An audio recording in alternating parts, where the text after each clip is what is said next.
Chapter 31. How will you know the pitch of that great bell? Too large for you to stir? Let but a flute. Played 'neath the fine mixed metal, listen close. Till the right note flows forth, a silvery rill. Then shall the huge bell tremble, then the mass with myriad waves concurrent shall respond in low soft unison. Lydgate that evening spoke to Miss Vincey of Mrs. Casaubon, and laid some emphasis on the strong feeling she appeared to have for that formal studious man 30 years older than herself. Of course she is devoted to her husband, said Rosamond, implying a notion of necessary sequence which the scientific man regarded as the prettiest possible for a woman, but she was thinking at the same time that it was not so very melancholy to be mistress of Lowick Manor with a husband likely to die soon. Do you think her very handsome? She certainly is handsome, but I have not thought about it, said Lydgate. I suppose it would be unprofessional, said Rosamond, dimpling. But how your practice is spreading! You were called in before to the Chethams, I think, and now, the Casaubons. Yes, said Lydgate, in a tone of compulsory admission. But I don't really like attending such people so well as the poor. The cases are more monotonous, and one has to go through more fuss and listen more deferentially to nonsense. Not more than in Middlemarch, said Rosamond. And at least you go through wide corridors and have the scent of rose leaves everywhere. That is true, Mademoiselle de Montmorency, said Lydgate, just bending his head to the table and lifting with his fourth finger her delicate handkerchief which lay at the mouth of her reticule, as if to enjoy its scent, while he looked at her with a smile. But this agreeable holiday freedom with which Lydgate hovered about the flower of Middlemarch could not continue indefinitely. It was not more possible to find social isolation in that town than elsewhere, and two people persistently flirting could by no means escape from the various entanglements, weights, blows, clashings, motions, by which things severally go on. Whatever Miss Vincey did must be remarked, and she was perhaps the more conspicuous to admirers and critics because just now Mrs. Vincey, after some struggle, had gone with Fred to stay a little while at Stone Court, there being no other way of at once gratifying old Featherstone and keeping watch against Mary Garth, who appeared a less tolerable daughter-in-law in proportion as Fred's illness disappeared. Aunt Bulstrode, for example, came a little oftener into Lowick Gate to see Rosamond, now she was alone. For Mrs. Bulstrode had a true sisterly feeling for her brother, always thinking that he might have married better, but wishing well to the children. Now Mrs. Bulstrode had a long-standing intimacy with Mrs. Plymdale. They had nearly the same preferences in silks, patterns for underclothing, china ware, and clergymen. They confided their little troubles of health and household management to each other, and various little points of superiority on Mrs. Bulstrode's side, namely, more decided seriousness, more admiration for mind, and a house outside the town, sometimes served to give colour to their conversation without dividing them, well-meaning women both, knowing very little of their own motives. Mrs. Bulstrode, paying a morning visit to Mrs. Plymdale, happened to say that she could not stay longer because she was going to see poor Rosamond. Why do you say poor Rosamond? Said Mrs. Plymdale, a round-eyed sharp little woman, like a tamed falcon. She is so pretty, and has been brought up in such thoughtlessness. The mother, you know, had always that levity about her, which makes me anxious for the children. Well, Harriet, if I am to speak my mind, said Mrs. Plymdale, with emphasis, I must say, anybody would suppose you and Mr. Bulstrode would be delighted with what has happened, for you have done everything to put Mr. Lydgate forward. Selina, what do you mean? Said Mrs. Bulstrode, in genuine surprise. Not but what I am truly thankful for Ned's sake, said Mrs. Plymdale. He could certainly better afford to keep such a wife than some people can, but I should wish him to look elsewhere. Still a mother has anxieties, and some young men would take to a bad life in consequence. Besides, if I was obliged to speak, I should say I was not fond of strangers coming into a town. I don't know, Selina, said Mrs. Bulstrode, with a little emphasis in her turn. Mr. Bulstrode was a stranger here at one time. Abraham and Moses were strangers in the land, and we are told to entertain strangers. And especially, she added, after a slight pause, when they are unexceptionable. I was not speaking in a religious sense, Harriet. I spoke as a mother. Selina, I am sure you have never heard me say anything against a niece of mine marrying your son. "Oh, it is pride in Miss Vincey, I am sure it is nothing else," said Mrs. Plymdale, who had never before given all her confidence to Harriet on this subject. No young man in Middlemarch was good enough for her, I have heard her mother say as much. That is not a Christian spirit, I think. But now, from all I hear, she has found a man as proud as herself. "You don't mean that there is anything between Rosamond and Mr. Lydgate," said Mrs. Bulstrode, rather mortified at finding out her own ignorance. "Is it possible you don't know, Harriet?" "Oh, I go about so little, and I am not fond of gossip, I really never hear any." "You see so many people that I don't see." "Your circle is rather different from ours." "Well, but your own niece and Mr. Bulstrode's great favourite, and yours too, I am sure, Harriet. I thought, at one time, you meant him for Kate, when she is a little older." "I don't believe there can be anything serious at present," said Mrs. Bulstrode. "My brother would certainly have told me." "Well, people have different ways, but I understand that nobody can see Miss Vincey and Mr. Lydgate together without taking them to be engaged. However, it is not my business. Shall I put up the pattern of mittens?" After this Mrs. Bulstrode drove to her niece with a mind newly weighted. She was herself handsomely dressed, but she noticed with a little more regret than usual that Rosamond, who was just come in and met her in walking dress, was almost as expensively equipped. Mrs. Bulstrode was a feminine smaller edition of her brother, and had none of her husband's low-toned pallor.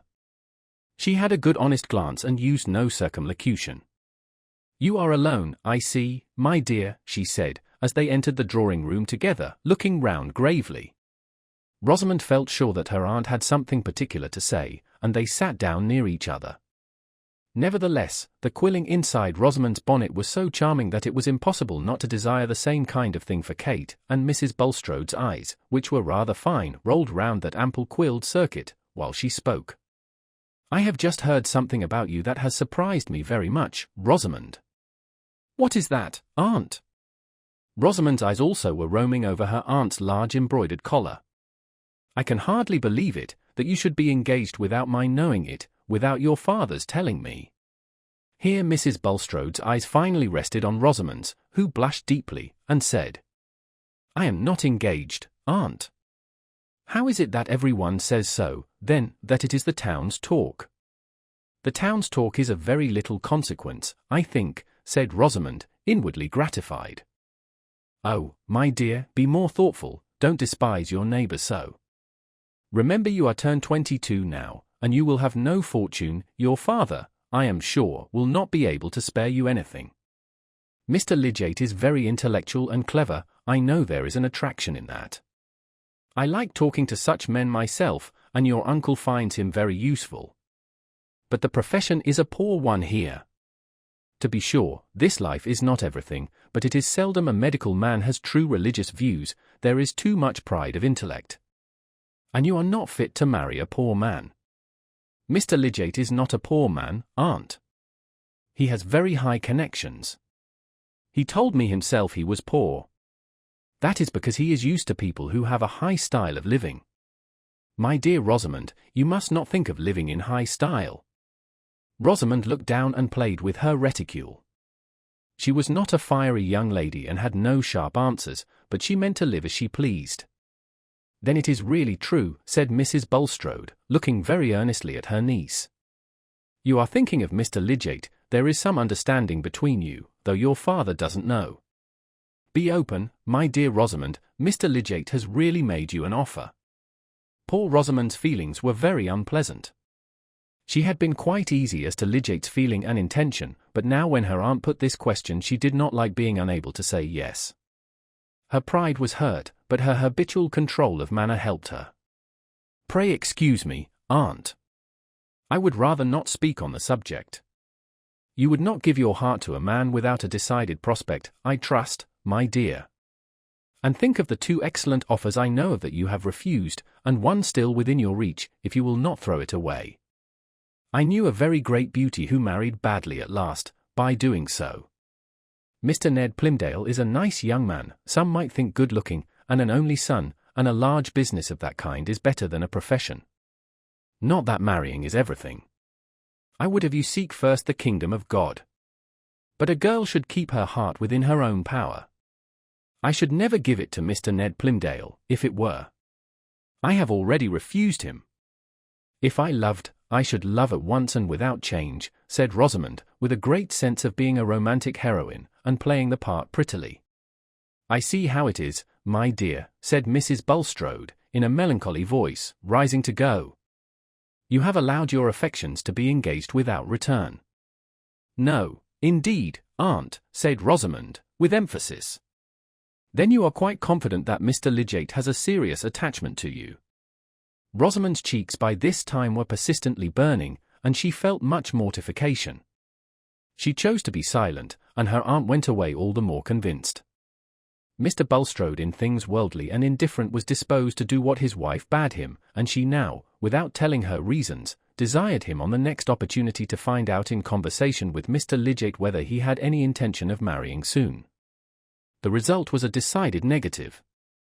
Mr. Bulstrode, on being cross-questioned, showed that Lidgate had spoken as no man would who had any attachment that could issue in matrimony. Mrs. Bulstrode now felt that she had a serious duty before her, and she soon managed to arrange a tete-a-tete with Lidgate, in which she passed from inquiries about Fred Vince's health, and expressions of her sincere anxiety for her brother's large family, to general remarks on the dangers which lay before young people with regard to their settlement in life.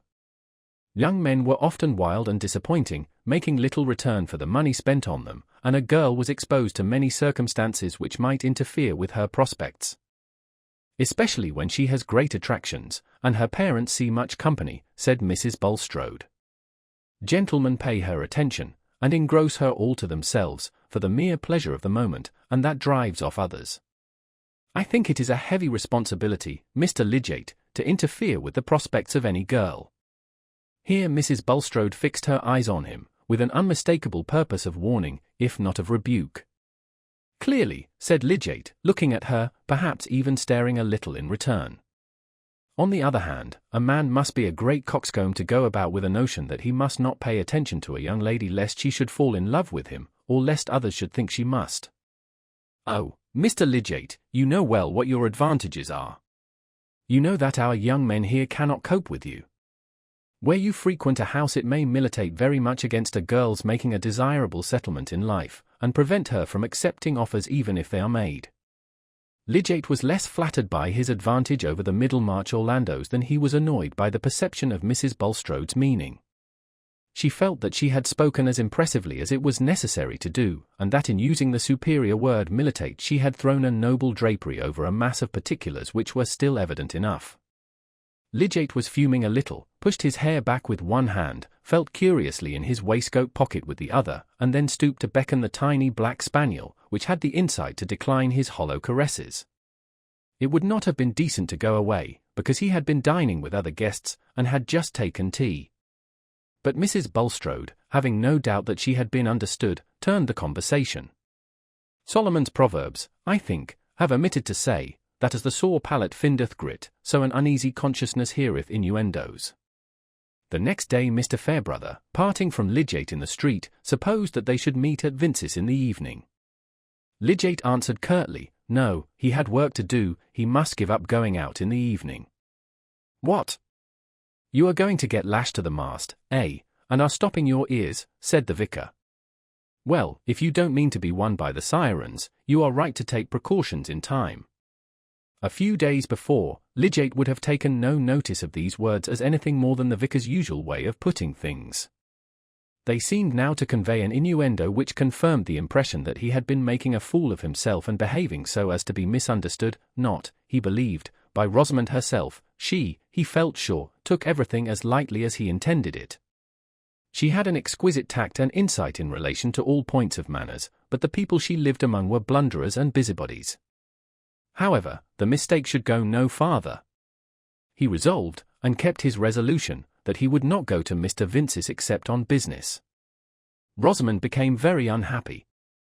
The uneasiness first stirred by her aunt's questions grew and grew till at the end of 10 days that she had not seen Lidgate, it grew into terror at the blank that might possibly come, into foreboding of that ready, fatal sponge which so cheaply wipes out the hopes of mortals.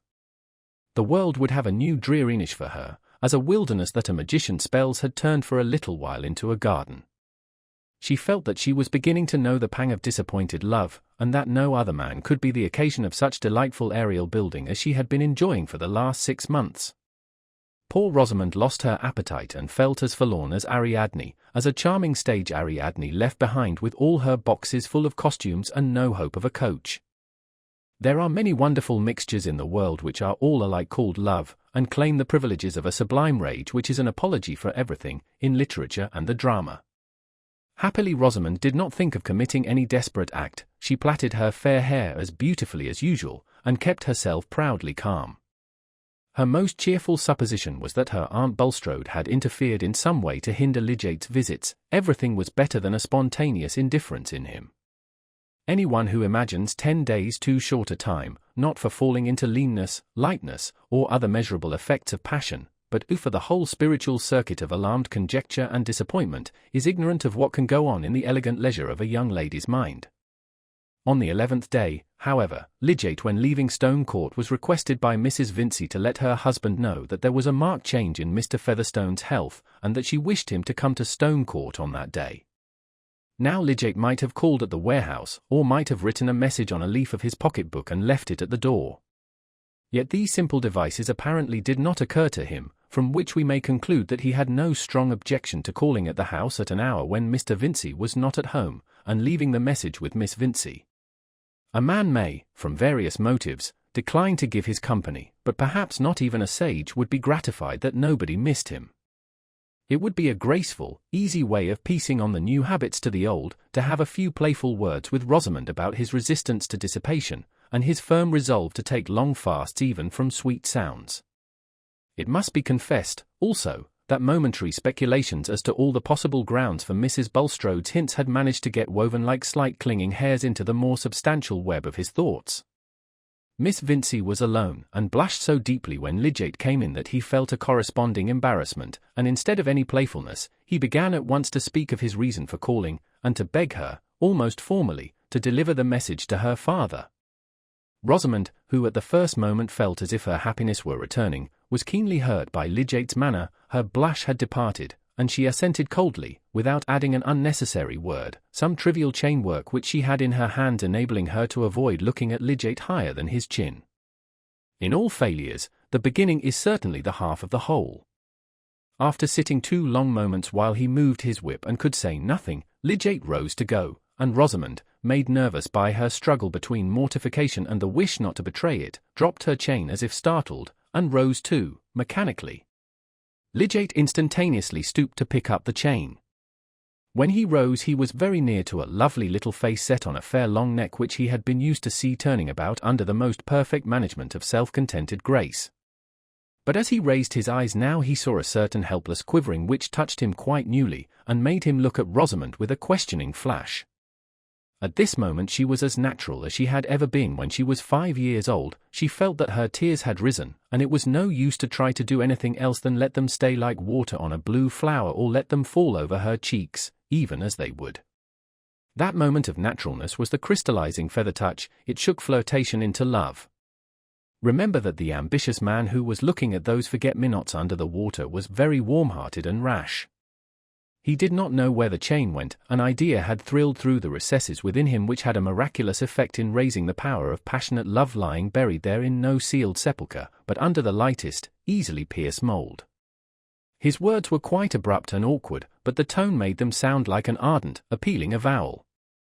"What is the matter? You are distressed. Tell me, pray." Rosamond had never been spoken to in such tones before. I am not sure that she knew what the words were, but she looked at Lydiate and the tears fell over her cheeks. There could have been no more complete answer than that silence, and Lydiate, forgetting everything else, completely mastered by the outrush of tenderness at the sudden belief that this sweet young creature depended on him for her joy, actually put his arms round her, folding her gently and protectingly. He was used to being gentle with the weak and suffering, and kissed each of the 2 large tears. This was a strange way of arriving at an understanding, but it was a short way.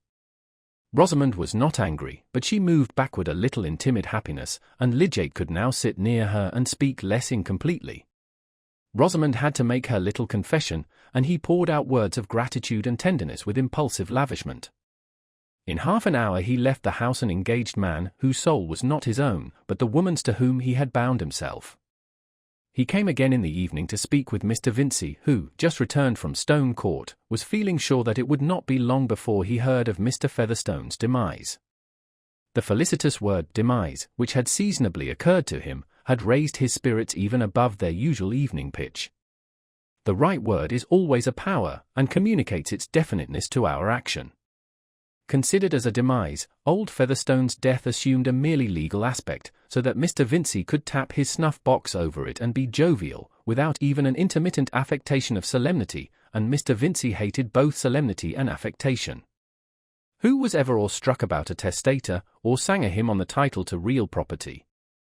Mr. Vincey was inclined to take a jovial view of all things that evening. He even observed to Lydgate that Fred had got the family constitution after all, and would soon be as fine a fellow as ever again, and when his approbation of Rosamond's engagement was asked for, he gave it with astonishing facility, passing at once to general remarks on the desirableness of matrimony for young men and maidens, and apparently deducing from the whole the appropriateness of a little more punch. Chapter 32. They'll take suggestion as a cat laps milk. Shakespeare, Tempest. The triumphant confidence of the mayor, founded on Mr. Featherstone's insistent demand that Fred and his mother should not leave him, was a feeble emotion compared with all that was agitating the breasts of the old man's blood relations, who naturally manifested more their sense of the family tie and were more visibly numerous now that he had become bedridden. Naturally, for when poor Peter had occupied his armchair in the wainscoted parlour, no assiduous beetles for whom the cook prepares boiling water could have been less welcome on a hearth which they had reasons for preferring, than those persons whose Featherstone blood was ill-nourished, not from penuriousness on their part, but from poverty. Brother Solomon and Sister Jane were rich, and the family candour and total abstinence from false politeness with which they were always received seemed to them no argument that their brother in the solemn act of making his will would overlook the superior claims of wealth. Themselves at least he had never been unnatural enough to banish from his house, and it seemed hardly eccentric that he should have kept away Brother Jonah, Sister Martha, and the rest, who had no shadow of such claims. They knew Peter's maxim, that money was a good egg, and should be laid in a warm nest. But Brother Jonah, Sister Martha, and all the needy exiles, held a different point of view. Probabilities are as various as the faces to be seen at will in fretwork or paper hangings. Every form is there, from Jupiter to Judy, if you only look with creative inclination. To the poorer and least favoured it seemed likely that since Peter had done nothing for them in his life, he would remember them at the last. Jonah argued that men liked to make a surprise of their wills, while Martha said that nobody need be surprised if he left the best part of his money to those who least expected it. Also it was not to be thought but that an own brother lying there with dropsy in his legs must come to feel that blood was thicker than water, and if he didn't alter his will, he might have money by him. At any rate some blood relations should be on the premises and on the watch against those who were hardly relations at all. Such things had been known as forged wills and disputed wills, which seemed to have the golden hazy advantage of somehow enabling non-legatees to live out of them. Again, those who were no blood relations might be caught making away with things, and poor Peter lying there helpless. Somebody should be on the watch. But in this conclusion they were at one with Solomon and Jane, also some nephews, nieces, and cousins, arguing with still greater subtlety as to what might be done by a man able to will away his property and give himself large treats of oddity, felt in a handsome sort of way that there was a family interest to be attended to, and thought of Stone Court as a place which it would be nothing but right for them to visit. Sister Martha, otherwise Mrs. Cranch, living with some wheeziness in the Chalky Flats, could not undertake the journey, but her son, as being poor Peter's own nephew, could represent her advantageously, and watch lest his uncle Jonah should make an unfair use of the improbable things which seemed likely to happen. In fact there was a general sense running in the Featherstone blood that everybody must watch everybody else, and that it would be well for everybody else to reflect that the Almighty was watching him. Thus Stone Court continually saw one or other blood relation alighting or departing, and Mary Garth had the unpleasant task of carrying their messages to Mr. Featherstone, who would see none of them, and sent her down with the still more unpleasant task of telling them so. As manager of the household she felt bound to ask them in good provincial fashion to stay and eat, but she chose to consult Mrs. Vincey on the point of extra downstairs consumption now that Mr. Featherstone was laid up. "Oh, my dear, you must do things handsomely where there's last illness and a property. God knows, I don't grudge them every ham in the house, only, save the best for the funeral. Have some stuffed veal always, and a fine cheese in cut. You must expect to keep open house in these last illnesses, said liberal Mrs. Vincey, once more of cheerful note and bright plumage. But some of the visitors alighted and did not depart after the handsome treating to veal and ham. Brother Jonah, for example, there are such unpleasant people in most families, perhaps even in the highest aristocracy there are brobding specimens, gigantically in debt and bloated at greater expense. Brother Jonah, I say, having come down in the world, was mainly supported by a calling which he was modest enough not to boast of, though it was much better than swindling either on exchange or turf, but which did not require his presence at brassing so long as he had a good corner to sit in. And a supply of food. He chose the kitchen corner, partly because he liked it best, and partly because he did not want to sit with Solomon, concerning whom he had a strong brotherly opinion. Seated in a famous armchair and in his best suit, constantly within sight of good cheer, he had a comfortable consciousness of being on the premises, mingled with fleeting suggestions of Sunday and the bar at the Green Man, and he informed Mary Garth that he should not go out of reach of his brother Peter while that poor fellow was above ground. The troublesome ones in a family are usually either the wits or the idiots. Jonah was the wit among the Featherstones, and joked with the maidservants when they came about the hearth, but seemed to consider Miss Garth a suspicious character, and followed her with cold eyes. Mary would have borne this one pair of eyes with comparative ease, but unfortunately there was young Cranch, who, having come all the way from the Chalky Flats to represent his mother and watch his uncle Jonah, also felt it his duty to stay and to sit chiefly in the kitchen to give his uncle company. Young Cranch was not exactly the balancing point between the wit and the idiot, verging slightly towards the latter type, and squinting so as to leave everything in doubt about his sentiments except that they were not of a forcible character. When Mary Garth entered the kitchen and Mr. Jonah Featherstone began to follow her with his cold detective eyes, young Cranch, turning his head in the same direction, seemed to insist on it that she should remark how he was squinting, as if he did it with design, like the gypsies when Borrow read the New Testament to them. This was rather too much for poor Mary. Sometimes it made her bilious, sometimes it upset her gravity. One day that she had an opportunity she could not resist describing the kitchen scene to Fred, who would not be hindered from immediately going to see it, affecting simply to pass through. But no sooner did he face the Four Eyes than he had to rush through the nearest door which happened to lead to the dairy, and there under the high roof and among the pans he gave way to laughter which made a hollow resonance perfectly audible in the kitchen.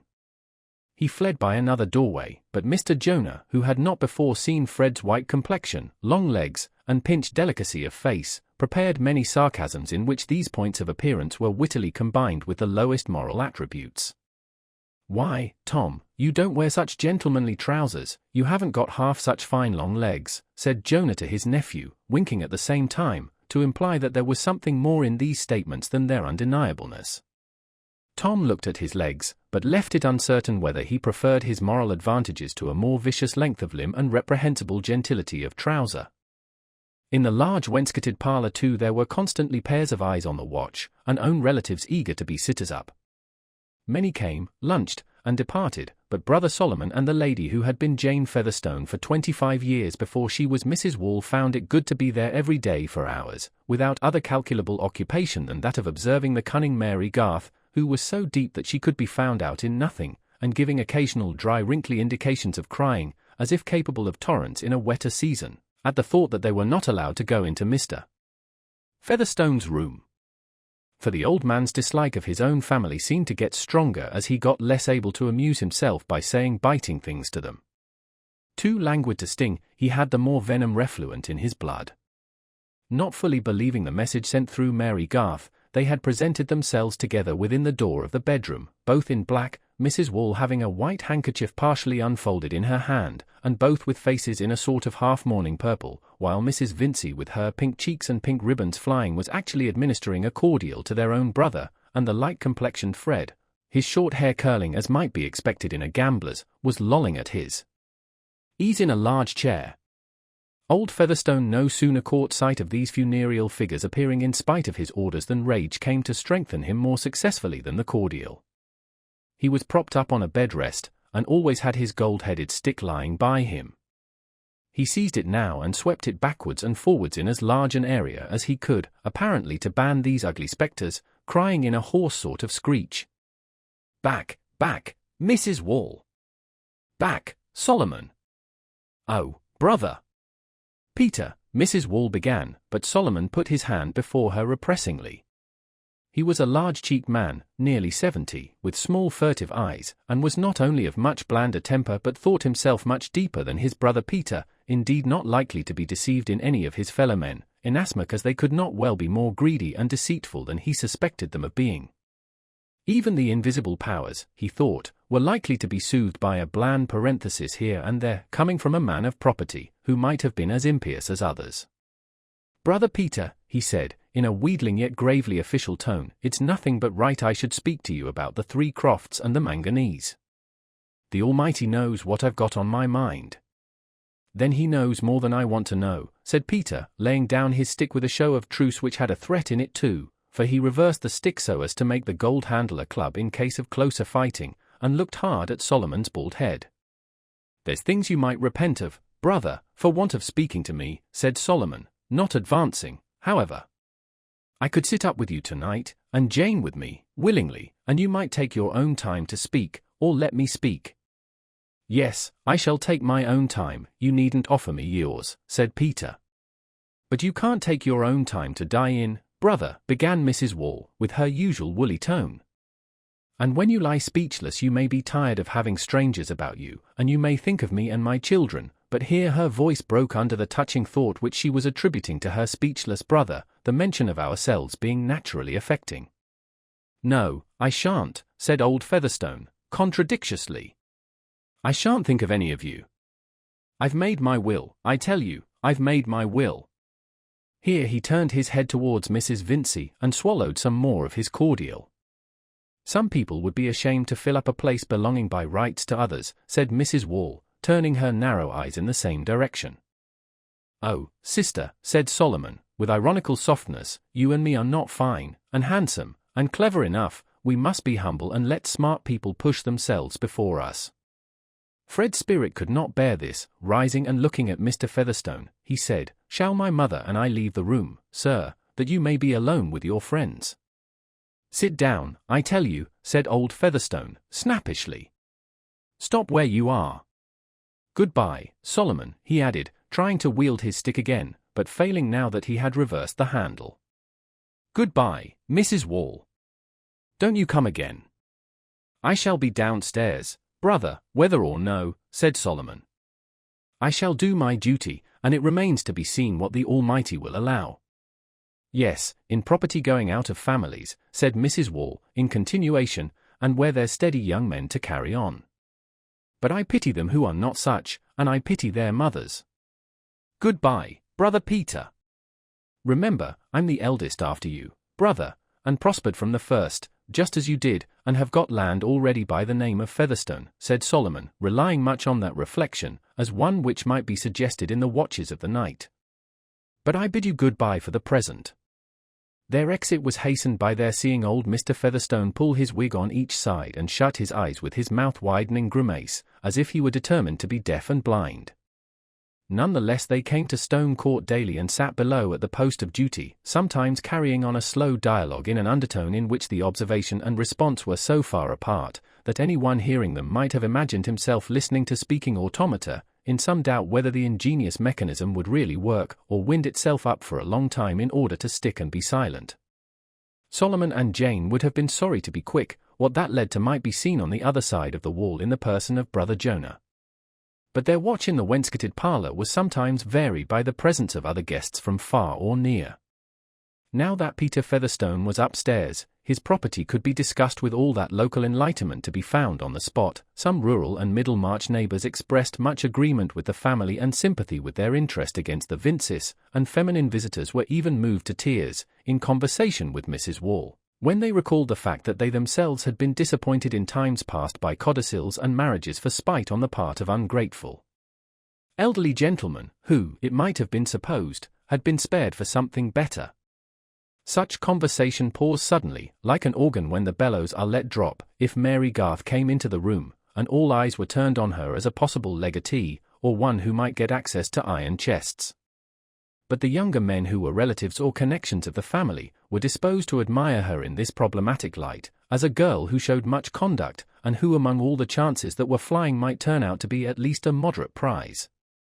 Hence she had her share of compliments and polite attentions, especially from Mr. Borthrop Trumbull, a distinguished bachelor and auctioneer of those parts, much concerned in the sale of land and cattle, a public character, indeed, whose name was seen on widely distributed placards, and who might reasonably be sorry for those who did not know of him. He was second cousin to Peter Featherstone, and had been treated by him with more amenity than any other relative, being useful in matters of business, and in that programme of his funeral which the old man had himself dictated, he had been named as a bearer.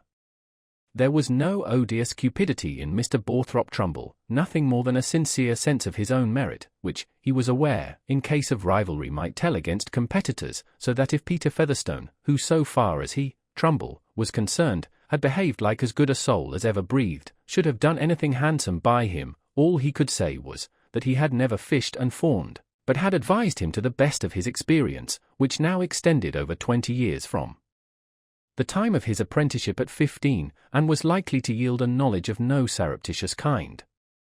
His admiration was far from being confined to himself, but was accustomed professionally as well as privately to delight in estimating things at a high rate. He was an amateur of superior phrases, and never used poor language without immediately correcting himself, which was fortunate, as he was rather loud, and given to predominate, standing or walking about frequently, pulling down his waistcoat with the air of a man who is very much of his own opinion, trimming himself rapidly with his forefinger, and marking each new series in these movements by a busy play with his large seals. There was occasionally a little fierceness in his demeanour, but it was directed chiefly against false opinion, of which there is so much to correct in the world that a man of some reading and experience necessarily has his patience tried. He felt that the Featherstone family generally was of limited understanding, but being a man of the world and a public character, took everything as a matter of course, and even went to converse with Mr. Jonah and young Cranch in the kitchen, not doubting that he had impressed the latter greatly by his leading questions concerning the chalky flats. If anybody had observed that Mr. Borthrop Trumbull, being an auctioneer, was bound to know the nature of everything, he would have smiled and trimmed himself silently with the sense that he came pretty near that. On the whole, in an auctioneering way, he was an honourable man, not ashamed of his business, and feeling that the celebrated Peel, now Sir Robert, if introduced to him, would not fail to recognise his importance. "I don't mind if I have a slice of that ham, and a glass of that ale, Miss Garth, if you will allow me," he said, coming into the parlour at 11:30, after having had the exceptional privilege of seeing old Featherstone, and standing with his back to the fire between Mrs. Wall and Solomon. "It's not necessary for you to go out, let me ring the bell." "Thank you," said Mary, "I have an errand." "Well, Mr. Trumbull, you're highly favoured," said Mrs. Wall. "What?" Seeing the old man, said the auctioneer, playing with his seals dispassionately. "Ah, you see he has relied on me considerably." Here he pressed his lips together, and frowned meditatively. "Might anybody ask what their brother has been saying?" said Solomon, in a soft tone of humility, in which he had a sense of luxurious cunning, he being a rich man and not in need of it.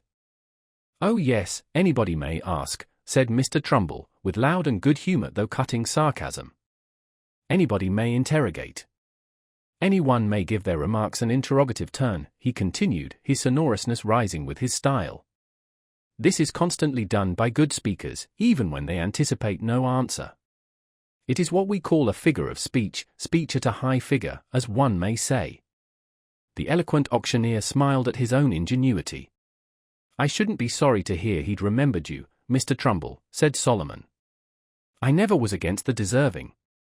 It's the undeserving I'm against." "Ah, there it is, you see, there it is," said Mr. Trumbull, significantly. "It can't be denied that undeserving people have been legatees, and even residuary legatees. It is so, with testamentary dispositions." Again he pursed up his lips and frowned a little. "Do you mean to say for certain, Mr. Trumbull, that my brother has left his land away from our family?" said Mrs. Wall, on whom, as an unhopeful woman, those long words had a depressing effect. "A man might as well turn his land into charity land at once as leave it to some people," observed Solomon, his sister's question having drawn no answer. "What, Blue Coat land?" said Mrs. Wall, again. "Oh, Mr. Trumbull, you never can mean to say that. It would be flying in the face of the Almighty that's prospered him."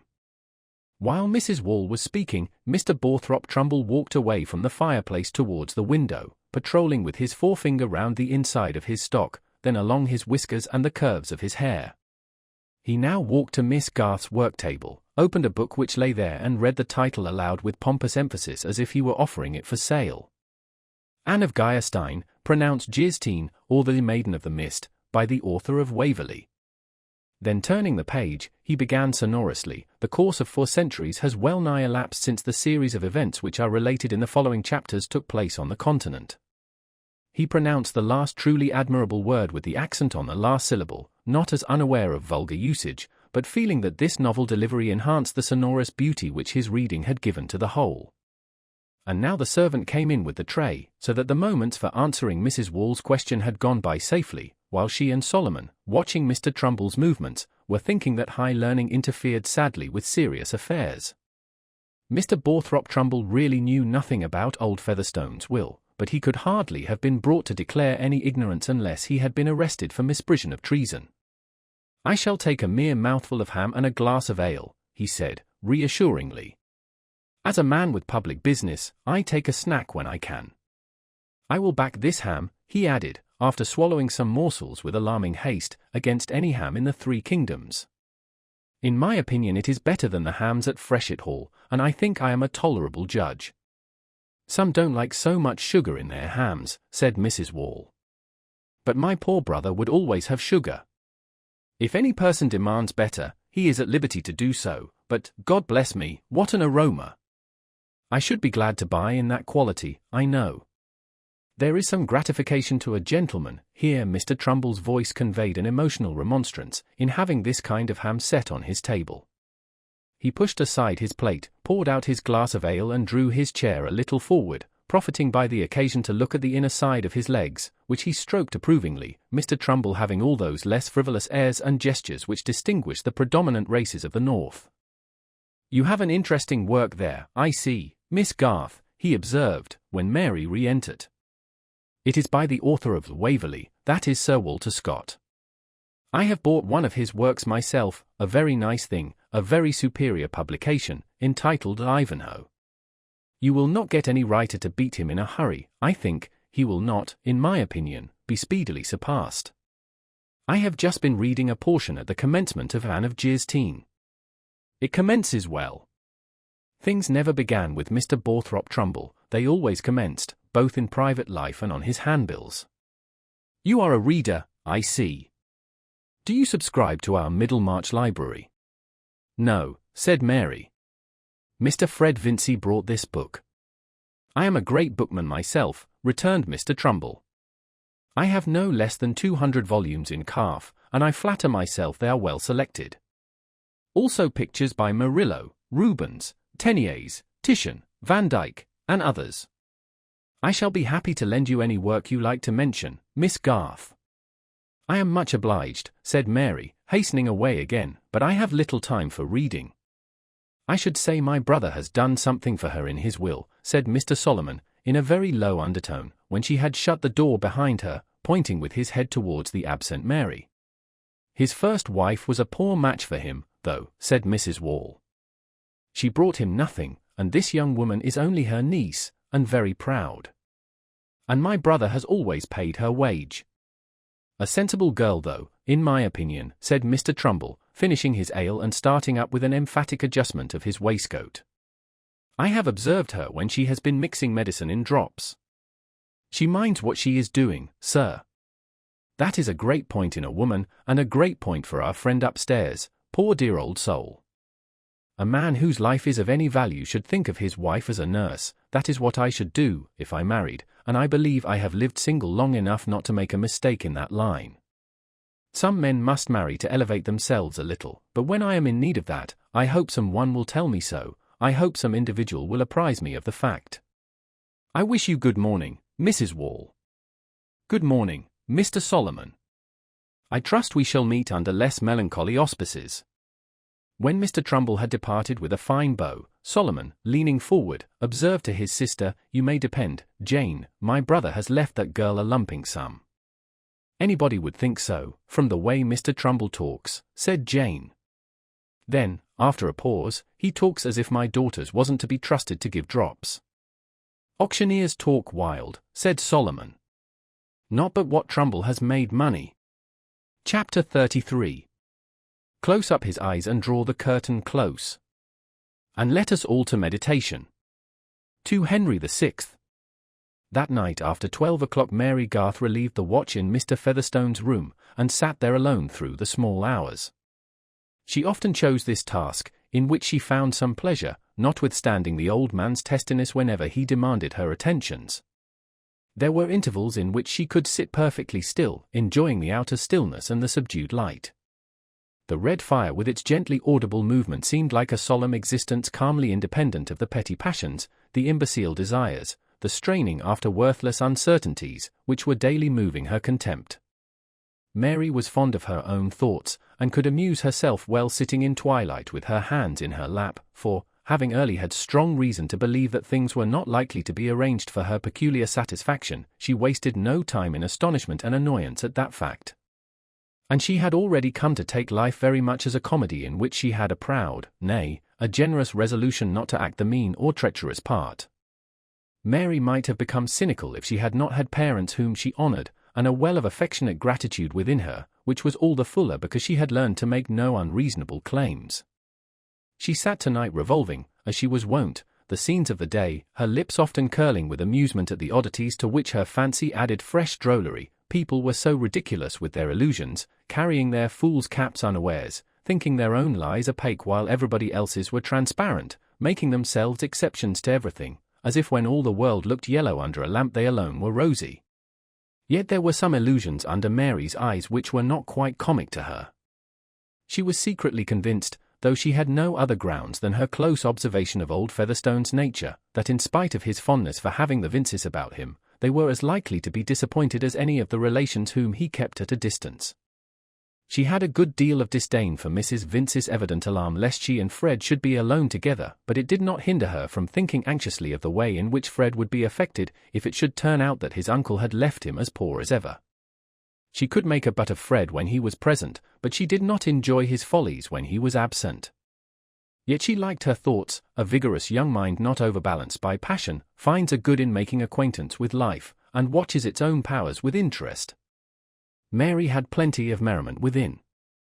Her thought was not veined by any solemnity or pathos about the old man on the bed. Such sentiments are easier to affect than to feel about an aged creature whose life is not visibly anything but a remnant of vices. She had always seen the most disagreeable side of Mr. Featherstone. He was not proud of her, and she was only useful to him. To be anxious about a soul that is always snapping at you must be left to the saints of the earth, and Mary was not one of them. She had never returned him a harsh word, and had waited on him faithfully. That was her utmost. Old Featherstone himself was not in the least anxious about his soul, and had declined to see Mr. Tucker on the subject. Tonight he had not snapped, and for the first hour or two he lay remarkably still, until at last Mary heard him rattling his bunch of keys against the tin box which he always kept in the bed beside him. About 3 o'clock he said, with remarkable distinctness, "Missy, come here." Mary obeyed, and found that he had already drawn the tin box from under the clothes, though he usually asked to have this done for him, and he had selected the key. He now unlocked the box, and, drawing from it another key, looked straight at her with eyes that seemed to have recovered all their sharpness and said, "How many of them are in the house?" "You mean of your own relations, sir," said Mary, well used to the old man's way of speech. He nodded slightly and she went on. "Mr. Jonah Featherstone and young Cranch are sleeping here." "Oh, they stick, do they?" "And the rest, they come every day, I'll warrant, Solomon and Jane, and all the young uns. They come peeping, and counting, and casting up." "Not all of them every day." "Mr. Solomon and Mrs. Wall are here every day, and the others come often." The old man listened with a grimace while she spoke, and then said, relaxing his face, "The more fools they. You hearken, Missy. It's 3 o'clock in the morning, and I've got all my faculties as well as ever I had in my life. I know all my property, and where the money's put out, and everything. And I've made everything ready to change my mind, and do as I like at the last. Do you hear, missy? I've got my faculties. Well, sir, said Mary, quietly. He now lowered his tone with an air of deeper cunning. I've made 2 wills, and I'm going to burn one. Now you do as I tell you. This is the key of my iron chest, in the closet there. You push well at the side of the brass plate at the top, till it goes like a bolt, then you can put the key in the front lock and turn it. See and do that, and take out the topmost paper, last will and testament, big printed. No, sir, said Mary, in a firm voice, I cannot do that. Not do it? I tell you, you must, said the old man, his voice beginning to shake under the shock of this resistance. I cannot touch your iron chest or your will. I must refuse to do anything that might lay me open to suspicion. I tell you, I'm in my right mind. Shan't I do as I like at the last?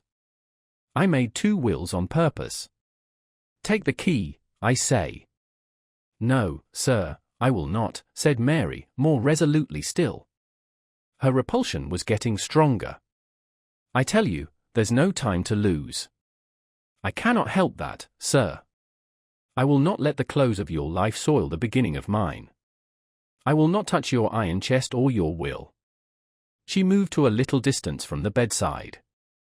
The old man paused with a blank stare for a little while, holding the one key erect on the ring, then with an agitated jerk he began to work with his bony left hand at emptying the tin box before him. Missy, he began to say, hurriedly, look here. Take the money, the notes and gold, look here, take it, you shall have it all, do as I tell you. He made an effort to stretch out the key towards her as far as possible, and Mary again retreated. I will not touch your key or your money, sir. Pray don't ask me to do it again. If you do, I must go and call your brother. He let his hand fall, and for the first time in her life Mary saw old Peter Featherstone begin to cry childishly.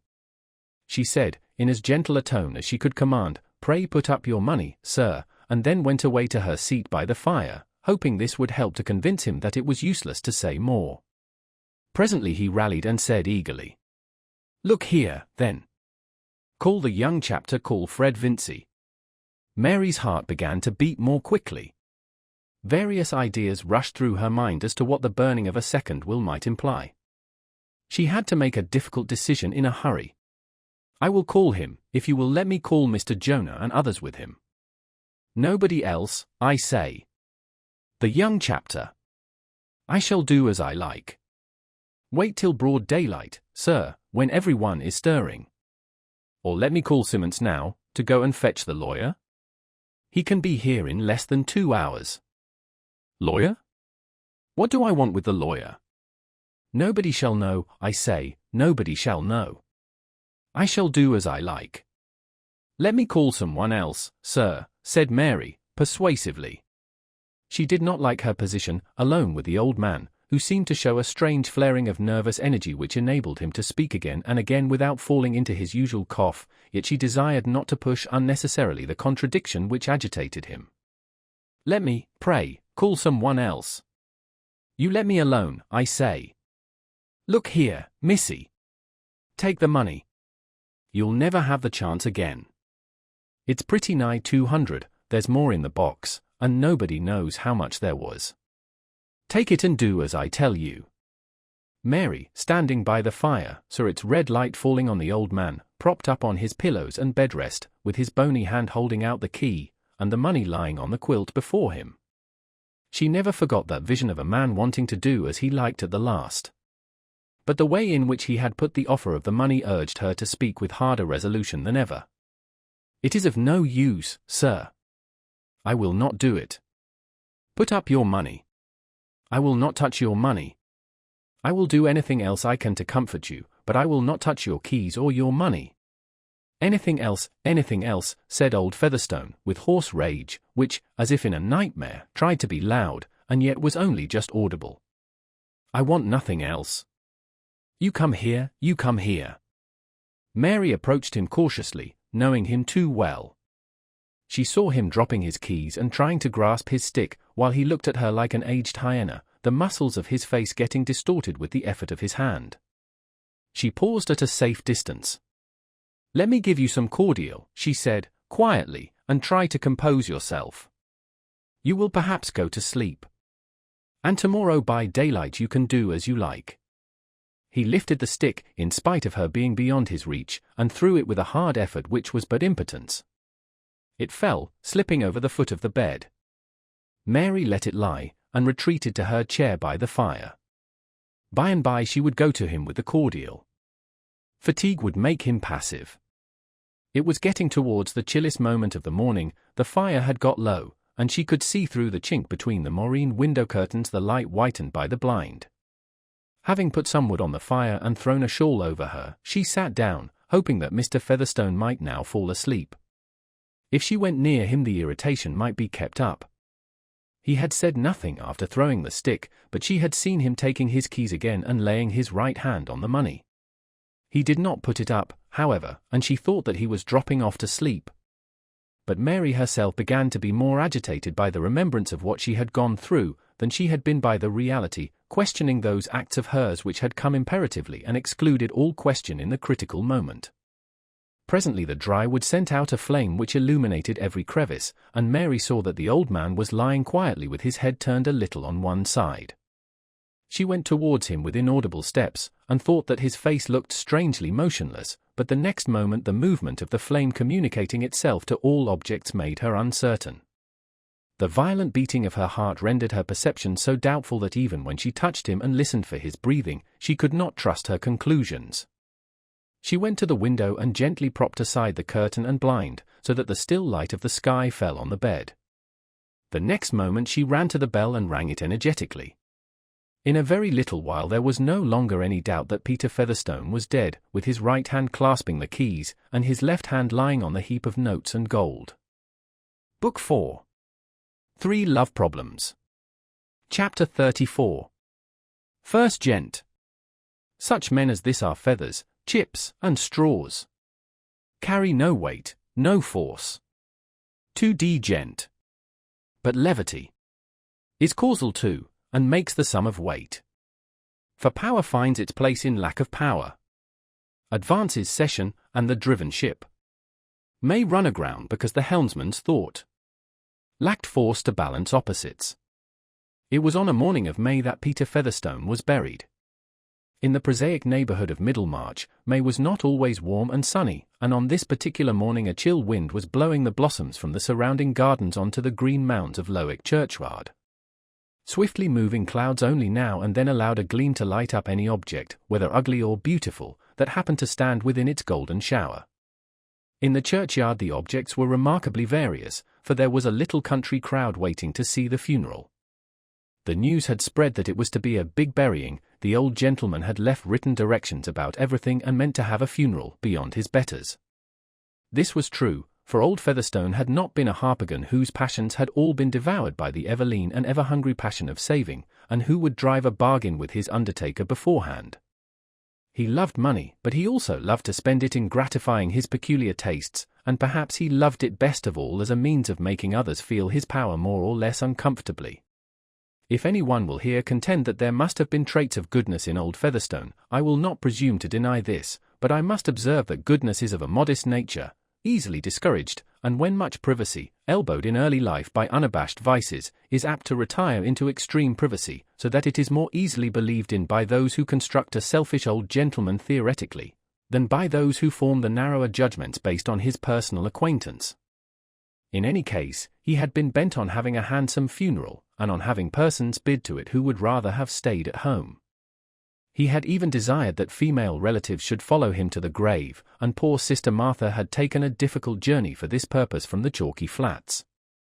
She and Jane would have been altogether cheered, in a tearful manner, by this sign that a brother who disliked seeing them while he was living had been prospectively fond of their presence when he should have become a testator, if the sign had not been made equivocal by being extended to Mrs. Vincey, whose expense in handsome crape seemed to imply the most presumptuous hopes, aggravated by a bloom of complexion which told pretty plainly that she was not a blood relation, but of that generally objectionable class called wife's kin.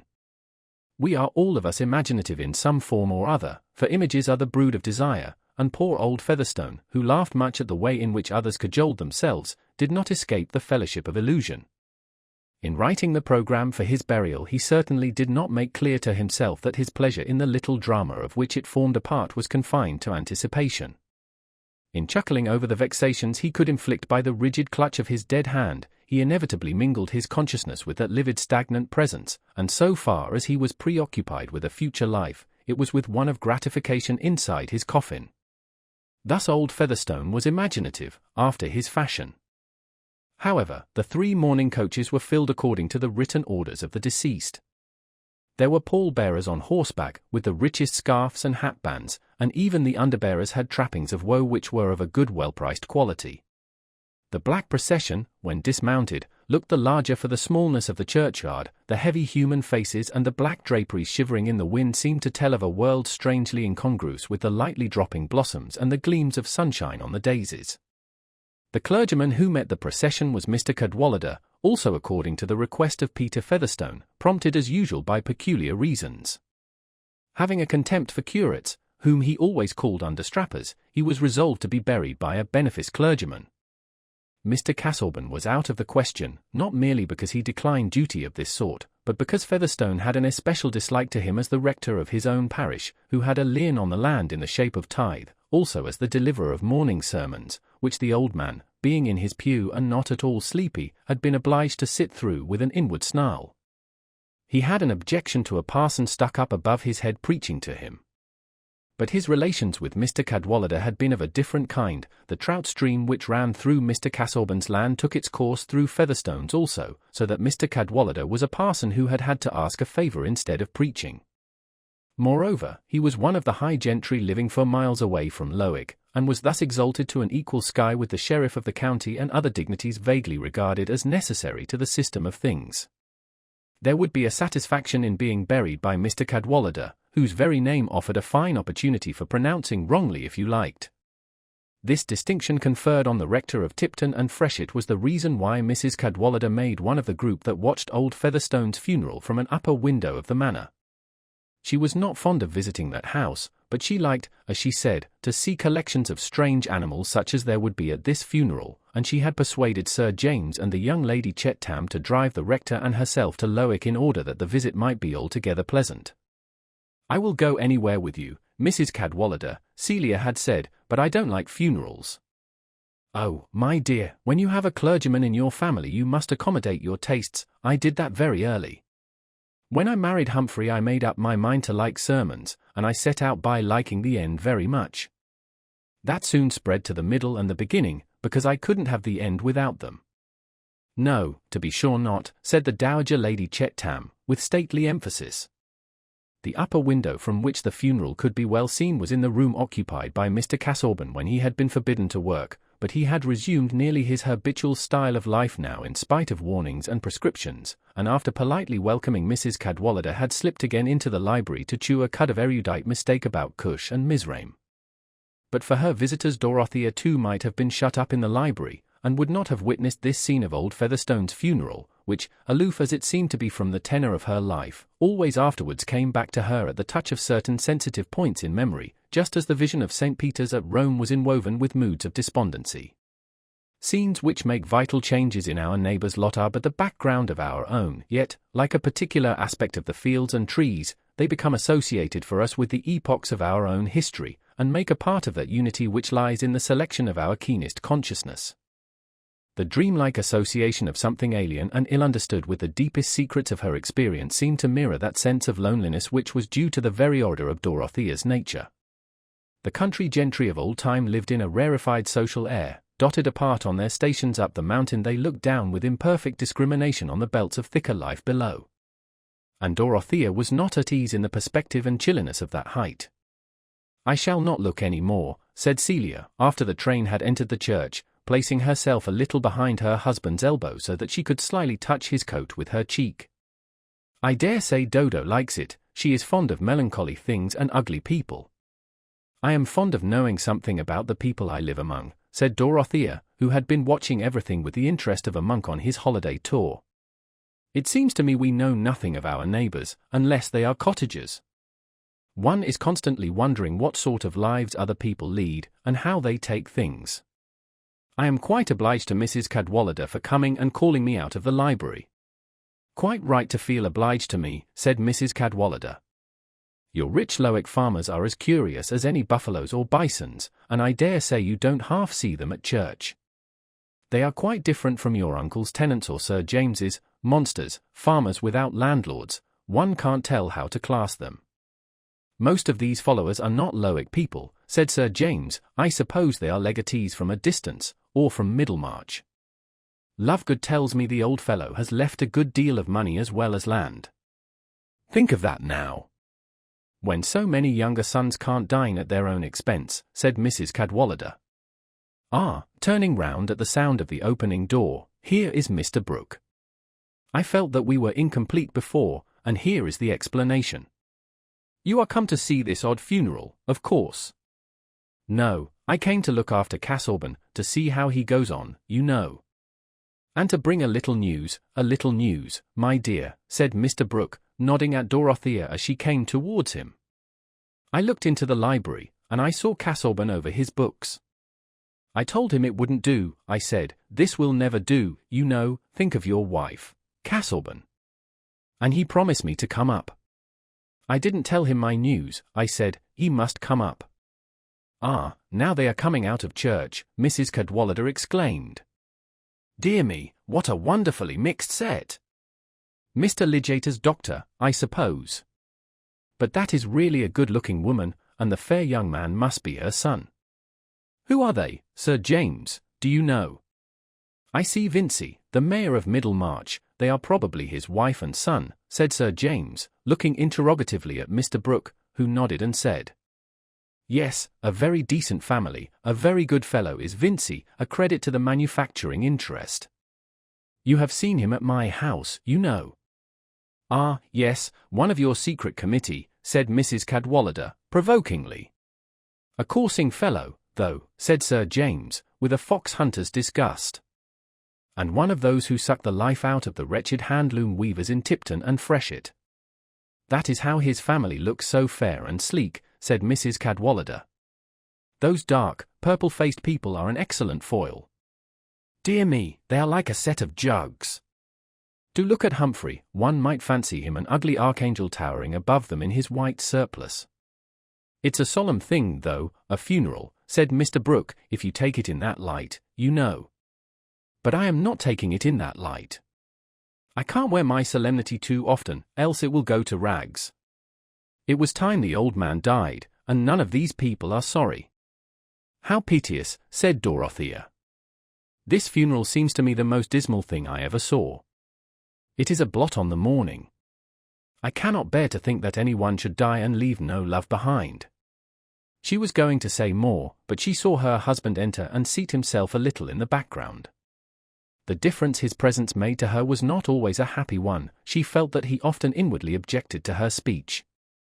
Positively, exclaimed Mrs. Cadwallader, there is a new face come out from behind that broad man, queerer than any of them, a little round head with bulging eyes, a sort of frog face, do look. He must be of another blood, I think. Let me see, said Celia, with awakened curiosity, standing behind Mrs. Cadwallader and leaning forward over her head. Oh, what an odd face! Then with a quick change to another sort of surprised expression, she added, Why, Dodo, you never told me that Mr. Ladislaw was come again. Dorothea felt a shock of alarm. Every one noticed her sudden paleness as she looked up immediately at her uncle, while Mr. Casaubon looked at her. He came with me, you know, he is my guest, puts up with me at the Grange, said Mr. Brooke, in his easiest tone, nodding at Dorothea, as if the announcement were just what she might have expected. And we have brought the picture at the top of the carriage. I knew you would be pleased with the surprise, Casaubon. There you are to the very life, as a keeners, you know. Quite the right sort of thing. And you will hear young Ladislaw talk about it. He talks uncommonly well, points out this, that, and the other, knows art and everything of that kind, companionable, you know, is up with you in any track, what I've been wanting a long while. Mr. Casaubon bowed with cold politeness, mastering his irritation, but only so far as to be silent.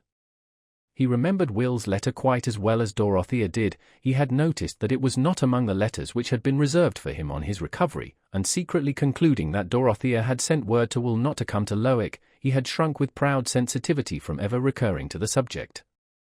He now inferred that she had asked her uncle to invite Will to the Grange, and she felt it impossible at that moment to enter into any explanation.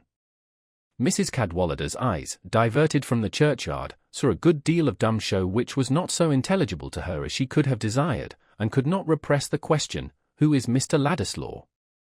"A young relative of Mr. Castleburne's," said Sir James, promptly. His good nature often made him quick and clear-seeing in personal matters, and he had divined from Dorothea's glance at her husband that there was some alarm in her mind. "A very nice young fellow. Castleburne has done everything for him," explained Mr. Brooke. "He repays your expense in him. Castleburne," he went on, nodding encouragingly. "I hope he will stay with me a long while and we shall make something of my documents. I have plenty of ideas and facts, you know, and I can see he is just the man to put them into shape, remembers what the right quotations are, om tulit punctum, and that sort of thing, gives subjects a kind of turn. I invited him some time ago when you were ill, Castleburne. Dorothea said you couldn't have anybody in the house, you know, and she asked me to write." Poor Dorothea felt that every word of her uncle's was about as pleasant as a grain of sand in the eye to Mr. Castleburne. It would be altogether unfitting now to explain that she had not wished her uncle to invite Will Ladislaw. She could not in the least make clear to herself the reasons for her husband's dislike to his presence, a dislike painfully impressed on her by the scene in the library, but she felt the unbecomingness of saying anything that might convey a notion of it to others. Mr. Castleburne, indeed, had not thoroughly represented those mixed reasons to himself, irritated feeling with him, as with all of us, seeking rather for justification than for self-knowledge. But he wished to repress outward signs, and only Dorothea could discern the changes in her husband's face before he observed with more of dignified bending and sing-song than usual. "You are exceedingly hospitable, my dear sir, and I owe you acknowledgments for exercising your hospitality towards a relative of mine." The funeral was ended now, and the churchyard was being cleared. "Now you can see him, Mrs. Cadwallader," said Celia. "He is just like a miniature of Mr. Castleburne's aunt that hangs in Dorothea's boudoir, quite nice looking." "A very pretty sprig," said Mrs. Cadwallader, dryly. "What is your nephew to be, Mr. Castleburne?" "Pardon me, he is not my nephew. He is my cousin." "Well, you know," interposed Mr. Brooke, "he is trying his wings. He is just the sort of young fellow to rise.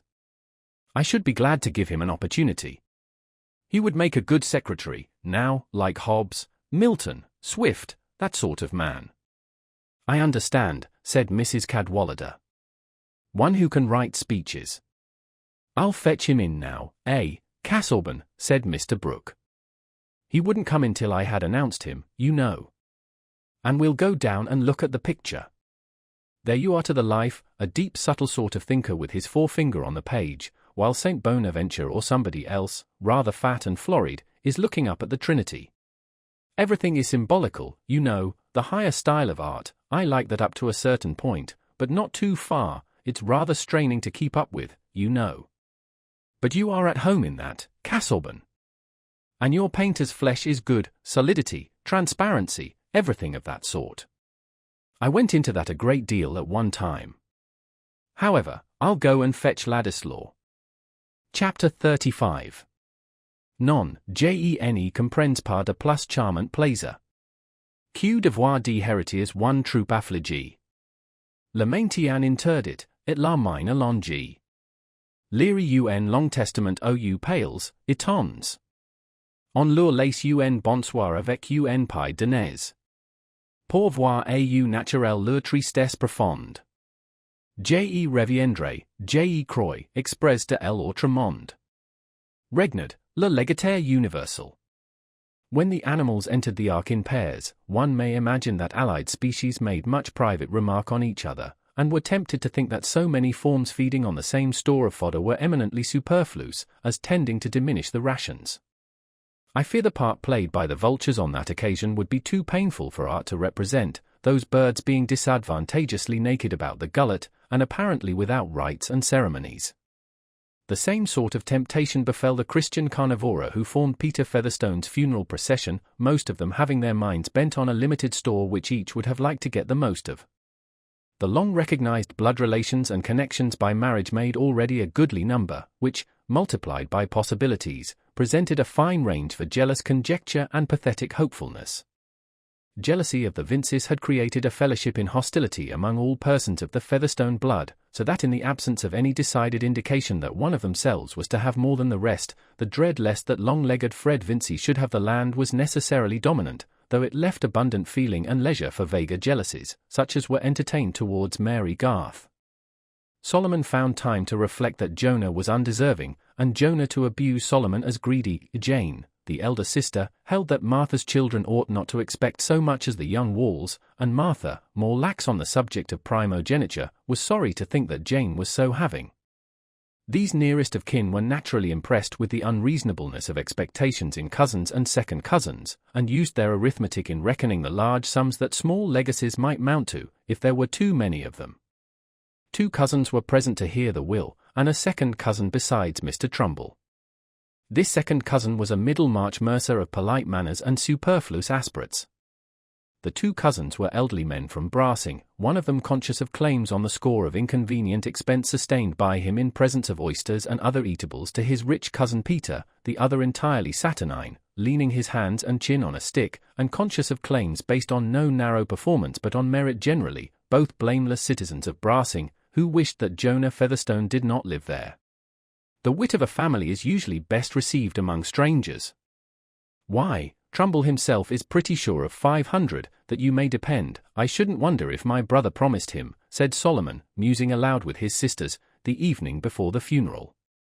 Dear, dear, said poor sister Martha, whose imagination of hundreds had been habitually narrowed to the amount of her unpaid rent. But in the morning all the ordinary currents of conjecture were disturbed by the presence of a strange mourner who had plashed among them as if from the moon.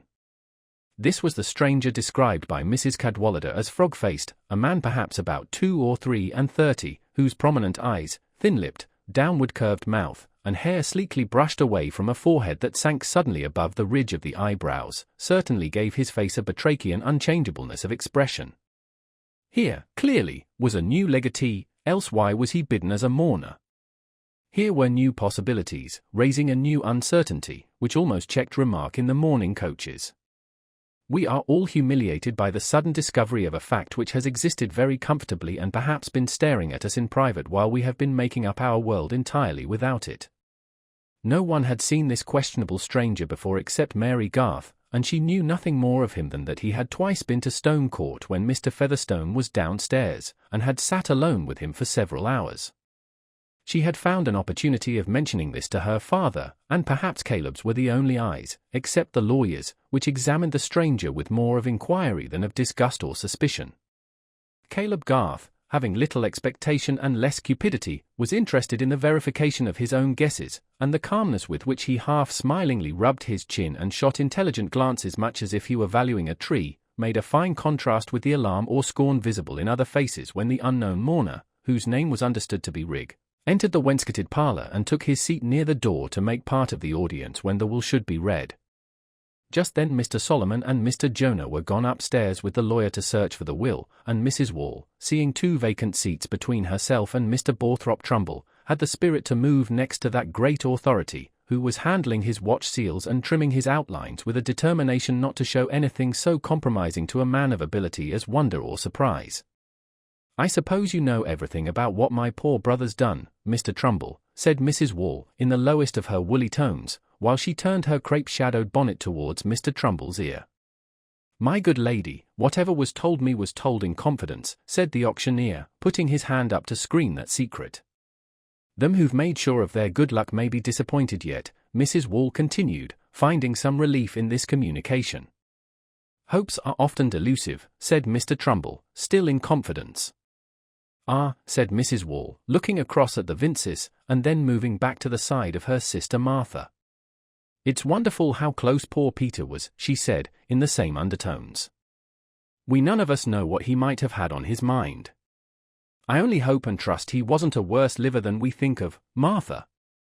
Poor Mrs. Cranch was bulky, and, breathing asthmatically, had the additional motive for making her remarks unexceptionable and giving them a general bearing, that even her whispers were loud and liable to sudden bursts like those of a deranged barrel organ. "I never was covetous, Jane," she replied, "but I have 6 children and have buried 3, and I didn't marry into money. The eldest, that sits there, is but 19, so I leave you to guess. And stock always short, and land most awkward. But if ever I've begged and prayed, it's been to God above, though where there's one brother a bachelor and the other childless after twice marrying, anybody might think." Meanwhile, Mr. Vincey had glanced at the passive face of Mr. Rigg and had taken out his snuff-box and tapped it, but had put it again unopened as an indulgence which, however clarifying to the judgment, was unsuited to the occasion. "I shouldn't wonder if Featherstone had better feelings than any of us gave him credit for," he observed, in the ear of his wife. "This funeral shows a thought about everybody. It looks well when a man wants to be followed by his friends, and if they are humble, not to be ashamed of them. I should be all the better pleased if he'd left lots of small legacies. They may be uncommonly useful to fellows in a small way." "Everything is as handsome as could be, crape and silk and everything," said Mrs. Vincey, contentedly.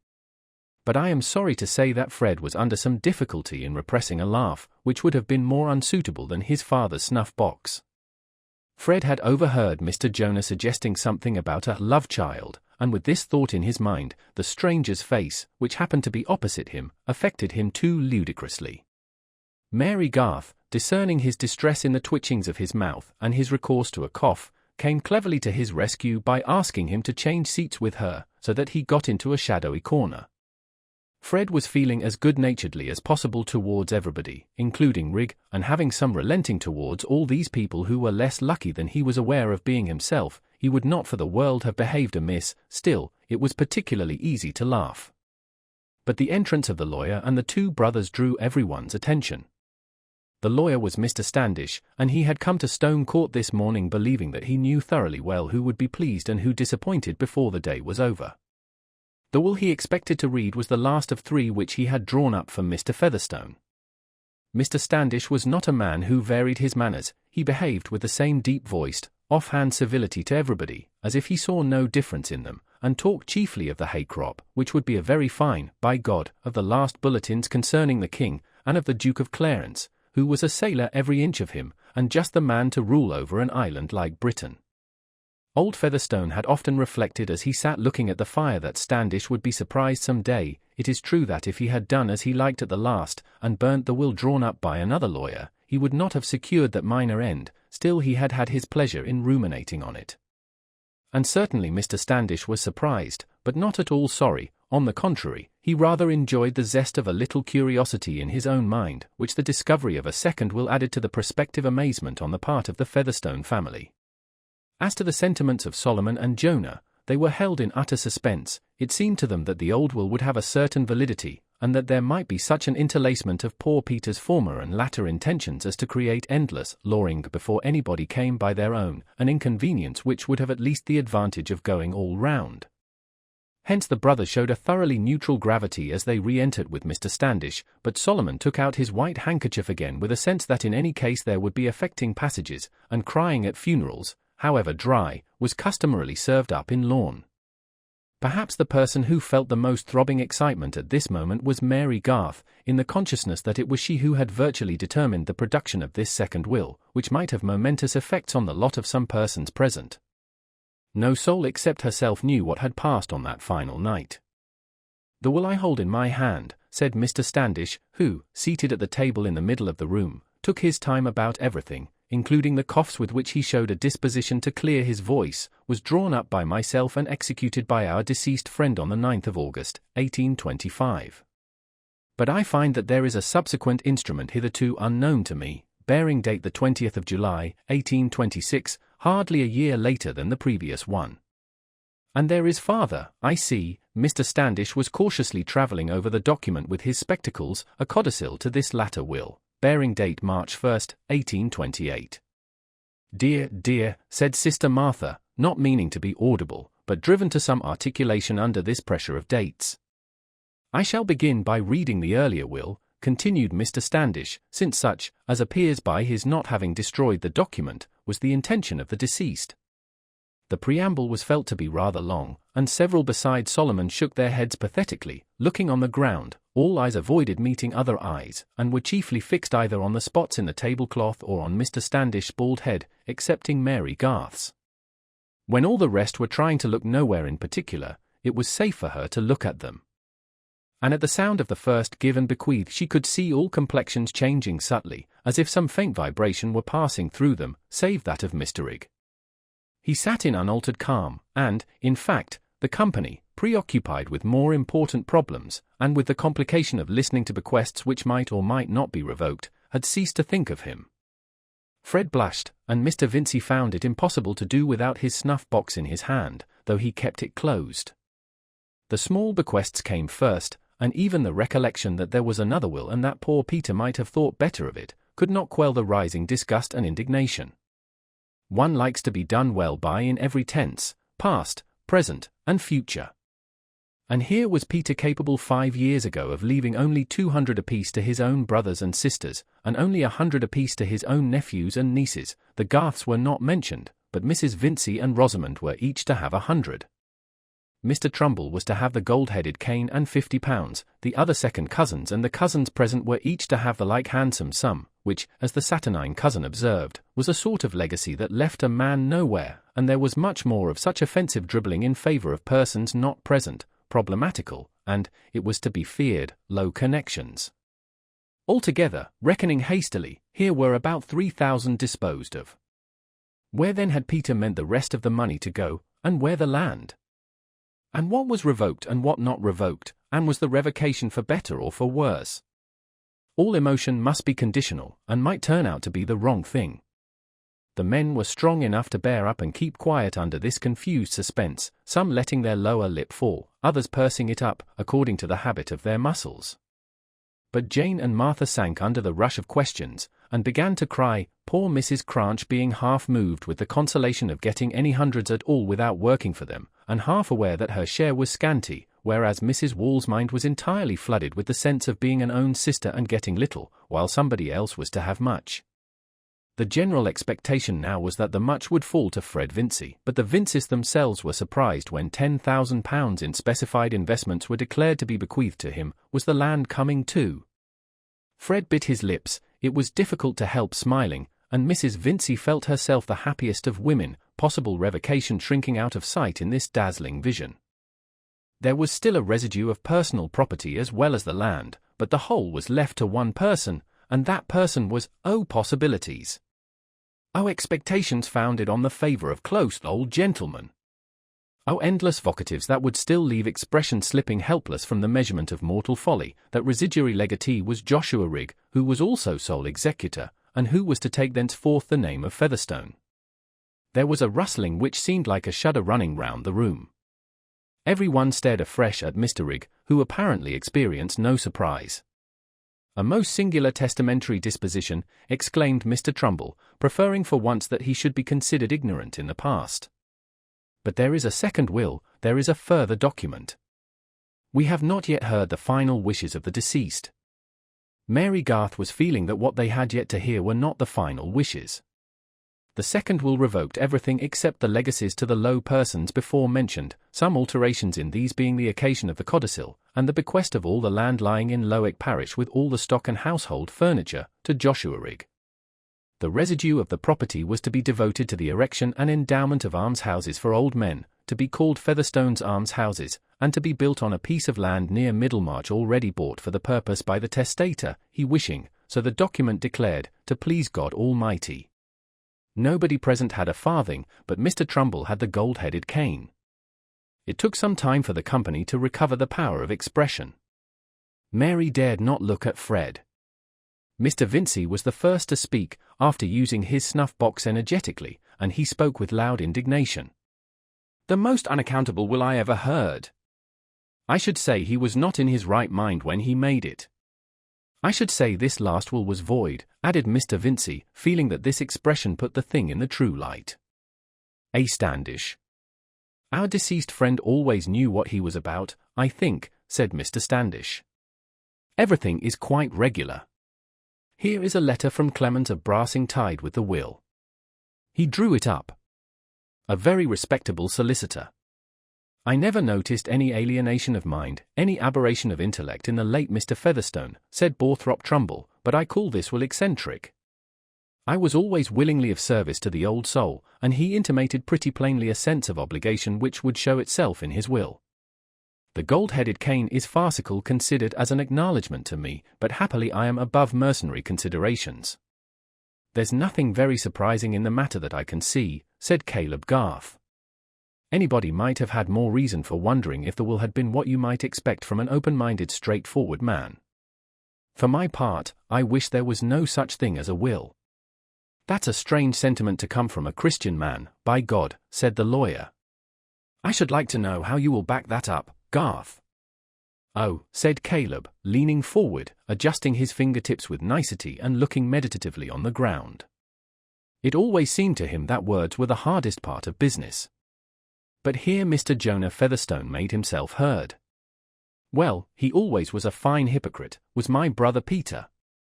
But this will cut out everything. If I'd known, a wagon and 6 horses shouldn't have drawn me from Brassing. I'll put a white hat and drab coat on tomorrow. Dear, dear, wept Mrs. Cranch, and we've been at the expense of travelling, and that poor lad sitting idle here so long. It's the first time I ever heard my brother Peter was so wishful to please God Almighty, but if I was to be struck helpless I must say it's hard, I can think no other. It'll do him no good where he's gone, that's my belief, said Solomon, with a bitterness which was remarkably genuine, though his tone could not help being sly. Peter was a bad liver, and almshouses won't cover it, when he's had the impudence to show it at the last. And all the while had got his own lawful family, brothers and sisters and nephews and nieces, and has sat in church with them whenever he thought well to come, said Mrs. Wall. And might have left his property so respectable, to them that's never been used to extravagance or unsteadiness in no manner of way, and not so poor but what they could have saved every penny and made more of it. And me here the trouble I've been at, times and times, to come here and be sisterly, and him with things on his mind all the while that might make anybody's flesh creep. But if the Almighty's allowed it, he means to punish him for it. Brother Solomon, I shall be going, if you'll drive me. I've no desire to put my foot on the premises again, said Solomon. I've got land of my own and property of my own to will away. It's a poor tale how luck goes in the world, said Jonah. It never answers to have a bit of spirit in you. You'd better be a dog in the manger. But those above ground might learn a lesson. One fool's will is enough in a family. There's more ways than one of being a fool, said Solomon. I shan't leave my money to be poured down the sink, and I shan't leave it to foundlings from Africa. I like Featherstones that were brewed such, and not turned Featherstones with sticking the name on them. Solomon addressed these remarks in a loud aside to Mrs. Wall as he rose to accompany her. Brother Jonah felt himself capable of much more stinging wit than this, but he reflected that there was no use in offending the new proprietor of Stone Court, until he were certain that he was quite without intentions of hospitality towards witty men whose name he was about to bear. Mr. Joshua Rigg, in fact, appeared to trouble himself little about any innuendos, but showed a notable change of manner, walking coolly up to Mr. Standish and putting business questions with much coolness. He had a high chirping voice and a vile accent. Fred, whom he no longer moved to laughter, thought him the lowest monster he had ever seen. But Fred was feeling rather sick. The Middlemarch mercer waited for an opportunity of engaging Mr. Rigg in conversation. There was no knowing how many pairs of legs the new proprietor might require hose for, and profits were more to be relied on than legacies. Also, the mercer, as a second cousin, was dispassionate enough to feel curiosity. Mr. Vincey, after his one outburst, had remained proudly silent, though too much preoccupied with unpleasant feelings to think of moving, till he observed that his wife had gone to Fred's side and was crying silently while she held her darling's hand. He rose immediately, and turning his back on the company while he said to her in an undertone, "Don't give way, Lucy, don't make a fool of yourself, my dear, before these people," he added in his usual loud voice, "Go and order the phaeton, Fred, I have no time to waste." Mary Garth had before this been getting ready to go home with her father. She met Fred in the hall, and now for the first time had the courage to look at him. He had that withered sort of paleness which will sometimes come on young faces, and his hand was very cold when she shook it.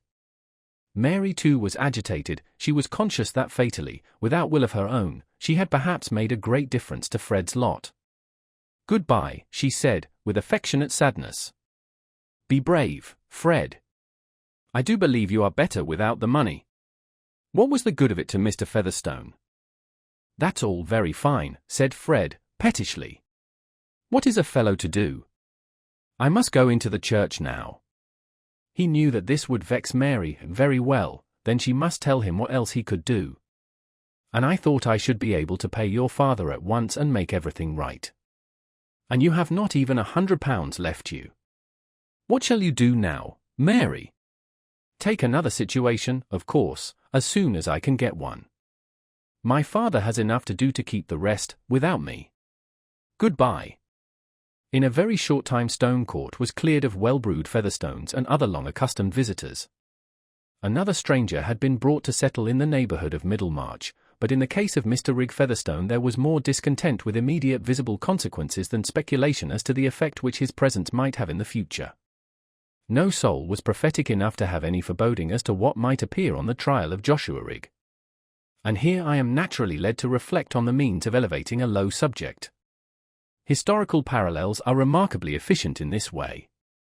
The chief objection to them is that the diligent narrator may lack space, or, what is often the same thing, may not be able to think of them with any degree of particularity, though he may have a philosophical confidence that if known they would be illustrative.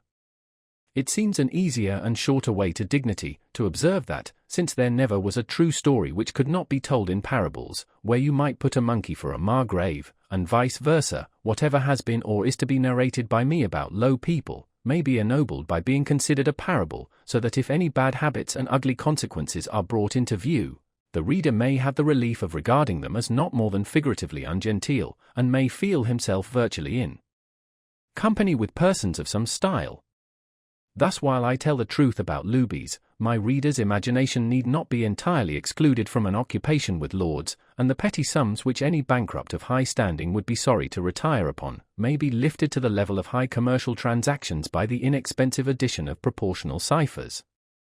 As to any provincial history in which the agents are all of high moral rank, that must be of a date long posterior to the first Reform Bill, and Peter Featherstone, you perceive, was dead and buried some months before Lord Grey came into office. Chapter 36. T is strange to see the humours of these men. These great aspiring spirits, that should be wise. For being the nature of great spirits to love. To be where they may be most eminent. They, rating of themselves so far above us in conceit, with whom they do frequent. Imagine how we wonder and esteem all that they do or say, which makes them strive to make our admiration more extreme, which they suppose they cannot, lest they give notice of their extreme and highest thoughts. Daniel, Tragedy of Philotas. Mr. Vincey went home from the reading of the will with his point of view considerably changed in relation to many subjects.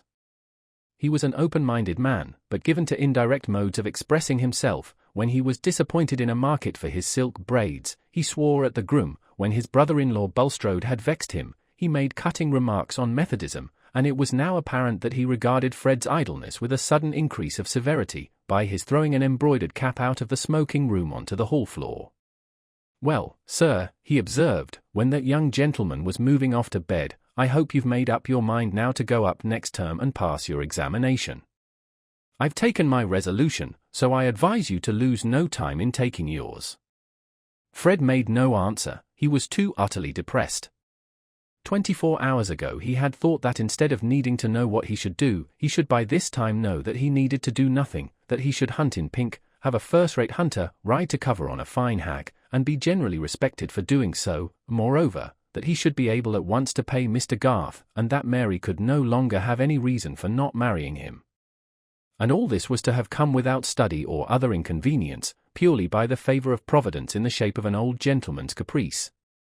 But now, at the end of the 24 hours, all those firm expectations were upset. It was rather hard lines that while he was smarting under this disappointment he should be treated as if he could have helped it. But he went away silently and his mother pleaded for him. "Don't be hard on the poor boy, Vincey.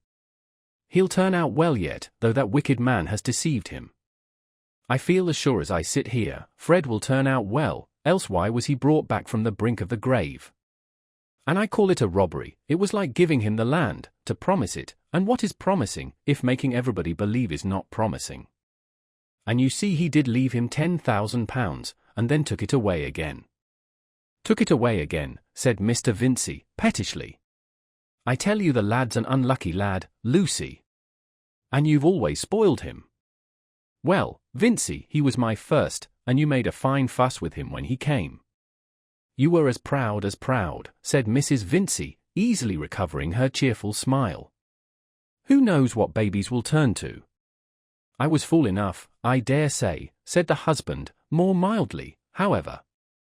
But who has handsomer, better children than ours? Fred is far beyond other people's sons. You may hear it in his speech, that he has kept college company. And Rosamond, where is there a girl like her? She might stand beside any lady in the land, and only look the better for it. You see, Mr. Lidgate has kept the highest company and been everywhere, and he fell in love with her at once. Not but what I could have wished Rosamond had not engaged herself. She might have met somebody on a visit who would have been a far better match, I mean at her schoolfellow Miss Willoughby's. There are relations in that family quite as high as Mr. Lidgate's. Damn relations, said Mr. Vincey, I've had enough of them. I don't want a son-in-law who has got nothing but his relations to recommend him. Why, my dear, said Mrs. Vincey, you seemed as pleased as could be about it. It's true, I wasn't at home, but Rosamond told me you had no word to say against the engagement. And she has begun to buy in the best linen and cambric for her underclothing. Not by my will, said Mr. Vincey. I shall have enough to do this year, with an idle scamp of a son, without paying for wedding clothes. The times are as tight as can be, everybody is being ruined, and I don't believe Lidgate has got a farthing. I shan't give my consent to their marrying. Let them wait, as their elders have done before them. Rosamond will take it hard, Vincey, and you know you never could bear to cross her. Yes, I could. The sooner the engagement's off, the better. I don't believe he'll ever make an income, the way he goes on. He makes enemies, that's all I hear of his making. But he stands very high with Mr. Bulstrode, my dear. The marriage would please him, I should think. Please the deuce, said Mr. Vincey. Bulstrode won't pay for their keep. And if Lidgate thinks I'm going to give money for them to set up housekeeping, he's mistaken, that's all. I expect I shall have to put down my horses soon. You'd better tell Rosie what I say. This was a not infrequent procedure with Mr. Vincey, to be rash in jovial assent, and on becoming subsequently conscious that he had been rash, to employ others in making the offensive retractation. However, Mrs. Vincey, who never willingly opposed her husband, lost no time the next morning in letting Rosamond know what he had said. Rosamond, examining some muslin work, listened in silence, and at the end gave a certain turn of her graceful neck, of which only long experience could teach you that it meant perfect obstinacy. What do you say, my dear? Said her mother, with affectionate deference. Papa does not mean anything of the kind, said Rosamond, quite calmly. He has always said that he wished me to marry the man I loved. And I shall marry Mr. Lidgate. It is 7 weeks now since Papa gave his consent. And I hope we shall have Mrs. Bretton's house. Well, my dear, I shall leave you to manage your Papa. You always do manage everybody. But if we ever do go and get Damask, Sadler's is the place, far better than Hopkins's. Mrs. Bretton's is very large, though I should love you to have such a house, but it will take a great deal of furniture, carpeting and everything, besides plate and glass. And you hear, your Papa says he will give no money. Do you think Mr. Lidgate expects it? You cannot imagine that I should ask him, Mamma. Of course he understands his own affairs. But he may have been looking for money, my dear, and we all thought of your having a pretty legacy as well as Fred, and now everything is so dreadful, there's no pleasure in thinking of anything, with that poor boy disappointed as he is. That has nothing to do with my marriage, Mamma. Fred must leave off being idle. I am going upstairs to take this work to Miss Morgan, she does the open hemming very well. Mary Garth might do some work for me now, I should think. Her sewing is exquisite, it is the nicest thing I know about Mary. I should so like to have all my cambric frilling double-hemmed. And it takes a long time. Mrs. Vince's belief that Rosamond could manage her papa was well-founded. Apart from his dinners and his coursing, Mr. Vincey, blustering as he was, had as little of his own way as if he had been a prime minister. The force of circumstances was easily too much for him, as it is for most pleasure-loving florid men, and the circumstance called Rosamond was particularly forcible by means of that mild persistence which, as we know, enables a white soft living substance to make its way in spite of opposing rock. Papa was not a rock, he had no other fixity than that fixity of alternating impulses sometimes called habit, and this was altogether unfavourable to his taking the only decisive line of conduct in relation to his daughter's engagement, namely, to inquire thoroughly into Lydiate's circumstances, declare his own inability to furnish money, and forbid alike either a speedy marriage or an engagement which must be too lengthy. That seems very simple and easy in the statement, but a disagreeable resolve formed in the chill hours of the morning had as many conditions against it as the early frost, and rarely persisted under the warming influences of the day. The indirect though emphatic expression of opinion to which Mr. Vincey was prone suffered much restraint in this case. Lydiate was a proud man towards whom innuendos were obviously unsafe, and throwing his hat on the floor was out of the question. Mr. Vincey was a little in awe of him, a little vain that he wanted to marry Rosamond, a little indisposed to raise a question of money in which his own position was not advantageous, a little afraid of being worsted in dialogue with a man better educated and more highly bred than himself, and a little afraid of doing what his daughter would not like. The part Mr. Vincey preferred playing was that of the generous host whom nobody criticizes. In the earlier half of the day there was business to hinder any formal communication of an adverse resolve, in the later there was dinner, wine, whist, and general satisfaction. And in the meanwhile the hours were each leaving their little deposit and gradually forming the final reason for inaction, namely, that action was too late. The accepted lover spent most of his evenings in Lowick Gate, and a love-making not at all dependent on money advances from fathers-in-law, or prospective income from a profession, went on flourishingly under Mr. Vince's own eyes. Young love-making, that gossamer web! Even the points it clings to, the things whence its subtle interlacings are swung, are scarcely perceptible, momentary touches of fingertips, meetings of rays from blue and dark orbs, unfinished phrases, lightest changes of cheek and lip, faintest tremors. The web itself is made of spontaneous beliefs and indefinable joys, yearnings of one life towards another, visions of completeness, indefinite trust.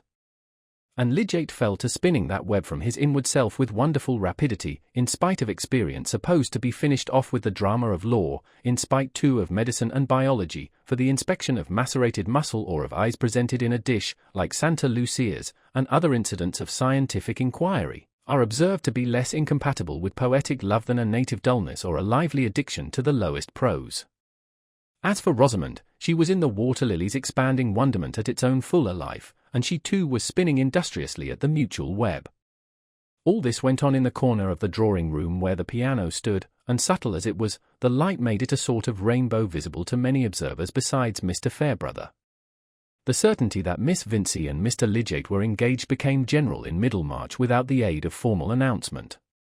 Aunt Bulstrode was again stirred to anxiety, but this time she addressed herself to her brother, going to the warehouse expressly to avoid Mrs. Vince's volatility. His replies were not satisfactory.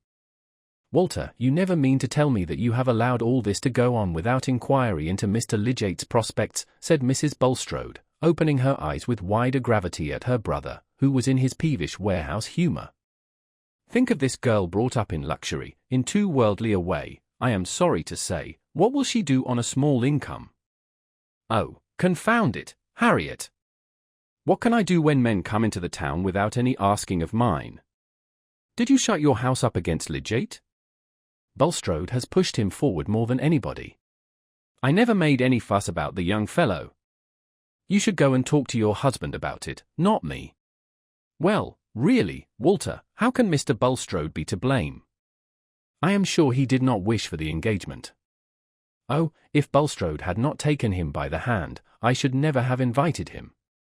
"But you called him in to attend on Fred, and I am sure that was a mercy," said Mrs. Bulstrode, losing her clue in the intricacies of the subject. "I don't know about mercy," said Mr. Vincey, testily. "I know I am worried more than I like with my family. I was a good brother to you, Harriet, before you married Bulstrode, and I must say he doesn't always show that friendly spirit towards your family that might have been expected of him. Mr. Vincey was very little like a Jesuit, but no accomplished Jesuit could have turned a question more adroitly. Harriet had to defend her husband instead of blaming her brother, and the conversation ended at a point as far from the beginning as some recent sparring between the brothers-in-law at a vestry meeting. Mrs. Bulstrode did not repeat her brother's complaints to her husband, but in the evening she spoke to him of Lidgate and Rosamond. He did not share her warm interest, however, and only spoke with resignation of the risks attendant on the beginning of medical practice and the desirability of prudence. "I am sure we are bound to pray for that thoughtless girl, brought up as she has been," said Mrs. Bulstrode, wishing to rouse her husband's feelings. "Truly, my dear," said Mr. Bulstrode, assentingly. "Those who are not of this world can do little else to arrest the errors of the obstinately worldly. That is what we must accustom ourselves to recognize with regard to your brother's family. I could have wished that Mr. Lidgate had not entered into such a union, but my relations with him are limited to the use of his gifts for God's purposes, which is taught us by the divine government under each dispensation." Mrs. Bulstrode said no more, attributing some dissatisfaction which she felt to her own want of spirituality. She believed that her husband was one of those men whose memoirs should be written when they died. As to Lidgate himself, having been accepted, he was prepared to accept all the consequences which he believed himself to foresee with perfect clearness. Of course he must be married in a year, perhaps even in half a year.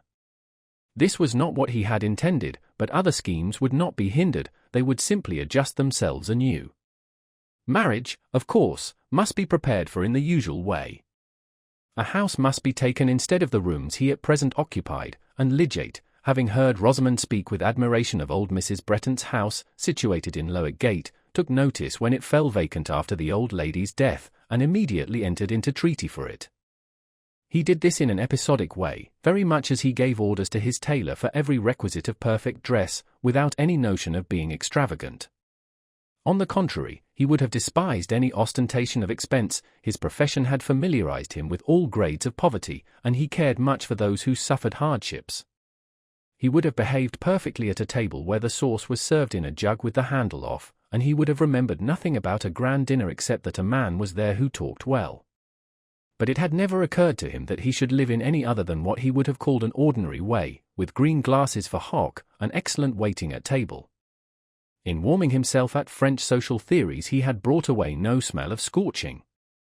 We may handle even extreme opinions with impunity while our furniture, our dinner-giving, and preference for armorial bearings in our own case, link us indissolubly with the established order. And Lidgate's tendency was not towards extreme opinions. He would have liked no barefooted doctrines. Being particular about his boots, he was no radical in relation to anything but medical reform and the prosecution of discovery. In the rest of practical life he walked by hereditary habit, half from that personal pride and unreflecting egoism which I have already called commonness, and half from that knavery which belonged to preoccupation with favourite ideas. Any inward debate Lidgate had as to the consequences of this engagement which had stolen upon him, turned on the paucity of time rather than of money. Certainly, being in love and being expected continually by some one who always turned out to be prettier than memory could represent her to be, did interfere with the diligent use of spare hours which might serve some plodding fellow of a German to make the great, imminent discovery. This was really an argument for not deferring the marriage too long, as he implied to Mr. Fairbrother, one day that the vicar came to his room with some pond products which he wanted to examine under a better microscope than his own, and, finding Lidgate's table full of apparatus and specimens in confusion, said sarcastically, "Eros has degenerated. He began by introducing order and harmony, and now he brings back chaos." "Yes, at some stages," said Lidgate, lifting his brows and smiling, while he began to arrange his microscope. "But a better order will begin after." "Soon," said the vicar. "I hope so, really. This unsettled state of affairs uses up the time, and when one has notions in science, every moment is an opportunity. I feel sure that marriage must be the best thing for a man who wants to work steadily. He has everything at home then, no teasing with personal speculations, he can get calmness and freedom." "You are an enviable dog," said the vicar, "to have such a prospect, Rosamond, calmness and freedom, all to your share. Here am I with nothing but my pipe and pond animalcules." Now, are you ready? Lidgate did not mention to the vicar another reason he had for wishing to shorten the period of courtship. It was rather irritating to him, even with the wine of love in his veins, to be obliged to mingle so often with the family party at the Vinces, and to enter so much into Middlemarch gossip, protracted good cheer, whist-playing, and general futility.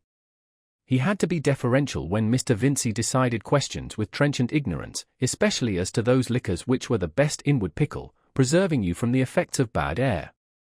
Mrs. Vince's openness and simplicity were quite unstreaked with suspicion as to the subtle offence she might give to the taste of her intended son-in-law, and altogether Lidgate had to confess to himself that he was descending a little in relation to Rosamond's family. But that exquisite creature herself suffered in the same sort of way. It was at least one delightful thought that in marrying her, he could give her a much-needed transplantation. "Dear," he said to her one evening, in his gentlest tone, as he sat down by her and looked closely at her face. But I must first say that he had found her alone in the drawing-room, where the great old-fashioned window, almost as large as the side of the room, was open to the summer scents of the garden at the back of the house. Her father and mother were gone to a party, and the rest were all out with the butterflies. "D. Your eyelids are red." "Are they?" said Rosamond. "I wonder why."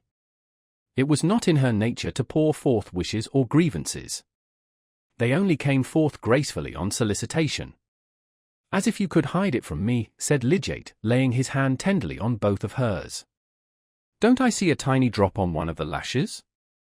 Things trouble you, and you don't tell me. That is unloving. Why should I tell you what you cannot alter? They are everyday things, perhaps they have been a little worse lately. Family annoyances. Don't fear speaking. I guess them. Papa has been more irritable lately. Fred makes him angry, and this morning there was a fresh quarrel because Fred threatens to throw his whole education away, and do something quite beneath him. And besides—" Rosamond hesitated, and her cheeks were gathering a slight flush. Lidgate had never seen her in trouble since the morning of their engagement, and he had never felt so passionately towards her as at this moment. He kissed the hesitating lips gently, as if to encourage them. "I feel that Papa is not quite pleased about our engagement," Rosamond continued, almost in a whisper, "and he said last night that he should certainly speak to you and say it must be given up." "Will you give it up?" said Lidgate, with quick energy, almost angrily. "I never give up anything that I choose to do," said Rosamond, recovering her calmness at the touching of this chord. "God bless you," said Lidgate, kissing her again. This constancy of purpose in the right place was adorable. He went on. "It is too late now for your father to say that our engagement must be given up. You are of age, and I claim you as mine. If anything is done to make you unhappy, that is a reason for hastening our marriage." An unmistakable delight shone forth from the blue eyes that met his, and the radiance seemed to light up all his future with mild sunshine. Ideal happiness, of the kind known in the Arabian Nights, in which you are invited to step from the labor and discord of the street into a paradise where everything is given to you and nothing claimed, seemed to be an affair of a few weeks' waiting, more or less. "Why should we defer it?" he said, with ardent insistence. "I have taken the house now, everything else can soon be got ready, can it not? You will not mind about new clothes. Those can be bought afterwards." "What original notions you clever men have," said Rosamond, dimpling with more thorough laughter than usual at this humorous incongruity.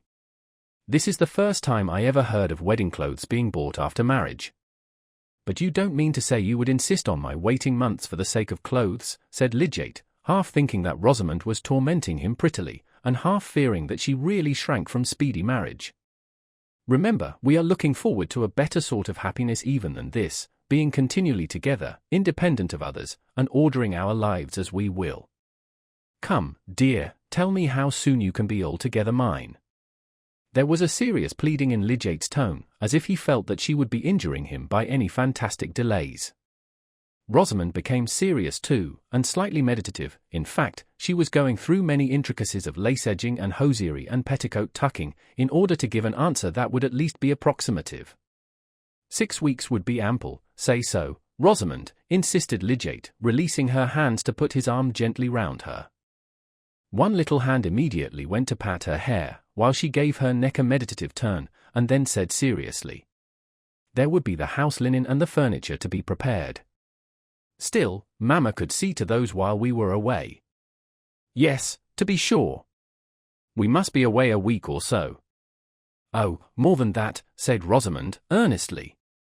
She was thinking of her evening dresses for the visit to Sir Godwin Lidgate's, which she had long been secretly hoping for as a delightful employment of at least 1/4 of the honeymoon, even if she deferred her introduction to the uncle who was a doctor of divinity, also a pleasing though sober kind of rank, when sustained by blood. She looked at her lover with some wondering remonstrance as she spoke, and he readily understood that she might wish to lengthen the sweet time of double solitude. Whatever you wish, my darling, when the day is fixed. But let us take a decided course, and put an end to any discomfort you may be suffering. 6 weeks, I am sure they would be ample. I could certainly hasten the work, said Rosamond. Will you, then, mention it to Papa? I think it would be better to write to him. She blushed and looked at him as the garden flowers look at us when we walk forth happily among them in the transcendent evening light. Is there not a soul beyond utterance, half nymph, half child, in those delicate petals which glow and breathe about the centres of deep colour?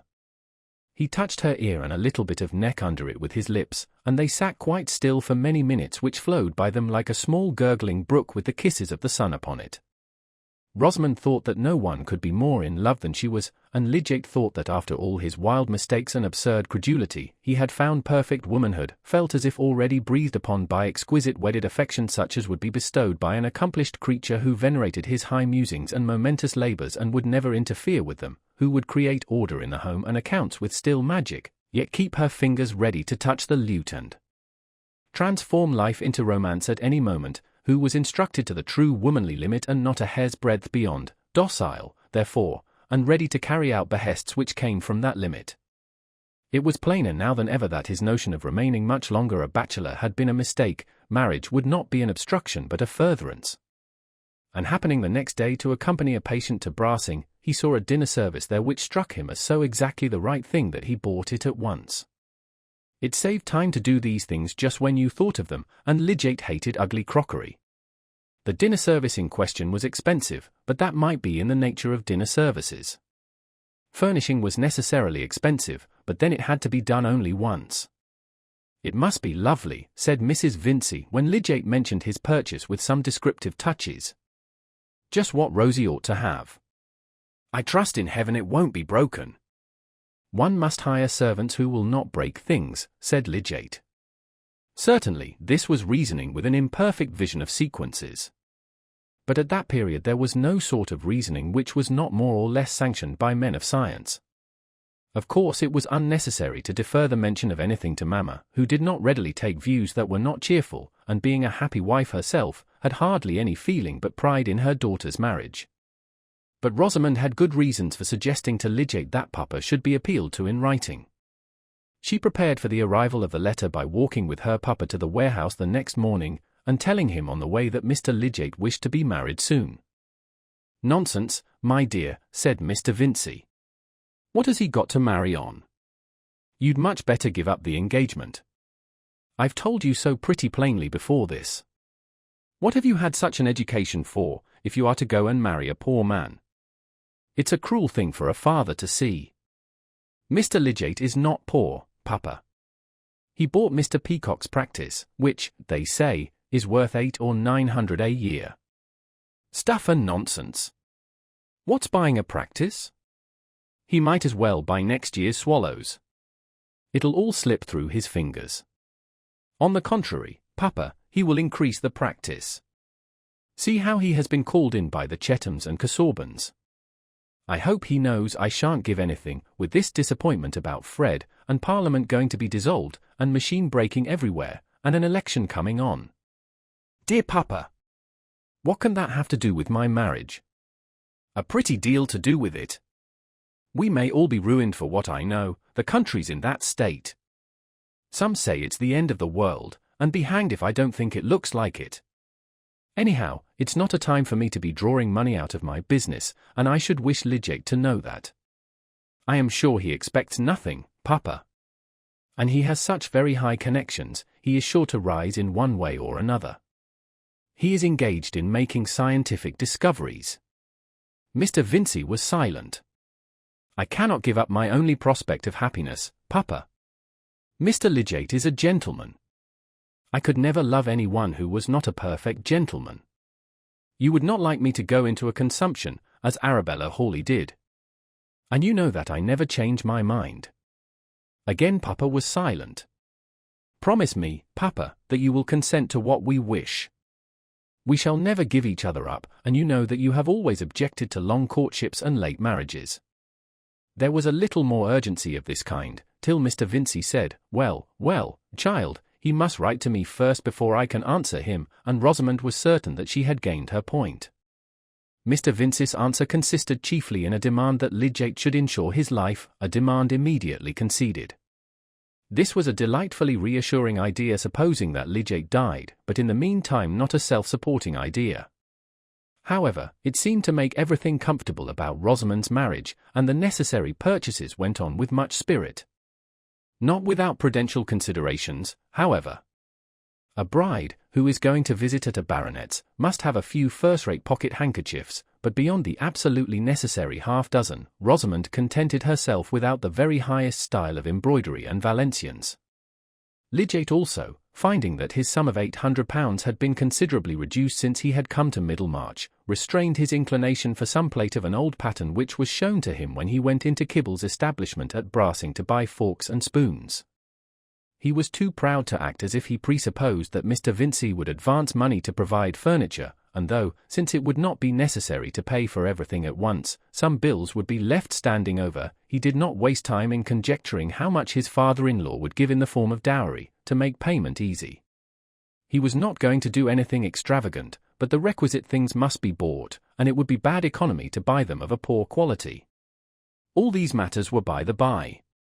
Lidgate foresaw that science and his profession were the objects he should alone pursue enthusiastically, but he could not imagine himself pursuing them in such a home as Wrench had, the doors all open, the oilcloth worn, the children in soiled pinafores, and lunch lingering in the form of bones, black-handled knives, and willow pattern. But Wrench had a wretched lymphatic wife who made a mummy of herself indoors in a large shawl, and he must have altogether begun with an ill-chosen domestic apparatus. Rosamond, however, was on her side much occupied with conjectures, though her quick imitative perception warned her against betraying them too crudely. "I shall like so much to know your family," she said one day, when the wedding journey was being discussed. "We might perhaps take a direction that would allow us to see them as we returned. Which of your uncles do you like best?" "Oh, my Uncle Godwin, I think. He is a good-natured old fellow. You were constantly at his house at Quallingham, when you were a boy, were you not? I should so like to see the old spot and everything you were used to. Does he know you are going to be married?" "No," said Lidgate, carelessly, turning in his chair and rubbing his hair up. "Do send him word of it, you naughty undutiful nephew. He will perhaps ask you to take me to Quallingham, and then you could show me about the grounds, and I could imagine you there when you were a boy. Remember, you see me in my home, just as it has been since I was a child. It is not fair that I should be so ignorant of yours. But perhaps you would be a little ashamed of me." "I forgot that." Lidgate smiled at her tenderly, and really accepted the suggestion that the proud pleasure of showing so charming a bride was worth some trouble. And now he came to think of it, he would like to see the old spots with Rosamond. "I will write to him, then. But my cousins are bores." It seemed magnificent to Rosamond to be able to speak so slightingly of a baronet's family, and she felt much contentment in the prospect of being able to estimate them contemptuously on her own account. But Mamma was near spoiling all, a day or two later, by saying, "I hope your uncle Sir Godwin will not look down on Rosie, Mr. Lidgate. I should think he would do something handsome. 1,000 or 2 can be nothing to a baronet." "Mamma," said Rosamond, blushing deeply, and Lidgate pitied her so much that he remained silent and went to the other end of the room to examine a print curiously, as if he had been absent-minded. Mamma had a little filial lecture afterwards, and was docile as usual. But Rosamond reflected that if any of those high-bred cousins who were bores should be induced to visit Middlemarch, they would see many things in her own family which might shock them. Hence it seemed desirable that Lydgate should by and by get some first-rate position elsewhere than in Middlemarch, and this could hardly be difficult in the case of a man who had a titled uncle and could make discoveries. Lydgate, you perceive, had talked fervidly to Rosamond of his hopes as to the highest uses of his life, and had found it delightful to be listened to by a creature who would bring him the sweet furtherance of satisfying affection, beauty, repose, such help as our thoughts get from the summer sky and the flower-fringed meadows. Lydgate relied much on the psychological difference between what for the sake of variety I will call goose and gander, especially on the innate submissiveness of the goose as beautifully corresponding to the strength of the gander. Chapter 37. Thrice happy she that is so well assured unto herself and settled so in heart, that neither will for better be allured, any fears to worse with any chance to start, but like a steady ship doth strongly part the raging waves and keeps her course aright. Any aught for tempest doth from it depart, any aught for fairer weather's false delight. Such self-assurance need not fear the spite of grudging foes, any favour seek of friends, but in the stay of her own steadfast might, neither to one herself nor other bends. Most happy she that most assured doth rest, but he most happy who such one loves best. Spenser. The doubt hinted by Mr. Vincey whether it were only the general election or the end of the world that was coming on, now that George IV was dead, Parliament dissolved, Wellington and Peel generally depreciated and the new king apologetic, was a feeble type of the uncertainties in provincial opinion at that time. With the glow-worm lights of country places, how could men see which were their own thoughts in the confusion of a Tory ministry passing liberal measures, of Tory nobles and electors being anxious to return liberals rather than friends of the recreant ministers, and of outcries for remedies which seemed to have a mysteriously remote bearing on private interest, and were made suspicious by the advocacy of disagreeable neighbours? Buyers of the Middlemarch newspapers found themselves in an anomalous position. During the agitation on the Catholic question many had given up that Pioneer, which had a motto from Charles James Fox and was in the van of progress, because it had taken Peel's side about the Papists, and had thus blotted its liberalism with a toleration of Jesuitry and ball, but they were ill satisfied with the Trumpet, which, since its blasts against Rome, and in the general flaccidity of the public mind, nobody, knowing who would support whom, had become feeble in its blowing. It was a time, according to a noticeable article in that Pioneer, when the crying needs of the country might well counteract a reluctance to public action on the part of men whose minds had from long experience acquired breadth as well as concentration, decision of judgment as well as tolerance, dispassionateness as well as energy, in fact, all those qualities which in the melancholy experience of mankind have been the least disposed to share lodgings. Mr. Hackbutt, whose fluent speech was at that time floating more widely than usual, and leaving much uncertainty as to its ultimate channel, was heard to say in Mr. Hawley's office that the article in question emanated from Brooke of Tipton, and that Brooke had secretly bought that Pioneer some months ago. "That means mischief, eh?" said Mr. Hawley. "He's got the freak of being a popular man now, after dangling about like a stray tortoise. So much the worse for him. I've had my eye on him for some time. He shall be prettily pumped upon. He's a damned bad landlord. What business has an old county man to come currying favour with a low set of dark blue freemen? As to his paper, I only hope he may do the writing himself. It would be worth our paying for. I understand he has got a very brilliant young fellow to edit it, who can write the highest style of leading article, quite equal to anything in the London papers. And he means to take very high ground on reform. Let Brooke reform his rent roll. He's a cursed old screw, and the buildings all over his estate are going to rack. I suppose this young fellow is some loose fish from London. His name is Ladislaw. He is said to be of foreign extraction. I know the sort, said Mr. Hawley, some emissary. He'll begin with flourishing about the rights of man and end with murdering a wench. That's the style. You must concede that there are abuses, Hawley, said Mr. Hackbutt, foreseeing some political disagreement with his family lawyer. I myself should never favour immoderate views. In fact, I take my stand with Huskisson, but I cannot blind myself to the consideration that the non-representation of large towns. Large towns be damned, said Mr. Hawley, impatient of exposition. I know a little too much about Middlemarch elections. Let 'em quash every pocket borough tomorrow, and bring in every mushroom town in the kingdom, they'll only increase the expense of getting into Parliament. I go upon facts. Mr. Hawley's disgust at the notion of the Pioneer being edited by an emissary, and of Brooke becoming actively political, as if a tortoise of desultory pursuit should protrude its small head ambitiously and become rampant, was hardly equal to the annoyance felt by some members of Mr. Brooke's own family. The result had oozed forth gradually, like the discovery that your neighbor has set up an unpleasant kind of manufacture which will be permanently under your nostrils without legal remedy. The Pioneer had been secretly bought even before Will Ladislaw's arrival, the expected opportunity having offered itself in the readiness of the proprietor to part with a valuable property which did not pay, and in the interval since Mr. Brooke had written his invitation, those germinal ideas of making his mind tell upon the world at large which had been present in him from his younger years, but had hitherto lain in some obstruction, had been sprouting under cover. The development was much furthered by a delight in his guest which proved greater even than he had anticipated. For it seemed that Will was not only at home in all those artistic and literary subjects which Mr. Brooke had gone into at one time, but that he was strikingly ready at seizing the points of the political situation, and dealing with them in that large spirit which, aided by adequate memory, lends itself to quotation and general effectiveness of treatment. He seems to me a kind of Shelley, you know, Mr. Brooke took an opportunity of saying, for the gratification of Mr. Castleburn. I don't mean as to anything objectionable, laxities or atheism, or anything of that kind, you know, Ladislaw's sentiments in every way I am sure are good, indeed, we were talking a great deal together last night. But he has the same sort of enthusiasm for liberty, freedom, emancipation, a fine thing under guidance, you know. I think I shall be able to put him on the right tack, and I am the more pleased because he is a relation of yours, Castleburn. If the right tack implied anything more precise than the rest of Mr. Brooke's speech, Mr. Castleburn silently hoped that it referred to some occupation at a great distance from Lowick.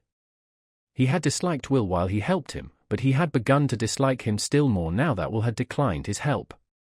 That is the way with us when we have any uneasy jealousy in our disposition. If our talents are chiefly of the burrowing kind, our honey-sipping cousin, whom we have grave reasons for objecting to, is likely to have a secret contempt for us, and any one who admires him passes an oblique criticism on ourselves. Having the scruples of rectitude in our souls, we are above the meanness of injuring him, rather we meet all his claims on us by active benefits, and the drawing of checks for him, being a superiority which he must recognize, gives our bitterness a milder infusion. Now Mr. Castleburn had been deprived of that superiority, as anything more than a remembrance, in a sudden, capricious manner. His antipathy to Will did not spring from the common jealousy of a winter-worn husband, it was something deeper, bred by his lifelong claims and discontents, but Dorothea, now that she was present, Dorothea, as a young wife who herself had shown an offensive capability of criticism, necessarily gave concentration to the uneasiness which had before been vague. Will Ladislaw on his side felt that his dislike was flourishing at the expense of his gratitude, and spent much inward discourse in justifying the dislike. Castleburn hated him, he knew that very well. On his first entrance he could discern a bitterness in the mouth and a venom in the glance which would almost justify declaring war in spite of past benefits. He was much obliged to Castleburn in the past, but really the act of marrying this wife was a set-off against the obligation. It was a question whether gratitude which refers to what is done for oneself ought not to give way to indignation at what is done against another. And Castleburn had done a wrong to Dorothea in marrying her. A man was bound to know himself better than that, and if he chose to grow grey crunching bones in a cavern, he had no business to be luring a girl into his companionship. It is the most horrible of virgin sacrifices, said Will, and he painted to himself what were Dorothea's inward sorrows as if he had been writing a choric wail. But he would never lose sight of her, he would watch over her, if he gave up everything else in life he would watch over her, and she should know that she had one slave in the world. Will had, to use Sir Thomas Browne's phrase, a passionate prodigality of statement both to himself and others. The simple truth was that nothing then invited him so strongly as the presence of Dorothea. Invitations of the formal kind had been wanting, however, for Will had never been asked to go to Lowick. Mr. Brooke, indeed, confident of doing everything agreeable which Castleburn, poor fellow, was too much absorbed to think of, had arranged to bring Ladislaw to Lowick several times, not neglecting meanwhile to introduce him elsewhere on every opportunity as a young relative of Castleburn's. And though Will had not seen Dorothea alone, their interviews had been enough to restore her former sense of young companionship with one who was cleverer than herself, yet seemed ready to be swayed by her. Poor Dorothea before her marriage had never found much room in other minds for what she cared most to say, and she had not, as we know, enjoyed her husband's superior instruction so much as she had expected. If she spoke with any keenness of interest to Mr. Casaubon, he heard her with an air of patience as if she had given a quotation from the Delectus familiar to him from his tender years, and sometimes mentioned curtly what ancient sects or personages had held similar ideas, as if there were too much of that sort in stock already. At other times he would inform her that she was mistaken, and reassert what her remark had questioned. But Will Ladislaw always seemed to see more in what she said than she herself saw. Dorothea had little vanity, but she had the ardent woman's need to rule beneficently by making the joy of another soul. Hence the mere chance of seeing Will occasionally was like a lunette opened in the wall of her prison, giving her a glimpse of the sunny air, and this pleasure began to nullify her original alarm at what her husband might think about the introduction of Will as her uncle's guest. On this subject Mr. Casaubon had remained dumb. But Will wanted to talk with Dorothea alone, and was impatient of slow circumstance. However slight the terrestrial intercourse between Dante and Beatrice or Petrarch and Laura, time changes the proportion of things, and in later days it is preferable to have fewer sonnets and more conversation. Necessity excused stratagem, but stratagem was limited by the dread of offending Dorothea. He found out at last that he wanted to take a particular sketch at Lowick, and one morning when Mr. Brooke had to drive along the Lowick road on his way to the county town, Will asked to be set down with his sketchbook and campstool at Lowick, and without announcing himself at the manor settled himself to sketch in a position where he must see Dorothea if she came out to walk, and he knew that she usually walked an hour in the morning. But the stratagem was defeated by the weather. Clouds gathered with treacherous quickness, the rain came down, and Will was obliged to take shelter in the house. He intended, on the strength of relationship, to go into the drawing-room and wait there without being announced, and seeing his old acquaintance the butler in the hall, he said, "Don't mention that I am here, Pratt, I will wait till luncheon. I know Mr. Casaubon does not like to be disturbed when he is in the library." "Master is out, sir, there's only Mrs. Casaubon in the library."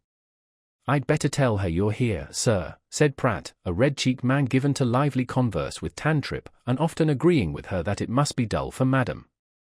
"Oh, very well, this confounded rain has hindered me from sketching," said Will, feeling so happy that he affected indifference with delightful ease.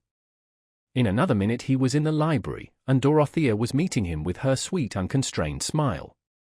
"Mr. Casaubon has gone to the Archdeacon's," she said, at once. "I don't know whether he will be at home again long before dinner." He was uncertain how long he should be. "Did you want to say anything particular to him?" "No, I came to sketch, but the rain drove me in. Else I would not have disturbed you yet.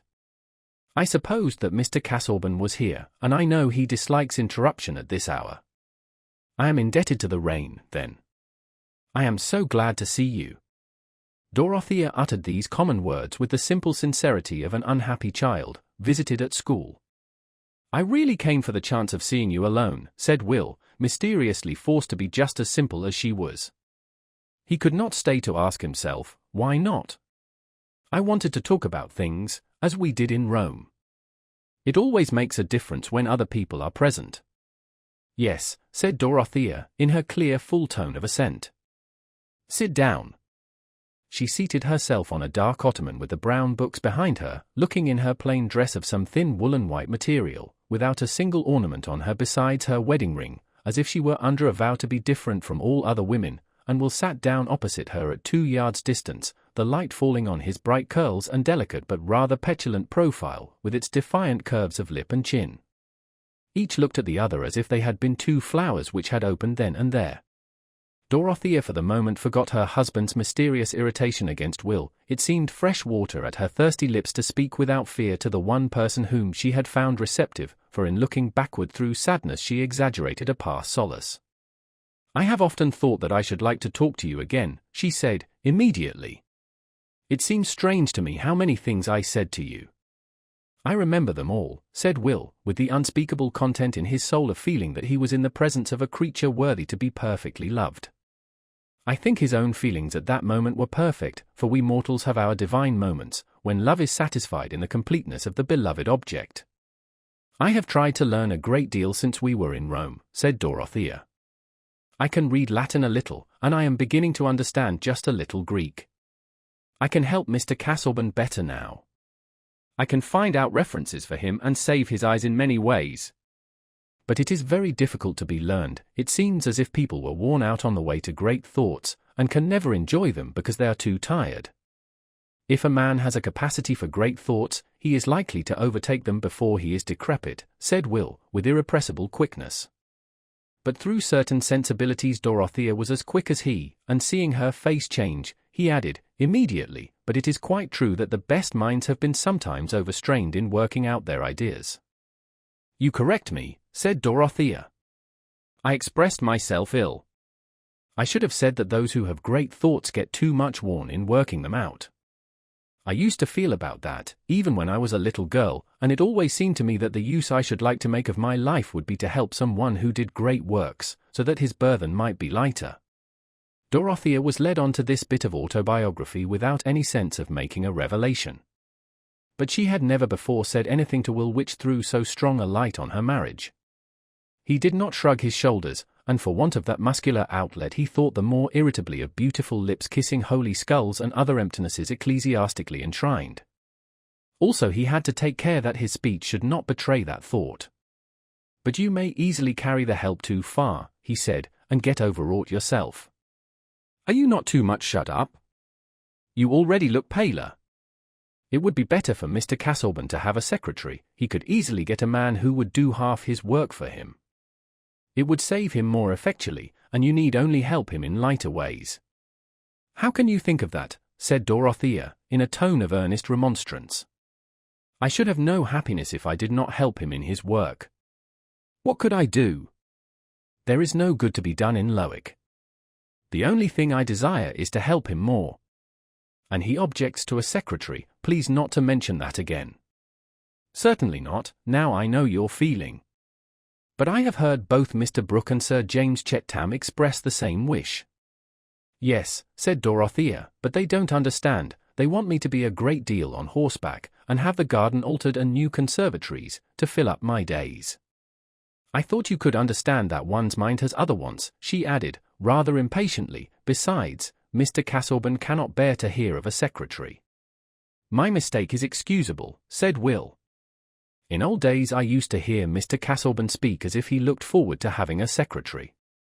Indeed, he held out the prospect of that office to me. But I turned out to be not good enough for it. Dorothea was trying to extract out of this an excuse for her husband's evident repulsion, as she said, with a playful smile, you were not a steady worker enough.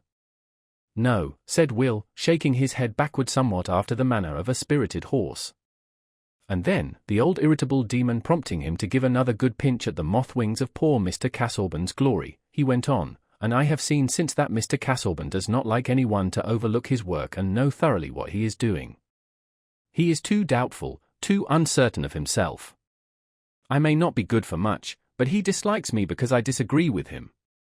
Will was not without his intentions to be always generous, but our tongues are little triggers which have usually been pulled before general intentions can be brought to bear. And it was too intolerable that Casaubon's dislike of him should not be fairly accounted for to Dorothea. Yet when he had spoken he was rather uneasy as to the effect on her. But Dorothea was strangely quiet, not immediately indignant, as she had been on a like occasion in Rome. And the cause lay deep. She was no longer struggling against the perception of facts, but adjusting herself to their clearest perception, and now when she looked steadily at her husband's failure, still more at his possible consciousness of failure, she seemed to be looking along the one track where duty became tenderness. Will's want of reticence might have been met with more severity, if he had not already been recommended to her mercy by her husband's dislike, which must seem hard to her till she saw better reason for it.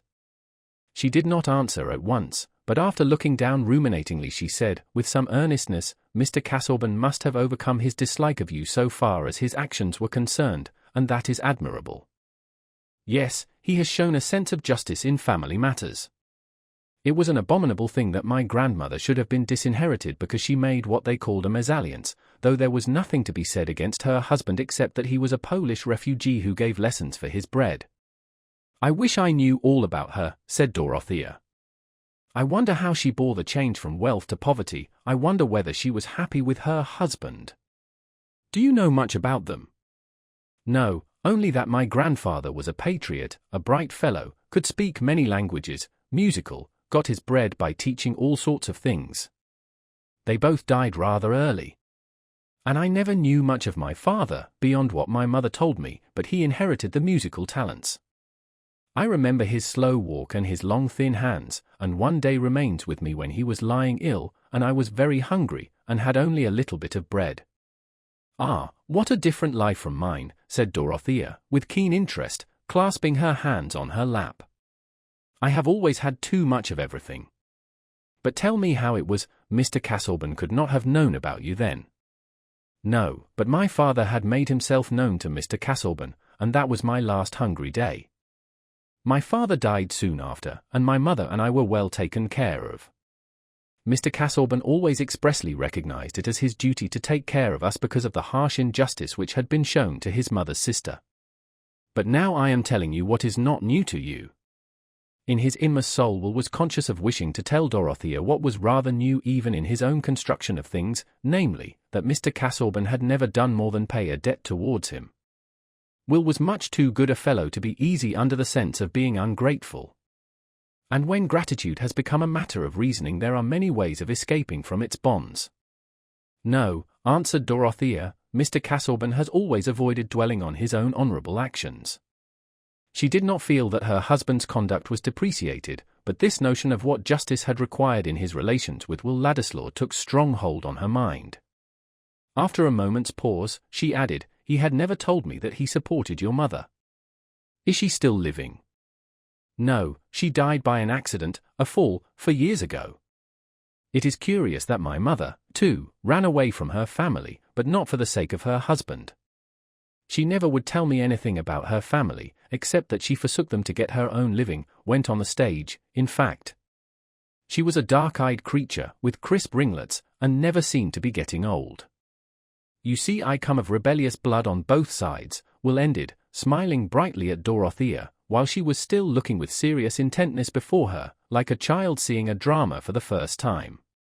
But her face, too, broke into a smile as she said, that is your apology, I suppose, for having yourself been rather rebellious, I mean, to Mr. Castleburn's wishes. You must remember that you have not done what he thought best for you. And if he dislikes you, you were speaking of dislike a little while ago, but I should rather say, if he has shown any painful feelings towards you, you must consider how sensitive he has become from the wearing effect of study. Perhaps, she continued, getting into a pleading tone, my uncle has not told you how serious Mr. Castleburn's illness was. It would be very petty of us who are well and can bear things, to think much of small offences from those who carry a weight of trial. You teach me better, said Will. I will never grumble on that subject again. There was a gentleness in his tone which came from the unutterable contentment of perceiving, what Dorothea was hardly conscious of, that she was travelling into the remoteness of pure pity and loyalty towards her husband. Will was ready to adore her pity and loyalty if she would associate himself with her in manifesting them. I have really sometimes been a perverse fellow, he went on, but I will never again, if I can help it, do or say what you would disapprove. That is very good of you, said Dorothea, with another open smile. I shall have a little kingdom then, where I shall give laws. But you will soon go away, out of my rule, I imagine. You will soon be tired of staying at the Grange. That is a point I wanted to mention to you, one of the reasons why I wish to speak to you alone. Mr. Brooke proposes that I should stay in this neighbourhood. He has bought one of the Middlemarch newspapers, and he wishes me to conduct that, and also to help him in other ways. Would not that be a sacrifice of higher prospects for you, said Dorothea. Perhaps, but I have always been blamed for thinking of prospects, and not settling to anything. And here is something offered to me. If you would not like me to accept it, I will give it up. Otherwise I would rather stay in this part of the country than go away. I belong to nobody anywhere else. I should like you to stay very much, said Dorothea, at once, as simply and readily as she had spoken at Rome. There was not the shadow of a reason in her mind at the moment why she should not say so. Then I will stay, said Ladislaw, shaking his head backward, rising and going towards the window, as if to see whether the rain had ceased. But the next moment, Dorothea, according to a habit which was getting continually stronger, began to reflect that her husband felt differently from herself, and she colored deeply under the double embarrassment of having expressed what might be in opposition to her husband's feeling, and of having to suggest this opposition to Will. His face was not turned towards her, and this made it easier to say, "But my opinion is of little consequence on such a subject. I think you should be guided by Mr. Castleburn." I spoke without thinking of anything else than my own feeling, which has nothing to do with the real question. But it now occurs to me, perhaps Mr. Castleburn might see that the proposal was not wise. Can you not wait now and mention it to him? "I can't wait today," said Will, inwardly seared by the possibility that Mr. Castleburn would enter. "The rain is quite over now. I told Mr. Brooke not to call for me, I would rather walk the 5 miles. I shall strike across Halsell Common, and see the gleams on the wet grass. I like that." He approached her to shake hands quite hurriedly, longing but not daring to say, "Don't mention the subject to Mr. Castleburn." No, he dared not, could not say it. To ask her to be less simple and direct would be like breathing on the crystal that you want to see the light through. And there was always the other great dread of himself becoming dimmed and forever rayshorn in her eyes. "I wish you could have stayed," said Dorothea, with a touch of mournfulness, as she rose and put out her hand. She also had her thought which she did not like to express. Will certainly ought to lose no time in consulting Mr. Castleburn's wishes, but for her to urge this might seem an undue dictation.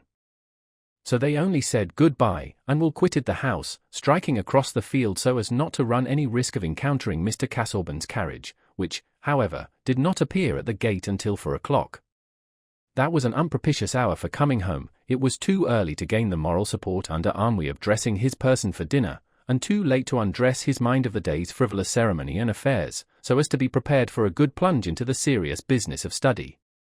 On such occasions he usually threw into an easy-chair in the library, and allowed Dorothea to read the London papers to him, closing his eyes the while.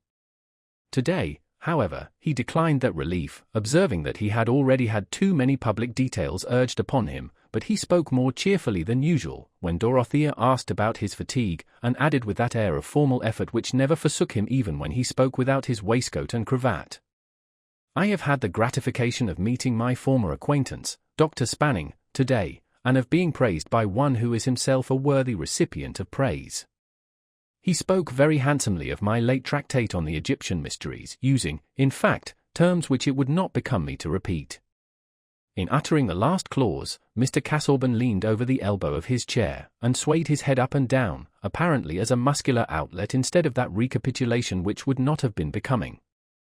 "I am very glad you have had that pleasure," said Dorothea, delighted to see her husband less weary than usual at this hour. "Before you came I had been regretting that you happened to be out today." "Why so, my dear?" said Mr. Castleburn, throwing himself backward again. "Because Mr. Ladislaw has been here, and he has mentioned a proposal of my uncle's which I should like to know your opinion of." Her husband, she felt, was really concerned in this question. Even with her ignorance of the world she had a vague impression that the position offered to Will was out of keeping with his family connections, and certainly Mr. Castleburn had a claim to be consulted. He did not speak, but merely bowed. "Dear uncle, you know, has many projects. It appears that he has bought one of the Middlemarch newspapers, and he has asked Mr. Ladislaw to stay in this neighborhood and conduct the paper for him, besides helping him in other ways." Dorothea looked at her husband while she spoke, but he had at first blinked and finally closed his eyes, as if to save them, while his lips became more tense. "What is your opinion?" she added, rather timidly, after a slight pause.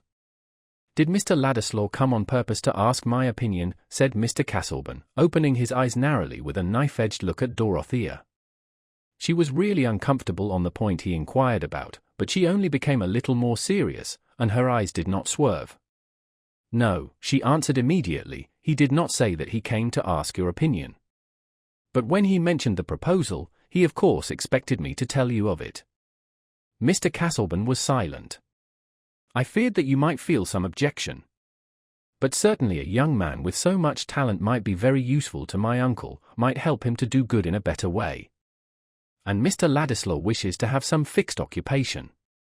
He has been blamed, he says, for not seeking something of that kind, and he would like to stay in this neighborhood because no one cares for him elsewhere. Dorothea felt that this was a consideration to soften her husband. However, he did not speak, and she presently recurred to Dr. Spanning and the Archdeacon's breakfast. But there was no longer sunshine on these subjects. The next morning, without Dorothea's knowledge, Mr. Casaubon dispatched the following letter, beginning, "Dear Mr. Ladislaw," he had always before addressed him as Will. "Mrs. Casaubon informs me that a proposal has been made to you, and, according to an inference by no means stretched, has on your part been in some degree entertained, which involves your residence in this neighborhood in a capacity which I am justified in saying touches my own position in such a way as renders it not only natural and warrantable in me when that effect is viewed under the influence of legitimate feeling, but incumbent on me when the same effect is considered in the light of my responsibilities, to state at once that your acceptance of the proposal above indicated would be highly offensive to me. That I have some claim to the exercise of a veto here would not, I believe, be denied by any reasonable person cognizant of the relations between us, relations which, though thrown into the past by your recent procedure, are not thereby annulled in their character of determining antecedents. I will not here make reflections on any person's judgment. It is enough for me to point out to yourself that there are certain social fitnesses and proprieties which should hinder a somewhat near relative of mine from becoming any wise conspicuous in this vicinity in a status not only much beneath my own, but associated at best with the sciolism of literary or political adventurers. At any rate, the contrary issue must exclude you from further reception at my house. Yours faithfully, Edward Casaubon. Meanwhile Dorothea's mind was innocently at work towards the further embitterment of her husband, dwelling, with a sympathy that grew to agitation, on what Will had told her about his parents and grandparents. Any private hours in her day were usually spent in her blue-green boudoir, and she had come to be very fond of its pallid quaintness.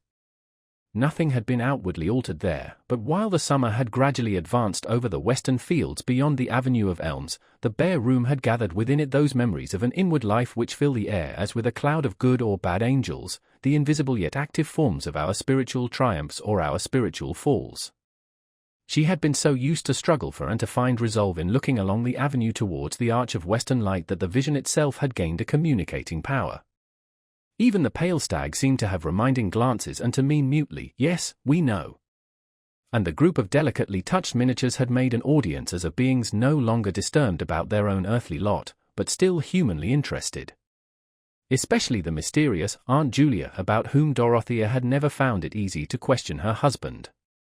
And now, since her conversation with Will, many fresh images had gathered round that Aunt Julia who was Will's grandmother, the presence of that delicate miniature, so like a living face that she knew, helping to concentrate her feelings. What a wrong, to cut off the girl from the family protection and inheritance only because she had chosen a man who was poor.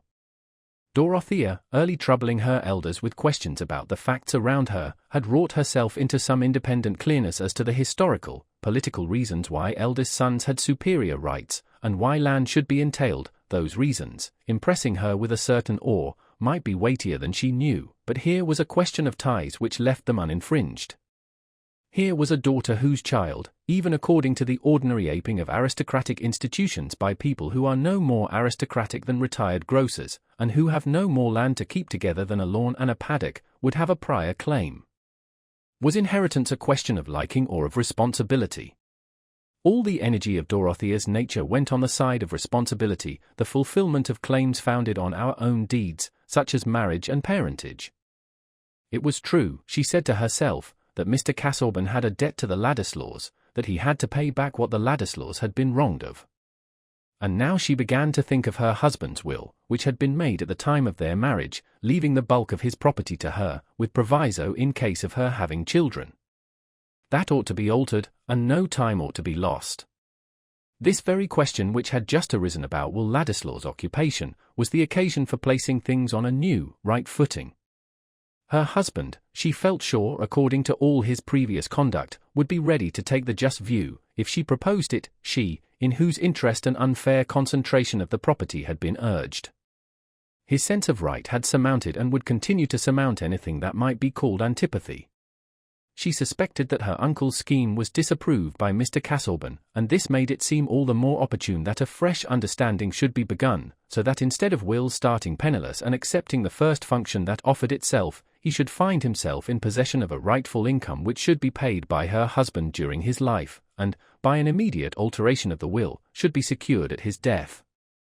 The vision of all this as what ought to be done seemed to Dorothea like a sudden letting in of daylight, waking her from her previous stupidity and incurious self-absorbed ignorance about her husband's relation to others. Will Ladislaw had refused Mr. Castleburn's future aid on a ground that no longer appeared right to her, and Mr. Castleburn had never himself seen fully what was the claim upon him. But he will, said Dorothea. The great strength of his character lies here. And what are we doing with our money? We make no use of half of our income. My own money buys me nothing but an uneasy conscience. There was a peculiar fascination for Dorothea in this division of property intended for herself, and always regarded by her as excessive. She was blind, you see, to many things obvious to others, likely to tread in the wrong places, as Celia had warned her, yet her blindness to whatever did not lie in her own pure purpose carried her safely by the side of precipices where vision would have been perilous with fear. The thoughts which had gathered vividness in the solitude of her boudoir occupied her incessantly through the day on which Mr. Castleburn had sent his letter to Will. Everything seemed hindrance to her till she could find an opportunity of opening her heart to her husband. To his preoccupied mind all subjects were to be approached gently, and she had never since his illness lost from her consciousness the dread of agitating him. But when young Oda is set brooding over the conception of a prompt deed, the deed itself seems to start forth with independent life, mastering ideal obstacles. The day passed in a somber fashion, not unusual, though Mr. Castleburn was perhaps unusually silent, but there were hours of the night which might be counted on as opportunities of conversation, for Dorothea, when aware of her husband's sleeplessness, had established a habit of rising, lighting a candle, and reading him to sleep again. And this night she was from the beginning sleepless, excited by resolves. He slept as usual for a few hours, but she had risen softly and had sat in the darkness for nearly an hour before he said, "Dorothea, since you are up, will you light a candle?" "Do you feel ill, dear?" was her first question, as she obeyed him. "No, not at all, but I shall be obliged, since you are up, if you will read me a few pages of Lothe." "May I talk to you a little instead?" said Dorothea. "Certainly. I have been thinking about money all day, that I have always had too much, and especially the prospect of too much. These, my dear Dorothea, are providential arrangements. But if one has too much in consequence of others being wronged, it seems to me that the divine voice which tells us to set that wrong right must be obeyed. What, my love, is the bearing of your remark? That you have been too liberal in arrangements for me, I mean, with regard to property, and that makes me unhappy." "How so?" "I have none but comparatively distant connections. I have been led to think about your Aunt Julia, and how she was left in poverty only because she married a poor man, an act which was not disgraceful, since he was not unworthy. It was on that ground, I know, that you educated Mr. Ladislaw and provided for his mother." Dorothea waited a few moments for some answer that would help her onward. None came, and her next word seemed the more forcible to her, falling clear upon the dark silence. "But surely we should regard his claim as a much greater one, even to the half of that property which I know that you have destined for me. And I think he ought at once to be provided for on that understanding. It is not right that he should be in the dependence of poverty while we are rich. And if there is any objection to the proposal he mentioned, the giving him his true place and his true share would set aside any motive for his accepting it." "Mr. Ladislaw has probably been speaking to you on this subject," said Mr. Castleburn, with a certain biting quickness not habitual to him. "Indeed, no," said Dorothea, earnestly. "How can you imagine it, since he has so lately declined everything from you? I fear you think too hardly of him, dear. He only told me a little about his parents and grandparents, and almost all in answer to my questions. You are so good, so just, you have done everything you thought to be right. But it seems to me clear that more than that is right, and I must speak about it, since I am the person who would get what is called benefit by that more not being done." There was a perceptible pause before Mr. Castleburn replied, not quickly as before, but with a still more biting emphasis. "Dorothea, my love, this is not the first occasion, but it were well that it should be the last, on which you have assumed a judgment on subjects beyond your scope. Into the question how far conduct, especially in the matter of alliances, constitutes a forfeiture of family claims, I do not now enter. Suffice it, that you are not here qualified to discriminate. What I now wish you to understand is, that I accept no revision, still less dictation within that range of affairs which I have deliberated upon as distinctly and properly mine. It is not for you to interfere between me and Mr. Ladislaw, and still less to encourage communications from him to you which constitute a criticism on my procedure. Poor Dorothea, shrouded in the darkness, was in a tumult of conflicting emotions. Alarm at the possible effect on himself of her husband's strongly manifested anger would have checked any expression of her own resentment, even if she had been quite free from doubt and compunction under the consciousness that there might be some justice in his last insinuation. Hearing him breathe quickly after he had spoken, she sat listening, frightened, wretched, with a dumb inward cry for help to bear this nightmare of a life in which every energy was arrested by dread. But nothing else happened, except that they both remained a long while sleepless, without speaking again. The next day, Mr. Casaubon received the following answer from Will Ladislaw. Dear Mr. Casaubon, I have given all due consideration to your letter of yesterday, but I am unable to take precisely your view of our mutual position. With the fullest acknowledgment of your generous conduct to me in the past, I must still maintain that an obligation of this kind cannot fairly fetter me as you appear to expect that it should. Granted that a benefactor's wishes may constitute a claim, there must always be a reservation as to the quality of those wishes. They may possibly clash with more imperative considerations. Or a benefactor's veto might impose such a negation on a man's life that the consequent blank might be more cruel than the benefaction was generous. I am merely using strong illustrations. In the present case I am unable to take your view of the bearing which my acceptance of occupation, not enriching certainly, but not dishonorable, will have on your own position, which seems to me too substantial to be affected in that shadowy manner. And though I do not believe that any change in our relations will occur, certainly none has yet occurred, which can nullify the obligations imposed on me by the past. Pardon me for not seeing that those obligations should restrain me from using the ordinary freedom of living where I choose, and maintaining myself by any lawful occupation I may choose. Regretting that there exists this difference between us as to a relation in which the conferring of benefits has been entirely on your side, I remain, yours with persistent obligation, Will Ladislaw. Poor Mr. Casaubon felt, and must not we, being impartial, feel with him a little, that no man had juster cause for disgust and suspicion than he. Young Ladislaw, he was sure, meant to defy and annoy him, meant to win Dorothea's confidence and sow her mind with disrespect, and perhaps aversion, towards her husband. Some motive beneath the surface had been needed to account for Will's sudden change of course in rejecting Mr. Casaubon's aid and quitting his travels, and this defiant determination to fix himself in the neighbourhood by taking up something so much at variance with his former choice as Mr. Brooke's Middlemarch projects, revealed clearly enough that the undeclared motive had relation to Dorothea. Not for one moment did Mr. Casaubon suspect Dorothea of any doubleness. He had no suspicions of her, but he had, what was little less uncomfortable, the positive knowledge that her tendency to form opinions about her husband's conduct was accompanied with a disposition to regard Will Ladislaw favourably and be influenced by what he said. His own proud reticence had prevented him from ever being undeceived in the supposition that Dorothea had originally asked her uncle to invite Will to his house. And now, on receiving Will's letter, Mr. Casaubon had to consider his duty. He would never have been easy to call his action anything else than duty, but in this case, contending motives thrust him back into negations. Should he apply directly to Mr. Brooke, and demand of that troublesome gentleman to revoke his proposal? Or should he consult Sir James Chettam, and get him to concur in remonstrance against a step which touched the whole family? In either case Mr. Casaubon was aware that failure was just as probable as success. It was impossible for him to mention Dorothea's name in the matter, and without some alarming urgency Mr. Brooke was as likely as not, after meeting all representations with apparent assent, to wind up by saying, "Never fear, Casaubon. Depend upon it, young Ladislaw will do you credit. Depend upon it, I have put my finger on the right thing." And Mr. Casaubon shrank nervously from communicating on the subject with Sir James Chettam, between whom and himself there had never been any cordiality, and who would immediately think of Dorothea without any mention of her. Poor Mr. Casaubon was distrustful of everybody's feeling towards him, especially as a husband. To let anyone suppose that he was jealous would be to admit their suspected view of his disadvantages. To let them know that he did not find marriage particularly blissful would imply his conversion to their, probably, earlier disapproval.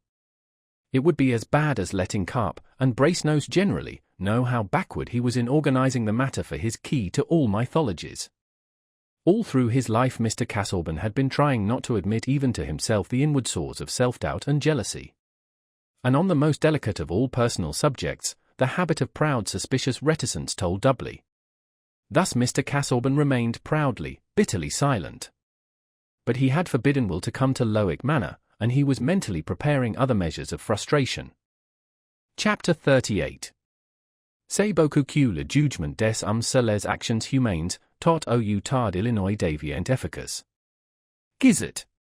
Sir James Chettam could not look with any satisfaction on Mr. Brooke's new courses, but it was easier to object than to hinder.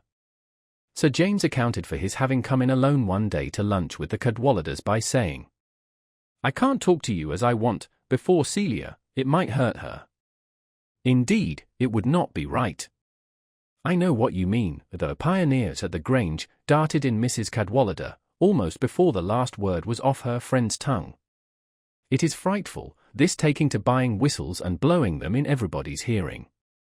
Lying in bed all day and playing at dominoes, like poor Lord Plessy, would be more private and bearable." "I see they are beginning to attack our friend Brooke in the trumpet," said the rector, lounging back and smiling easily, as he would have done if he had been attacked himself. "There are tremendous sarcasms against a landlord not 100 miles from Middlemarch, who receives his own rents, and makes no returns."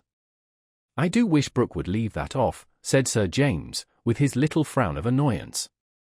"Is he really going to be put in nomination, though?" said Mr. Cadwallader. "I saw Fairbrother yesterday, his Whiggish himself, hoists broom and useful knowledge, that's the worst I know of him, and he says that Brooke is getting up a pretty strong party. Bulstrode, the banker, is his foremost man. But he thinks Brooke would come off badly at a nomination." "Exactly," said Sir James, with earnestness. "I have been inquiring into the thing, for I've never known anything about Middlemarch politics before, the county being my business. What Brooke trusts to is that they're going to turn out Oliver because he is a Peelite. But Hawley tells me that if they send up a Whig at all it is sure to be Bagster, one of those candidates who come from heaven knows where, but dead against ministers, and an experienced parliamentary man. Hawley's rather rough, he forgot that he was speaking to me. He said if Brooke wanted a pelting, he could get it cheaper than by going to the hustings." "I warned you all of it," said Mrs. Cadwallader, waving her hands outward. "I said to Humphrey long ago, Mr. Brooke is going to make a splash in the mud. And now he has done it." "Well, he might have taken it into his head to marry," said the rector. "That would have been a graver mess than a little flirtation with politics." "He may do that afterwards," said Mrs. Cadwallader, "when he has come out on the other side of the mud with an ague." "What I care for most is his own dignity," said Sir James. "Of course I care the more because of the family. But he's getting on in life now, and I don't like to think of his exposing himself. They will be raking up everything against him." "I suppose it's no use trying any persuasion," said the rector. "There's such an odd mixture of obstinacy and changeableness in Brooke. Have you tried him on the subject?" "Well, no," said Sir James, "I feel a delicacy in appearing to dictate. But I have been talking to this young Ladislaw that Brooke is making a factotum of. Ladislaw seems clever enough for anything.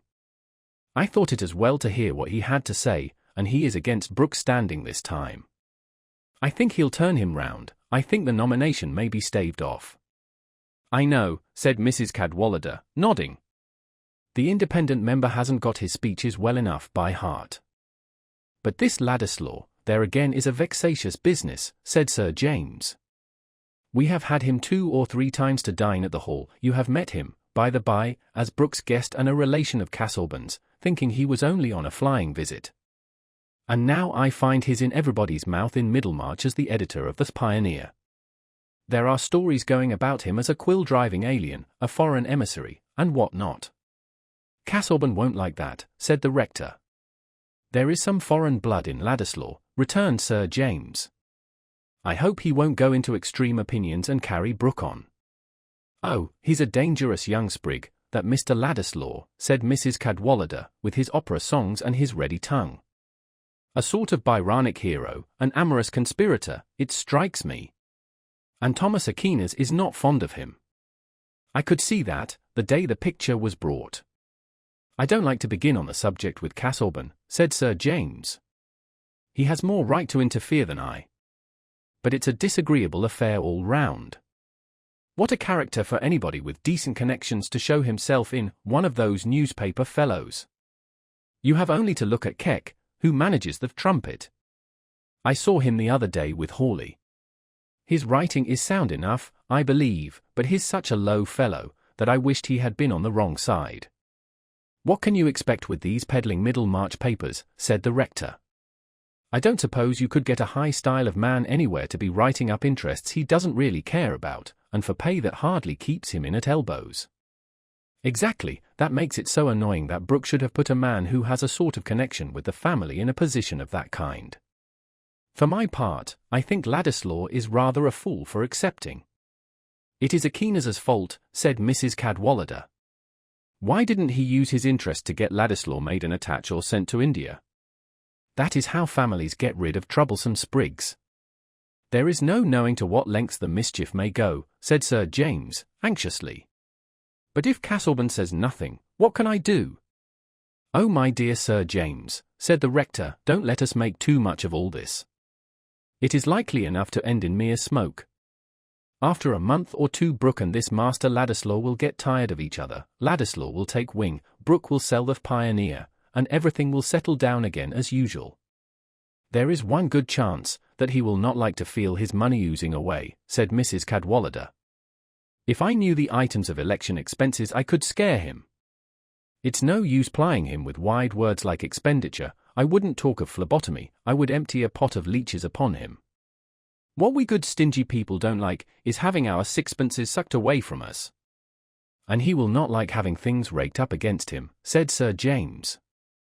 There is the management of his estate. They have begun upon that already. And it really is painful for me to see. It is a nuisance under one's very nose. I do think one is bound to do the best for one's land and tenants, especially in these hard times. Perhaps the Trumpets may rouse him to make a change, and some good may come of it all, said the rector.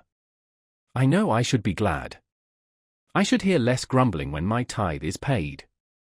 I don't know what I should do if there were not a modus in Tipton. I want him to have a proper man to look after things, I want him to take on Garth again, said Sir James. He got rid of Garth 12 years ago, and everything has been going wrong since. I think of getting Garth to manage for me, he has made such a capital plan for my buildings, and Lovegood is hardly up to the mark. But Garth would not undertake the Tipton estate again unless Brooke left it entirely to him. In the right of it too, said the rector. Garth is an independent fellow, an original, simple-minded fellow. One day, when he was doing some valuation for me, he told me point-blank that clergymen seldom understood anything about business, and did mischief when they meddled, but he said it as quietly and respectfully as if he had been talking to me about sailors. He would make a different parish of Tipton, if Brooke would let him manage. I wish, by the help of the Trumpet, you could bring that round. If Dorothea had kept near her uncle, there would have been some chance, said Sir James. She might have got some power over him in time, and she was always uneasy about the estate. She had wonderfully good notions about such things. But now Casaubon takes her up entirely. Celia complains a good deal. We can hardly get her to dine with us, since he had that fit. Sir James ended with a look of pitying disgust, and Mrs. Cadwallader shrugged her shoulders as much as to say that she was not likely to see anything new in that direction. Poor Casaubon, the rector said. That was a nasty attack. I thought he looked shattered the other day at the Archdeacon's. In point of fact, resumed Sir James, not choosing to dwell on fits, Brooke doesn't mean badly by his tenants or anyone else, but he has got that way of paring and clipping at expenses. Come, that's a blessing, said Mrs. Cadwallader. That helps him to find himself in a mourning. He may not know his own opinions, but he does know his own pocket. I don't believe a man is in pocket by stinginess on his land, said Sir James. Oh, stinginess may be abused like other virtues, it will not do to keep one's own pigs lean, said Mrs. Cadwallader, who had risen to look out of the window. But talk of an independent politician and he will appear. What? Brooke, said her husband. Yes. Now, you ply him with the trumpet, Humphrey, and I will put the leeches on him. What will you do, Sir James? The fact is, I don't like to begin about it with Brooke. In our mutual position, the whole thing is so unpleasant. I do wish people would behave like gentlemen, said the good baronet, feeling that this was a simple and comprehensive programme for social well-being. Here you all are, eh? Said Mr. Brooke, shuffling round and shaking hands. I was going up to the hall by and by, Chet-Tam. But it's pleasant to find everybody, you know. Well, what do you think of things, going on a little fast? It was true enough, what Laffitte said, since yesterday, a century has passed away, they're in the next century, you know, on the other side of the water. Going on faster than we are. Why, yes, said the rector, taking up the newspaper. Here is the trumpets accusing you of lagging behind, did you see? Eh? No, said Mr. Brooke, dropping his gloves into his hat and hastily adjusting his eyeglass. But Mr. Cadwallader kept the paper in his hand, saying, with a smile in his eyes, Look here. All this is about a landlord not 100 miles from Middlemarch, who receives his own rents. They say he is the most retrogressive man in the county. I think you must have taught them that word in the Pioneer. Oh, that is Keck, an illiterate fellow, you know. Retrogressive, now. Come, that's capital. He thinks it means destructive, they want to make me out a destructive, you know, said Mr. Brooke, with that cheerfulness which is usually sustained by an adversary's ignorance. I think he knows the meaning of the word. Here is a sharp stroke or two. If we had to describe a man who is retrogressive in the most evil sense of the word, we should say, he is one who would dub himself a reformer of our Constitution, while every interest for which he is immediately responsible is going to decay, a philanthropist who cannot bear one rogue to be hanged, but does not mind 5 honest tenants being half-starved, a man who shrieks at corruption, and keeps his farms at rack rent, who roars himself red at rotten boroughs, and does not mind if every field on his farms has a rotten gate, a man very open-hearted to Leeds and Manchester, no doubt, he would give any number of representatives who will pay for their seats out of their own pockets. What he objects to giving is a little return on rent days to help a tenant to buy stock, or an outlay on repairs to keep the weather out at a tenant's barn door or make his house look a little less like an Irish cottier's. But we all know the wag's definition of a philanthropist, a man whose charity increases directly as the square of the distance. And so on. All the rest is to show what sort of legislator a philanthropist is likely to make, ended the rector, throwing down the paper, and clasping his hands at the back of his head, while he looked at Mr. Brooke with an air of amused neutrality. Come, that's rather good, you know, said Mr. Brooke, taking up the paper and trying to bear the attack as easily as his neighbour did, but colouring and smiling rather nervously, that about roaring himself red at rotten boroughs, I never made a speech about rotten boroughs in my life. And as to roaring myself red and that kind of thing, these men never understand what is good satire. Satire, you know, should be true up to a certain point. I recollect they said that in the Edinburgh somewhere, it must be true up to a certain point. Well, that is really a hit about the gates, said Sir James, anxious to tread carefully. Dagley complained to me the other day that he hadn't got a decent gate on his farm. Garth has invented a new pattern of gate, I wish you would try it. One ought to use some of one's timber in that way. You go in for fancy farming, you know, Chet-Tam, said Mr. Brooke, appearing to glance over the columns of the Trumpet. That's your hobby, and you don't mind the expense. I thought the most expensive hobby in the world was standing for Parliament, said Mrs. Cadwallader. They said the last unsuccessful candidate at Middlemarch, Giles, wasn't his name, spent £10,000 and failed because he did not bribe enough. What a bitter reflection for a man! Somebody was saying, said the rector, laughingly, that East Retford was nothing to Middlemarch, for bribery. Nothing of the kind, said Mr. Brooke. The Tories bribe, you know, Hawley and his set bribe with treating, hot codlings, and that sort of thing, and they bring the voters drunk to the poll. But they are not going to have it their own way in future, not in future, you know. Middlemarch is a little backward, I admit, the freemen are a little backward. But we shall educate them, we shall bring them on, you know. The best people there are on our side. Holly says you have men on your side who will do you harm, remarked Sir James. He says Bulstrode the banker will do you harm. And that if you got pelted, interposed Mrs. Cadwallader, half the rotten eggs would mean hatred of your committee-man. Good heavens! Think what it must be to be pelted for wrong opinions.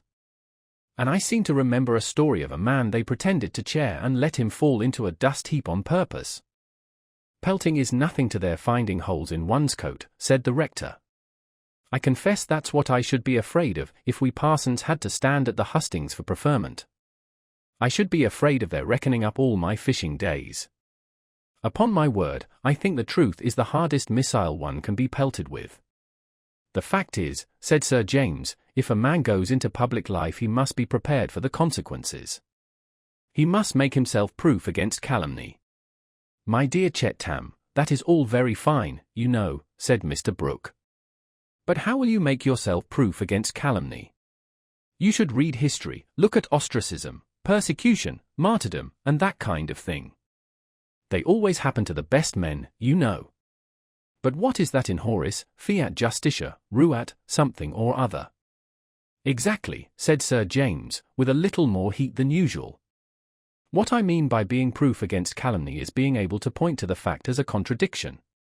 And it is not martyrdom to pay bills that one has run into oneself, said Mrs. Cadwallader. But it was Sir James's evident annoyance that most stirred Mr. Brooke. Well, you know, Chet-Tam, he said, rising, taking up his hat and leaning on his stick, you and I have a different system. You are all for outlay with your farms. I don't want to make out that my system is good under all circumstances, you know. There ought to be a new valuation made from time to time, said Sir James. Returns are very well occasionally, but I like a fair valuation. What do you say, Cadwallader? I agree with you. If I were Brooke, I would choke the trumpet at once by getting Garth to make a new valuation of the farms, and giving him carte blanche about gates and repairs. That's my view of the political situation, said the rector, broadening himself by sticking his thumbs in his armholes, and laughing towards Mr. Brooke. That's a showy sort of thing to do, you know, said Mr. Brooke. But I should like you to tell me of another landlord who has distressed his tenants for arrears as little as I have. I let the old tenant stay on. I'm uncommonly easy, let me tell you, uncommonly easy. I have my own ideas, and I take my stand on them, you know. A man who does that is always charged with eccentricity, inconsistency, and that kind of thing. When I change my line of action, I shall follow my own ideas. After that, Mr. Brooke remembered that there was a packet which he had omitted to send off from the Grange, and he bade everybody hurriedly good-bye. I didn't want to take a liberty with Brooke, said Sir James, I see he is nettled. But as to what he says about old tenants, in point of fact no new tenant would take the farms on the present terms. I have a notion that he will be brought round in time, said the rector. But you were pulling one way, Eleanor, and we were pulling another. You wanted to frighten him away from expense, and we want to frighten him into it. Better let him try to be popular and see that his character as a landlord stands in his way. I don't think it signifies two straws about the Pioneer, or Ladislaw, or Brooke speechifying to the Middlemarchers. But it does signify about the parishioners in Tipton being comfortable. Excuse me, it is you two who are on the wrong tack, said Mrs. Cadwallader. You should have proved to him that he loses money by bad management, and then we should all have pulled together. If you put him a horseback on politics, I warn you of the consequences. It was all very well to ride on sticks at home and call them ideas. Chapter 39. If, as I have, you also do. Virtue attired in woman see. And dare love that, and say so too. And forget the he and she. And if this love, though place so, from profane men you hide, which will no faith on this bestow? Or, if they do, deride, then you have done a braver thing than all the worthies did. and a braver thence will spring. Which is, to keep that hid. Dr. Dunn. Sir James Chetham's mind was not fruitful in devices, but his growing anxiety to act on Brooke, once brought close to his constant belief in Dorothea's capacity for influence, became formative, and issued in a little plan, namely, to plead Celia's indisposition as a reason for fetching Dorothea by herself to the hall, and to leave her at the Grange with the carriage on the way, after making her fully aware of the situation concerning the management of the estate. In this way it happened that one day near 4 o'clock, when Mr. Brooke and Ladislaw were seated in the library, the door opened and Mrs. Casaubon was announced. Will, the moment before, had been low in the depths of boredom, and, obliged to help Mr. Brooke in arranging documents about hanging sheep stealers, was exemplifying the power our minds have of riding several horses at once by inwardly arranging measures towards getting a lodging for himself in Middlemarch and cutting short his constant residence at the Grange, while there flitted through all these steadier images a tickling vision of a sheep-stealing epic written with Homeric particularity. When Mrs. Casaubon was announced he started up as from an electric shock, and felt a tingling at his finger ends. Anyone observing him would have seen a change in his complexion, in the adjustment of his facial muscles, in the vividness of his glance, which might have made them imagine that every molecule in his body had passed the message of a magic touch. And so it had. For effective magic is transcendent nature, and who shall measure the subtlety of those touches which convey the quality of soul as well as body, and make a man's passion for one woman differ from his passion for another, as joy in the morning light over valley and river and white mountain top differs from joy among Chinese lanterns and glass panels? Will, too, was made of very impressible stuff. The bow of a violin drawn near him cleverly would at one stroke change the aspect of the world for him, and his point of view shifted as easily as his mood. Dorothea's entrance was the freshness of morning. "Well, my dear, this is pleasant, now," said Mr. Brooke, meeting and kissing her. "You have left Casaubon with his books, I suppose." "That's right. We must not have you getting too learned for a woman, you know."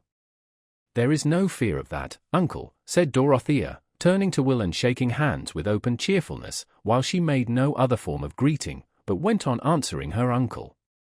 "I am very slow. When I want to be busy with books, I am often playing truant among my thoughts. I find it is not so easy to be learned as to plan cottages." She seated herself beside her uncle opposite to Will, and was evidently preoccupied with something that made her almost unmindful of him. He was ridiculously disappointed, as if he had imagined that her coming had anything to do with him. "Why, yes, my dear, it was quite your hobby to draw plans. But it was good to break that off a little. Hobbies are apt to run away with us, you know. It doesn't do to be run away with. We must keep the reins. I have never let myself be run away with, I always pulled up. That is what I tell Ladislaw. He and I are alike, you know, he likes to go into everything. We are working at capital punishment. We shall do a great deal together, Ladislaw and I."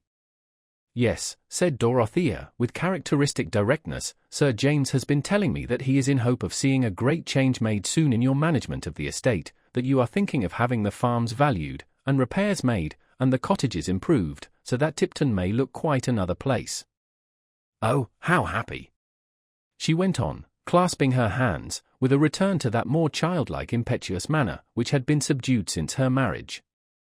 "If I were at home still, I should take to riding again, that I might go about with you and see all that. And you are going to engage Mr. Garth, who praised my cottages, Sir James says." "Chetam is a little hasty, my dear," said Mr. Brooke, colouring slightly, "a little hasty, you know. I never said I should do anything of the kind. I never said I should not do it, you know." "He only feels confident that you will do it," said Dorothea, in a voice as clear and unhesitating as that of a young chorister chanting a credo, "because you mean to enter Parliament as a member who cares for the improvement of the people, and one of the first things to be made better is the state of the land and the labourers. Think of Kit Downs, uncle, who lives with his wife and 7 children in a house with 1 sitting room and 1 bedroom hardly larger than this table, and those poor Dagleys, in their tumble-down farmhouse, where they live in the back kitchen and leave the other rooms to the rats. That is one reason why I did not like the pictures here, dear uncle, which you think me stupid about. I used to come from the village with all that dirt and coarse ugliness like a pain within me, and the simpering pictures in the drawing-room seem to me like a wicked attempt to find delight in what is false, while we don't mind how hard the truth is for the neighbors outside our walls. I think we have no right to come forward and urge wider changes for good, until we have tried to alter the evils which lie under our own hands. Dorothea had gathered emotion as she went on, and had forgotten everything except the relief of pouring forth her feelings, unchecked, an experience once habitual with her, but hardly ever present since her marriage, which had been a perpetual struggle of energy with fear. For the moment, Will's admiration was accompanied with a chilling sense of remoteness. A man is seldom ashamed of feeling that he cannot love a woman so well when he sees a certain greatness in her, nature having intended greatness for men. But nature has sometimes made sad oversights in carrying out her intention, as in the case of good Mr. Brooke, whose masculine consciousness was at this moment in rather a stammering condition under the eloquence of his niece. He could not immediately find any other mode of expressing himself than that of rising, fixing his eyeglass, and fingering the papers before him. At last he said, "There is something in what you say, my dear, something in what you say, but not everything, eh, Ladislaw? You and I don't like our pictures and statues being found fault with. Young ladies are a little ardent, you know, a little one-sided, my dear. Fine art, poetry, that kind of thing, elevates a nation, emollit mores, you understand a little Latin now. But gay? What?" These interrogatives were addressed to the footman who had come in to say that the keeper had found one of Dagley's boys with a leveret in his hand just killed. I'll come. I shall let him off easily, you know," said Mr. Brooke aside to Dorothea, shuffling away very cheerfully. "I hope you feel how right this change is that Sir James wishes for," said Dorothea to Will, as soon as her uncle was gone. "I do, now I have heard you speak about it. I shall not forget what you have said. But can you think of something else at this moment?" "I may not have another opportunity of speaking to you about what has occurred," said Will, rising with a movement of impatience, and holding the back of his chair with both hands. "Pray tell me what it is," said Dorothea, anxiously, also rising and going to the open window, where Monk was looking in, panting and wagging his tail. She leaned her back against the window frame, and laid her hand on the dog's head, for though, as we know, she was not fond of pets that must be held in the hands or trodden on, she was always attentive to the feelings of dogs, and very polite if she had to decline their advances. Will followed her only with his eyes and said, "I presume you know that Mr. Casaubon has forbidden me to go to his house." "No, I did not," said Dorothea, after a moment's pause. She was evidently much moved. "I am very, very sorry," she added, mournfully. She was thinking of what Will had no knowledge of, the conversation between her and her husband in the darkness, and she was anew smitten with hopelessness that she could influence Mr. Casaubon's action. But the marked expression of her sorrow convinced Will that it was not all given to him personally, and that Dorothea had not been visited by the idea that Mr. Casaubon's dislike and jealousy of him turned upon herself. He felt an odd mixture of delight and vexation, of delight that he could dwell and be cherished in her thought as in a pure home, without suspicion and without stint, of vexation because he was of too little account with her, was not formidable enough, was treated with an unhesitating benevolence which did not flatter him. But his dread of any change in Dorothea was stronger than his discontent, and he began to speak again in a tone of mere explanation. "Mr. Casaubon's reason is his displeasure at my taking a position here which he considers unsuited to my rank as his cousin. I have told him that I cannot give way on this point. It is a little too hard on me to expect that my course in life is to be hampered by prejudices which I think ridiculous. Obligation may be stretched till it is no better than a brand of slavery stamped on us when we were too young to know its meaning. I would not have accepted the position if I had not meant to make it useful and honorable. I am not bound to regard family dignity in any other light." Dorothea felt wretched. She thought her husband altogether in the wrong, on more grounds than Will had mentioned. "It is better for us not to speak on the subject," she said, with a tremulousness not common in her voice, "since you and Mr. Casaubon disagree. You intend to remain?" She was looking out on the lawn, with melancholy meditation. "Yes, but I shall hardly ever see you now," said Will, in a tone of almost boyish complaint. "No," said Dorothea, turning her eyes full upon him, "hardly ever. But I shall hear of you." I shall know what you are doing for my uncle. I shall know hardly anything about you, said Will. No one will tell me anything. Oh, my life is very simple, said Dorothea, her lips curling with an exquisite smile, which irradiated her melancholy. I am always at Lowick. That is a dreadful imprisonment, said Will, impetuously. No, don't think that, said Dorothea. I have no longings. He did not speak, but she replied to some change in his expression. I mean, for myself. Except that I should like not to have so much more than my share without doing anything for others. But I have a belief of my own, and it comforts me. What is that? Said Will, rather jealous of the belief. That by desiring what is perfectly good, even when we don't quite know what it is and cannot do what we would, we are part of the divine power against evil, widening the skirts of light and making the struggle with darkness narrower. That is a beautiful mysticism, it is a... Please not to call it by any name, said Dorothea, putting out her hand entreatingly. You will say it is Persian, or something else geographical. It is my life. I have found it out, and cannot part with it. I have always been finding out my religion since I was a little girl. I used to pray so much, now I hardly ever pray. I try not to have desires merely for myself, because they may not be good for others, and I have too much already. I only told you, that you might know quite well how my days go at Lowick. God bless you for telling me, said Will, ardently, and rather wondering at himself. They were looking at each other like two fond children who were talking confidentially of birds. What is your religion? Said Dorothea. I mean, not what you know about religion, but the belief that helps you most. To love what is good and beautiful when I see it, said Will. But I am a rebel, I don't feel bound, as you do, to submit to what I don't like. But if you like what is good, that comes to the same thing, said Dorothea, smiling. Now you are subtle, said Will. Yes, Mr. Casaubon often says I am too subtle. I don't feel as if I were subtle, said Dorothea, playfully. But how long my uncle is. I must go and look for him. I must really go on to the hall. Celia is expecting me.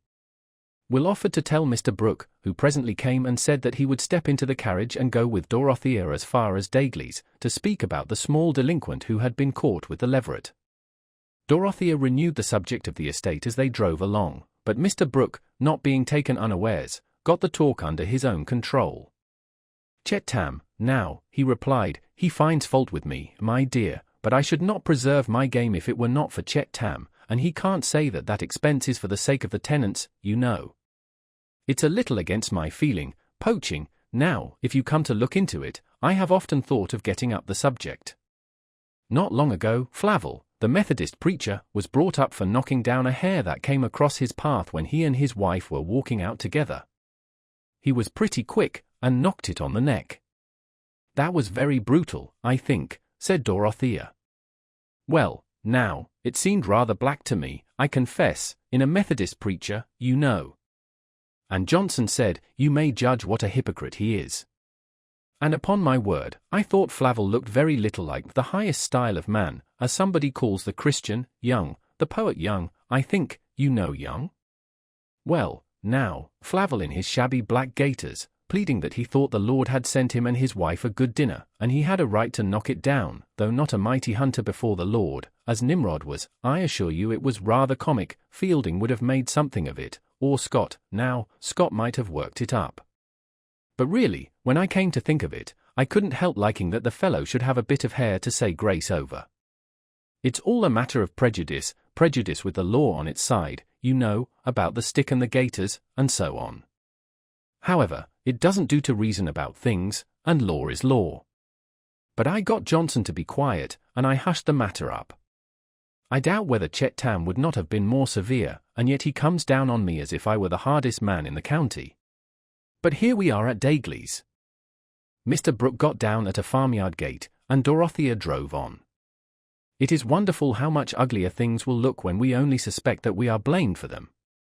Even our own persons in the glass are apt to change their aspect for us after we have heard some frank remark on their less admirable points, and on the other hand it is astonishing how pleasantly conscience takes our encroachments on those who never complain or have nobody to complain for them. Dagley's homestead never before looked so dismal to Mr. Brooke as it did today, with his mind thus sore about the fault-finding of the trumpet, echoed by Sir James. It is true that an observer, under that softening influence of the fine arts which makes other people's hardships picturesque, might have been delighted with this homestead called Freeman's End. The old house had dormer windows in the dark red roof, 2 of the chimneys were choked with ivy, the large porch was blocked up with bundles of sticks, and half the windows were closed with grey worm-eaten shutters about which the jasmine boughs grew in wild luxuriance, the mouldering garden wall with hollyhocks peeping over it was a perfect study of highly mingled subdued colour, and there was an aged goat, kept doubtless on interesting superstitious grounds, lying against the open back kitchen door. The mossy thatch of the cowshed, the broken grey barn doors, the pauper laborious in ragged breeches who had nearly finished unloading a wagon of corn into the barn ready for early thrashing, the scanty dairy of cows being tethered for milking and leaving one half of the shed in brown emptiness, the very pigs and white ducks seeming to wander about the uneven neglected yard as if in low spirits from feeding on a too meagre quality of rinsings, all these objects under the quiet light of a sky marbled with high clouds would have made a sort of picture which we have all paused over as a charming bit, touching other sensibilities than those which are stirred by the depression of the agricultural interest, with the sad lack of farming capital, as seen constantly in the newspapers of that time. But these troublesome associations were just now strongly present to Mr. Brooke, and spoiled the scene for him. Mr. Dagley himself made a figure in the landscape, carrying a pitchfork and wearing his milking hat, a very old beaver flattened in front. His coat and breeches were the best he had, and he would not have been wearing them on this weekday occasion if he had not been to market and returned later than usual, having given himself the rare treat of dining at the public table of the Blue Bull. How he came to fall into this extravagance would perhaps be matter of wonderment to himself on the morrow, but before dinner something in the state of the country, a slight pause in the harvest before the far dips were cut, the stories about the new king and the numerous handbills on the walls, had seemed to warrant a little recklessness. It was a maxim about Middlemarch, and regarded as self-evident, that good meat should have good drink, which last Dagley interpreted as plenty of table ale well followed up by rum and water. These liquors have so far truth in them that they were not false enough to make poor Dagley seem merry, they only made his discontent less tongue-tied than usual. He had also taken too much in the shape of muddy political talk, a stimulant dangerously disturbing to his farming conservatism, which consisted in holding that whatever is bad, and any change is likely to be worse. He was flushed, and his eyes had a decidedly quarrelsome stare as he stood still grasping his pitchfork, while the landlord approached with his easy shuffling walk, one hand in his trouser pocket and the other swinging round a thin walking stick. "Dagley, my good fellow," began Mr. Brooke, conscious that he was going to be very friendly about the boy. "Oh, I'm a good fella, am I?" "Thank ye, sir, thank ye," said Dagley, with a loud snarling irony which made Fagg the sheepdog stir from his seat and prick his ears, but seeing Monk enter the yard after some outside loitering, Fagg seated himself again in an attitude of observation. "I'm glad to hear I'm a good fella." Mr. Brooke reflected that it was market day, and that his worthy tenant had probably been dining, but saw no reason why he should not go on, since he could take the precaution of repeating what he had to say to Mrs. Dagley. "Your little lad Jacob has been caught killing a leveret, Dagley. I have told Johnson to lock him up in the empty stable an hour or two, just to frighten him, you know. But he will be brought home by and by, before night, and you'll just look after him, will you, and give him a reprimand, you know." "No, I won't. I'll be deed if I'll leather my boy to please you or anybody else, not if you was 20 landlords isted o'er one, and that a bad un." Dagley's words were loud enough to summon his wife to the back kitchen door, the only entrance ever used, and one always open except in bad weather, and Mr. Brooke, saying soothingly, Well, I'll speak to your wife, I didn't mean beating, you know," turned to walk to the house. But Dagley, only the more inclined to have his say with a gentleman who walked away from him, followed at once, with Fagg slouching at his heels and sullenly evading some small and probably charitable advances on the part of Monk. "How do you do, Mrs. Dagley?" said Mr. Brooke, making some haste. "I came to tell you about your boy. I don't want you to give him the stick, you know." He was careful to speak quite plainly this time. Overworked Mrs. Dagley, a thin, worn woman, from whose life pleasure had so entirely vanished that she had not even any Sunday clothes which could give her satisfaction in preparing for church, had already had a misunderstanding with her husband since he had come home, and was in low spirits, expecting the worst. But her husband was beforehand in answering.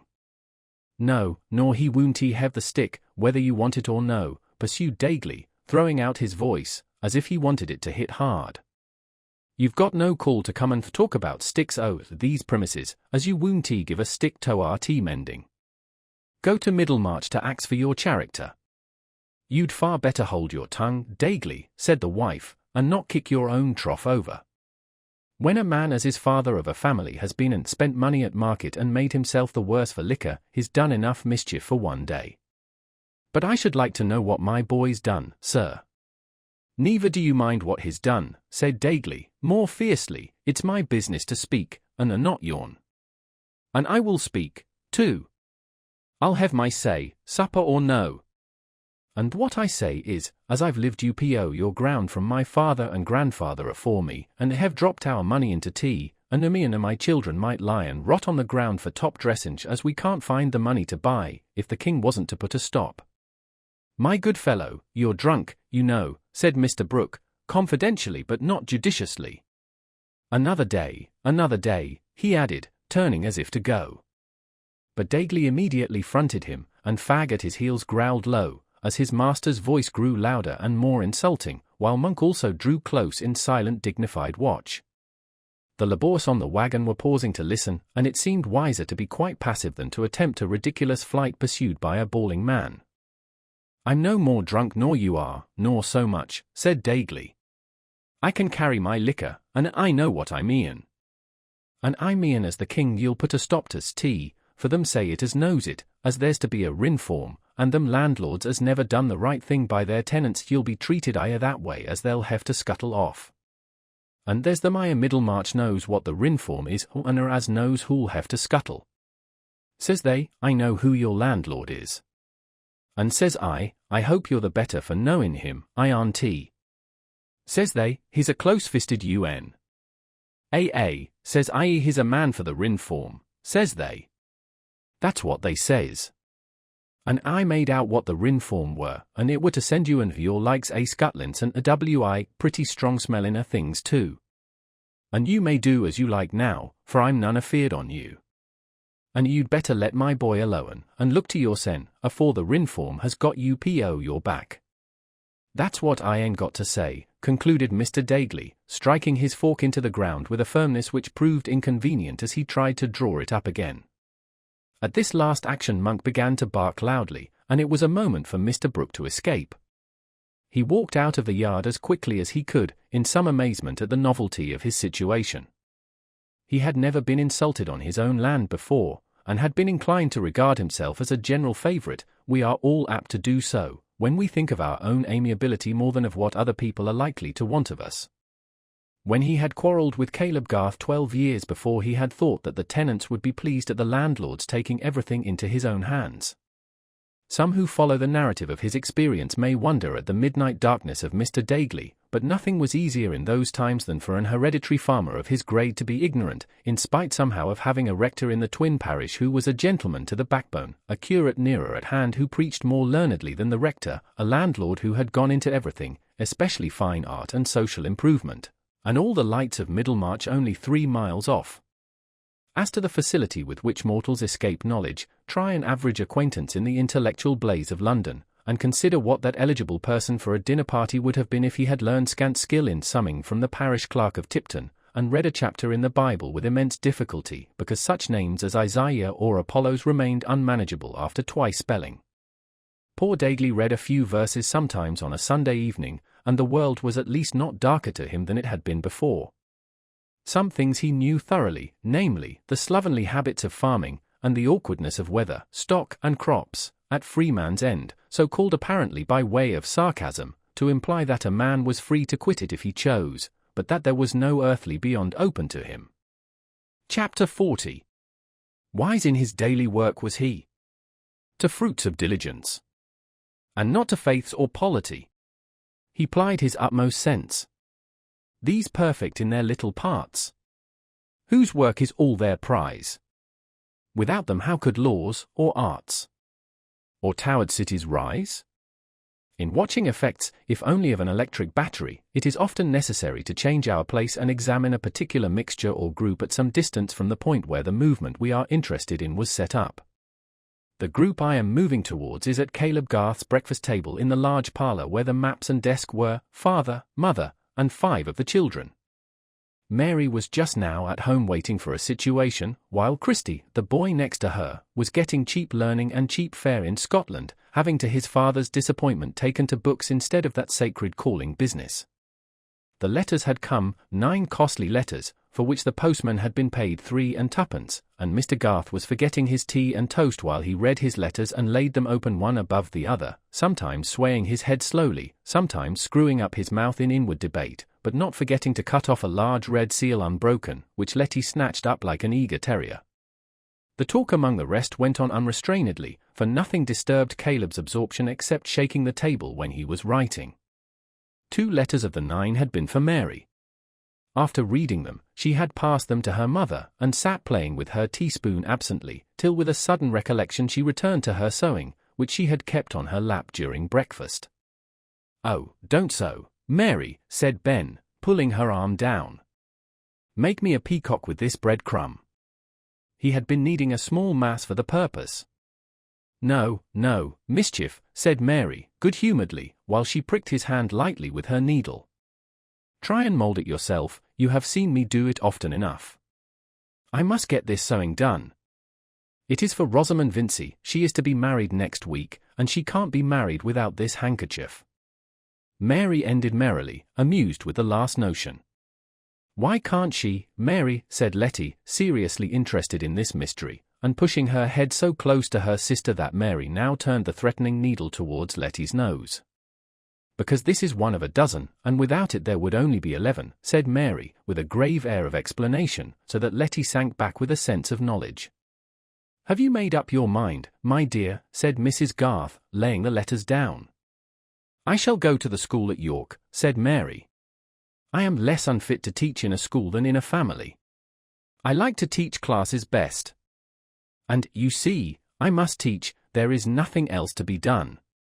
Teaching seems to me the most delightful work in the world," said Mrs. Garth, with a touch of rebuke in her tone.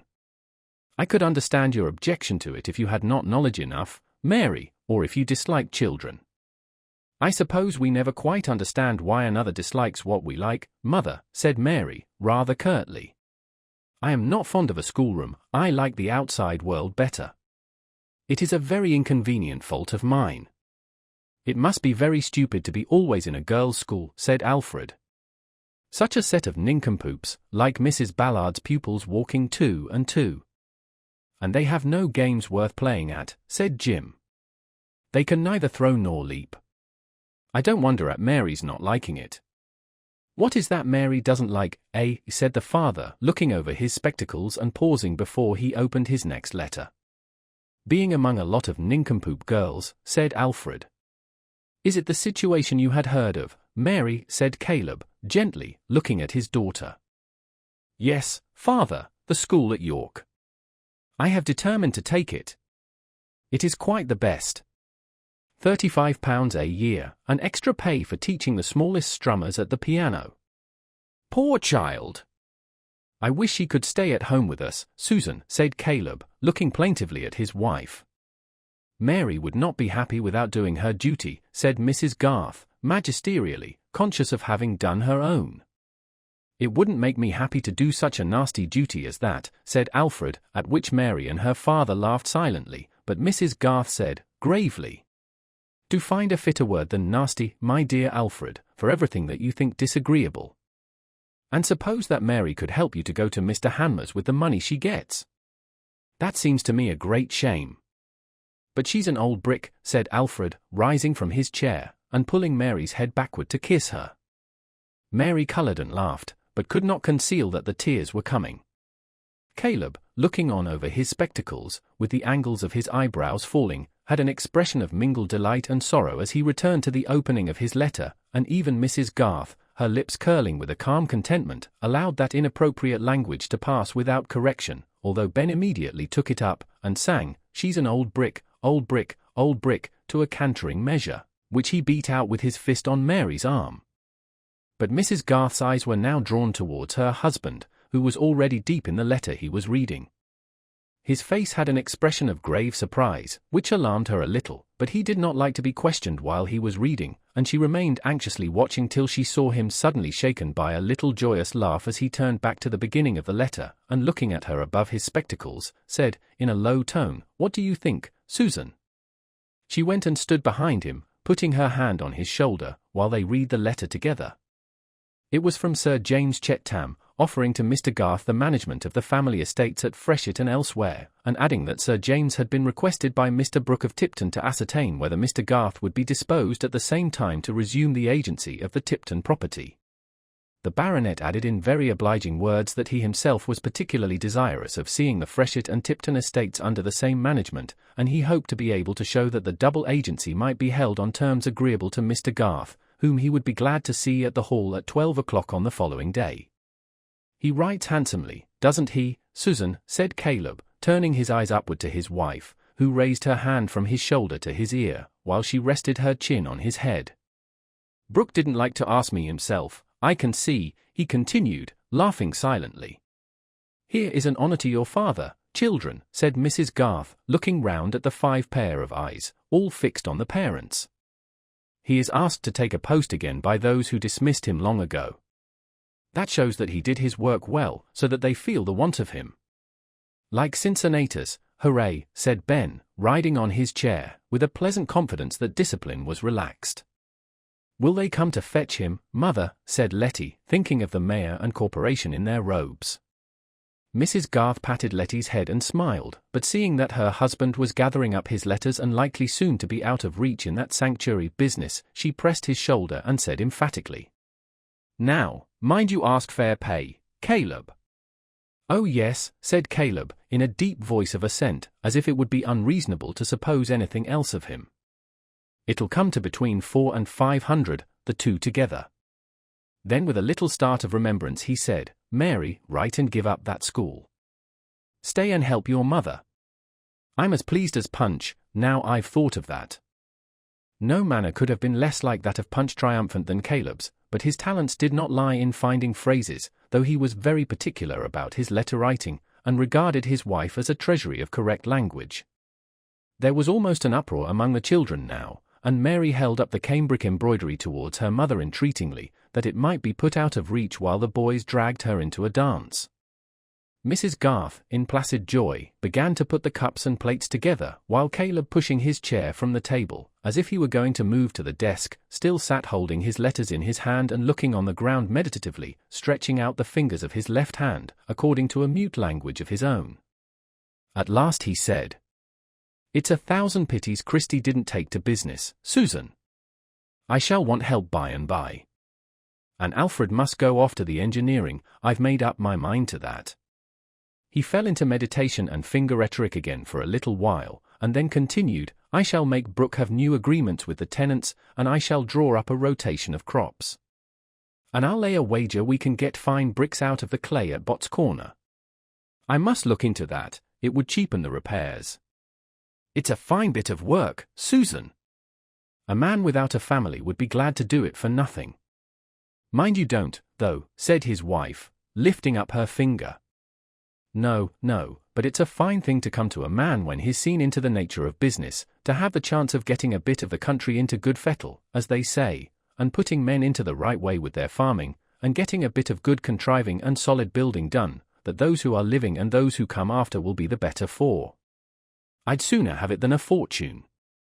I hold it the most honourable work, that is."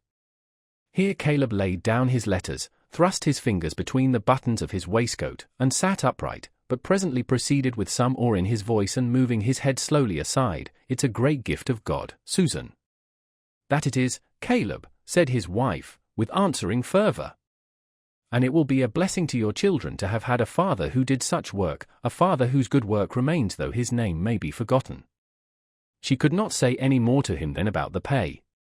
In the evening, when Caleb, rather tired with his day's work, was seated in silence with his pocket-book open on his knee, while Mrs. Garth and Mary were at their sewing, and Letty in a corner was whispering a dialogue with her doll, Mr. Fairbrother came up the orchard walk, dividing the bright August lights and shadows with the tufted grass and the apple tree boughs. We know that he was fond of his parishioners the Garths, and had thought Mary worth mentioning to Lydgate. He used to the full the clergyman's privilege of disregarding the Middlemarch discrimination of ranks, and always told his mother that Mrs. Garth was more of a lady than any matron in the town. Still, you see, he spent his evenings at the Vinces, where the matron, though less of a lady, presided over a well-lit drawing-room and whist. In those days human intercourse was not determined solely by respect. But the vicar did heartily respect the Garths, and a visit from him was no surprise to that family. Nevertheless he accounted for it even while he was shaking hands, by saying, "I come as an envoy, Mrs. Garth, I have something to say to you and Garth on behalf of Fred Vincey. The fact is, poor fellow," he continued, as he seated himself and looked round with his bright glance at the three who were listening to him, "he has taken me into his confidence." Mary's heart beat rather quickly. She wondered how far Fred's confidence had gone. "We haven't seen the lad for months," said Caleb. "I couldn't think what was become of him." "He has been away on a visit," said the vicar, because home was a little too hot for him, and Lydgate told his mother that the poor fellow must not begin to study yet. "But yesterday he came and poured himself out to me. I am very glad he did, because I have seen him grow up from a youngster of 14, and I am so much at home in the house that the children are like nephews and nieces to me. But it is a difficult case to advise upon. However, he has asked me to come and tell you that he is going away, and that he is so miserable about his debt to you, and his inability to pay, that he can't bear to come himself even to bid you good-bye." "Tell him it doesn't signify a farthing," said Caleb, waving his hand. "We've had the pinch and have got over it.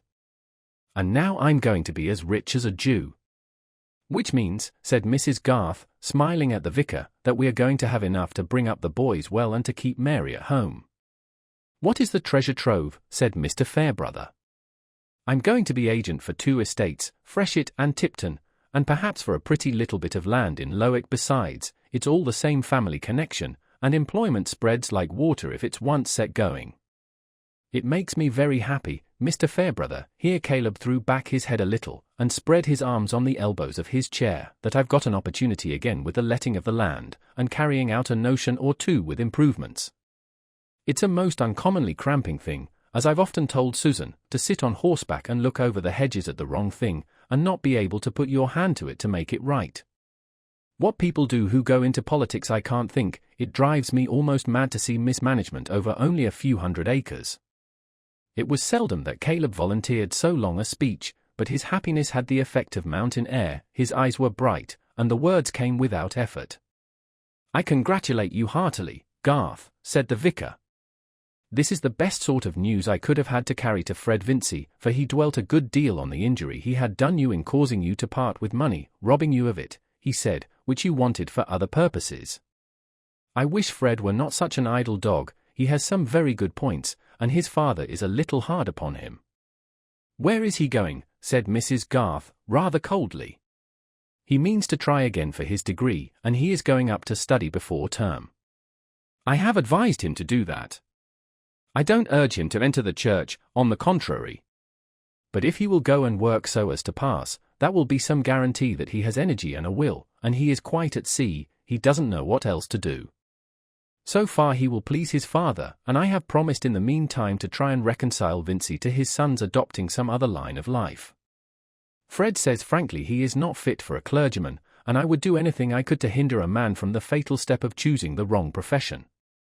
He quoted to me what you said, Miss Garth, do you remember it?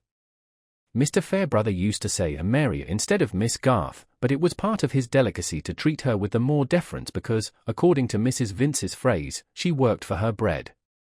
Mary felt uncomfortable, but, determined to take the matter lightly, answered at once, I have said so many impertinent things to Fred, we are such old playfellows. You said, according to him, that he would be one of those ridiculous clergymen who help to make the whole clergy ridiculous. Really, that was so cutting that I felt a little cut myself. Caleb laughed. She gets her tongue from you, Susan, he said, with some enjoyment. Not its flippancy, father, said Mary, quickly, fearing that her mother would be displeased. It is rather too bad of Fred to repeat my flippant speeches to Mr. Fairbrother. "It was certainly a hasty speech, my dear," said Mrs. Garth, with whom speaking evil of dignities was a high misdemeanor. "We should not value our vicar the less because there was a ridiculous curate in the next parish." "There's something in what she says, though," said Caleb, not disposed to have Mary's sharpness undervalued. "A bad workman of any sort makes his fellows mistrusted. Things hang together," he added, looking on the floor and moving his feet uneasily with a sense that words were scantier than thoughts. "Clearly," said the vicar, amused. "By being contemptible we set men's minds to the tune of contempt. I certainly agree with Miss Garth's view of the matter, whether I am condemned by it or not. But as to Fred Vincey, it is only fair he should be excused a little. Old Featherstone's delusive behaviour did help to spoil him. There was something quite diabolical in not leaving him a farthing after all. But Fred has the good taste not to dwell on that. And what he cares most about is having offended you, Mrs. Garth. He supposes you will never think well of him again." "I have been disappointed in Fred," said Mrs. Garth, with decision. "But I shall be ready to think well of him again when he gives me good reason to do so." At this point Mary went out of the room, taking Letty with her. "Oh, we must forgive young people when they're sorry," said Caleb, watching Mary close the door. "And as you say, Mr. Fairbrother, there was the very devil in that old man. Now Mary's gone out, I must tell you a thing. It's only known to Susan and me, and you'll not tell it again. The old scoundrel wanted Mary to burn one of the wills the very night he died, when she was sitting up with him by herself, and he offered her a sum of money that he had in the box by him if she would do it. But Mary, you understand, could do no such thing, would not be handling his iron chest, and so on. Now, you see, the will he wanted burnt was this last, so that if Mary had done what he wanted, Fred Vincey would have had £10,000. The old man did turn to him at the last. That touches poor Mary close. She couldn't help it. She was in the right to do what she did, but she feels, as she says, much as if she had knocked down somebody's property and broken it against her will, when she was rightfully defending herself. I feel with her, somehow, and if I could make any amends to the poor lad, instead of bearing him a grudge for the harm he did us, I should be glad to do it. Now, what is your opinion, sir? Susan doesn't agree with me, she says. Tell what you say, Susan. Mary could not have acted otherwise, even if she had known what would be the effect on Fred, said Mrs. Garth, pausing from her work, and looking at Mr. Fairbrother.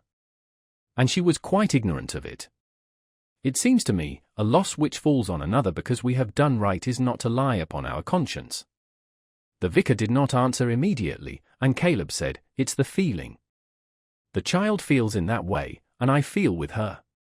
You don't mean your horse to tread on a dog when you're backing out of the way, but it goes through you when it's done. I am sure Mrs. Garth would agree with you there, said Mr. Fairbrother, who for some reason seemed more inclined to ruminate than to speak. One could hardly say that the feeling you mention about Fred is wrong, or rather, mistaken, though no man ought to make a claim on such feeling. Well, well, said Caleb, it's a secret. You will not tell Fred? Certainly not. But I shall carry the other good news, that you can afford the loss he caused you. Mr. Fairbrother left the house soon after, and seeing Mary in the orchard with Letty, went to say good-bye to her. They made a pretty picture in the western light which brought out the brightness of the apples on the old scant-leaved boughs, Mary in her lavender gingham and black ribbons holding a basket, while Letty in her well-worn nankin picked up the fallen apples.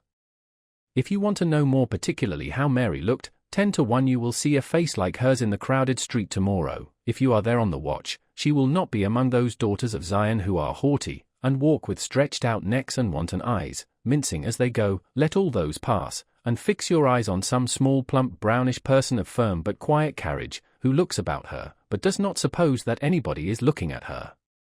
If she has a broad face and square brow, well-marked eyebrows, and curly dark hair, a certain expression of amusement in her glance which her mouth keeps the secret of, and for the rest features entirely insignificant, take that ordinary but not disagreeable person for a portrait of Mary Garth.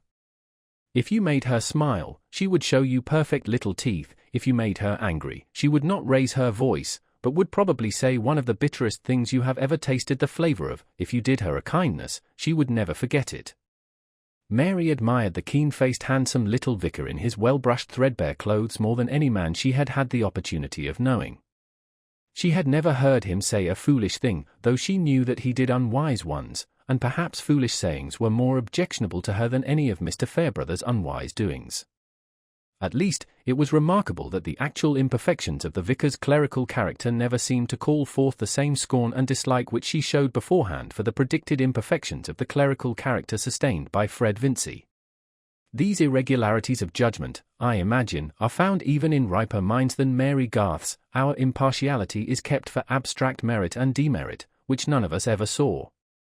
Will anyone guess towards which of those widely different men Mary had the peculiar woman's tenderness, the one she was most inclined to be severe on, or the contrary? "Have you any message for your old playfellow, Miss Garth?" said the vicar, as he took a fragrant apple from the basket which she held towards him, and put it in his pocket. "Something to soften down that harsh judgment? I am going straight to see him." "No," said Mary, shaking her head, and smiling. "If I were to say that he would not be ridiculous as a clergyman, I must say that he would be something worse than ridiculous. But I am very glad to hear that he is going away to work. On the other hand, I am very glad to hear that you are not going away to work. My mother, I am sure, will be all the happier if you will come to see her at the vicarage. You know she is fond of having young people to talk to, and she has a great deal to tell about old times. You will really be doing a kindness." "I should like it very much, if I may," said Mary. "Everything seems too happy for me all at once. I thought it would always be part of my life to long for home, and losing that grievance makes me feel rather empty. I suppose it served instead of sense to fill up my mind." "May I go with you, Mary?" whispered Letty, a most inconvenient child, who listened to everything. But she was made exultant by having her chin pinched and her cheek kissed by Mr. Fairbrother, an incident which she narrated to her mother and father. As the vicar walked to Lowick, anyone watching him closely might have seen him twice shrug his shoulders.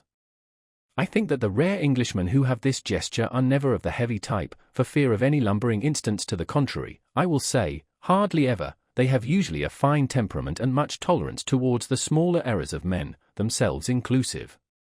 The vicar was holding an inward dialogue in which he told himself that there was probably something more between Fred and Mary Garth than the regard of old playfellows, and replied with a question whether that bit of womanhood were not a great deal too choice for that crude young gentleman.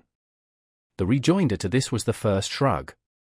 Then he laughed at himself for being likely to have felt jealous, as if he had been a man able to marry, which, added he, it is as clear as any balance sheet that I am not.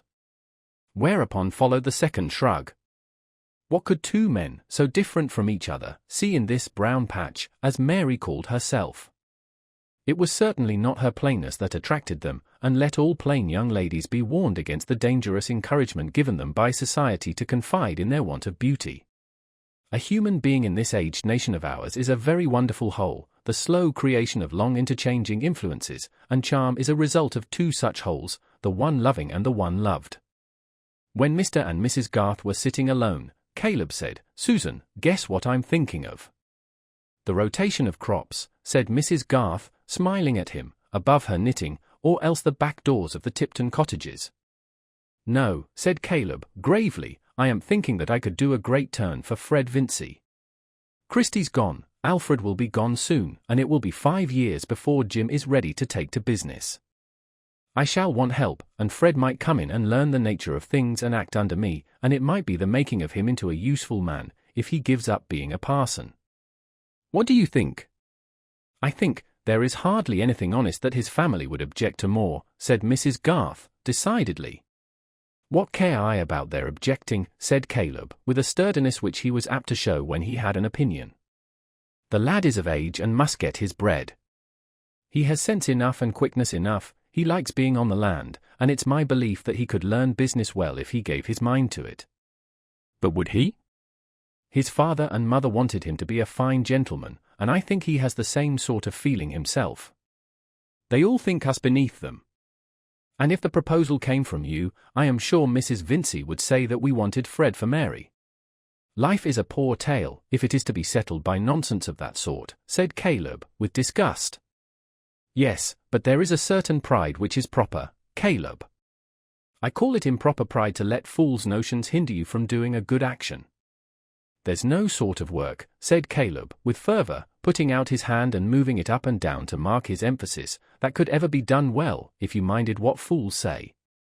You must have it inside you that your plan is right, and that plan you must follow."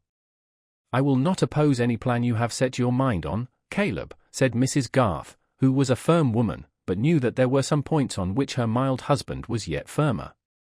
"Still, it seems to be fixed that Fred is to go back to college. Will it not be better to wait and see what he will choose to do after that? It is not easy to keep people against their will. And you are not yet quite sure enough of your own position, or what you will want. Well, it may be better to wait a bit. But as to my getting plenty of work for two, I'm pretty sure of that. I've always had my hands full with scattered things, and there's always something fresh turning up. Why, only yesterday, bless me, I don't think I told you, it was rather odd that two men should have been at me on different sides to do the same bit of valuing."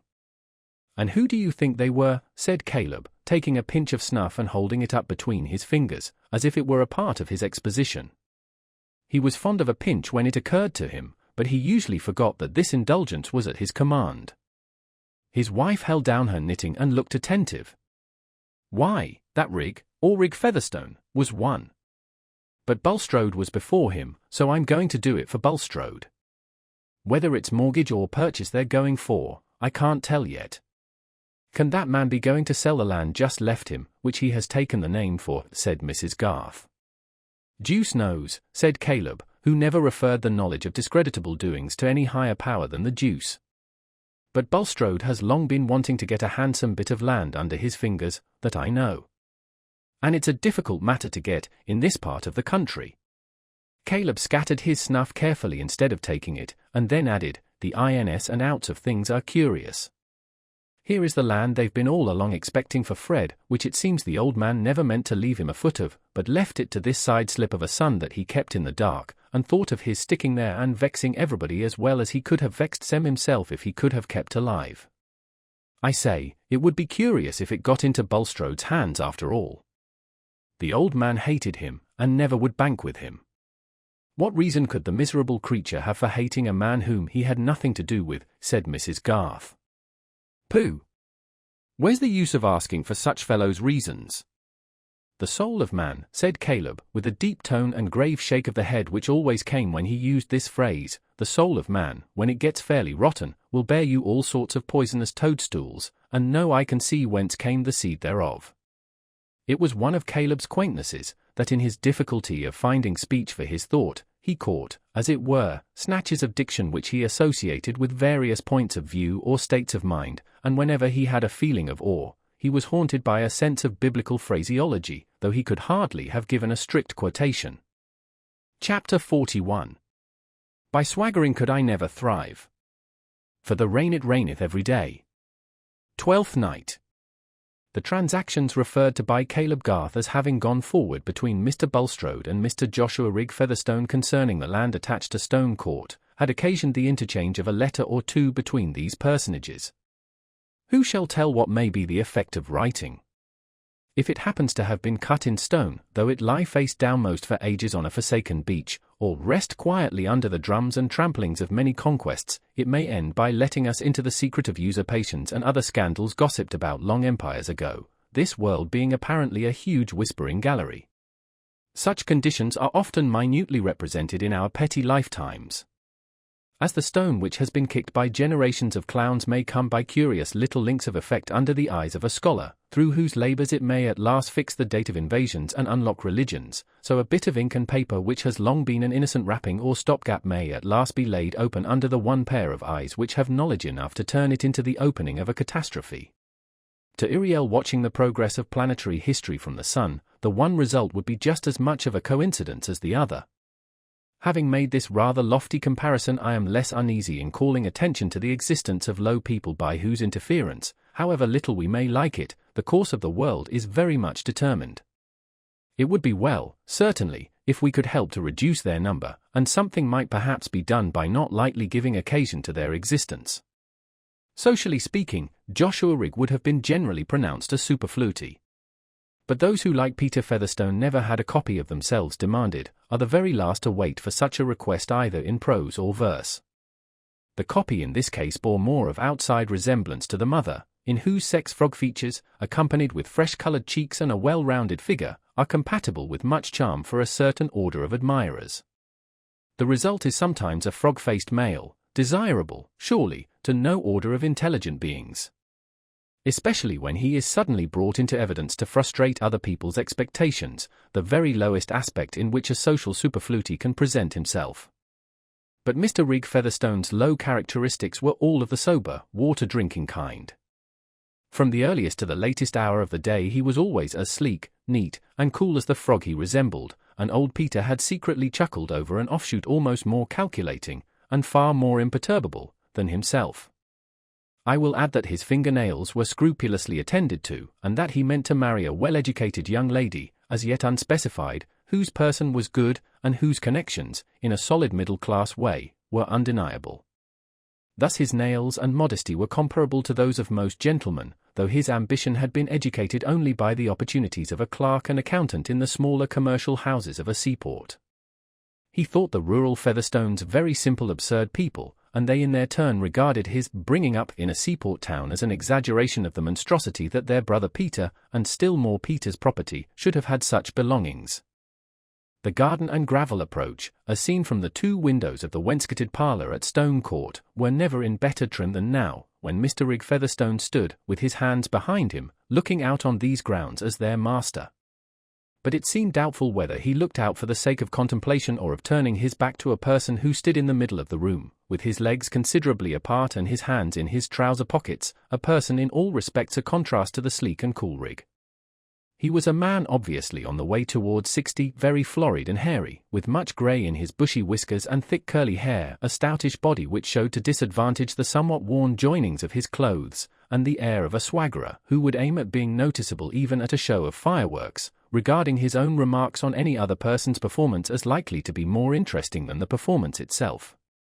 His name was John Raffles, and he sometimes wrote jocosely WAG after his signature, observing when he did so, that he was once taught by Leonard Lamb of Finsbury who wrote BA after his name, and that he, Raffles, originated the witticism of calling that celebrated principal BA Lamb. Such were the appearance and mental flavour of Mr. Raffles, both of which seemed to have a stale odour of travellers' rooms in the commercial hotels of that period. "Come, now, Josh," he was saying, in a full rumbling tone, "look at it in this light. Here is your poor mother going into the vale of years, and you could afford something handsome now to make her comfortable. Not while you live." "Nothing would make her comfortable while you live," returned Rigg, in his cool high voice. "What I give her, you'll take.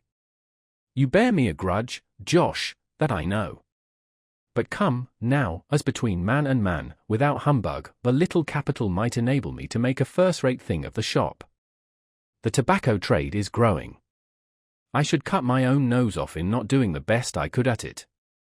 I should stick to it like a flea to a fleece for my own sake. I should always be on the spot. And nothing would make your poor mother so happy. I've pretty well done with my wild oats, turned 55. I want to settle down in my chimney corner. And if I once buckled to the tobacco trade, I could bring an amount of brains and experience to bear on it that would not be found elsewhere in a hurry. I don't want to be bothering you one time after another, but to get things once for all into the right channel. Consider that, Josh, as between man, and with your poor mother to be made easy for her life. I was always fond of the old woman, by Jove." "Have you done?" said Mr. Rigg, quietly, without looking away from the window. "Yes, I've done," said Raffles, taking hold of his hat which stood before him on the table, and giving it a sort of oratorical push. "Then just listen to me. The more you say anything, the less I shall believe it. The more you want me to do a thing, the more reason I shall have for never doing it. Do you think I mean to forget your kicking me when I was a lad, and eating all the best victual away from me and my mother? Do you think I forget your always coming home to sell and pocket everything, and going off again leaving us in the lurch? I should be glad to see you whipped at the cart tail. My mother was a fool to you, she'd no right to give me a father-in-law, and she's been punished for it. She shall have her weekly allowance paid and no more, and that shall be stopped if you dare to come onto these premises again, or to come into this country after me again. The next time you show yourself inside the gates here, you shall be driven off with the dogs and the waggoner's whip." As Rig pronounced the last words, he turned round and looked at Raffles with his prominent frozen eyes. The contrast was as striking as it could have been 18 years before, when Rig was a most unengaging kickable boy, and Raffles was the rather thick-set Adonis of barrooms and back parlours. But the advantage now was on the side of Rig, and auditors of this conversation might probably have expected that Raffles would retire with the air of a defeated dog. Not at all.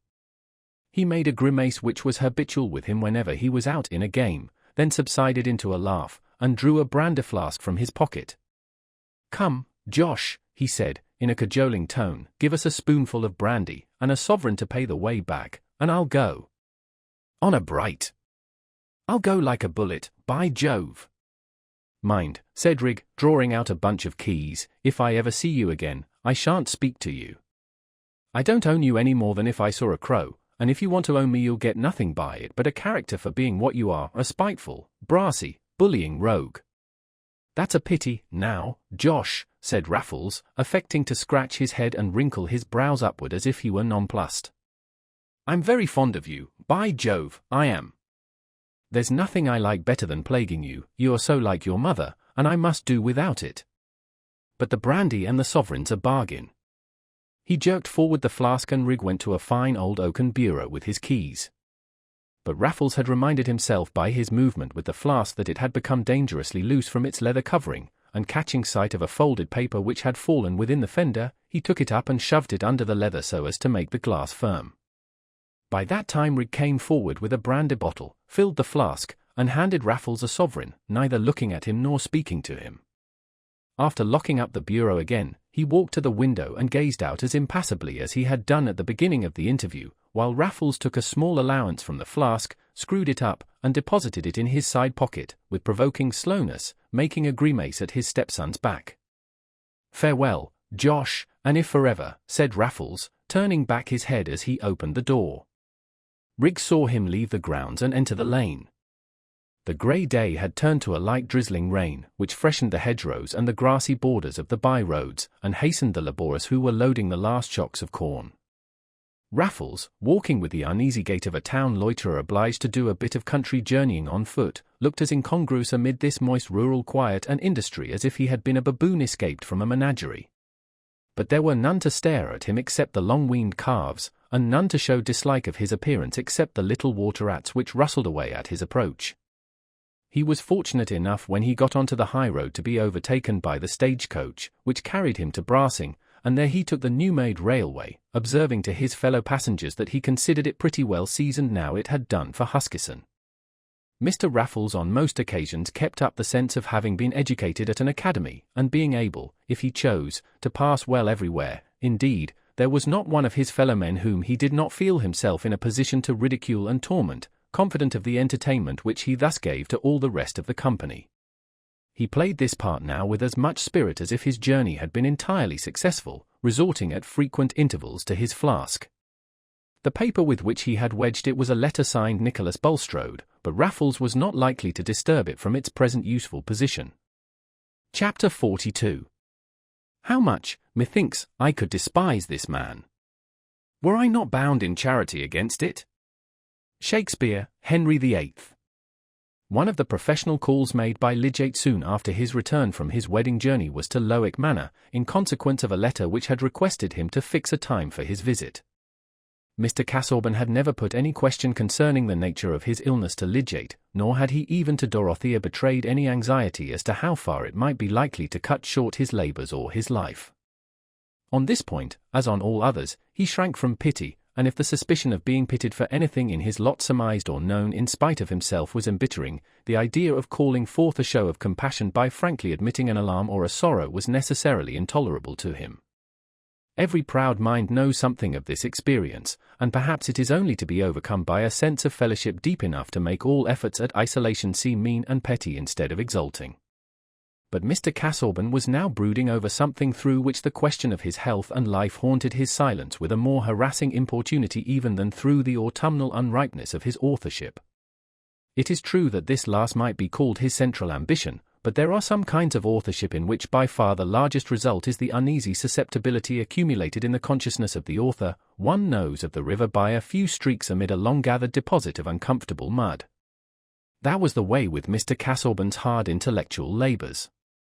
Their most characteristic result was not the key to all mythologies, but a morbid consciousness that others did not give him the place which he had not demonstrably merited, a perpetual suspicious conjecture that the views entertained of him were not to his advantage, a melancholy absence of passion in his efforts at achievement, and a passionate resistance to the confession that he had achieved nothing. Thus his intellectual ambition, which seemed to others to have absorbed and dried him, was really no security against wounds, least of all against those which came from Dorothea. And he had begun now to frame possibilities for the future which were somehow more embittering to him than anything his mind had dwelt on before.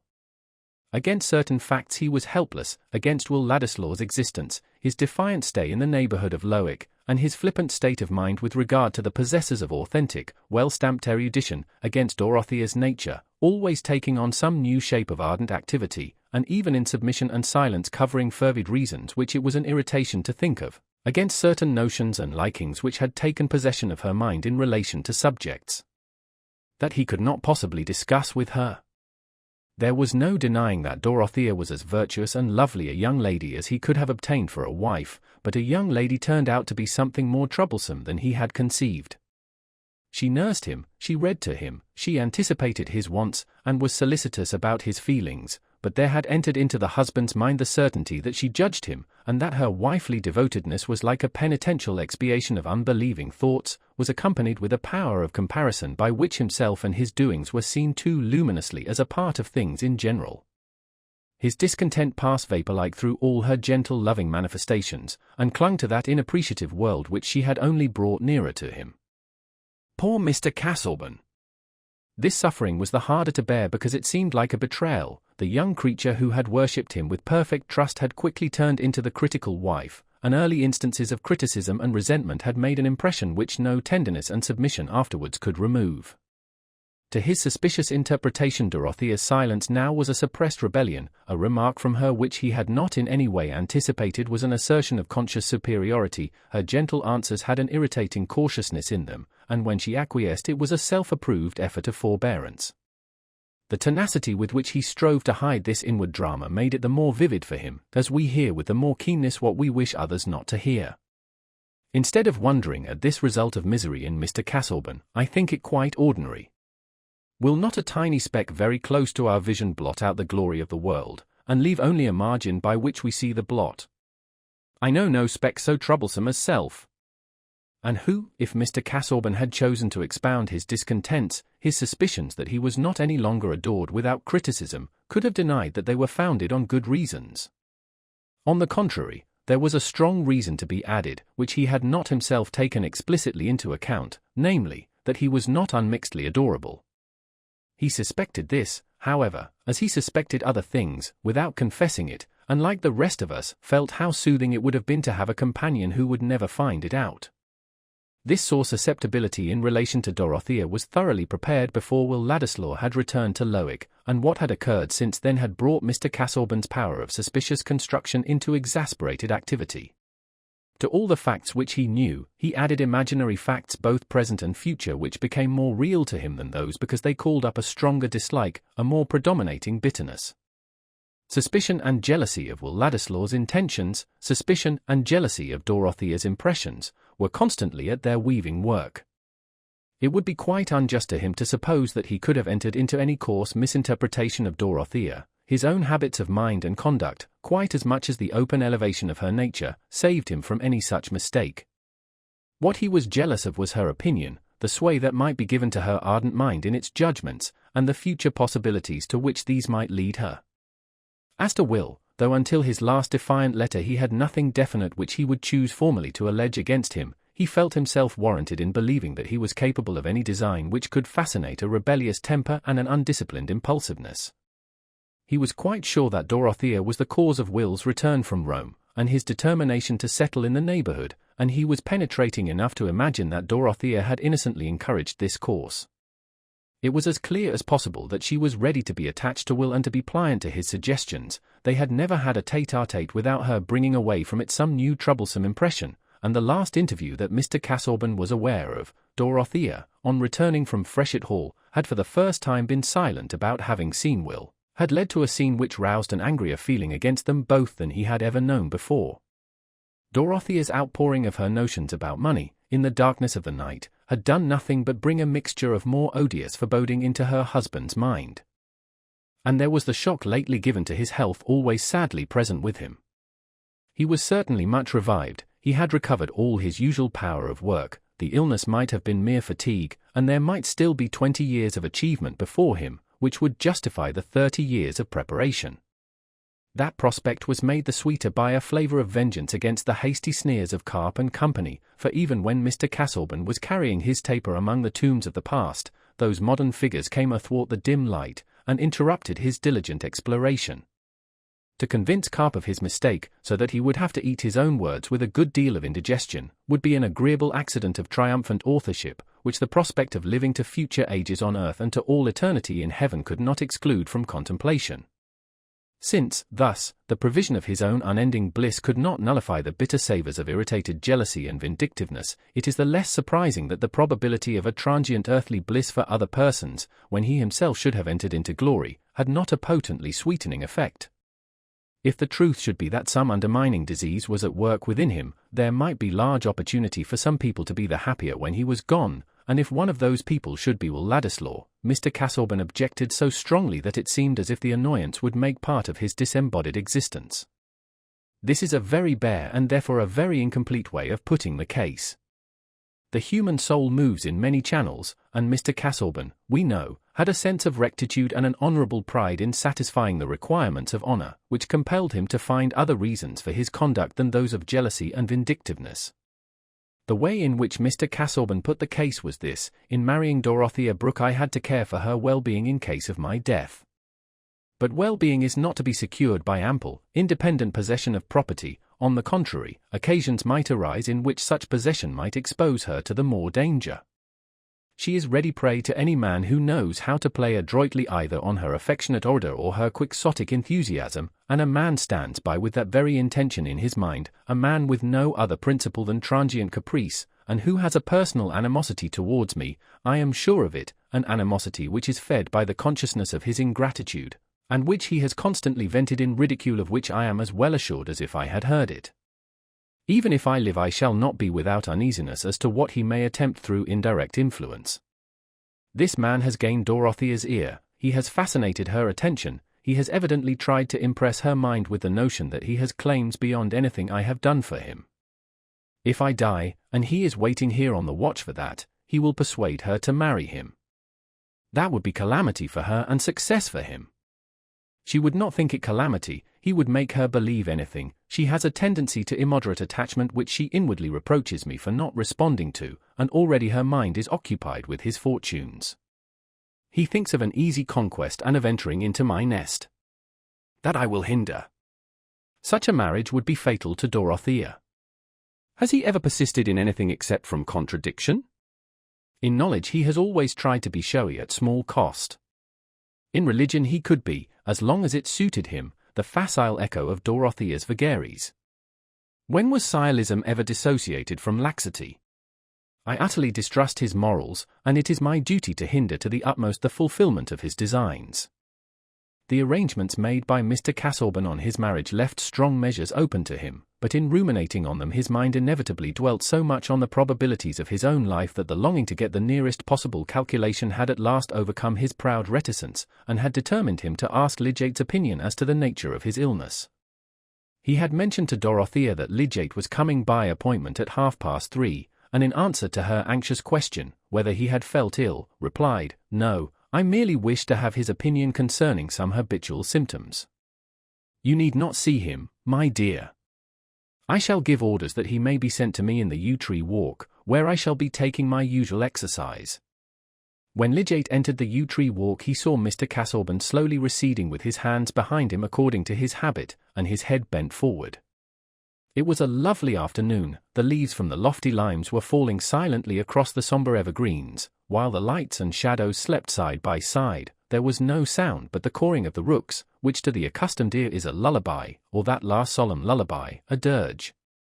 Lidgate, conscious of an energetic frame in its prime, felt some compassion when the figure which he was likely soon to overtake turned round, and in advancing towards him showed more markedly than ever the signs of premature age, the student's bent shoulders, the emaciated limbs, and the melancholy lines of the mouth. Poor fellow, he thought, some men with his years are like lions, one can tell nothing of their age except that they are full grown. Mr. Lidgate, said Mr. Castleburn, with his invariably polite air, I am exceedingly obliged to you for your punctuality. We will, if you please, carry on our conversation in walking to and fro. I hope your wish to see me is not due to the return of unpleasant symptoms, said Lidgate, filling up a pause. Not immediately, no.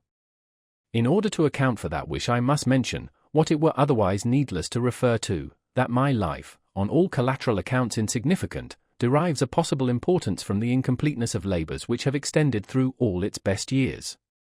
In short, I have long had on hand a work which I would fain leave behind me in such a state, at least, that it might be committed to the press by others. Were I assured that this is the utmost I can reasonably expect, that assurance would be a useful circumscription of my attempts, and a guide in both the positive and negative determination of my course.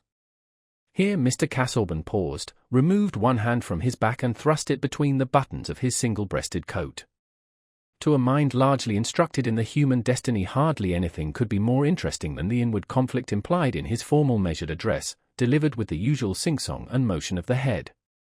Nay, are there many situations more sublimely tragic than the struggle of the soul with the demand to renounce a work which has been all the significance of its life, a significance which is to vanish as the waters which come and go where no man has need of them? But there was nothing to strike others as sublime about Mr. Castleburn, and Lidgate, who had some contempt at hand for futile scholarship, felt a little amusement mingling with his pity. He was at present too ill-acquainted with disaster to enter into the pathos of a lot where everything is below the level of tragedy except the passionate egoism of the sufferer. You refer to the possible hindrances from want of health, he said, wishing to help forward Mr. Castleburn's purpose, which seemed to be clogged by some hesitation. I do. You have not implied to me that the symptoms which, I am bound to testify, you watched with scrupulous care, were those of a fatal disease. But were it so, Mr. Lidgate, I should desire to know the truth without reservation, and I appeal to you for an exact statement of your conclusions. I request it as a friendly service. If you can tell me that my life is not threatened by anything else than ordinary casualties, I shall rejoice, on grounds which I have already indicated. If not, knowledge of the truth is even more important to me. Then I can no longer hesitate as to my course, said Lidgate, but the first thing I must impress on you is that my conclusions are doubly uncertain not only because of my fallibility, but because diseases of the heart are eminently difficult to found predictions on. In any case, one can hardly increase appreciably the tremendous uncertainty of life. Mr. Castleburn winced perceptibly, but bowed. I believe that you are suffering from what is called fatty degeneration of the heart, a disease which was first divined and explored by Laennec, the man who gave us the stethoscope, not so very many years ago. A good deal of experience, a more lengthened observation, is wanting on the subject. But after what you have said, it is my duty to tell you that death from this disease is often sudden. At the same time, no such result can be predicted. Your condition may be consistent with a tolerably comfortable life for another 15 years, or even more. I could add no information to this beyond anatomical or medical details, which would leave expectation at precisely the same point. Lidgate's instinct was fine enough to tell him that plain speech, quite free from ostentatious caution, would be felt by Mr. Castleburn as a tribute of respect. I thank you, Mr. Lidgate, said Mr. Castleburn, after a moment's pause. One thing more I have still to ask, did you communicate what you have now told me to Mrs. Castleburn? Partly, I mean, as to the possible issues. Lidgate was going to explain why he had told Dorothea, but Mr. Castleburn, with an unmistakable desire to end the conversation, waved his hand slightly, and said again, I thank you, proceeding to remark on the rare beauty of the day. Lidgate, certain that his patient wished to be alone, soon left him, and the black figure with hands behind and head bent forward continued to pace the walk where the dark yew trees gave him a mute companionship in melancholy, and the little shadows of bird or leaf that fleeted across the aisles of sunlight stole along in silence as in the presence of a sorrow. Here was a man who now for the first time found himself looking into the eyes of death, who was passing through one of those rare moments of experience when we feel the truth of a commonplace, which is as different from what we call knowing it, as the vision of waters upon the earth is different from the delirious vision of the water which cannot be had to cool the burning tongue.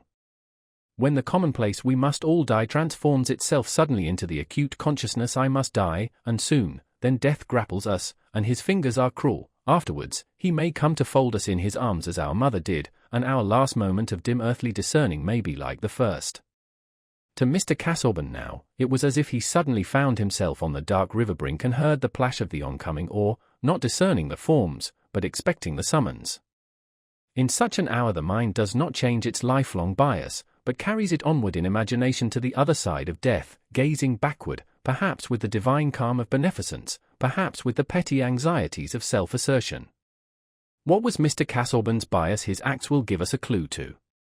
He held himself to be, with some private scholarly reservations, a believing Christian, as to estimates of the present and hopes of the future. But what we strive to gratify, though we may call it a distant hope, is an immediate desire. The future estate for which men drudge up city alleys exists already in their imagination and love. And Mr. Casaubon's immediate desire was not for divine communion and light divested of earthly conditions. His passionate longings, poor man, clung low and mist-like in very shady places. Dorothea had been aware when Lydgate had ridden away, and she had stepped into the garden, with the impulse to go at once to her husband. But she hesitated, fearing to offend him by obtruding herself, for her order, continually repulsed, served, with her intense memory, to heighten her dread, as thwarted energy subsides into a shudder, and she wandered slowly round the nearer clumps of trees until she saw him advancing. Then she went towards him, and might have represented a heaven-sent angel coming with a promise that the short hours remaining should yet be filled with that faithful love which clings the closer to a comprehended grief. His glance in reply to hers was so chill that she felt her timidity increased, yet she turned and passed her hand through his arm. Mr. Casaubon kept his hands behind him and allowed her pliant arm to cling with difficulty against his rigid arm. There was something horrible to Dorothea in the sensation which this unresponsive hardness inflicted on her. That is a strong word, but not too strong. It is in these acts called trivialities that the seeds of joy are forever wasted, until men and women look round with haggard faces at the devastation their own waste has made, and say, "The earth bears no harvest of sweetness," calling their denial knowledge. You may ask why, in the name of manliness, Mr. Casaubon should have behaved in that way. Consider that his was a mind which shrank from pity. Have you ever watched in such a mind the effect of a suspicion that what is pressing it as a grief may be really a source of contentment, either actual or future, to the being who already offends by pitying? Besides, he knew little of Dorothea's sensations, and had not reflected that on such an occasion as the present they were comparable in strength to his own sensibilities about Carp's criticisms. Dorothea did not withdraw her arm, but she could not venture to speak. Mr. Casaubon did not say, "I wish to be alone," but he directed his steps in silence towards the house, and as they entered by the glass door on this eastern side, Dorothea withdrew her arm and lingered on the matting, that she might leave her husband quite free. He entered the library and shut himself in, alone with his sorrow. She went up to her boudoir. The open bow-window let in the serene glory of the afternoon lying in the avenue, where the lime trees cast long shadows. But Dorothea knew nothing of the scene. She threw herself on a chair, not heeding that she was in the dazzling sun rays. If there were discomfort in that, how could she tell that it was not part of her inward misery? She was in the reaction of a rebellious anger stronger than any she had felt since her marriage. Instead of tears there came words. "What have I done, what am I, that he should treat me so? He never knows what is in my mind, he never cares. What is the use of anything I do?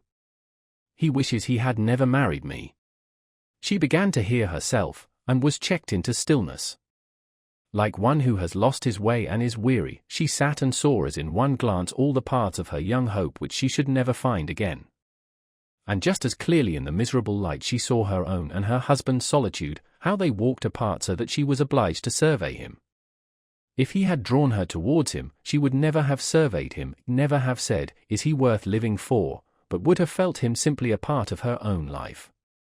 Now she said bitterly, "It is his fault, not mine." In the jar of her whole being, pity was overthrown. Was it her fault that she had believed in him, had believed in his worthiness, and what, exactly, she was able enough to estimate him, she who waited on his glances with trembling, and shut her best soul in prison, paying it only hidden visits, that she might be petty enough to please him. In such a crisis as this, some women begin to hate. The sun was low when Dorothea was thinking that she would not go down again, but would send a message to her husband saying that she was not well and preferred remaining upstairs. She had never deliberately allowed her resentment to govern her in this way before, but she believed now that she could not see him again without telling him the truth about her feeling, and she must wait till she could do it without interruption. He might wonder and be hurt at her message.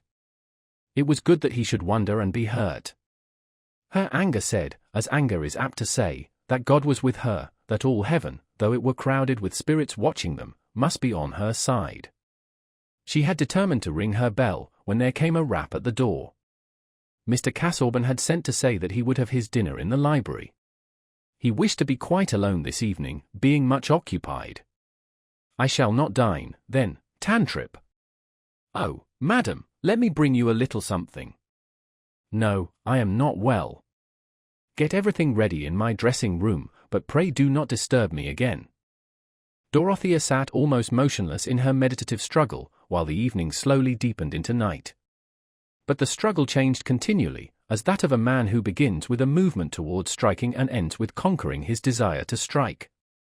The energy that would animate a crime is not more than is wanted to inspire a resolved submission, when the noble habit of the soul reasserts itself. That thought with which Dorothea had gone out to meet her husband, a conviction that he had been asking about the possible arrest of all his work, and that the answer must have wrung his heart, could not be long without rising beside the image of him, like a shadowy monitor looking at her anger with sad remonstrance.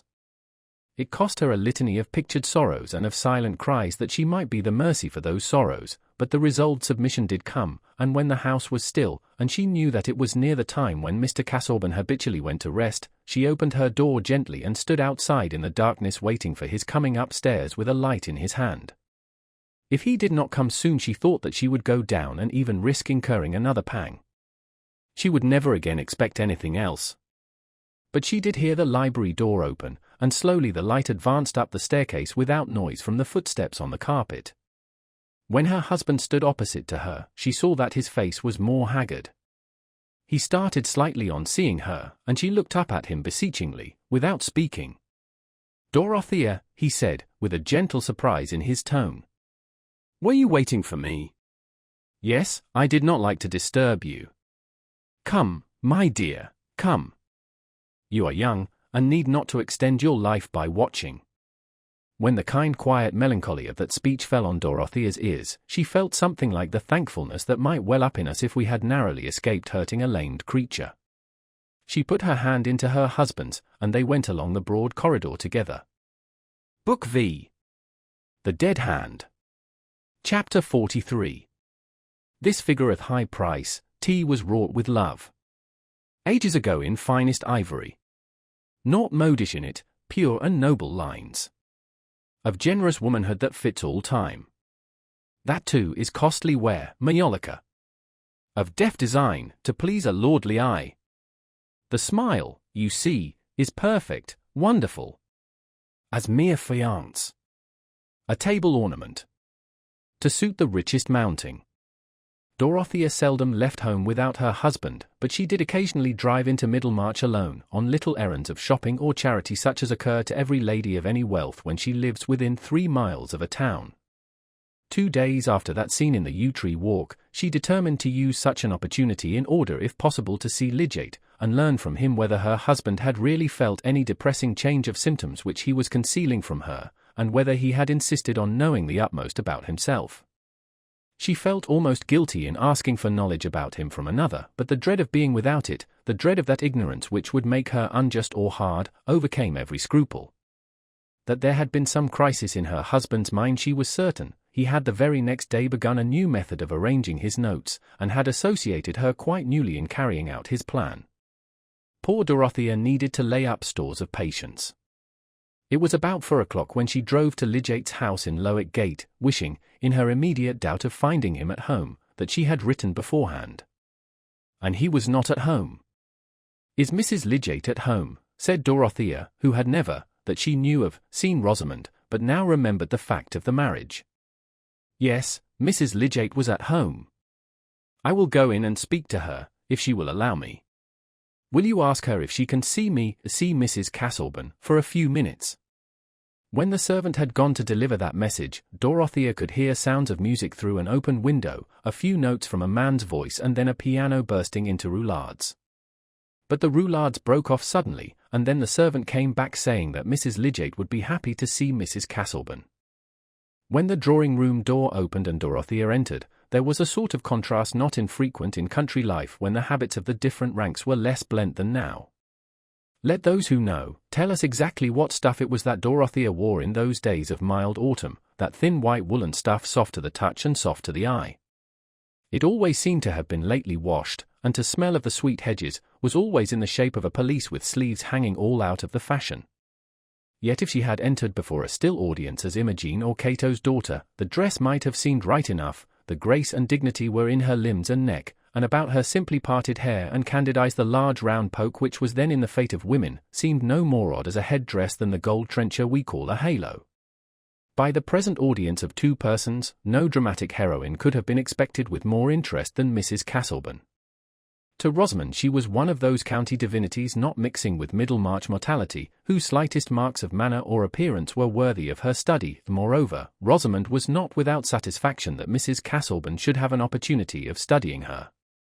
What is the use of being exquisite if you are not seen by the best judges? And since Rosamond had received the highest compliments at Sir Godwin Lidgate's, she felt quite confident of the impression she must make on people of good birth. Dorothea put out her hand with her usual simple kindness, and looked admiringly at Lidgate's lovely bride, aware that there was a gentleman standing at a distance, but seeing him merely as a coated figure at a wide angle. The gentleman was too much occupied with the presence of the one woman to reflect on the contrast between the two, a contrast that would certainly have been striking to a calm observer. They were both tall, and their eyes were on a level, but imagine Rosamond's infantine blondness and wondrous crown of hair-plaits, with her pale blue dress of a fit and fashion so perfect that no dressmaker could look at it without emotion, a large embroidered collar which it was to be hoped all beholders would know the price of, her small hands duly set off with rings, and that controlled self-consciousness of manner which is the expensive substitute for simplicity. "Thank you very much for allowing me to interrupt you," said Dorothea, immediately. "I am anxious to see Mr. Lidgate, if possible, before I go home, and I hoped that you might possibly tell me where I could find him, or even allow me to wait for him, if you expect him soon." "He is at the new hospital," said Rosamond. "I am not sure how soon he will come home. But I can send for him." "Will you let me go and fetch him?" said Will Ladislaw, coming forward. He had already taken up his hat before Dorothea entered. She coloured with surprise, but put out her hand with a smile of unmistakable pleasure, saying, "I did not know it was you. I had no thought of seeing you here." "May I go to the hospital and tell Mr. Lidgate that you wish to see him?" said Will. "It would be quicker to send the carriage for him," said Dorothea, "if you will be kind enough to give the message to the coachman." Will was moving to the door when Dorothea, whose mind had flashed in an instant over many connected memories, turned quickly and said, "I will go myself, thank you. I wish to lose no time before getting home again. I will drive to the hospital and see Mr. Lidgate there. Pray excuse me, Mrs. Lidgate. I am very much obliged to you." Her mind was evidently arrested by some sudden thought, and she left the room hardly conscious of what was immediately around her, hardly conscious that Will opened the door for her and offered her his arm to lead her to the carriage. She took the arm but said nothing. Will was feeling rather vexed and miserable, and found nothing to say on his side. He handed her into the carriage in silence, they said good-bye, and Dorothea drove away. In the 5 minutes' drive to the hospital she had time for some reflections that were quite new to her. Her decision to go, and her preoccupation in leaving the room, had come from the sudden sense that there would be a sort of deception in her voluntarily allowing any further intercourse between herself and Will which she was unable to mention to her husband, and already her errand in seeking Lidgate was a matter of concealment. That was all that had been explicitly in her mind, but she had been urged also by a vague discomfort. Now that she was alone in her drive, she heard the notes of the man's voice and the accompanying piano, which she had not noted much at the time, returning on her inward sense, and she found herself thinking with some wonder that Will Ladislaw was passing his time with Mrs. Lidgate in her husband's absence. And then she could not help remembering that he had passed some time with her under like circumstances, so why should there be any unfitness in the fact? But Will was Mr. Casaubon's relative, and one towards whom she was bound to show kindness. Still there had been signs which perhaps she ought to have understood as implying that Mr. Casaubon did not like his cousin's visits during his own absence. "Perhaps I have been mistaken in many things," said poor Dorothea to herself, while the tears came rolling and she had to dry them quickly. She felt confusedly unhappy, and the image of Will which had been so clear to her before was mysteriously spoiled. But the carriage stopped at the gate of the hospital. She was soon walking round the grass plots with Lydgate, and her feelings recovered the strong bent which had made her seek for this interview. Will Ladislaw, meanwhile, was mortified, and knew the reason of it clearly enough. His chances of meeting Dorothea were rare, and here for the first time there had come a chance which had set him at a disadvantage. It was not only, as it had been hitherto, that she was not supremely occupied with him, but that she had seen him under circumstances in which he might appear not to be supremely occupied with her. He felt thrust to a new distance from her, amongst the circles of Middlemarchers who made no part of her life. But that was not his fault, of course. Since he had taken his lodgings in the town, he had been making as many acquaintances as he could, his position requiring that he should know everybody and everything. Lydgate was really better worth knowing than anyone else in the neighbourhood, and he happened to have a wife who was musical and altogether worth calling upon. Here was the whole history of the situation in which Diana had descended too unexpectedly on her worshipper. It was mortifying. Will was conscious that he should not have been at Middlemarch but for Dorothea, and yet his position there was threatening to divide him from her with those barriers of habitual sentiment which are more fatal to the persistence of mutual interest than all the distance between Rome and Britain. Prejudices about rank and status were easy enough to defy in the form of a tyrannical letter from Mr. Casaubon, but prejudices, like odorous bodies, have a double existence, both solid and subtle, solid as the pyramids, subtle as the 20th echo of an echo, or as the memory of hyacinths which once scented the darkness. And Will was of a temperament to feel keenly the presence of subtleties. A man of clumsier perceptions would not have felt, as he did, that for the first time some sense of unfitness in perfect freedom with him had sprung up in Dorothea's mind, and that their silence, as he conducted her to the carriage, had had a chill in it. Perhaps Casaubon, in his hatred and jealousy, had been insisting to Dorothea that Will had slid below her socially. Confound Casaubon! Will re-entered the drawing-room, took up his hat, and looking irritated as he advanced towards Mrs. Lydgate, who had seated herself at her work-table, said, "It is always fatal to have music or poetry interrupted. May I come another day and just finish about the rendering of Lungi dal caro bean?" "I shall be happy to be taught," said Rosamond. "But I am sure you admit that the interruption was a very beautiful one. I quite envy your acquaintance with Mrs. Casaubon. Is she very clever?" "She looks as if she were." "Really, I never thought about it," said Will, sulkily. "That is just the answer Tertius gave me, when I first asked him if she were handsome. What is it that you gentlemen are thinking of when you are with Mrs. Casaubon?" "Herself," said Will, not indisposed to provoke the charming Mrs. Lydgate. "When one sees a perfect woman, one never thinks of her attributes, one is conscious of her presence." "I shall be jealous when Tertius goes to Lowick," said Rosamond, dimpling, and speaking with airy lightness. "He will come back and think nothing of me." That does not seem to have been the effect on Lydgate hitherto. Mrs. Casaubon is too unlike other women for them to be compared with her. "You are a devout worshipper, I perceive. You often see her, I suppose?" "No," said Will, almost pettishly. "Worship is usually a matter of theory rather than of practice. But I am practicing it to excess just at this moment. I must really tear myself away. Pray come again some evening. Mr. Lydgate will like to hear the music, and I cannot enjoy it so well without him." When her husband was at home again, Rosamond said, standing in front of him and holding his coat collar with both her hands, "Mr. Ladislaw was here singing with me when Mrs. Casaubon came in. He seemed vexed. Do you think he disliked her seeing him at our house? Surely your position is more than equal to his, whatever may be his relation to the Casaubons." "No, no, it must be something else if he were really vexed. Ladislaw is a sort of gypsy, he thinks nothing of leather and prunella. Music apart, he is not always very agreeable. Do you like him? Yes, I think he is a good fellow, rather miscellaneous and bric-a-brac, but likable. Do you know, I think he adores Mrs. Casaubon. Poor devil, said Lidgate, smiling and pinching his wife's ears.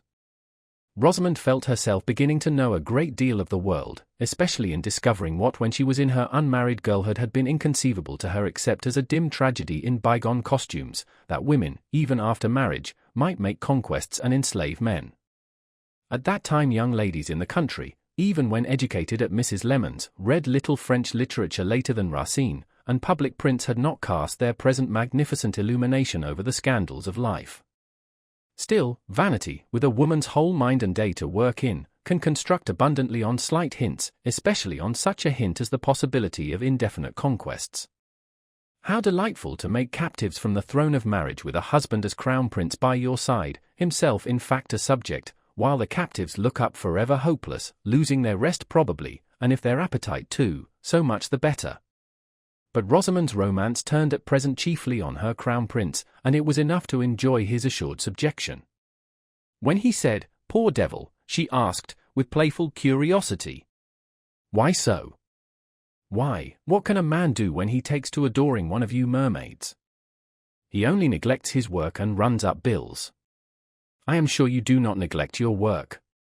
You are always at the hospital, or seeing poor patients, or thinking about some doctor's quarrel, and then at home you always want to pore over your microscope and files.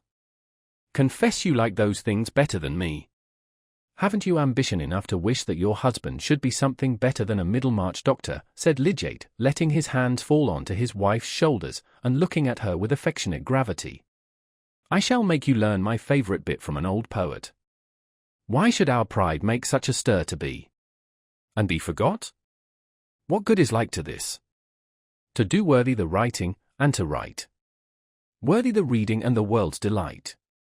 What I want, Rosie, is to do worthy the writing, and to write out myself what I have done. A man must work, to do that, my pet. Of course, I wish you to make discoveries, no one could more wish you to attain a high position in some better place than Middlemarch. You cannot say that I have ever tried to hinder you from working. But we cannot live like hermits. You are not discontented with me, Tertius? No, dear, no. I am too entirely contented. But what did Mrs. Casaubon want to say to you? Merely to ask about her husband's health. But I think she is going to be splendid to our new hospital. I think she will give us 200 a year. Chapter 44. I would not creep along the coast but steer out in mid-sea, by guidance of the stars. When Dorothea, walking round the laurel-planted plots of the new hospital with Lidgate, had learned from him that there were no signs of change in Mr. Casaubon's bodily condition beyond the mental sign of anxiety to know the truth about his illness, she was silent for a few moments, wondering whether she had said or done anything to rouse this new anxiety. Lidgate, not willing to let slip an opportunity of furthering a favourite purpose, ventured to say, "I don't know whether your or Mr. Casaubon's attention has been drawn to the needs of our new hospital. Circumstances have made it seem rather egotistic in me to urge the subject, but that is not my fault, it is because there is a fight being made against it by the other medical men. I think you are generally interested in such things, for I remember that when I first had the pleasure of seeing you at Tipton Grange before your marriage, you were asking me some questions about the way in which the health of the poor was affected by their miserable housing." "Yes, indeed," said Dorothea, brightening. "I shall be quite grateful to you if you will tell me how I can help to make things a little better. Everything of that sort has slipped away from me since I have been married. I mean," she said, after a moment's hesitation, "that the people in our village are tolerably comfortable, and my mind has been too much taken up for me to inquire further. But here, in such a place as Middlemarch, there must be a great deal to be done." "There is everything to be done," said Lidgate, with abrupt energy. "And this hospital is a capital piece of work, due entirely to Mr. Bulstrode's exertions, and in a great degree to his money. But one man can't do everything in a scheme of this sort. Of course he looked forward to help. And now there's a mean, petty feud set up against the thing in the town, by certain persons who want to make it a failure." "What can be their reasons?" said Dorothea, with naive surprise. chiefly Mr. Bulstrode's unpopularity, to begin with. Half the town would almost take trouble for the sake of thwarting him. In this stupid world most people never consider that a thing is good to be done unless it is done by their own set. I had no connection with Bulstrode before I came here. I look at him quite impartially, and I see that he has some notions, that he has set things on foot, which I can turn to good public purpose. If a fair number of the better educated men went to work with the belief that their observations might contribute to the reform of medical doctrine and practice, we should soon see a change for the better. That's my point of view. I hold that by refusing to work with Mr. Bulstrode I should be turning my back on an opportunity of making my profession more generally serviceable. I quite agree with you, said Dorothea, at once fascinated by the situation sketched in Lidgate's words. But what is there against Mr. Bulstrode? I know that my uncle is friendly with him. People don't like his religious tone, said Lidgate, breaking off there. That is all the stronger reason for despising such an opposition, said Dorothea, looking at the affairs of Middlemarch by the light of the great persecutions. To put the matter quite fairly, they have other objections to him. He is masterful and rather unsociable, and he is concerned with trade, which has complaints of its own that I know nothing about. But what has that to do with the question whether it would not be a fine thing to establish here a more valuable hospital than any they have in the county? The immediate motive to the opposition, however, is the fact that Bulstrode has put the medical direction into my hands. Of course I am glad of that. It gives me an opportunity of doing some good work, and I am aware that I have to justify his choice of me.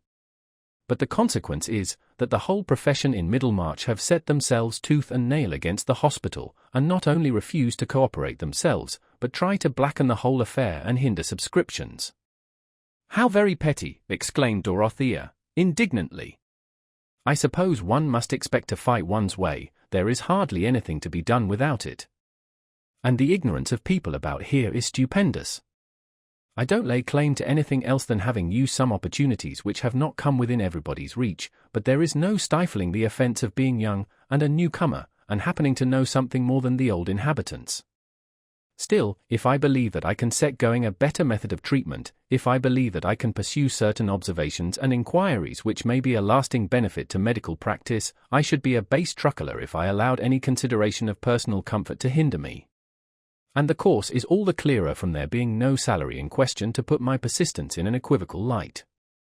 I am glad you have told me this, Mr. Lidgate, said Dorothea, cordially.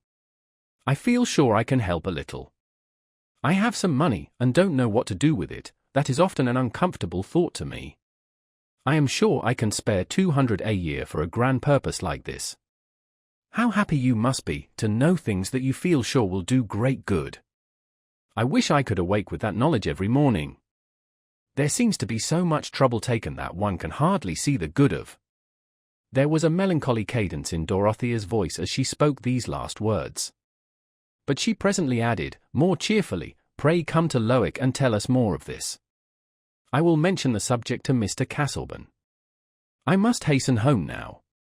She did mention it that evening, and said that she should like to subscribe 200 a year. She had 700 a year as the equivalent of her own fortune, settled on her at her marriage. Mr. Casselban made no objection beyond a passing remark that the sum might be disproportionate in relation to other good objects, but when Dorothea in her ignorance resisted that suggestion, he acquiesced. He did not care himself about spending money, and was not reluctant to give it. If he ever felt keenly any question of money, it was through the medium of another passion than the love of material property. Dorothea told him that she had seen Lidgate, and recited the gist of her conversation with him about the hospital. Mr. Casselban did not question her further, but he felt sure that she had wished to know what had passed between Lidgate and himself. She knows that I know, said the ever-restless voice within, but that increase of tacit knowledge only thrust further off any confidence between them. He distrusted her affection, and what loneliness is more lonely than distrust? Chapter 45. It is the humour of many heads to extol the days of their forefathers, and declaim against the wickedness of times present. Which notwithstanding they cannot handsomely do, without the borrowed help and satire of times past, condemning the vices of their own times, by the expressions of vices in times which they commend, which cannot but argue the community of vice in both. Horace, therefore, Juvenal, and Persius, were no prophets, although their lines did seem to indigitate and point at our times. Sir Thomas Browne, Pseudodoxia Epidemica. That opposition to the new fever hospital which Lidgate had sketched to Dorothea was, like other oppositions, to be viewed in many different lights. He regarded it as a mixture of jealousy and dunderhead prejudice. Mr. Bulstrode saw in it not only medical jealousy but a determination to thwart himself, prompted mainly by a hatred of that vital religion of which he had striven to be an effectual lay representative, a hatred which certainly found pretexts apart from religion such as were only too easy to find in the entanglements of human action. These might be called the ministerial views. But oppositions have the illimitable range of objections at command, which need never stop short at the boundary of knowledge, but can draw forever on the vasts of ignorance. What the opposition in Middlemarch said about the new hospital and its administration had certainly a great deal of echo in it, for heaven has taken care that everybody shall not be an originator, but there were differences which represented every social shade between the polished moderation of Dr. Minchin and the trenchant assertion of Mrs. Dollop, the landlady of the Tankard in Slaughter Lane. Mrs. Dollop became more and more convinced by her own asseveration that Dr. Lidgate meant to let the people die in the hospital, if not to poison them, for the sake of cutting them up without saying by your leave or with your leave, for it was a known fact that he had wanted to cut up Mrs. Goby, as respectable a woman as any in Parley Street, who had money in trust before her marriage, a poor tale for a doctor, who if he was good for anything should know what was the matter with you before you died, and not want to pry into your inside after you were gone. If that was not reason, Mrs. Dollop wished to know what was, but there was a prevalent feeling in her audience that her opinion was a bulwark, and that if it were overthrown there would be no limits to the cutting up of bodies, as had been well seen in Burke and Hare with their pitch plaisters. Such a hanging business as that was not wanted in Middlemarch. And let it not be supposed that opinion at the Tankard in Slaughter Lane was unimportant to the medical profession. That old authentic public house, the original Tankard, known by the name of Dollop's, was the resort of a great benefit club, which had some months before put to the vote whether its long-standing medical man, Dr. Gambit, should not be cashiered in favour of this Dr. Lidgate, who was capable of performing the most astonishing cures, and rescuing people altogether given up by other practitioners. But the balance had been turned against Lidgate by two members, who for some private reasons held that this power of resuscitating persons as good as dead was an equivocal recommendation, and might interfere with providential favours. In the course of the year, however, there had been a change in the public sentiment, of which the unanimity at Dollop's was an index. A good deal more than a year ago, before anything was known of Lidgate's skill, the judgments on it had naturally been divided, depending on a sense of likelihood, situated perhaps in the pit of the stomach or in the pineal gland, and differing in its verdicts, but not the less valuable as a guide in the total deficit of evidence. Patients who had chronic diseases or whose lives had long been worn threadbare, like old Featherstone's, had been at once inclined to try him. Also, many who did not like paying their doctor's bills, thought agreeably of opening an account with a new doctor and sending for him without stint if the children's temper wanted a dose, occasions when the old practitioners were often crusty, and all persons thus inclined to employ Lidgate held it likely that he was clever. Some considered that he might do more than others where there was liver. At least there would be no harm in getting a few bottles of stuff from him, since if these proved useless it would still be possible to return to the purifying pills, which kept you alive if they did not remove the yellowness. But these were people of minor importance. Good Middlemarch families were of course not going to change their doctor without reason shown, and everybody who had employed Mr. Peacock did not feel obliged to accept a new man merely in the character of his successor, objecting that he was not likely to be equal to Peacock. But Lidgate had not been long in the town before there were particulars enough reported of him to breed much more specific expectations and to intensify differences into partisanship, some of the particulars being of that impressive order of which the significance is entirely hidden, like a statistical amount without a standard of comparison, but with a note of exclamation at the end. The cubic feet of oxygen yearly swallowed by a full-grown man, what a shudder they might have created in some Middlemarch circles. Oxygen! Nobody knows what that may be. Is it any wonder the cholera has got to Danzig? And yet there are people who say quarantine is no good. One of the facts quickly rumoured was that Lidgate did not dispense drugs. This was offensive both to the physicians whose exclusive distinction seemed infringed on, and to the surgeon apothecaries with whom he ranged himself, and only a little while before, they might have counted on having the law on their side against a man who without calling himself a London-made MD dared to ask for pay except as a charge on drugs. but Lidgett had not been experienced enough to foresee that his new course would be even more offensive to the laity, and to Mr. Maunsey, an important grocer in the top market, who, though not one of his patients, questioned him in an affable manner on the subject. He was injudicious enough to give a hasty popular explanation of his reasons, pointing out to Mr. Maunsey that it must lower the character of practitioners, and be a constant injury to the public if their only mode of getting paid for their work was by their making out long bills for drafts, boluses, and mixtures. It is in that way that hard-working medical men may come to be almost as mischievous as quacks, said Lidgett, rather thoughtlessly. To get their own bread they must overdose the king's lieges, and that's a bad sort of treason. Mr. Maunsey undermines the constitution in a fatal way. Mr. Maunsey was not only an overseer, it was about a question of outdoor pay that he was having an interview with Lidgett. He was also asthmatic and had an increasing family. Thus, from a medical point of view, as well as from his own, he was an important man, indeed, an exceptional grocer, whose hair was arranged in a flame-like pyramid, and whose retail deference was of the cordial, encouraging kind, jocosely complimentary, and with a certain considerate abstinence from letting out the full force of his mind.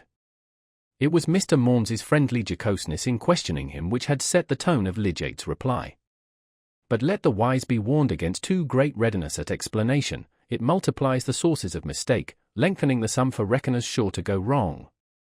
Lidgett smiled as he ended his speech, putting his foot into the stirrup, and Mr. Maunsey laughed more than he would have done if he had known who the king's lieges were, giving his good morning, sir, with the air of one who saw everything clearly enough. But in truth his views were perturbed. For years he had been paying bills with strictly made items, so that for every half-crown and 18 pence he was certain something measurable had been delivered. He had done this with satisfaction, including it among his responsibilities as a husband and father, and regarding a longer bill than usual as a dignity worth mentioning. Moreover, in addition to the massive benefit of the drugs to self and family, he had enjoyed the pleasure of forming an acute judgment as to their immediate effects, so as to give an intelligent statement for the guidance of Mr. Gambit, a practitioner just a little lower in status than Wrench or Toller, and especially esteemed as an accoucheur, of whose ability Mr. Maunsey had the poorest opinion on all other points, but in doctoring, he was wont to say in an undertone, he placed Gambit above any of them.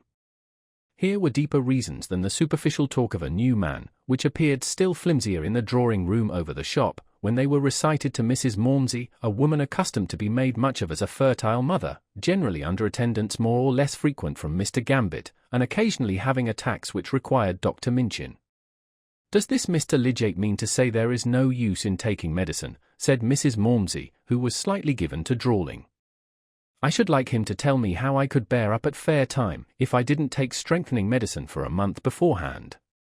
Think of what I have to provide for calling customers, my dear." Here Mrs. Maunsey turned to an intimate female friend who sat by, a large veal pie, a stuffed fillet, a round of beef, ham, tongue, etc., etc. "But what keeps me up best is the pink mixture, not the brown. I wonder, Mr. Maunsey, with your experience, you could have patience to listen." I should have told him at once that I knew a little better than that. No, said Mr. Maunsey, I was not going to tell him my opinion. Hear everything and judge for yourself is my motto. But he didn't know who he was talking to. I was not to be turned on his finger. People often pretend to tell me things, when they might as well say, "Maunsey, you're a fool." But I smile at it, I humour everybody's weak place. If physic had done harm to self and family, I should have found it out by this time. The next day Mr. Gambit was told that Lidgett went about saying physic was of no use. Indeed, said he, lifting his eyebrows with cautious surprise. He was a stout husky man with a large ring on his fourth finger. How will he cure his patients, then? That is what I say, returned Mrs. Maunsey, who habitually gave weight to her speech by loading her pronouns. Does he suppose that people will pay him only to come and sit with them and go away again? Mrs. Maunsey had had a great deal of sitting from Mr. Gambit, including very full accounts of his own habits of body and other affairs, but of course he knew there was no innuendo in her remark, since his spare time and personal narrative had never been charged for. So he replied, humorously, "Well, Lidgett is a good-looking young fellow, you know." "Not one that I would employ," said Mrs. Maunsey. Others may do as they please. Hence Mr. Gambit could go away from the chief grocers without fear of rivalry, but not without a sense that Lidgate was one of those hypocrites who try to discredit others by advertising their own honesty, and that it might be worth some people's while to show him up. Mr. Gambit, however, had a satisfactory practice, much pervaded by the smells of retail trading which suggested the reduction of cash payments to a balance. And he did not think it worth his while to show Lidgate up until he knew how. He had not indeed great resources of education, and had had to work his own way against a good deal of professional contempt, but he made none the worse accoucheur for calling the breathing apparatus lungs. Other medical men felt themselves more capable. Mr. Toller shared the highest practice in the town and belonged to an old Middlemarch family. There were Tollers in the law and everything else above the line of retail trade. Unlike our irascible friend Wrench, he had the easiest way in the world of taking things which might be supposed to annoy him, being a well-bred, quietly facetious man, who kept a good house, was very fond of a little sporting when he could get it, very friendly with Mr. Hawley, and hostile to Mr. Bulstrode. It may seem odd that with such pleasant habits he should have been given to the heroic treatment, bleeding and blistering and starving his patients, with a dispassionate disregard to his personal example, but the incongruity favoured the opinion of his ability among his patients, who commonly observed that Mr. Toller had lazy manners, but his treatment was as active as you could desire. No man, said they, carried more seriousness into his profession. He was a little slow in coming, but when he came, he did something. He was a great favourite in his own circle, and whatever he implied to any one's disadvantage told doubly from his careless, ironical tone. He naturally got tired of smiling and saying, when he was told that Mr. Peacock's successor did not mean to dispense medicines, and Mr. Hackbutt one day mentioning it over the wine at a dinner party, Mr. Toller said, laughingly, Dibbits will get rid of his stale drugs, then. I'm fond of little Dibbits, I'm glad he's in luck. I see your meaning, Toller, said Mr. Hackbutt, and I am entirely of your opinion. I shall take an opportunity of expressing myself to that effect. A medical man should be responsible for the quality of the drugs consumed by his patients. That is the rationale of the system of charging which has hitherto obtained, and nothing is more offensive than this ostentation of reform, where there is no real amelioration. Ostentation, Hackbutt, said Mr. Toller, ironically. I don't see that. A man can't very well be ostentatious of what nobody believes in. There's no reform in the matter. The question is, whether the profit on the drugs is paid to the medical man by the druggist or by the patient, and whether there shall be extra pay under the name of attendance. To be sure, one of your damned new versions of old humbug, said Mr. Hawley, passing the decanter to Mr. Wrench. Mr. Wrench, generally abstemious, often drank wine rather freely at a party, getting the more irritable in consequence. As to humbug, Hawley, he said, that's a word easy to fling about. But what I contend against is the way medical men are fouling their own nest, and setting up a cry about the country as if a general practitioner who dispenses drugs couldn't be a gentleman. I throw back the imputation with scorn. I say, the most ungentlemanly trick a man can be guilty of is to come among the members of his profession with innovations which are a libel on their time-honoured procedure. That is my opinion, and I am ready to maintain it against anyone who contradicts me. Mr. Wrench's voice had become exceedingly sharp. I can't oblige you there, Wrench, said Mr. Hawley, thrusting his hands into his trouser pockets. My dear fellow, said Mr. Toller, striking in pacifically, and looking at Mr. Wrench, the physicians have their toes trodden on more than we have. If you come to dignity, it is a question for Minchin and Sprague. Does medical jurisprudence provide nothing against these infringements, said Mr. Hackbutt, with a disinterested desire to offer his lights. How does the law stand, Hawley? Nothing to be done there, said Mr. Hawley. I looked into it for Sprague. You'd only break your nose against a damned judge's decision. Pooh! No need of law, said Mr. Toller. So far as practice is concerned, the attempt is an absurdity. No patient will like it, certainly not Peacocks, who have been used to depletion. Pass the wine. Mr. Toller's prediction was partly verified. If Mr. and Mrs. Malmsey, who had no idea of employing Lidgate, were made uneasy by his supposed declaration against drugs, it was inevitable that those who called him in should watch a little anxiously to see whether he did use all the means he might use in the case. Even good Mr. Powderell, who in his constant charity of interpretation was inclined to esteem Lydgate the more for what seemed a conscientious pursuit of a better plan, had his mind disturbed with doubts during his wife's attack of erysipelas, and could not abstain from mentioning to Lydgate that Mr. Peacock on a similar occasion had administered a series of boluses which were not otherwise definable than by their remarkable effect in bringing Mrs. Powderell round before Michaelmas from an illness which had begun in a remarkably hot August. At last, indeed, in the conflict between his desire not to hurt Lydgate and his anxiety that no means should be lacking, he induced his wife privately to take Widgeon's purifying pills, an esteemed Middlemarch medicine, which arrested every disease at the fountain by setting to work at once upon the blood. This cooperative measure was not to be mentioned to Lydgate, and Mr. Powderell himself had no certain reliance on it, only hoping that it might be attended with a blessing. But in this doubtful stage of Lydgate's introduction he was helped by what we mortals rashly call good fortune. I suppose no doctor ever came newly to a place without making cures that surprised somebody, cures which may be called fortune's testimonials, and deserve as much credit as the written or printed kind. Various patients got well while Lydgate was attending them, some even of dangerous illnesses, and it was remarked that the new doctor with his new ways had at least the merit of bringing people back from the brink of death. The trash talked on such occasions was the more vexatious to Lydgate, because it gave precisely the sort of prestige which an incompetent and unscrupulous man would desire, and was sure to be imputed to him by the simmering dislike of the other medical men as an encouragement on his own part of ignorant puffing. But even his proud outspokenness was checked by the discernment that it was as useless to fight against the interpretations of ignorance as to whip the fog, and good fortune insisted on using those interpretations. Mrs. Larcher having just become charitably concerned about alarming symptoms in her charwoman, when Dr. Minchin called, asked him to see her then and there, and to give her a certificate for the infirmary, whereupon after examination he wrote a statement of the case as one of tumour, and recommended the bearer Nancy Nash as an outpatient. Nancy, calling at home on her way to the infirmary, allowed the staymaker and his wife, in whose attic she lodged, to read Dr. Minchin's paper, and by this means became a subject of compassionate conversation in the neighbouring shops of Churchyard Lane as being afflicted with a tumour at first declared to be as large and hard as a duck's egg, but later in the day to be about the size of your fist. Most hearers agreed that it would have to be cut out, but one had known of oil and another of squitchineal as adequate to soften and reduce any lump in the body when taken enough of into the inside, the oil by gradually suppling, the squitchineal by eating away. Meanwhile, when Nancy presented herself at the infirmary, it happened to be one of Lydgate's days there. After questioning and examining her, Lydgate said to the house surgeon in an undertone, "It's not tumour, it's cramp."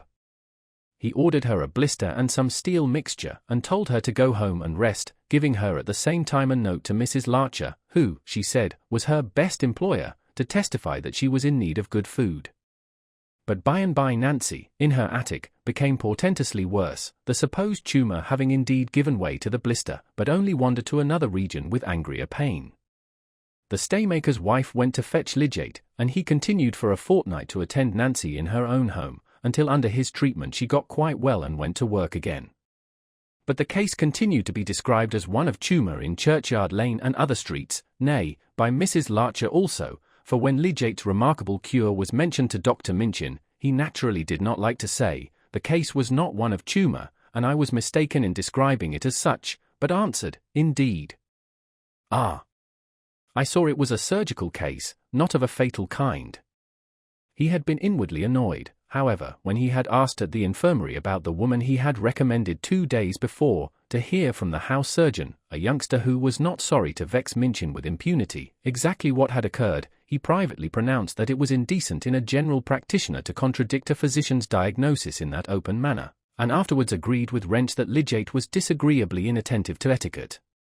Lydgate did not make the affair a ground for valuing himself or, very particularly, despising Minchin, such rectification of misjudgments often happening among men of equal qualifications.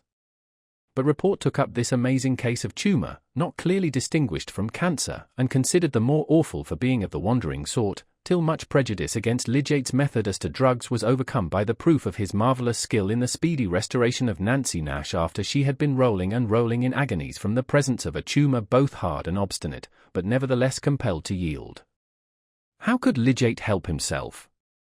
It is offensive to tell a lady when she is expressing her amazement at your skill, that she is altogether mistaken and rather foolish in her amazement. and to have entered into the nature of diseases would only have added to his breaches of medical propriety. Thus he had to wince under a promise of success given by that ignorant praise which misses every valid quality. In the case of a more conspicuous patient, Mr. Borthrop Trumbull, Lidgate was conscious of having shown himself something better than an everyday doctor, though here too it was an equivocal advantage that he won. The eloquent auctioneer was seized with pneumonia, and having been a patient of Mr. Peacock's, sent for Lidgate, whom he had expressed his intention to patronize. Mr. Trumbull was a robust man, a good subject for trying the expectant theory upon, watching the course of an interesting disease when left as much as possible to itself, so that the stages might be noted for future guidance, and from the air with which he described his sensations Lidgate surmised that he would like to be taken into his medical man's confidence, and be represented as a partner in his own cure. The auctioneer heard, without much surprise, that his was a constitution which, always with due watching, might be left to itself, so as to offer a beautiful example of a disease with all its phases seen in clear delineation, and that he probably had the rare strength of mind voluntarily to become the test of a rational procedure, and thus make the disorder of his pulmonary functions a general benefit to society. Mr. Trumbull acquiesced at once, and entered strongly into the view that an illness of his was no ordinary occasion for medical science. "Never fear, sir, you are not speaking to one who is altogether ignorant of the vis medicatrix," said he, with his usual superiority of expression, made rather pathetic by difficulty of breathing. And he went without shrinking through his abstinence from drugs, much sustained by application of the thermometer which implied the importance of his temperature, by the sense that he furnished objects for the microscope, and by learning many new words which seemed suited to the dignity of his secretions. For Lidgate was acute enough to indulge him with a little technical talk. It may be imagined that Mr. Trumbull rose from his couch with a disposition to speak of an illness in which he had manifested the strength of his mind as well as constitution, and he was not backward in awarding credit to the medical man who had discerned the quality of patient he had to deal with. The auctioneer was not an ungenerous man, and liked to give others their due, feeling that he could afford it. He had caught the words expectant method, and rang chimes on this and other learned phrases to accompany the assurance that Lidgate knew a thing or two more than the rest of the doctors, was far better versed in the secrets of his profession than the majority of his compeers. This had happened before the affair of Fred Vince's illness had given to Mr. Wrench's enmity towards Lidgate more definite personal ground. The newcomer already threatened to be a nuisance in the shape of rivalry, and was certainly a nuisance in the shape of practical criticism or reflections on his hard-driven elders, who had had something else to do than to busy themselves with untried notions. His practice had spread in 1 or 2 quarters, and from the first the report of his high family had led to his being pretty generally invited, so that the other medical men had to meet him at dinner in the best houses, and having to meet a man whom you dislike is not observed always to end in a mutual attachment. There was hardly ever so much unanimity among them as in the opinion that Lidgate was an arrogant young fellow, and yet ready for the sake of ultimately predominating to show a crawling subservience to Bulstrode.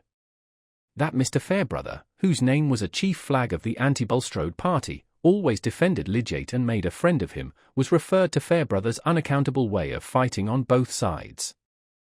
Here was plenty of preparation for the outburst of professional disgust at the announcement of the laws Mr. Bulstrode was laying down for the direction of the new hospital, which were the more exasperating because there was no present possibility of interfering with his will and pleasure, everybody except Lord Medlicote having refused help towards the building, on the ground that they preferred giving to the old infirmary. Mr. Bulstrode met all the expenses, and had ceased to be sorry that he was purchasing the right to carry out his notions of improvement without hindrance from prejudiced coadjutors, but he had had to spend large sums, and the building had lingered. Caleb Garth had undertaken it, had failed during its progress, and before the interior fittings were begun had retired from the management of the business, and when referring to the hospital he often said that however Bulstrode might ring if you tried him, he liked good solid carpentry and masonry, and had a notion both of drains and chimneys.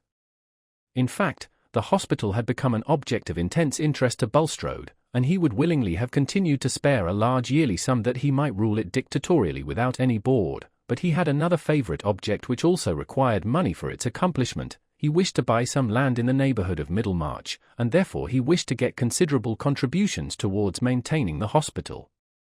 Meanwhile he framed his plan of management. The hospital was to be reserved for fever in all its forms, Lidgate was to be chief medical superintendent, that he might have free authority to pursue all comparative investigations which his studies, particularly in Paris, had shown him the importance of, the other medical visitors having a consultative influence, but no power to contravene Lidgate's ultimate decisions, and the general management was to be lodged exclusively in the hands of 5 directors associated with Mr. Bulstrode, who were to have votes in the ratio of their contributions, the board itself filling up any vacancy in its numbers, and no mob of small contributors being admitted to a share of government. There was an immediate refusal on the part of every medical man in the town to become a visitor at the fever hospital. "Very well," said Lidgate to Mr. Bulstrode, "we have a capital house surgeon and dispenser, a clear-headed, neat-handed fellow. We'll get Webb from Crab's Lay, as good a country practitioner as any of them, to come over twice a week, and in case of any exceptional operation, Prothero will come from Brassing.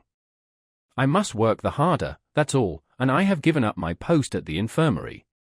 The plan will flourish in spite of them, and then they'll be glad to come in. Things can't last as they are, there must be all sorts of reform soon, and then young fellows may be glad to come and study here." Lidgate was in high spirits. "I shall not flinch, you may depend upon it, Mr. Lidgate," said Mr. Bulstrode. "While I see you carrying out high intentions with vigour, you shall have my unfailing support. And I have humble confidence that the blessing which has hitherto attended my efforts against the spirit of evil in this town will not be withdrawn. Suitable directors to assist me I have no doubt of securing. Mr. Brooke of Tipton has already given me his concurrence, and a pledge to contribute yearly. He has not specified the sum, probably not a great one. But he will be a useful member of the board." A useful member was perhaps to be defined as one who would originate nothing, and always vote with Mr. Bulstrode. The medical aversion to Lidgate was hardly disguised now. Neither Dr. Sprague nor Dr. Minchin said that he disliked Lidgate's knowledge, or his disposition to improve treatment. What they disliked was his arrogance, which nobody felt to be altogether deniable. They implied that he was insolent, pretentious, and given to that reckless innovation for the sake of noise and show which was the essence of the charlatan. The word charlatan once thrown on the air could not be let drop. In those days the world was agitated about the wondrous doings of Mr. St. John Long, nobleman and gentleman, attesting his extraction of a fluid like mercury from the temples of a patient. Mr. Toller remarked one day, smilingly, to Mrs. Taft, that Bulstrode had found a man to suit him in Lidgate. "A charlatan in religion is sure to like other sorts of charlatans." "Yes, indeed, I can imagine," said Mrs. Taft, keeping the number of 30 stitches carefully in her mind all the while. "There are so many of that sort. I remember Mr. Cheshire, with his irons, trying to make people straight when the Almighty had made them crooked." "No, no," said Mr. Toller, "Cheshire was all right, all fair and above board. But there's St. John Long, that's the kind of fellow we call a charlatan, advertising cures in ways nobody knows anything about, a fellow who wants to make a noise by pretending to go deeper than other people. The other day he was pretending to tap a man's brain and get quicksilver out of it. Good gracious! What dreadful trifling with people's constitutions," said Mrs. Taft. After this, it came to be held in various quarters that Lidgate played even with respectable constitutions for his own purposes, and how much more likely that in his flighty experimenting he should make 6s and 7s of hospital patients. Especially it was to be expected, as the landlady of the Tankard had said, that he would recklessly cut up their dead bodies. For Lidgate, having attended Mrs. Goby, who died apparently of a heart disease not very clearly expressed in the symptoms, too daringly asked leave of her relatives to open the body, and thus gave an offence quickly spreading beyond Parley Street, where that lady had long resided on an income such as made this association of her body with the victims of Burke and Hare a flagrant insult to her memory. Affairs were in this stage when Lidgate opened the subject of the hospital to Dorothea. We see that he was bearing enmity and silly misconception with much spirit, aware that they were partly created by his good share of success. "They will not drive me away," he said, talking confidentially in Mr. Fairbrother's study. "I have got a good opportunity here, for the ends I care most about, and I am pretty sure to get income enough for our wants. By and by I shall go on as quietly as possible. I have no seductions now away from home and work. And I am more and more convinced that it will be possible to demonstrate the homogeneous origin of all the tissues. Raspale and others are on the same track, and I have been losing time. "I have no power of prophecy there," said Mr. Fairbrother, who had been puffing at his pipe thoughtfully while Lidgate talked, "but as to the hostility in the town, you'll weather it if you are prudent." "How am I to be prudent?" said Lidgate. "I just do what comes before me to do. I can't help people's ignorance and spite, any more than Vesalius could. It isn't possible to square one's conduct to silly conclusions which nobody can foresee." "Quite true, I didn't mean that. I meant only two things. One is, keep yourself as separable from Bulstrode as you can. Of course, you can go on doing good work of your own by his help, but don't get tied. Perhaps it seems like personal feeling in me to say so, and there's a good deal of that, I own, but personal feeling is not always in the wrong if you boil it down to the impressions which make it simply an opinion." "Bulstrode is nothing to me," said Lidgate, carelessly, "except on public grounds. As to getting very closely united to him, I am not fond enough of him for that." "But what was the other thing you meant?" said Lidgate, who was nursing his leg as comfortably as possible, and feeling in no great need of advice. "Why, this. Take care, experto creed, take care not to get hampered about money matters. I know, by a word you let fall one day, that you don't like my playing at cards so much for money. You are right enough there. But try and keep clear of wanting small sums that you haven't got. I am perhaps talking rather superfluously, but a man likes to assume superiority over himself, by holding up his bad example and sermonizing on it." Lidgate took Mr. Fairbrother's hints very cordially, though he would hardly have borne them from another man. He could not help remembering that he had lately made some debts, but these had seemed inevitable, and he had no intention now to do more than keep house in a simple way. The furniture for which he owed would not want renewing, nor even the stock of wine for a long while. Many thoughts cheered him at that time, and justly. A man conscious of enthusiasm for worthy aims is sustained under petty hostilities by the memory of great workers who had to fight their way not without wounds, and who hover in his mind as patron saints, invisibly helping. At home, that same evening when he had been chatting with Mr. Fairbrother, he had his long legs stretched on the sofa, his head thrown back, and his hands clasped behind it according to his favourite ruminating attitude, while Rosamond sat at the piano, and played one tune after another of which her husband only knew, like the emotional elephant he was, that they fell in with his mood as if they had been melodious sea breezes. There was something very fine in Lidgate's look just then, and any one might have been encouraged to bet on his achievement. In his dark eyes and on his mouth and brow there was that placidity which comes from the fullness of contemplative thought, the mind not searching, but beholding, and the glance seeming to be filled with what is behind it. Presently Rosamond left the piano and seated herself on a chair close to the sofa and opposite her husband's face. "Is that enough music for you, my lord?" she said, folding her hands before her and putting on a little air of meekness. "Yes, dear, if you are tired," said Lidgate, gently, turning his eyes and resting them on her, but not otherwise moving. Rosamond's presence at that moment was perhaps no more than a spoonful brought to the lake, and her woman's instinct in this matter was not dull. "What is absorbing you?" she said, leaning forward and bringing her face nearer to his. He moved his hands and placed them gently behind her shoulders. "I am thinking of a great fellow, who was about as old as I am 300 years ago, and had already begun a new era in anatomy." "I can't guess," said Rosamond, shaking her head. "We used to play at guessing historical characters at Mrs. Lemon's, but not anatomists. I'll tell you. His name was Vesalius. And the only way he could get to know anatomy as he did, was by going to snatch bodies at night, from graveyards and places of execution." "Oh," said Rosamond, with a look of disgust on her pretty face, "I am very glad you are not Vesalius. I should have thought he might find some less horrible way than that." "No, he couldn't," said Lidgate, going on too earnestly to take much notice of her answer. "He could only get a complete skeleton by snatching the whitened bones of a criminal from the gallows, and burying them, and fetching them away by bits secretly, in the dead of night." "I hope he is not one of your great heroes," said Rosamond, half playfully, half anxiously, "else I shall have you getting up in the night to go to St. Peter's churchyard. You know how angry you told me the people were about Mrs. Goby. You have enemies enough already. So had Vesalius, Rosie. No wonder the medical fogies in Middlemarch are jealous, when some of the greatest doctors living were fierce upon Vesalius because they had believed in Galen, and he showed that Galen was wrong. They called him a liar and a poisonous monster. But the facts of the human frame were on his side, and so he got the better of them. And what happened to him afterwards? Said Rosamond, with some interest.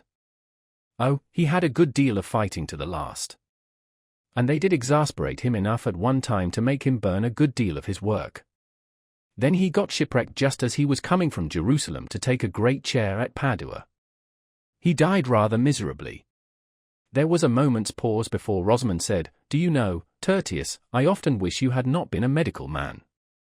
"Nay, Rosie, don't say that," said Lydgate, drawing her closer to him. "That is like saying you wish you had married another man." "Not at all, you are clever enough for anything, you might easily have been something else.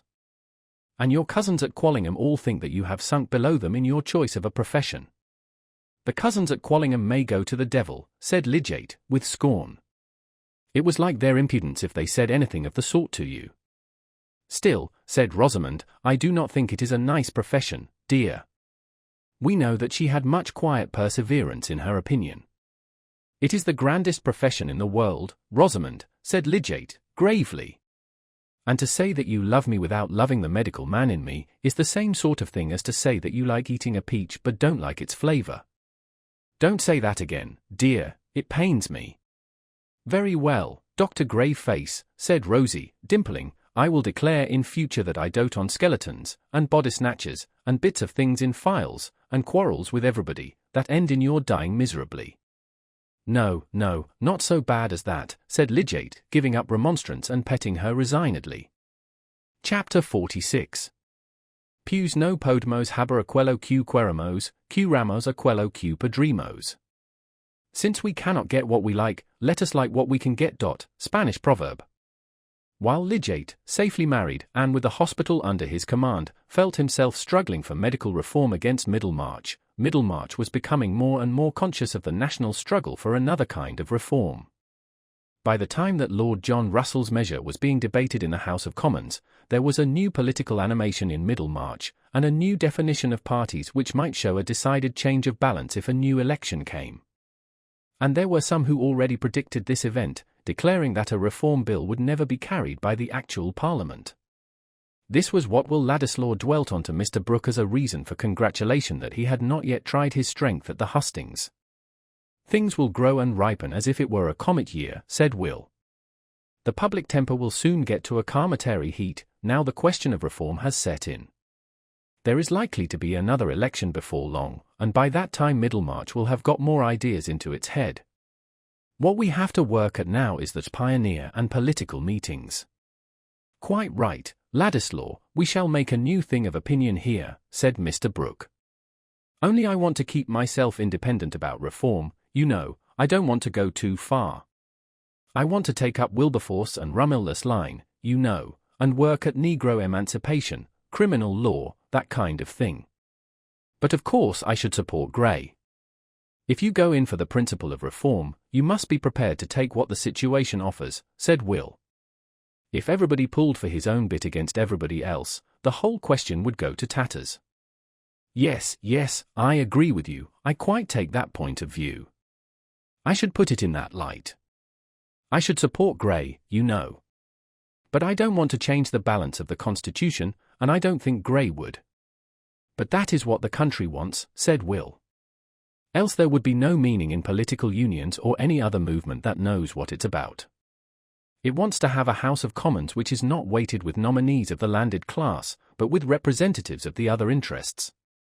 And as to contending for a reform short of that, it is like asking for a bit of an avalanche which has already begun to thunder. That is fine, Ladislaw, that is the way to put it. Write that down, now. We must begin to get documents about the feeling of the country, as well as the machine breaking and general distress. As to documents, said Will, a 2-inch card will hold plenty. A few rows of figures are enough to deduce misery from, and a few more will show the rate at which the political determination of the people is growing. Good, draw that out a little more at length, Ladislaw. That is an idea, now, write it out in the Pioneer. Put the figures and deduce the misery, you know, and put the other figures and deduce, and so on. You have a way of putting things. Burke, now, when I think of Burke, I can't help wishing somebody had a pocket borough to give you, Ladislaw. You'd never get elected, you know. And we shall always want talent in the House, reform as we will, we shall always want talent. That avalanche and the thunder, now, was really a little like Burke. I want that sort of thing, not ideas, you know, but a way of putting them. Pocket boroughs would be a fine thing, said Ladislaw, if they were always in the right pocket, and there were always a Burke at hand. Will was not displeased with that complimentary comparison, even from Mr. Brooke, for it is a little too trying to human flesh to be conscious of expressing oneself better than others and never to have it noticed, and in the general dearth of admiration for the right thing, even a chance bray of applause falling exactly in time is rather fortifying. Will felt that his literary refinements were usually beyond the limits of Middlemarch perception. Nevertheless, he was beginning thoroughly to like the work of which when he began he had said to himself rather languidly, why not? And he studied the political situation with as ardent an interest as he had ever given to poetic metres or medievalism. It is undeniable that but for the desire to be where Dorothea was, and perhaps the want of knowing what else to do, Will would not at this time have been meditating on the needs of the English people or criticising English statesmanship. He would probably have been rambling in Italy sketching plans for several dramas, trying prose and finding it too jejune, trying verse and finding it too artificial, beginning to copy bits from old pictures, leaving off because they were no good, and observing that, after all, self-culture was the principal point, while in politics he would have been sympathizing warmly with liberty and progress in general. Our sense of duty must often wait for some work which shall take the place of dilettantism and make us feel that the quality of our action is not a matter of indifference. Ladislaw had now accepted his bit of work, though it was not that indeterminate loftiest thing which he had once dreamed of as alone worthy of continuous effort. His nature warmed easily in the presence of subjects which were visibly mixed with life and action, and the easily stirred rebellion in him helped the glow of public spirit. In spite of Mr. Casaubon and the banishment from Lowick, he was rather happy, getting a great deal of fresh knowledge in a vivid way and for practical purposes, and making the Pioneer celebrated as far as Brassing. Never mind the smallness of the area, the writing was not worse than much that reaches the four corners of the earth. Mr. Brooke was occasionally irritating, but Will's impatience was relieved by the division of his time between visits to the Grange and retreats to his Middlemarch lodgings, which gave variety to his life. Shift the pegs a little, he said to himself, and Mr. Brooke might be in the cabinet, while I was under-secretary. That is the common order of things, the little waves make the large ones and are of the same pattern. I am better here than in the sort of life Mr. Casaubon would have trained me for, where the doing would be all laid down by a precedent too rigid for me to react upon. I don't care for prestige or high pay.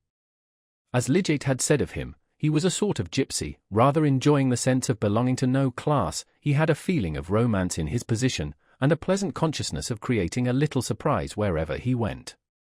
That sort of enjoyment had been disturbed when he had felt some new distance between himself and Dorothea in their accidental meeting at Lidgate's, and his irritation had gone out towards Mr. Casaubon, who had declared beforehand that Will would lose caste.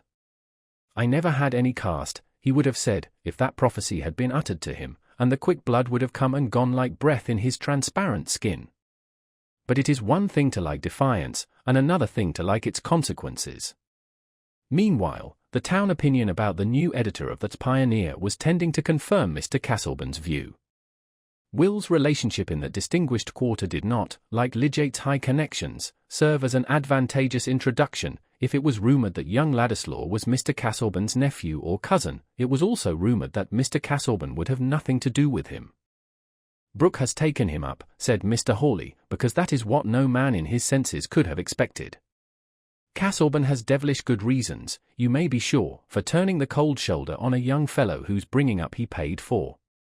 Just like Brooke, one of those fellows who would praise a cat to sell a horse. And some oddities of Will's, more or less poetical, appeared to support Mr. Keck, the editor of the Trumpet, in asserting that Ladislaw, if the truth were known, was not only a Polish emissary but crack-brained, which accounted for the preternatural quickness and glibness of his speech when he got onto a platform, as he did whenever he had an opportunity, speaking with a facility which cast reflections on solid Englishmen generally. It was disgusting to Keck to see a strip of a fellow, with light curls round his head, get up and speechify by the hour against institutions which had existed when he was in his cradle. And in a leading article of the Trumpet, Keck characterized Ladislaw's speech at a reform meeting as the violence of an energumen, a miserable effort to shroud in the brilliancy of fireworks the daring of irresponsible statements and the poverty of a knowledge which was of the cheapest and most recent description. "That was a rattling article yesterday, Keck," said Dr. Sprague, with sarcastic intentions. "But what is an energumen?" "Oh, a term that came up in the French Revolution," said Keck. This dangerous aspect of Ladislaw was strangely contrasted with other habits which became matter of remark. He had a fondness, half artistic, half affectionate, for little children. The smaller they were on tolerably active legs, and the funnier their clothing, the better will like to surprise and please them. We know that in Rome he was given to ramble about among the poor people, and the taste did not quit him in Middlemarch. He had somehow picked up a troop of droll children, little hatless boys with their galligaskins much worn and scant shirting to hang out, little girls who tossed their hair out of their eyes to look at him, and guardian brothers at the mature age of 7. This troop he had led out on gypsy excursions to Halselwood at nutting time, and since the cold weather had set in he had taken them on a clear day to gather sticks for a bonfire in the hollow of a hillside, where he drew out a small feast of gingerbread for them, and improvised a Punch and Judy drama with some private homemade puppets. Here was one oddity. Another was, that in houses where he got friendly, he was given to stretch himself at full length on the rug while he talked, and was apt to be discovered in this attitude by occasional callers for whom such an irregularity was likely to confirm the notions of his dangerously mixed blood and general laxity. But Will's articles and speeches naturally recommended him in families which the new strictness of party division had marked off on the side of reform. He was invited to Mr. Bulstrode's, but here he could not lie down on the rug, and Mrs. Bulstrode felt that his mode of talking about Catholic countries, as if there were any truce with Antichrist, illustrated the usual tendency to unsoundness in intellectual men. At Mr. Fairbrother's, however, whom the irony of events had brought on the same side with Bulstrode in the national movement, Will became a favourite with the ladies, especially with little Miss Noble, whom it was one of his oddities to escort when he met her in the street with her little basket, giving her his arm in the eyes of the town, and insisting on going with her to pay some call where she distributed her small filchings from her own share of sweet things. But the house where he visited oftenest and lay most on the rug was Lidgate's. The two men were not at all alike, but they agreed none the worse. Lidgate was abrupt but not irritable, taking little notice of megrims in healthy people, and Ladislaw did not usually throw away his susceptibilities on those who took no notice of them. With Rosamond, on the other hand, he pouted and was wayward, nay, often uncomplimentary, much to her inward surprise. Nevertheless he was gradually becoming necessary to her entertainment by his companionship in her music, his varied talk, and his freedom from the grave preoccupation which, with all her husband's tenderness and indulgence, often made his manners unsatisfactory to her, and confirmed her dislike of the medical profession. Lidgate, inclined to be sarcastic on the superstitious faith of the people in the efficacy of the bill, while nobody cared about the low state of pathology, sometimes assailed Will with troublesome questions. One evening in March, Rosamond in her cherry-coloured dress with swansdown trimming about the throat sat at the tea-table. Lidgate, lately come in tired from his outdoor work, was seated sideways on an easy-chair by the fire with one leg over the elbow, his brow looking a little troubled as his eyes rambled over the columns of the Pioneer, while Rosamond, having noticed that he was perturbed, avoided looking at him, and inwardly thanked heaven that she herself had not a moody disposition. Will Ladislaw was stretched on the rug contemplating the curtain-pole abstractedly, and humming very low the notes of When First I Saw Thy Face, while the house spaniel, also stretched out with small choice of room, looked from between his paws at the usurper of the rug with silent but strong objection. Rosamond bringing Lidgate his cup of tea, he threw down the paper, and said to Will, who had started up and gone to the table, "It's no use your puffing Brooke as a reforming landlord, Ladislaw, they only pick the more holes in his coat in the Trumpet." "No matter, those who read the Pioneer don't read the Trumpet," said Will, swallowing his tea and walking about. "Do you suppose the public reads with a view to its own conversion? We should have a witches brewing with a vengeance then, mingle, mingle, mingle, mingle, you that mingle may, and nobody would know which side he was going to take. Fairbrother says, he doesn't believe Brooke would get elected if the opportunity came. The very men who profess to be for him would bring another member out of the bag at the right moment. There's no harm in trying. It's good to have resident members. Why, said Lidgate, who was much given to use that inconvenient word in a curt tone. They represent the local stupidity better, said Will, laughing, and shaking his curls, and they are kept on their best behavior in the neighborhood. Brooke is not a bad fellow, but he has done some good things on his estate that he never would have done but for this parliamentary bite. He's not fitted to be a public man, said Lidgate, with contemptuous decision. He would disappoint everybody who counted on him, I can see that at the hospital. Only, there Bulstrode holds the reins and drives him. That depends on how you fix your standard of public men, said Will. He's good enough for the occasion, when the people have made up their mind as they are making it up now. They don't want a man, they only want a vote. That is the way with you political writers, Ladislaw, crying up a measure as if it were a universal cure, and crying up men who are a part of the very disease that wants curing. Why not? Men may help to cure themselves off the face of the land without knowing it, said Will, who could find reasons impromptu, when he had not thought of a question beforehand. That is no excuse for encouraging the superstitious exaggeration of hopes about this particular measure, helping the cry to swallow it whole and to send up voting popinjays who are good for nothing but to carry it. You go against rottenness, and there is nothing more thoroughly rotten than making people believe that society can be cured by a political hocus-pocus. That's very fine, my dear fellow. But your cure must begin somewhere, and put it that 1,000 things which debase a population can never be reformed without this particular reform to begin with. Look what Stanley said the other day, that the House had been tinkering long enough at small questions of bribery, inquiring whether this or that voter has had a guinea when everybody knows that the seats have been sold wholesale. Wait for wisdom and conscience in public agents, fiddlestick. The only conscience we can trust to is the massive sense of wrong in a class, and the best wisdom that will work is the wisdom of balancing claims.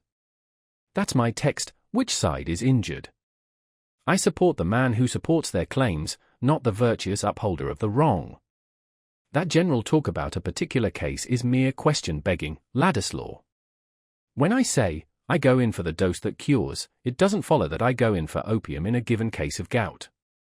I am not begging the question we are upon, whether we are to try for nothing till we find immaculate men to work with. Should you go on that plan? If there were one man who would carry you a medical reform and another who would oppose it, should you inquire which had the better motives or even the better brains? Oh, of course, said Lidgate, seeing himself checkmated by a move which he had often used himself. If one did not work with such men as are at hand, things must come to a deadlock. Suppose the worst opinion in the town about Bulstrode were a true one, that would not make it less true that he has the sense and the resolution to do what I think ought to be done in the matters I know and care most about, but that is the only ground on which I go with him, Lidgate added rather proudly, bearing in mind Mr. Fairbrother's remarks. He is nothing to me otherwise. I would not cry him up on any personal ground, I would keep clear of that. Do you mean that I cry up Brooke on any personal ground, said Will Ladislaw, nettled, and turning sharp round. For the first time he felt offended with Lidgate, not the less so, perhaps, because he would have declined any close inquiry into the growth of his relation to Mr. Brooke. Not at all, said Lidgate, I was simply explaining my own action. I meant that a man may work for a special end with others whose motives and general course are equivocal, if he is quite sure of his personal independence, and that he is not working for his private interest, either place or money. Then, why don't you extend your liberality to others, said Will, still nettled. My personal independence is as important to me as yours is to you. You have no more reason to imagine that I have personal expectations from Brooke than I have to imagine that you have personal expectations from Bulstrode. Motives are points of honor, I suppose, nobody can prove them. But as to money and place in the world, Will ended, tossing back his head, I think it is pretty clear that I am not determined by considerations of that sort.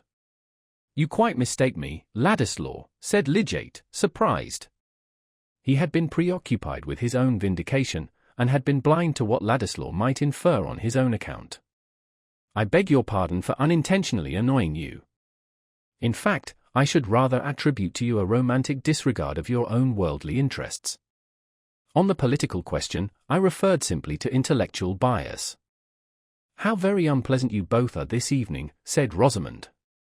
I cannot conceive why money should have been referred to. Politics and medicine are sufficiently disagreeable to quarrel upon. You can both of you go on quarrelling with all the world and with each other on those two topics. Rosamond looked mildly neutral as she said this, rising to ring the bell, and then crossing to her work table. Poor Rosie, said Lydgate, putting out his hand to her as she was passing him. Disputation is not amusing to cherubs. Have some music. Ask Ladislaw to sing with you. When Will was gone, Rosamond said to her husband, What put you out of temper this evening, Tertius? Me? It was Ladislaw who was out of temper. He is like a bit of tinder. But I mean, before that. Something had vexed you before you came in, you looked cross. And that made you begin to dispute with Mr. Ladislaw. You hurt me very much when you look so, Tertius. Do I? Then I am a brute, said Lydgate, caressing her penitently. What vexed you? Oh, outdoor things, business. It was really a letter insisting on the payment of a bill for furniture. But Rosamond was expecting to have a baby, and Lydgate wished to save her from any perturbation. Chapter 47. Was never true love loved in vain? For truest love is highest gain. No art can make it, it must spring where elements are fostering. So in heaven spot an hour springs the little native flower. Downward root and upward eye. Chopin by the earth and sky. It happened to be on a Saturday evening that Will Ladislaw had that little discussion with Lydgate. Its effect when he went to his own rooms was to make him sit up half the night, thinking over again, under a new irritation, all that he had before thought of his having settled in Middlemarch and harnessed himself with Mr. Brooke. Hesitations before he had taken the step had since turned into susceptibility to every hint that he would have been wiser not to take it, and hence came his heat towards Lydgate, a heat which still kept him restless. Was he not making a fool of himself, and at a time when he was more than ever conscious of being something better than a fool? And for what end? Well, for no definite end. True, he had dreamy visions of possibilities. There is no human being who, having both passions and thoughts, does not think in consequence of his passions, does not find images rising in his mind which soothe the passion with hope or sting it with dread. But this, which happens to us all, happens to some with a wide difference, and Will was not one of those whose wit keeps the roadway. He had his bypaths where there were little joys of his own choosing, such as gentlemen cantering on the high road might have thought rather idiotic. The way in which he made a sort of happiness for himself out of his feeling for Dorothea was an example of this. It may seem strange, but it is the fact, that the ordinary vulgar vision of which Mr. Casaubon suspected him, namely, that Dorothea might become a widow, and that the interest he had established in her mind might turn into acceptance of him as a husband, had no tempting, arresting power over him. He did not live in the scenery of such an event, and follow it out, as we all do with that imagined otherwise, which is our practical heaven. It was not only that he was unwilling to entertain thoughts which could be accused of baseness, and was already uneasy in the sense that he had to justify himself from the charge of ingratitude. The latent consciousness of many other barriers between himself and Dorothea besides the existence of her husband, had helped to turn away his imagination from speculating on what might befall Mr. Casaubon. And there were yet other reasons. Will, we know, could not bear the thought of any flaw appearing in his crystal. He was at once exasperated and delighted by the calm freedom with which Dorothea looked at him and spoke to him, and there was something so exquisite in thinking of her just as she was, that he could not long for a change which must somehow change her. Do we not shun the street version of a fine melody, or shrink from the news that the rarity, some bit of chiselling or engraving perhaps, which we have dwelt on even with exultation in the trouble it has cost us to snatch glimpses of it, is really not an uncommon thing, and may be obtained as an everyday possession? Our good depends on the quality and breadth of our emotion, and to Will, a creature who cared little for what are called the solid things of life and greatly for its subtler influences, to have within him such a feeling as he had towards Dorothea, was like the inheritance of a fortune. What others might have called the futility of his passion, made an additional delight for his imagination. He was conscious of a generous movement, and of verifying in his own experience that higher love poetry which had charmed his fancy. Dorothea, he said to himself, was forever enthroned in his soul. No other woman could sit higher than her footstool, and if he could have written out in immortal syllables the effect she wrought within him, he might have boasted after the example of old Drayton, that queens hereafter might be glad to live upon the arms of her superfluous praise. But this result was questionable. And what else could he do for Dorothea? What was his devotion worth to her? It was impossible to tell. He would not go out of her reach. He saw no creature among her friends to whom he could believe that she spoke with the same simple confidence as to him. She had once said that she would like him to stay, and stay he would, whatever fire-breathing dragons might hiss around her. This had always been the conclusion of Will's hesitations. But he was not without contradictoriness and rebellion even towards his own resolve.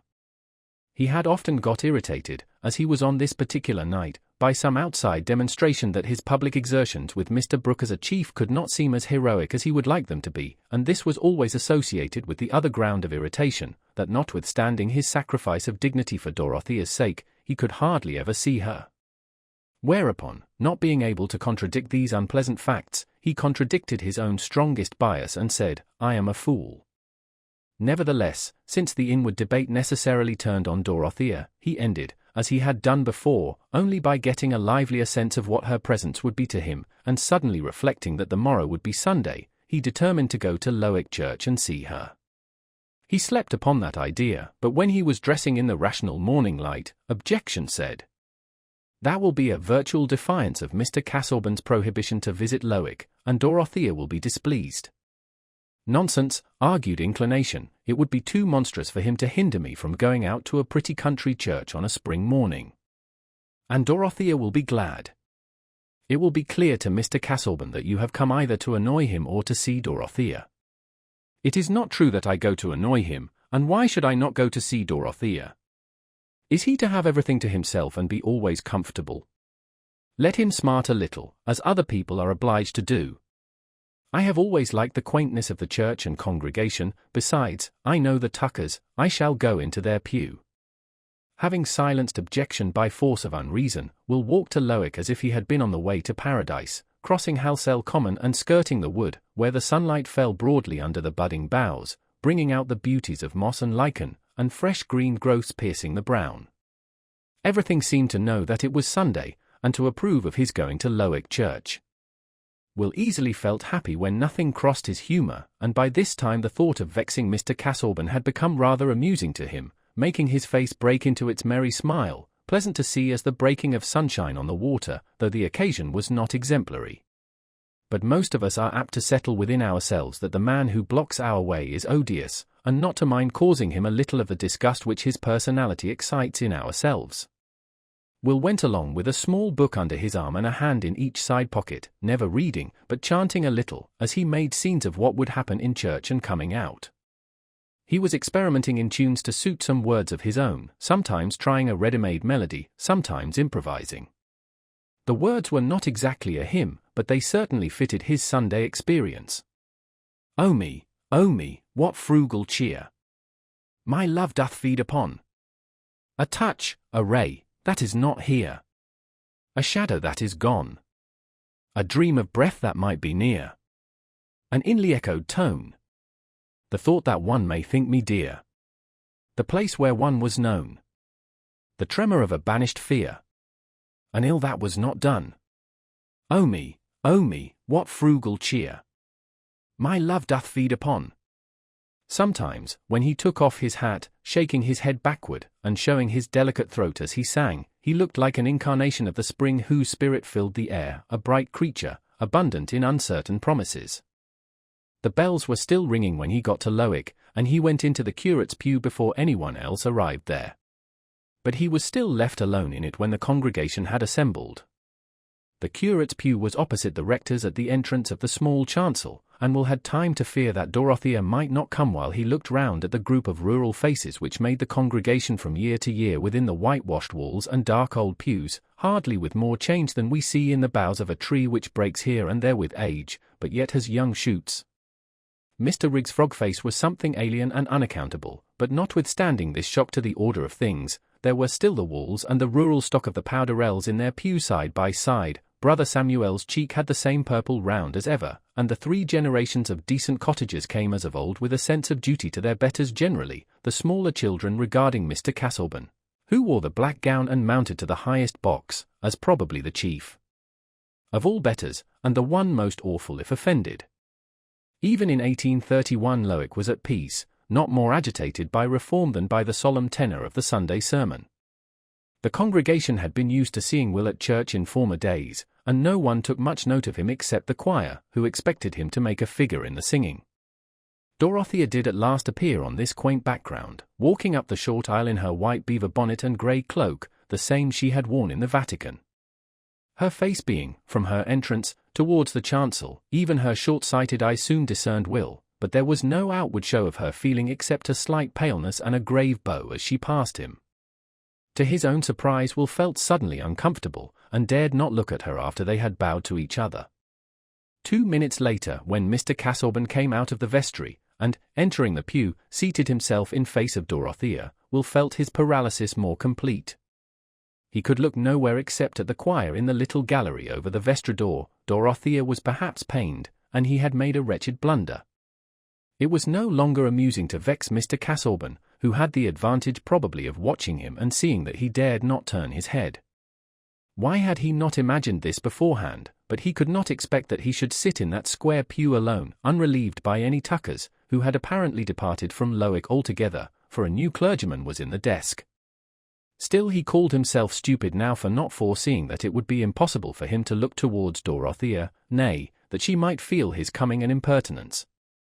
There was no delivering himself from his cage, however, and Will found his places and looked at his book as if he had been a schoolmistress, feeling that the morning service had never been so immeasurably long before, that he was utterly ridiculous, out of temper, and miserable. This was what a man got by worshipping the sight of a woman.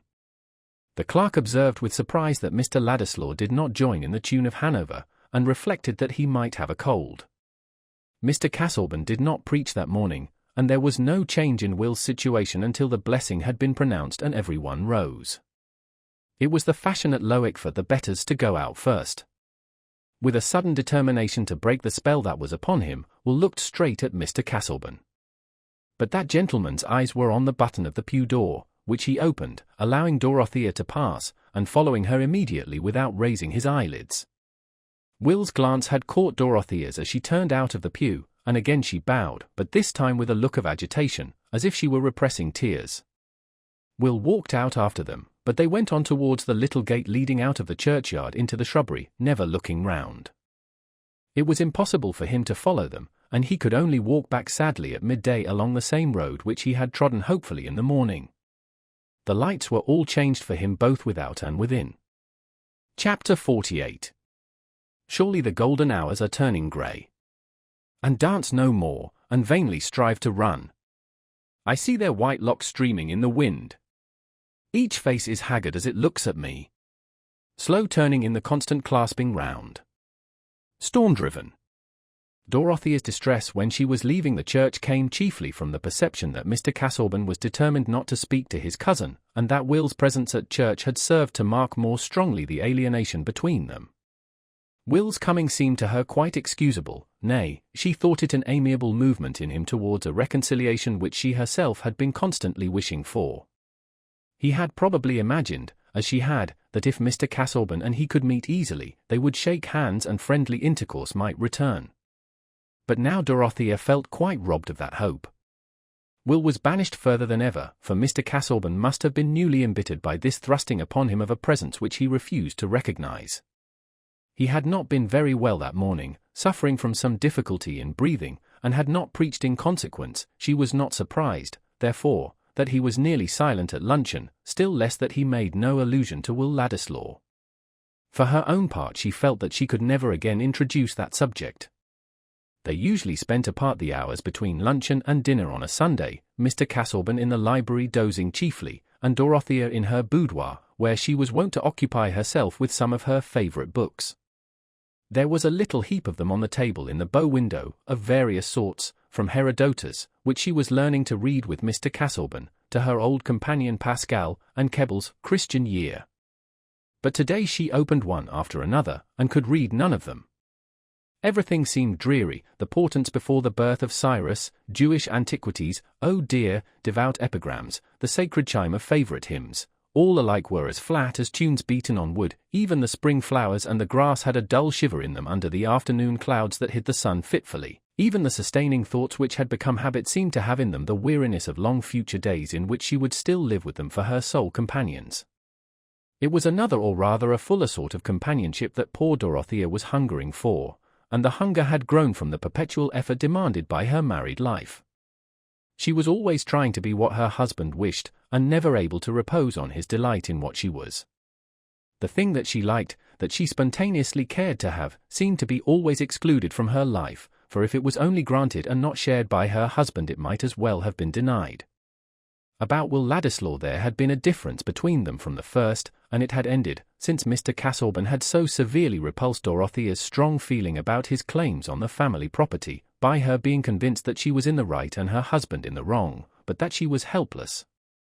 This afternoon the helplessness was more wretchedly benumbing than ever. She longed for objects who could be dear to her, and to whom she could be dear. She longed for work which would be directly beneficent like the sunshine and the rain, and now it appeared that she was to live more and more in a virtual tomb, where there was the apparatus of a ghastly labour producing what would never see the light. Today she had stood at the door of the tomb and seen Will Ladislaw receding into the distant world of warm activity and fellowship, turning his face towards her as he went. Books were of no use. Thinking was of no use. It was Sunday, and she could not have the carriage to go to Celia, who had lately had a baby. There was no refuge now from spiritual emptiness and discontent, and Dorothea had to bear her bad mood, as she would have borne a headache. After dinner, at the hour when she usually began to read aloud, Mr. Casaubon proposed that they should go into the library, where, he said, he had ordered a fire and lights. He seemed to have revived, and to be thinking intently. In the library Dorothea observed that he had newly arranged a row of his notebooks on a table, and now he took up and put into her hand a well-known volume, which was a table of contents to all the others. "You will oblige me, my dear," he said, seating himself, "if instead of other reading this evening, you will go through this aloud, pencil in hand, and at each point where I say a mark, will make a cross with your pencil.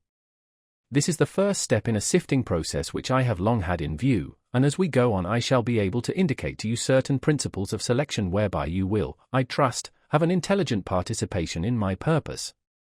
This proposal was only one more sign added to many since his memorable interview with Lydgate, that Mr. Casaubon's original reluctance to let Dorothea work with him had given place to the contrary disposition, namely, to demand much interest and labour from her. After she had read and marked for 2 hours, he said, "We will take the volume upstairs, and the pencil, if you please, and in case of reading in the night, we can pursue this task. It is not wearisome to you, I trust, Dorothea." "I prefer always reading what you like best to hear," said Dorothea, who told the simple truth, for what she dreaded was to exert herself in reading or anything else which left him as joyless as ever.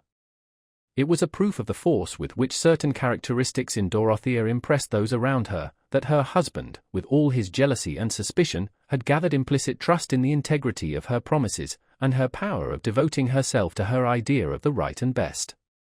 Of late he had begun to feel that these qualities were a peculiar possession for himself, and he wanted to engross them. The reading in the night did come. Dorothea in her young weariness had slept soon and fast. She was awakened by a sense of light, which seemed to her at first like a sudden vision of sunset after she had climbed a steep hill. She opened her eyes and saw her husband wrapped in his warm gown seating himself in the armchair near the fireplace where the embers were still glowing. He had lit 2 candles, expecting that Dorothea would awake, but not liking to rouse her by more direct means. "Are you ill, Edward?" she said, rising immediately. I felt some uneasiness in a reclining posture. "I will sit here for a time." She threw wood on the fire, wrapped herself up, and said, "You would like me to read to you?" "You would oblige me greatly by doing so, Dorothea," said Mr. Casaubon, with a shade more meekness than usual in his polite manner. "I am wakeful, my mind is remarkably lucid." "I fear that the excitement may be too great for you," said Dorothea, remembering Lydgate's cautions. "No, I am not conscious of undue excitement. Thought is easy." Dorothea dared not insist, and she read for an hour or more on the same plan as she had done in the evening, but getting over the pages with more quickness. Mr. Casaubon's mind was more alert, and he seemed to anticipate what was coming after a very slight verbal indication, saying, "That will do, mark that, orth pass on to the next head, I omit the second excursus on Crete." Dorothea was amazed to think of the bird-like speed with which his mind was surveying the ground where it had been creeping for years. At last he said, "Close the book now, my dear. We will resume our work tomorrow. I have deferred it too long, and would gladly see it completed. But you observe that the principle on which my selection is made is to give adequate, and not disproportionate illustration to each of the theses enumerated in my introduction, as at present sketched. You have perceived that distinctly, Dorothea?" "Yes," said Dorothea, rather tremulously. She felt sick at heart. "And now I think that I can take some repose," said Mr. Castleburn. He laid down again and begged her to put out the lights. When she had lain down too, and there was a darkness only broken by a dull glow on the hearth, he said, "Before I sleep, I have a request to make, Dorothea." "What is it?" said Dorothea, with dread in her mind. "It is that you will let me know, deliberately, whether, in case of my death, you will carry out my wishes, whether you will avoid doing what I should deprecate, and apply yourself to do what I should desire."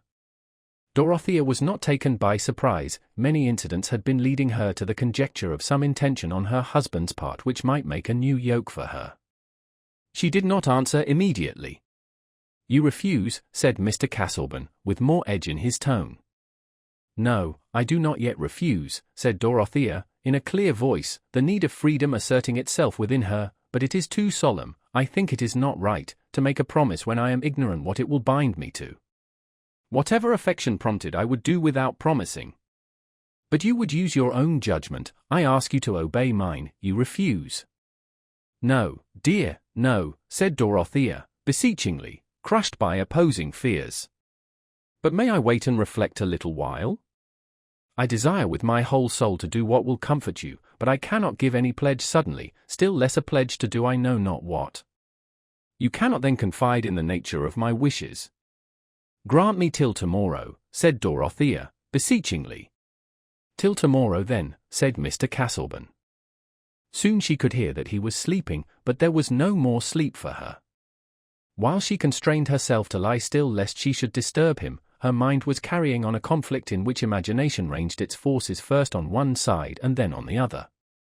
She had no presentiment that the power which her husband wished to establish over her future action had relation to anything else than his work.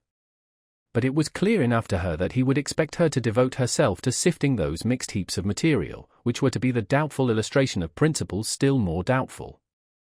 The poor child had become altogether unbelieving as to the trustworthiness of that key which had made the ambition and the labor of her husband's life.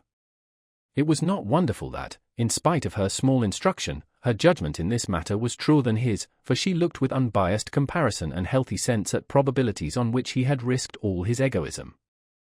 And now she pictured to herself the days, and months, and years which she must spend in sorting what might be called shattered mummies, and fragments of a tradition which was itself a mosaic wrought from crushed ruins, sorting them as food for a theory which was already withered in the birth like an elfin child.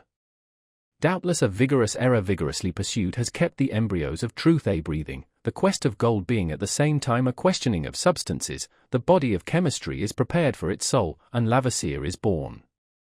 But Mr. Castleburn's theory of the elements which made the seed of all tradition was not likely to bruise itself unawares against discoveries. It floated among flexible conjectures no more solid than those etymologies which seemed strong because of likeness in sound until it was shown that likeness in sound made them impossible. It was a method of interpretation which was not tested by the necessity of forming anything which had sharper collisions than an elaborate notion of Gog and Magog. It was as free from interruption as a plan for threading the stars together.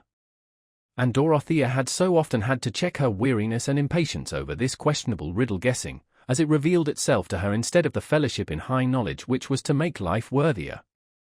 She could understand well enough now why her husband had come to cling to her, as possibly the only hope left that his labors would ever take a shape in which they could be given to the world.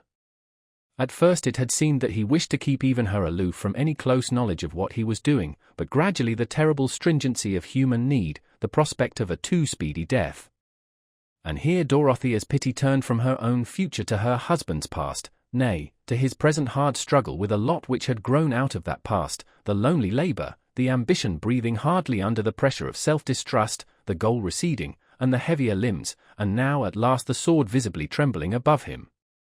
And had she not wished to marry him that she might help him in his life's labor, but she had thought the work was to be something greater, which she could serve in devoutly for its own sake. Was it right, even to soothe his grief? Would it be possible, even if she promised, to work as in a treadmill fruitlessly? And yet, could she deny him? Could she say, I refuse to content this pining hunger? It would be refusing to do for him dead what she was almost sure to do for him living. If he lived as Lyot had said he might, for 15 years or more, her life would certainly be spent in helping him and obeying him. Still, there was a deep difference between that devotion to the living and that indefinite promise of devotion to the dead. While he lived, he could claim nothing that she would not still be free to remonstrate against, and even to refuse. But the thought passed through her mind more than once, though she could not believe in it. Might he not mean to demand something more from her than she had been able to imagine, since he wanted her pledge to carry out his wishes without telling her exactly what they were? No, his heart was bound up in his work only. That was the end for which his failing life was to be eked out by hers.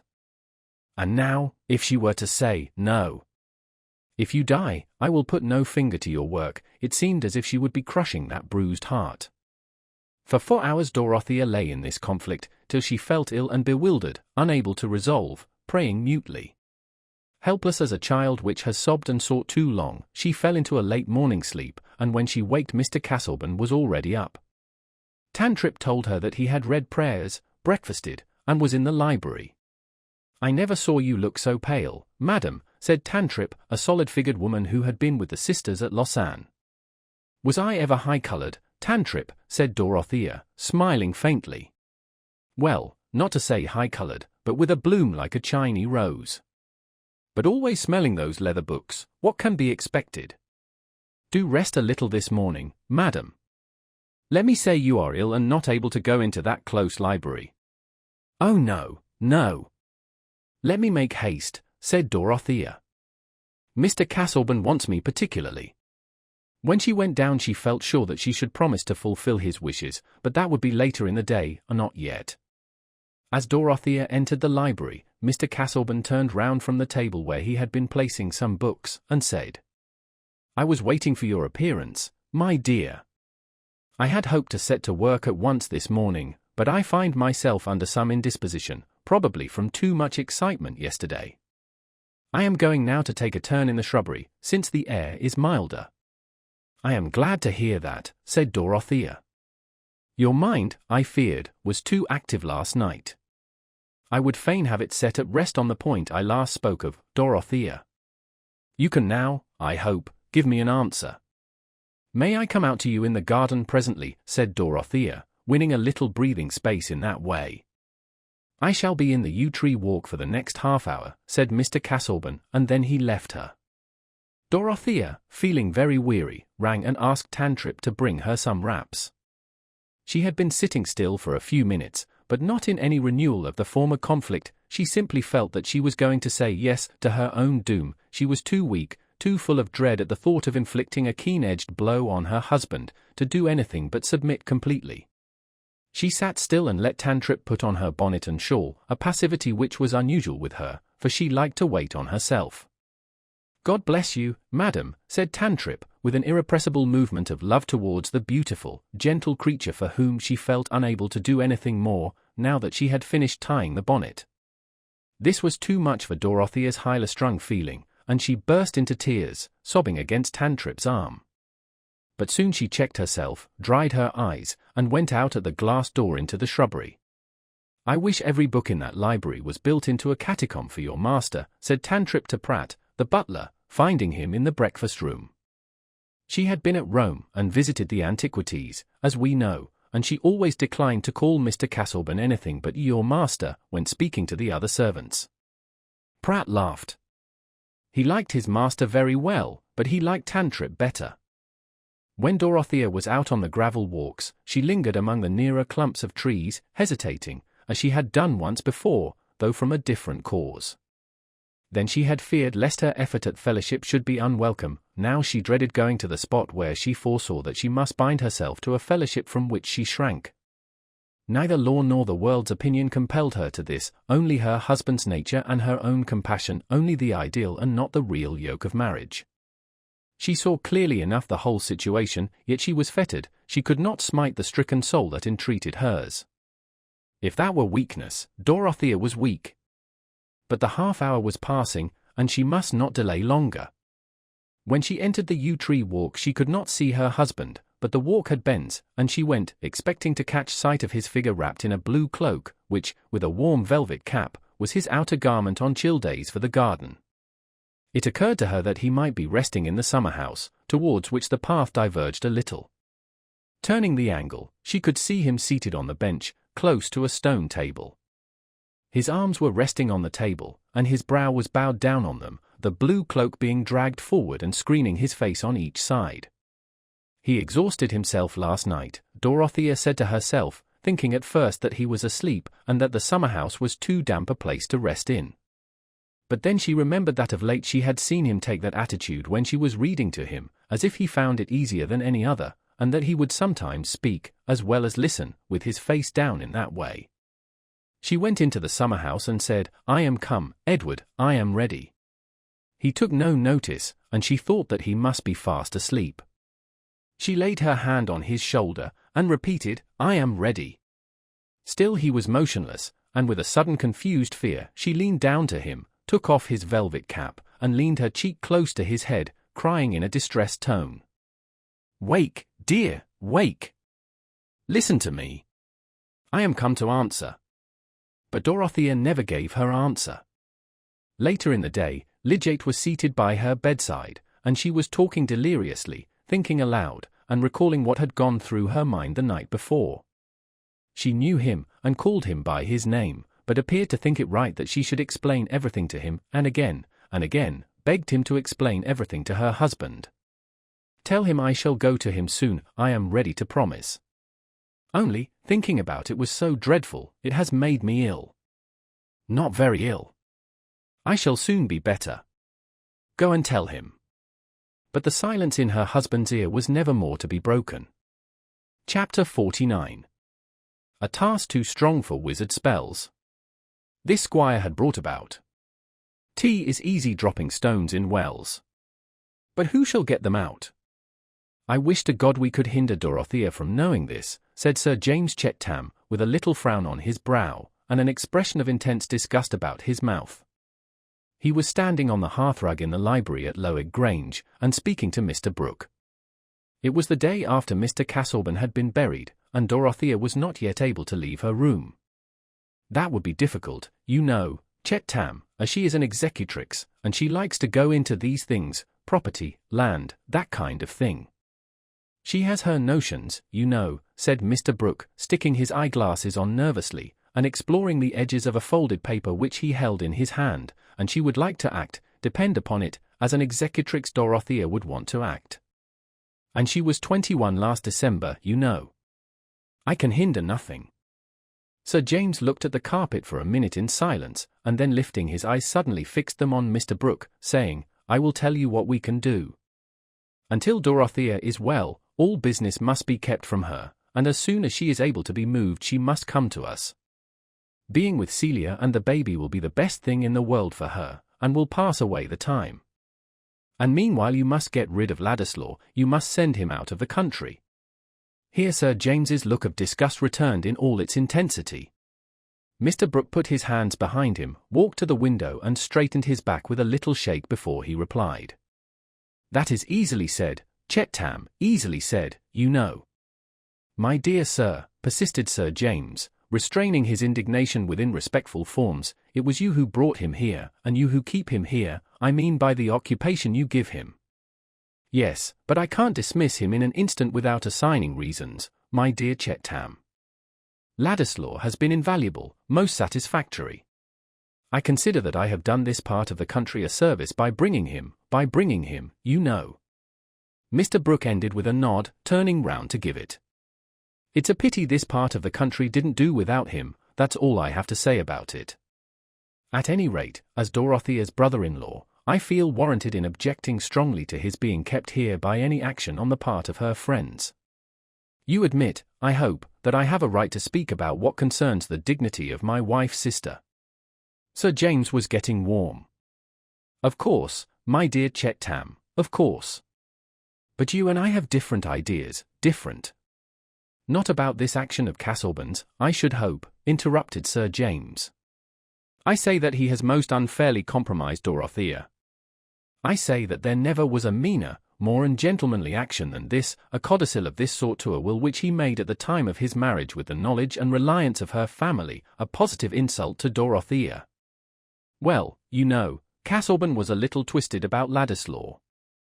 Ladislaw has told me the reason, dislike of the bent he took. You know, Ladislaw didn't think much of Casaubon's notions, Thoth and Dagon, that sort of thing, and I fancy that Casaubon didn't like the independent position Ladislaw had taken up.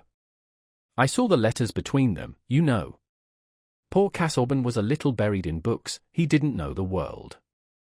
It's all very well for Ladislaw to put that colour on it, said Sir James. But I believe Casaubon was only jealous of him on Dorothea's account, and the world will suppose that she gave him some reason, and that is what makes it so abominable, coupling her name with this young fellow's. My dear Chetam, it won't lead to anything, you know, said Mr. Brooke, seating himself and sticking on his eyeglass again. It's all of a piece with Casaubon's oddity.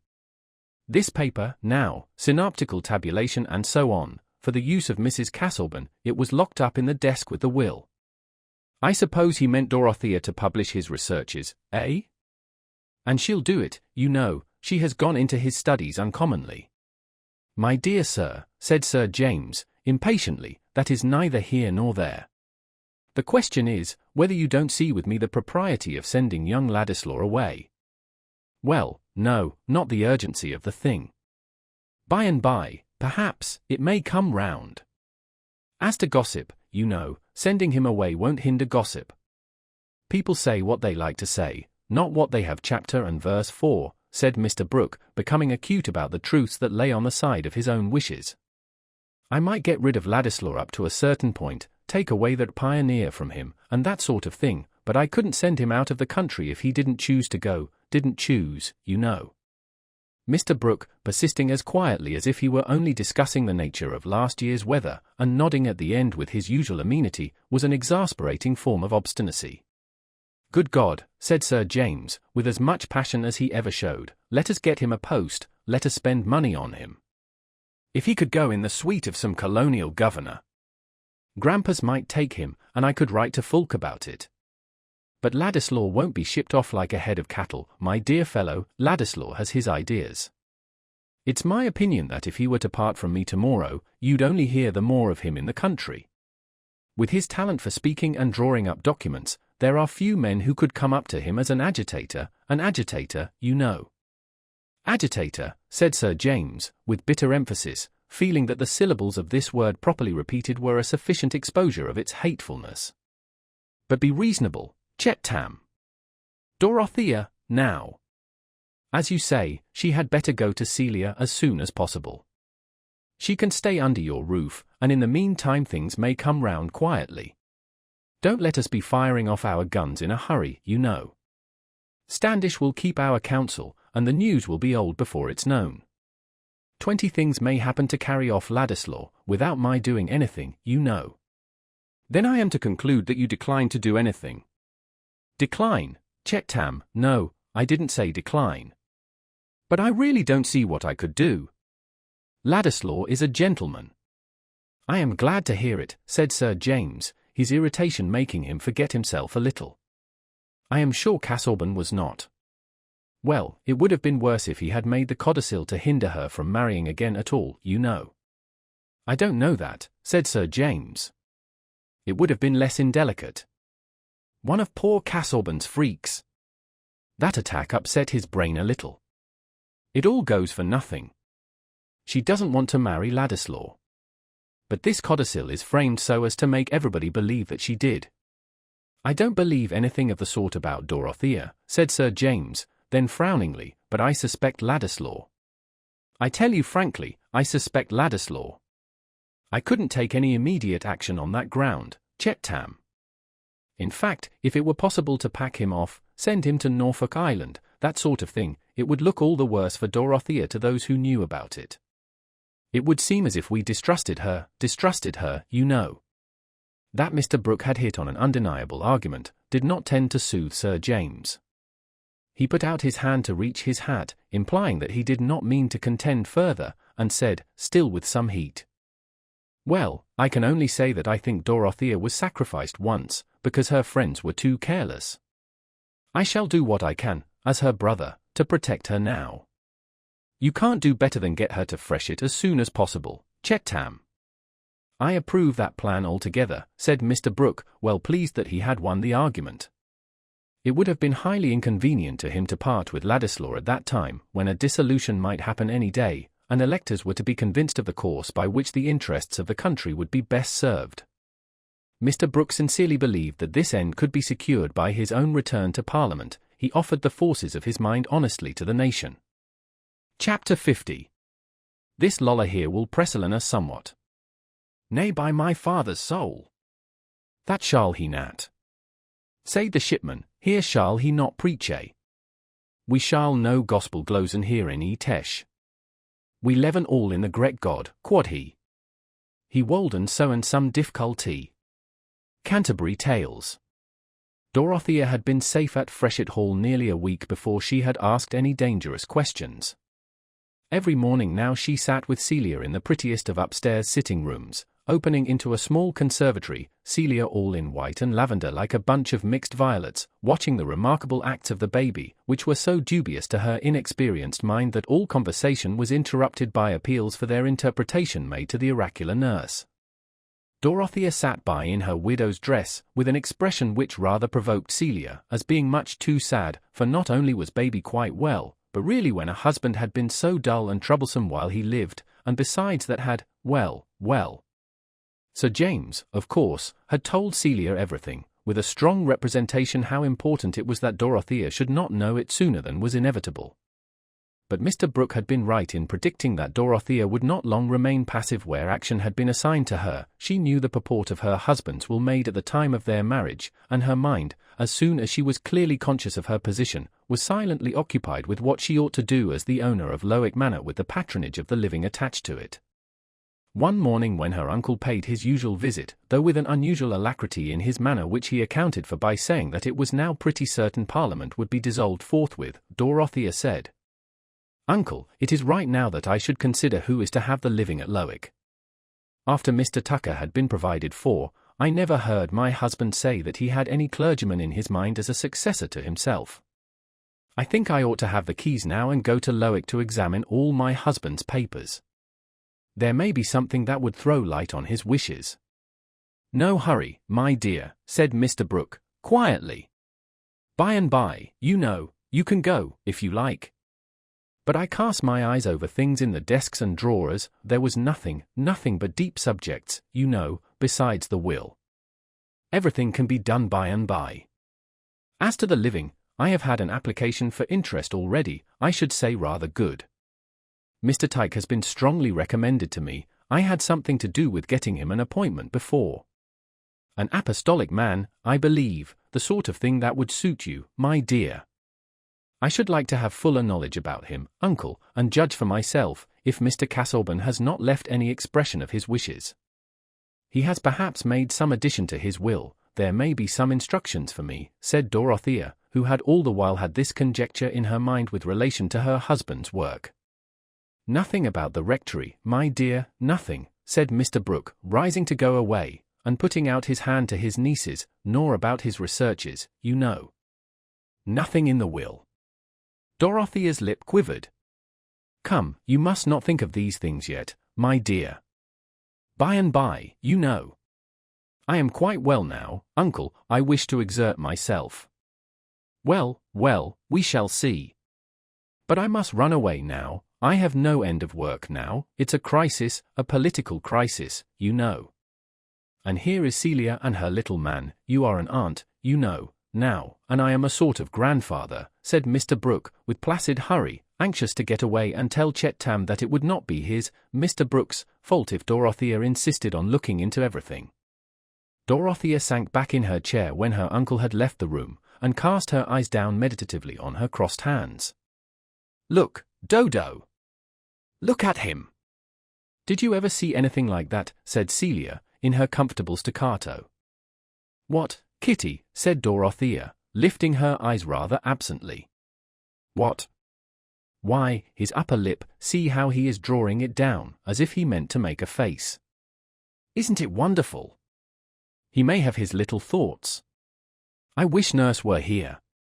Do look at him. A large tear which had been for some time gathering rolled down Dorothea's cheek as she looked up and tried to smile. Don't be sad, Dodo, kiss baby. What are you brooding over so? I am sure you did everything, and a great deal too much. You should be happy now. I wonder if Sir James would drive me to Lowick. I want to look over everything, to see if there were any words written for me. You are not to go till Mr. Lidgate says you may go. And he has not said so yet. Here you are, Nurse, take baby and walk up and down the gallery. Besides, you have got a wrong notion in your head as usual, Dodo, I can see that, it vexes me. Where am I wrong, Kitty? Said Dorothea, quite meekly. She was almost ready now to think Celia wiser than herself, and was really wondering with some fear what her wrong notion was. Celia felt her advantage, and was determined to use it. None of them knew Dodo as well as she did, or knew how to manage her. Since Celia's baby was born, she had had a new sense of her mental solidity and calm wisdom. It seemed clear that where there was a baby, things were right enough, and that error, in general, was a mere lack of that central poising force. I can see what you are thinking of as well as can be, Dodo, said Celia. You are wanting to find out if there is anything uncomfortable for you to do now, only because Mr. Casaubon wished it. As if you had not been uncomfortable enough before. And he doesn't deserve it, and you will find that out. He has behaved very badly. James is as angry with him as can be. And I had better tell you, to prepare you. Celia, said Dorothea, entreatingly, you distress me. Tell me at once what you mean. It glanced through her mind that Mr. Casaubon had left the property away from her, which would not be so very distressing.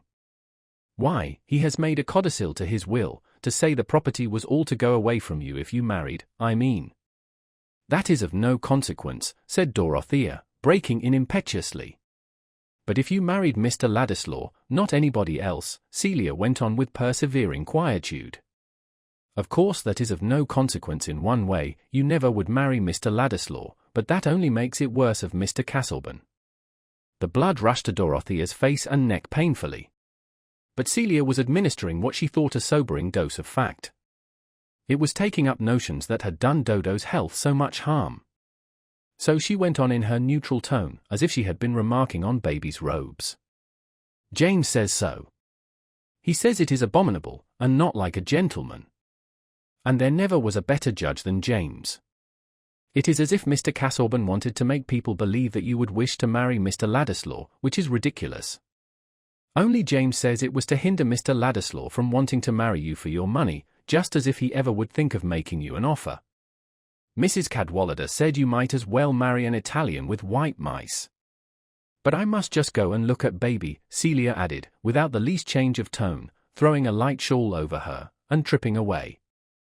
Dorothea by this time had turned cold again, and now threw herself back helplessly in her chair. She might have compared her experience at that moment to the vague, alarmed consciousness that her life was taking on a new form, that she was undergoing a metamorphosis in which memory would not adjust itself to the stirring of new organs. Everything was changing its aspect, her husband's conduct, her own duteous feeling towards him, every struggle between them, and yet more, her whole relation to Will Ladislaw. Her world was in a state of convulsive change. The only thing she could say distinctly to herself was that she must wait and think anew. One change terrified her as if it had been a sin. It was a violent shock of repulsion from her departed husband, who had had hidden thoughts, perhaps perverting everything she said and did. Then again she was conscious of another change which also made her tremulous. It was a sudden strange yearning of heart towards Will Ladislaw. It had never before entered her mind that he could, under any circumstances, be her lover, conceived the effect of the sudden revelation that another had thought of him in that light, that perhaps he himself had been conscious of such a possibility, and this with the hurrying, crowding vision of unfitting conditions, and questions not soon to be solved. It seemed a long while, she did not know how long, before she heard Celia saying, "That will do, nurse, he will be quiet on my lap now. You can go to lunch, and let Garrett stay in the next room." "What I think, Dodo, Celia went on, observing nothing more than that Dorothea was leaning back in her chair, unlikely to be passive, is that Mr. Casaubon was spiteful. I never did like him, and James never did. I think the corners of his mouth were dreadfully spiteful. And now he has behaved in this way, I am sure religion does not require you to make yourself uncomfortable about him. If he has been taken away, that is a mercy, and you ought to be grateful. We should not grieve, should we, baby, said Celia confidentially to that unconscious centre and poise of the world, who had the most remarkable fists all complete even to the nails, and hair enough, really, when you took his cap off, to make, you didn't know what, in short, he was bowed her in a Western form. At this crisis Lidgate was announced, and one of the first things he said was, I fear you are not so well as you were, Mrs. Casaubon, have you been agitated? Allow me to feel your pulse. Dorothea's hand was of a marble coldness. She wants to go to Lowick, to look over papers, said Celia. She ought not, ought she? Lidgate did not speak for a few moments. Then he said, looking at Dorothea, I hardly know. In my opinion Mrs. Casaubon should do what would give her the most repose of mind. That repose will not always come from being forbidden to act. Thank you, said Dorothea, exerting herself, I am sure that is wise. There are so many things which I ought to attend to. Why should I sit here idle? Then, with an effort to recall subjects not connected with her agitation, she added, abruptly, you know everyone in Middlemarch, I think, Mr. Lidgate. I shall ask you to tell me a great deal. I have serious things to do now. I have a living to give away. You know Mr. Tyke and all the, but Dorothea's effort was too much for her, she broke off and burst into sobs. Lidgate made her drink a dose of sal volatile. Let Mrs. Casaubon do as she likes, he said to Sir James, whom he asked to see before quitting the house. She wants perfect freedom, I think, more than any other prescription. His attendance on Dorothea while her brain was excited had enabled him to form some true conclusions concerning the trials of her life. He felt sure that she had been suffering from the strain and conflict of self-repression, and that she was likely now to feel herself only in another sort of pinfold than that from which she had been released. Lidgate's advice was all the easier for Sir James to follow when he found that Celia had already told Dorothea the unpleasant fact about the will. There was no help for it now, no reason for any further delay in the execution of necessary business. And the next day Sir James complied at once with her request that he would drive her to Lowick. I have no wish to stay there at present, said Dorothea, I could hardly bear it. I am much happier at Freshitt with Celia. I shall be able to think better about what should be done at Lowick by looking at it from a distance. And I should like to be at the Grange a little while with my uncle, and go about in all the old walks and among the people in the village. Not yet, I think.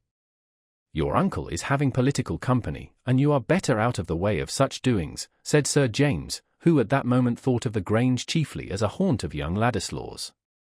But no word passed between him and Dorothea about the objectionable part of the will, indeed, both of them felt that the mention of it between them would be impossible. Sir James was shy, even with men, about disagreeable subjects, and the one thing that Dorothea would have chosen to say, if she had spoken on the matter at all, was forbidden to her at present because it seemed to be a further exposure of her husband's injustice. Yet she did wish that Sir James could know what had passed between her and her husband about Will Ladislaw's moral claim on the property. It would then, she thought, be apparent to him as it was to her, that her husband's strange indelicate proviso had been chiefly urged by his bitter resistance to that idea of claim, and not merely by personal feelings more difficult to talk about. Also, it must be admitted, Dorothea wished that this could be known for Will's sake, since her friend seemed to think of him as simply an object of Mr. Casaubon's charity. Why should he be compared with an Italian carrying white mice? That word quoted from Mrs. Cadwallader seemed like a mocking travesty wrought in the dark by an impish finger. At Lowick Dorothea searched desk and drawer, searched all her husband's places of deposit for private writing, but found no paper addressed especially to her, except that synoptical tabulation, which was probably only the beginning of many intended directions for her guidance. In carrying out this bequest of labour to Dorothea, as in all else, Mr. Casaubon had been slow and hesitating, oppressed in the plan of transmitting his work, as he had been in executing it, by the sense of moving heavily in a dim and clogging medium, distrust of Dorothea's competence to arrange what he had prepared was subdued only by distrust of any other redactor. But he had come at last to create a trust for himself out of Dorothea's nature. She could do what she resolved to do, and he willingly imagined her toiling under the fetters of a promise to erect a tomb with his name upon it. Not that Mr. Casaubon called the future volumes a tomb, he called them the key to all mythologies. But the months gained on him and left his plans belated. He had only had time to ask for that promise by which he sought to keep his cold grasp on Dorothea's life. The grasp had slipped away. Bound by a pledge given from the depths of her pity, she would have been capable of undertaking a toil which her judgment whispered was vain for all uses except that consecration of faithfulness which is a supreme use. But now her judgment, instead of being controlled by duteous devotion, was made active by the embittering discovery that in her past union there had lurked the hidden alienation of secrecy and suspicion.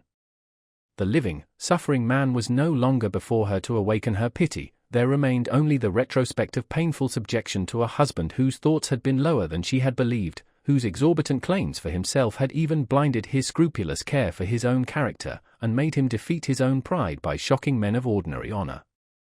As for the property which was the sign of that broken tie, she would have been glad to be free from it and have nothing more than her original fortune which had been settled on her, if there had not been duties attached to ownership, which she ought not to flinch from. About this property many troublous questions insisted on rising. Had she not been right in thinking that the half of it ought to go to Will Ladislaw, but was it not impossible now for her to do that act of justice? Mr. Casaubon had taken a cruelly effective means of hindering her, even with indignation against him in her heart. Any act that seemed a triumphant eluding of his purpose revolted her. After collecting papers of business which she wished to examine, she locked up again the desks and drawers, all empty of personal words for her, empty of any sign that in her husband's lonely brooding his heart had gone out to her in excuse or explanation, and she went back to fresh it with the sense that around his last hard demand and his last injurious assertion of his power, the silence was unbroken. Dorothea tried now to turn her thoughts towards immediate duties, and one of these was of a kind which others were determined to remind her of. Lygate's ear had caught eagerly her mention of the living, and as soon as he could, he reopened the subject, seeing here a possibility of making amends for the casting vote he had once given with an ill-satisfied conscience. "Instead of telling you anything about Mr. Tyke," he said, "I should like to speak of another man, Mr. Fairbrother, the vicar of St. Botolphus. His living is a poor one, and gives him a stinted provision for himself and his family. His mother, aunt, and sister all live with him, and depend upon him. I believe he has never married because of them. I never heard such good preaching as his, such plain, easy eloquence. He would have done to preach at St. Paul's Cross after old Latimer. His talk is just as good about all subjects, original, simple, clear. I think him a remarkable fellow. He ought to have done more than he has done." "Why has he not done more?" said Dorothea, interested now in all who had slipped below their own intention. "That's a hard question," said Lydgate. "I find myself that it's uncommonly difficult to make the right thing work. There are so many strings pulling at once.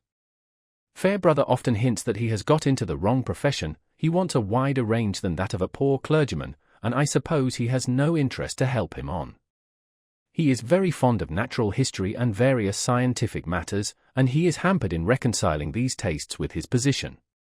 He has no money to spare, hardly enough to use, and that has led him into card-playing. Middlemarch is a great place for whist. He does play for money, and he wins a good deal. Of course that takes him into company a little beneath him, and makes him slack about some things, and yet, with all that, looking at him as a whole, I think he is one of the most blameless men I ever knew. He has neither venom nor doubleness in him, and those often go with a more correct outside. I wonder whether he suffers in his conscience because of that habit," said Dorothea. "I wonder whether he wishes he could leave it off. I have no doubt he would leave it off. If he were transplanted into plenty, he would be glad of the time for other things." "My uncle says that Mr. Tyke is spoken of as an apostolic man," said Dorothea, meditatively. She was wishing it were possible to restore the times of primitive zeal, and yet thinking of Mr. Fairbrother with a strong desire to rescue him from his chance-gotten money. "I don't pretend to say that Fairbrother is apostolic," said Lydgate. "His position is not quite like that of the apostles. He is only a parson among parishioners whose lives he has to try and make better. Practically I find that what is called being apostolic now is an impatience of everything in which the parson doesn't cut the principal figure. I see something of that in Mr. Tyke at the hospital. A good deal of his doctrine is a sort of pinching hard to make people uncomfortably aware of him. Besides, an apostolic man at Lowick, he ought to think, as St. Francis did, that it is needful to preach to the birds. True, said Dorothea. It is hard to imagine what sort of notions our farmers and labourers get from their teaching.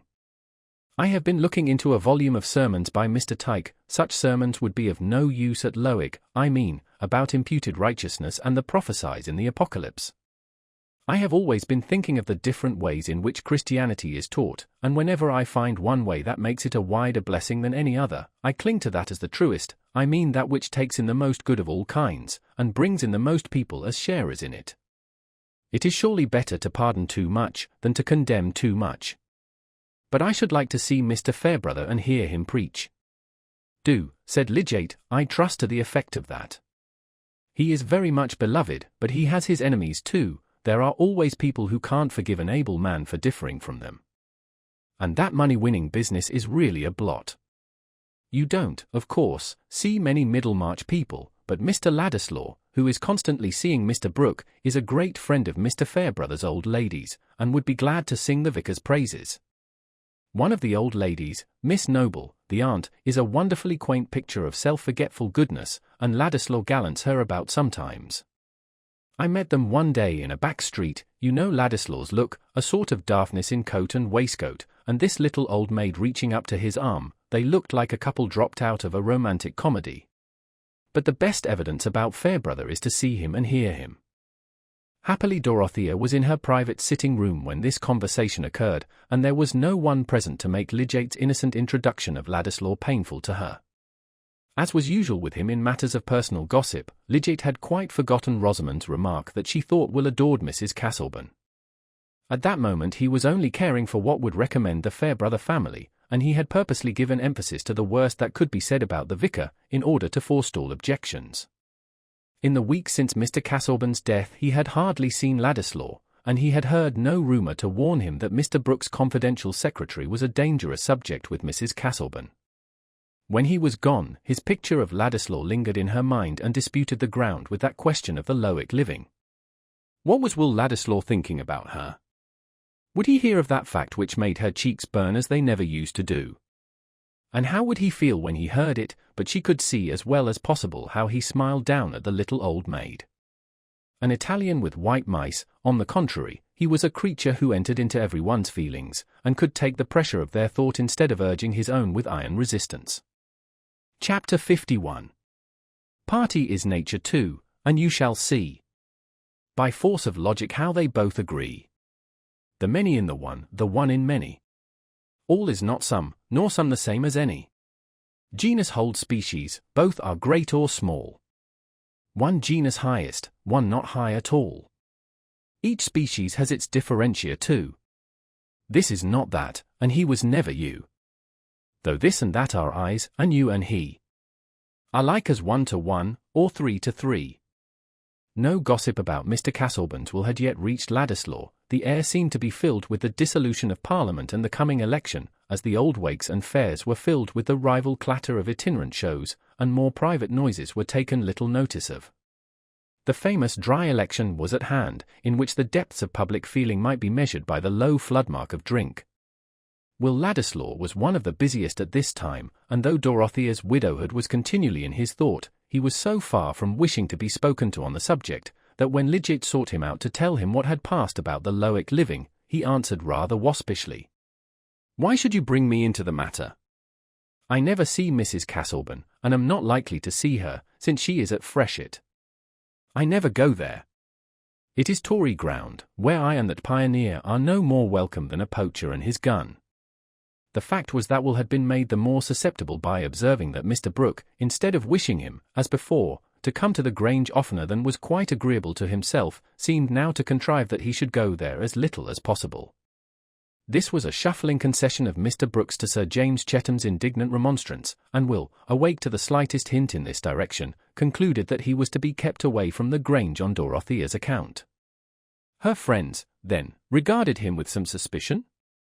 Their fears were quite superfluous. They were very much mistaken if they imagined that he would put himself forward as a needy adventurer trying to win the favor of a rich woman. Until now Will had never fully seen the chasm between himself and Dorothea, until now that he was come to the brink of it, and saw her on the other side. He began, not without some inward rage, to think of going away from the neighborhood. It would be impossible for him to show any further interest in Dorothea without subjecting himself to disagreeable imputations, perhaps even in her mind, which others might try to poison. "We are forever divided," said Will. "I might as well be at Rome, she would be no farther from me." But what we call our despair is often only the painful eagerness of unfed hope. There were plenty of reasons why he should not go, public reasons why he should not quit his post at this crisis, leaving Mr. Brooke in the lurch when he needed coaching for the election, and when there was so much canvassing, direct and indirect, to be carried on. Will could not like to leave his own chessmen in the heat of a game, and any candidate on the right side, even if his brain and marrow had been as soft as was consistent with a gentlemanly bearing, might help to turn a majority. To coach Mr. Brooke and keep him steadily to the idea that he must pledge himself to vote for the actual Reform Bill, instead of insisting on his independence and power of pulling up in time, was not an easy task. Mr. Fairbrother's prophecy of a fourth candidate in the bag had not yet been fulfilled. Neither the Parliamentary Candidate Society nor any other power on the watch to secure a reforming majority seeing a worthy nodus for interference while there was a second reforming candidate like Mr. Brooke, who might be returned at his own expense, and the fight lay entirely between Pinkerton the old Tory member, Bagster the new Whig member returned at the last election, and Brooke the future independent member who was to fetter himself for this occasion only. Mr. Hawley and his party would bend all their forces to the return of Pinkerton, and Mr. Brooke's success must depend either on plumpers which would leave Bagster in the rear, or on the new minting of Tory votes into reforming votes. The latter means, of course, would be preferable. This prospect of converting votes was a dangerous distraction to Mr. Brooke, his impression that waverers were likely to be allured by wavering statements, and also the liability of his mind to stick afresh at opposing arguments as they turned up in his memory, gave Will Ladislaw much trouble. "You know there are tactics in these things," said Mr. Brooke, meeting people halfway, tempering your ideas, saying, "Well now, there's something in that," and so on. "I agree with you that this is a peculiar occasion, the country with a will of its own, political unions, that sort of thing, but we sometimes cut with rather too sharp a knife, Ladislaw. These £10 householders, now, why 10? Draw the line somewhere, yes, but why just at 10? That's a difficult question, now, if you go into it." "Of course it is," said Will, impatiently. "But if you are to wait till we get a logical bill, you must put yourself forward as a revolutionist, and then Middlemarch would not elect you, I fancy. As for trimming, this is not a time for trimming." Mr. Brooke always ended by agreeing with Ladislaw, who still appeared to him a sort of Burke with a leaven of Shelley, but after an interval the wisdom of his own methods reasserted itself, and he was again drawn into using them with much hopefulness. At this stage of affairs he was in excellent spirits, which even supported him under large advances of money, for his powers of convincing and persuading had not yet been tested by anything more difficult than a chairman's speech introducing other orators, or a dialogue with a Middlemarch voter, from which he came away with a sense that he was a tactician by nature, and that it was a pity he had not gone earlier into this kind of thing. He was a little conscious of defeat, however, with Mr. Malmsey, a chief representative in Middlemarch of that great social power, the retail trader, and naturally one of the most doubtful voters in the borough, willing for his own part to supply an equal quantity of teas and sugars to reformer and anti-reformer, as well as to agree impartially with both, and feeling like the burgesses of old that this necessity of electing members was a great burthen to a town, for even if there were no danger in holding out hopes to all parties beforehand, there would be the painful necessity at last of disappointing respectable people whose names were on his books. He was accustomed to receive large orders from Mr. Brooke of Tipton, but then there were many of Pinkerton's committee whose opinions had a great weight of grocery on their side. Mr. Malmsey, thinking that Mr. Brooke, as not too clever in his intellects, was the more likely to forgive a grocer who gave a hostile vote under pressure, had become confidential in his back parlour. "As to reform, sir, put it in a family light," he said, rattling the small silver in his pocket, and smiling affably. "Will it support Mrs. Malmsey, and enable her to bring up 6 children when I am no more?" I put the question fictiously, knowing what must be the answer. Very well, sir. I ask you what, as a husband and a father, I am to do when gentlemen come to me and say, do as you like, Malmsey, but if you vote against us, I shall get my groceries elsewhere. When I sugar my liquor, I like to feel that I am benefiting the country by maintaining tradesmen of the right colour. Those very words have been spoken to me, sir, in the very chair where you are now sitting. I don't mean by your honourable self, Mr. Brooke. No, that's narrow, you know. Until my butler complains to me of your goods, Mr. Malmsey, said Mr. Brooke, soothingly, until I hear that you send bad sugars, spices, that sort of thing, I shall never order him to go elsewhere. Sir, I am your humble servant, and greatly obliged, said Mr. Malmsey, feeling that politics were clearing up a little. There would be some pleasure in voting for a gentleman who speaks in that honourable manner.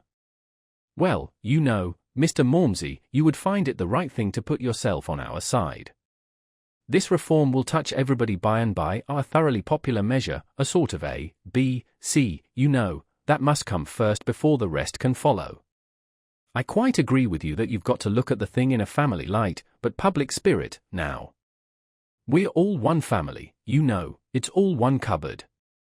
Such a thing as a vote, now, why, it may help to make men's fortunes at the Cape, there's no knowing what may be the effect of a vote, Mr. Brooke ended, with a sense of being a little out at sea, though finding it still enjoyable. But Mr. Malmsey answered in a tone of decisive check. I beg your pardon, sir, but I can't afford that. When I give a vote I must know what I am doing, I must look to what will be the effects on my till and ledger, speaking respectfully. Prices, I'll admit, are what nobody can know the merits of, and the sudden falls after you've bought in currants, which are goods that will not keep, I've never, myself seen into the ins and outs there, which is a rebuke to human pride. But as to one family, there's debtor and creditor, I hope, they're not going to reform that away, else I should vote for things staying as they are. Few men have less need to cry for change than I have, personally speaking, that is, for self and family. I am not one of those who have nothing to lose, I mean as to respectability both in parish and private business, and no ways in respect of your honourable self and custom, which you was good enough to say you would not withdraw from me, vote or no vote, while the article sent in was satisfactory. After this conversation Mr. Malmsey went up and boasted to his wife that he had been rather too many for Brooke of Tipton, and that he didn't mind so much now about going to the poll. Mr. Brooke on this occasion abstained from boasting of his tactics to Ladislaw, who for his part was glad enough to persuade himself that he had no concern with any canvassing except the purely argumentative sort, and that he worked no meaner engine than knowledge. Mr. Brooke, necessarily, had his agents, who understood the nature of the Middlemarch voter and the means of enlisting his ignorance on the side of the bill, which were remarkably similar to the means of enlisting it on the side against the bill. Will stopped his ears. Occasionally Parliament, like the rest of our lives, even to our eating and apparel, could hardly go on if our imaginations were too active about processes. There were plenty of dirty-handed men in the world to do dirty business, and Will protested to himself that his share in bringing Mr. Brooke through would be quite innocent. But whether he should succeed in that mode of contributing to the majority on the right side was very doubtful to him. He had written out various speeches and memoranda for speeches, but he had begun to perceive that Mr. Brooke's mind, if it had the burthen of remembering any train of thought, would let it drop, run away in search of it, and not easily come back again. To collect documents is one mode of serving your country, and to remember the contents of a document is another. No. The only way in which Mr. Brooke could be coerced into thinking of the right arguments at the right time was to be well plied with them till they took up all the room in his brain. But here there was the difficulty of finding room, so many things having been taken in beforehand. Mr. Brooke himself observed that his ideas stood rather in his way when he was speaking.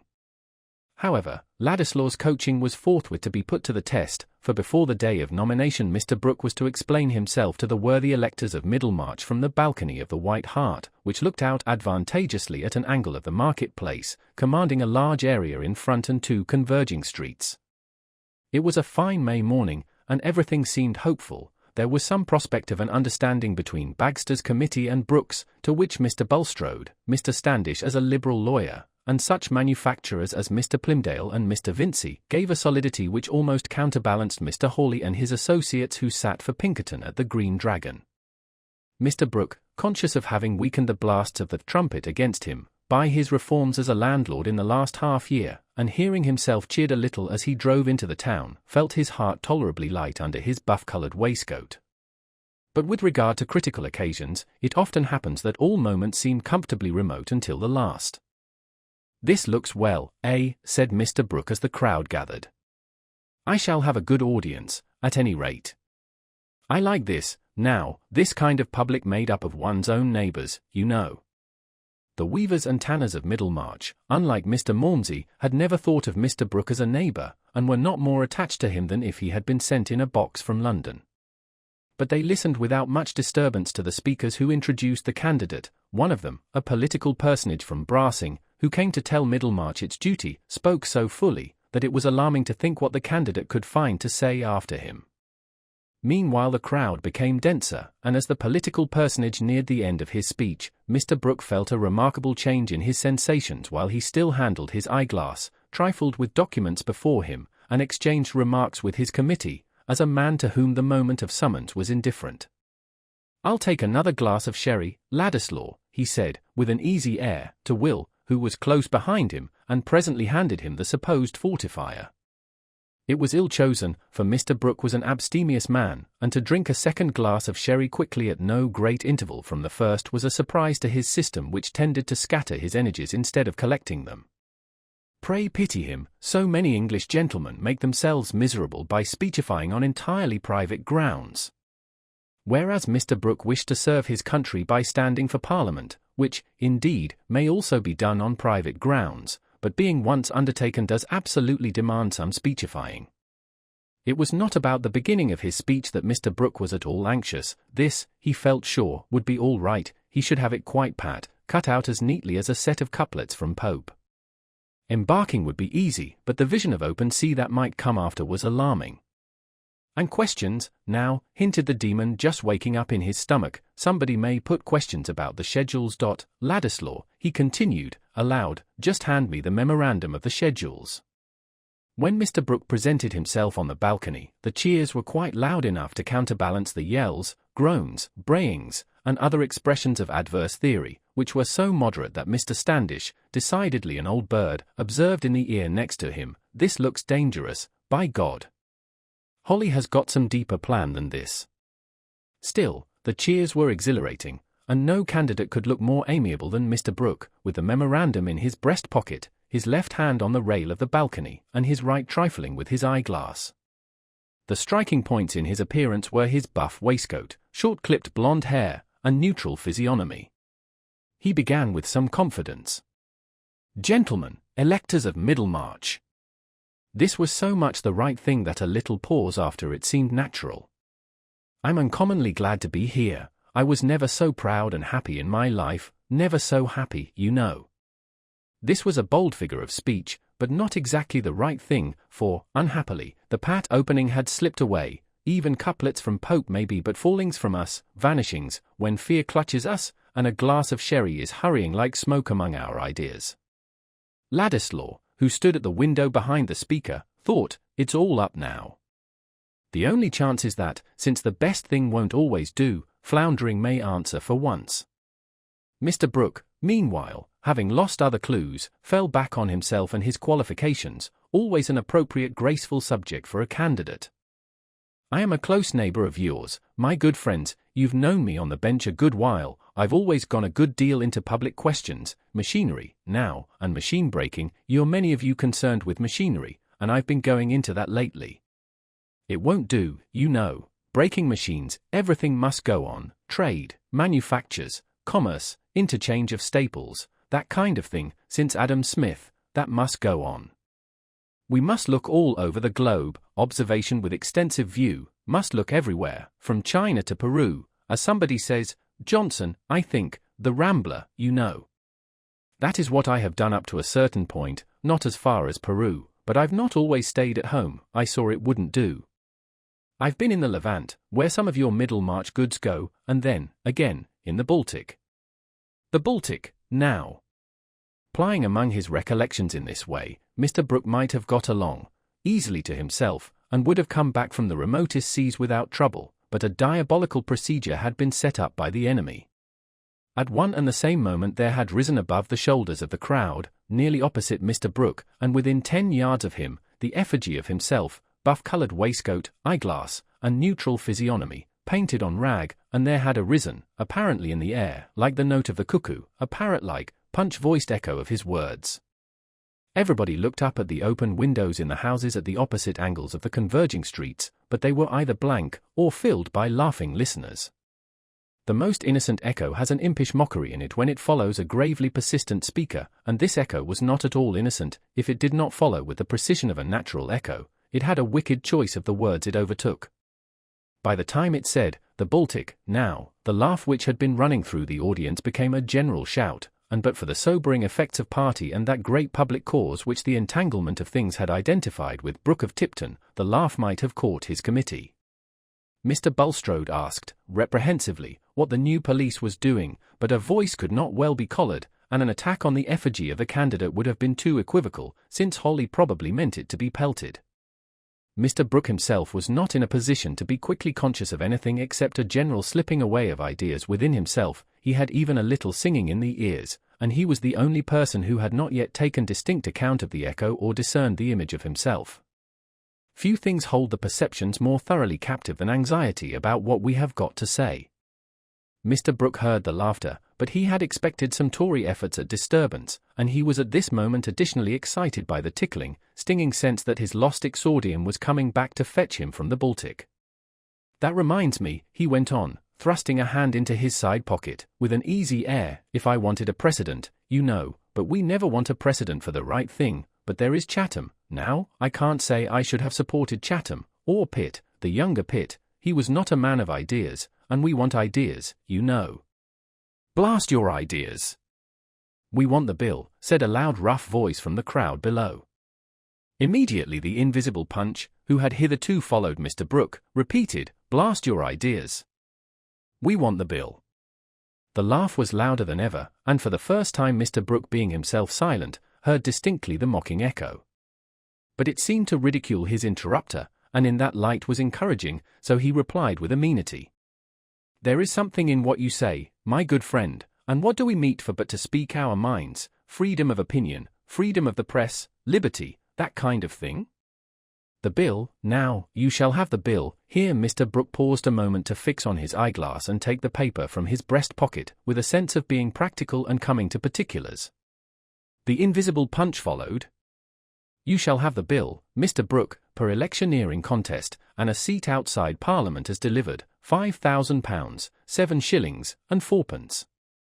Mr. Brooke, amid the roars of laughter, turned red, let his eyeglass fall, and looking about him confusedly, saw the image of himself, which had come nearer. The next moment he saw it dolorously bespattered with eggs. His spirit rose a little, and his voice too. "Buffoonery, tricks, ridicule, the test of truth, all that is very well." Here an unpleasant egg broke on Mr. Brooke's shoulder, as the echo said, "All that is very well." Then came a hail of eggs, chiefly aimed at the image, but occasionally hitting the original, as if by chance. There was a stream of new men pushing among the crowd. Whistles, yells, bellowings, and fifes made all the greater hubbub because there was shouting and struggling to put them down.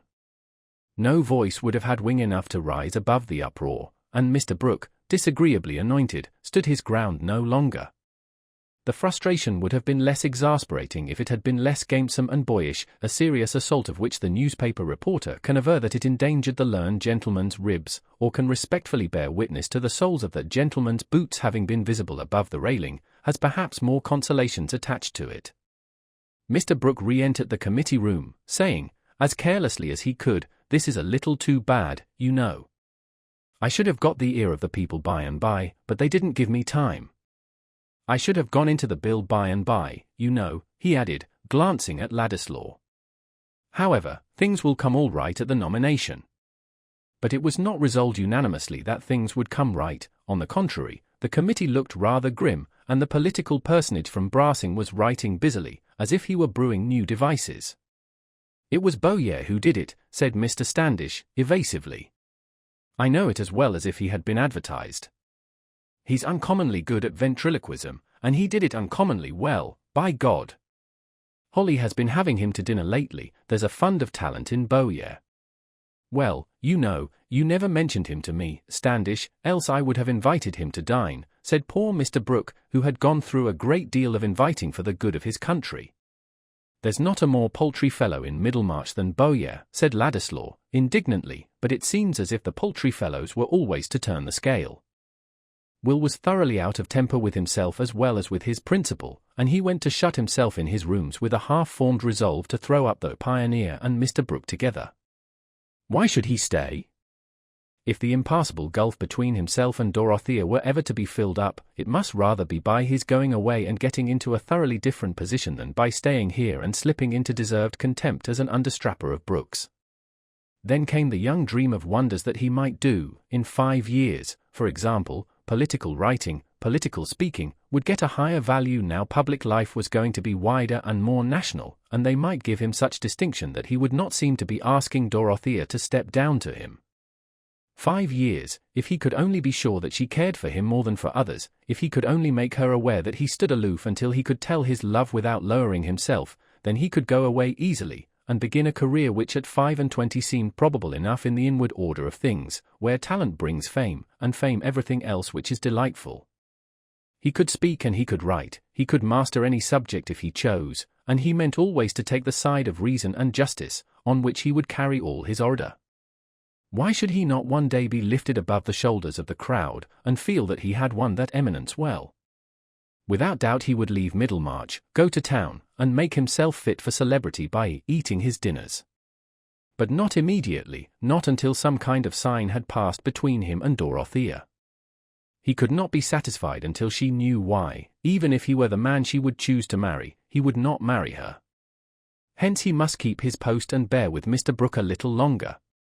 But he soon had reason to suspect that Mr. Brooke had anticipated him in the wish to break up their connection. Deputations without and voices within had concurred in inducing that philanthropist to take a stronger measure than usual for the good of mankind, namely, to withdraw in favor of another candidate, to whom he left the advantages of his canvassing machinery. He himself called this a strong measure, but observed that his health was less capable of sustaining excitement than he had imagined. "I have felt uneasy about the chest. It won't do to carry that too far," he said to Ladislaw in explaining the affair. "I must pull up. Poor Casaubon was a warning, you know. I've made some heavy advances, but I've dug a channel. It's rather coarse work, this electioneering, eh, Ladislaw? Dare say you are tired of it. However, we have dug a channel with the Pioneer, put things in a track, and so on. A more ordinary man than you might carry it on now, more ordinary, you know." "Do you wish me to give it up?" said Will, the quick colour coming in his face, as he rose from the writing table, and took a turn of 3 steps with his hands in his pockets. "I am ready to do so whenever you wish it. As to wishing, my dear Ladislaw, I have the highest opinion of your powers, you know. But about that Pioneer, I have been consulting a little with some of the men on our side, and they are inclined to take it into their hands, indemnify me to a certain extent, carry it on, in fact. And under the circumstances, you might like to give up, might find a better field. These people might not take that high view of you which I have always taken, as an alter ego, a right hand, though I always looked forward to your doing something else. I think of having a run into France. But I'll write you any letters, you know, to Althorpe and people of that kind. I've met Althorpe. I am exceedingly obliged to you," said Ladislaw, proudly. "Since you are going to part with the Pioneer, I need not trouble you about the steps I shall take. I may choose to continue here for the present." After Mr. Brooke had left him, Will said to himself, "The rest of the family have been urging him to get rid of me, and he doesn't care now about my going. I shall stay as long as I like. I shall go of my own movements and not because they are afraid of me." Chapter 52. His heart. "The lowliest duties on itself did lay." Wordsworth. On that June evening when Mr. Fairbrother knew that he was to have the Lowick living, there was joy in the old-fashioned parlour, and even the portraits of the great lawyers seemed to look on with satisfaction. His mother left her tea and toast untouched, but sat with her usual pretty primness, only showing her emotion by that flush in the cheeks and brightness in the eyes which give an old woman a touching momentary identity with her far-off youthful self, and saying decisively, "The greatest comfort, Camden, is that you have deserved it.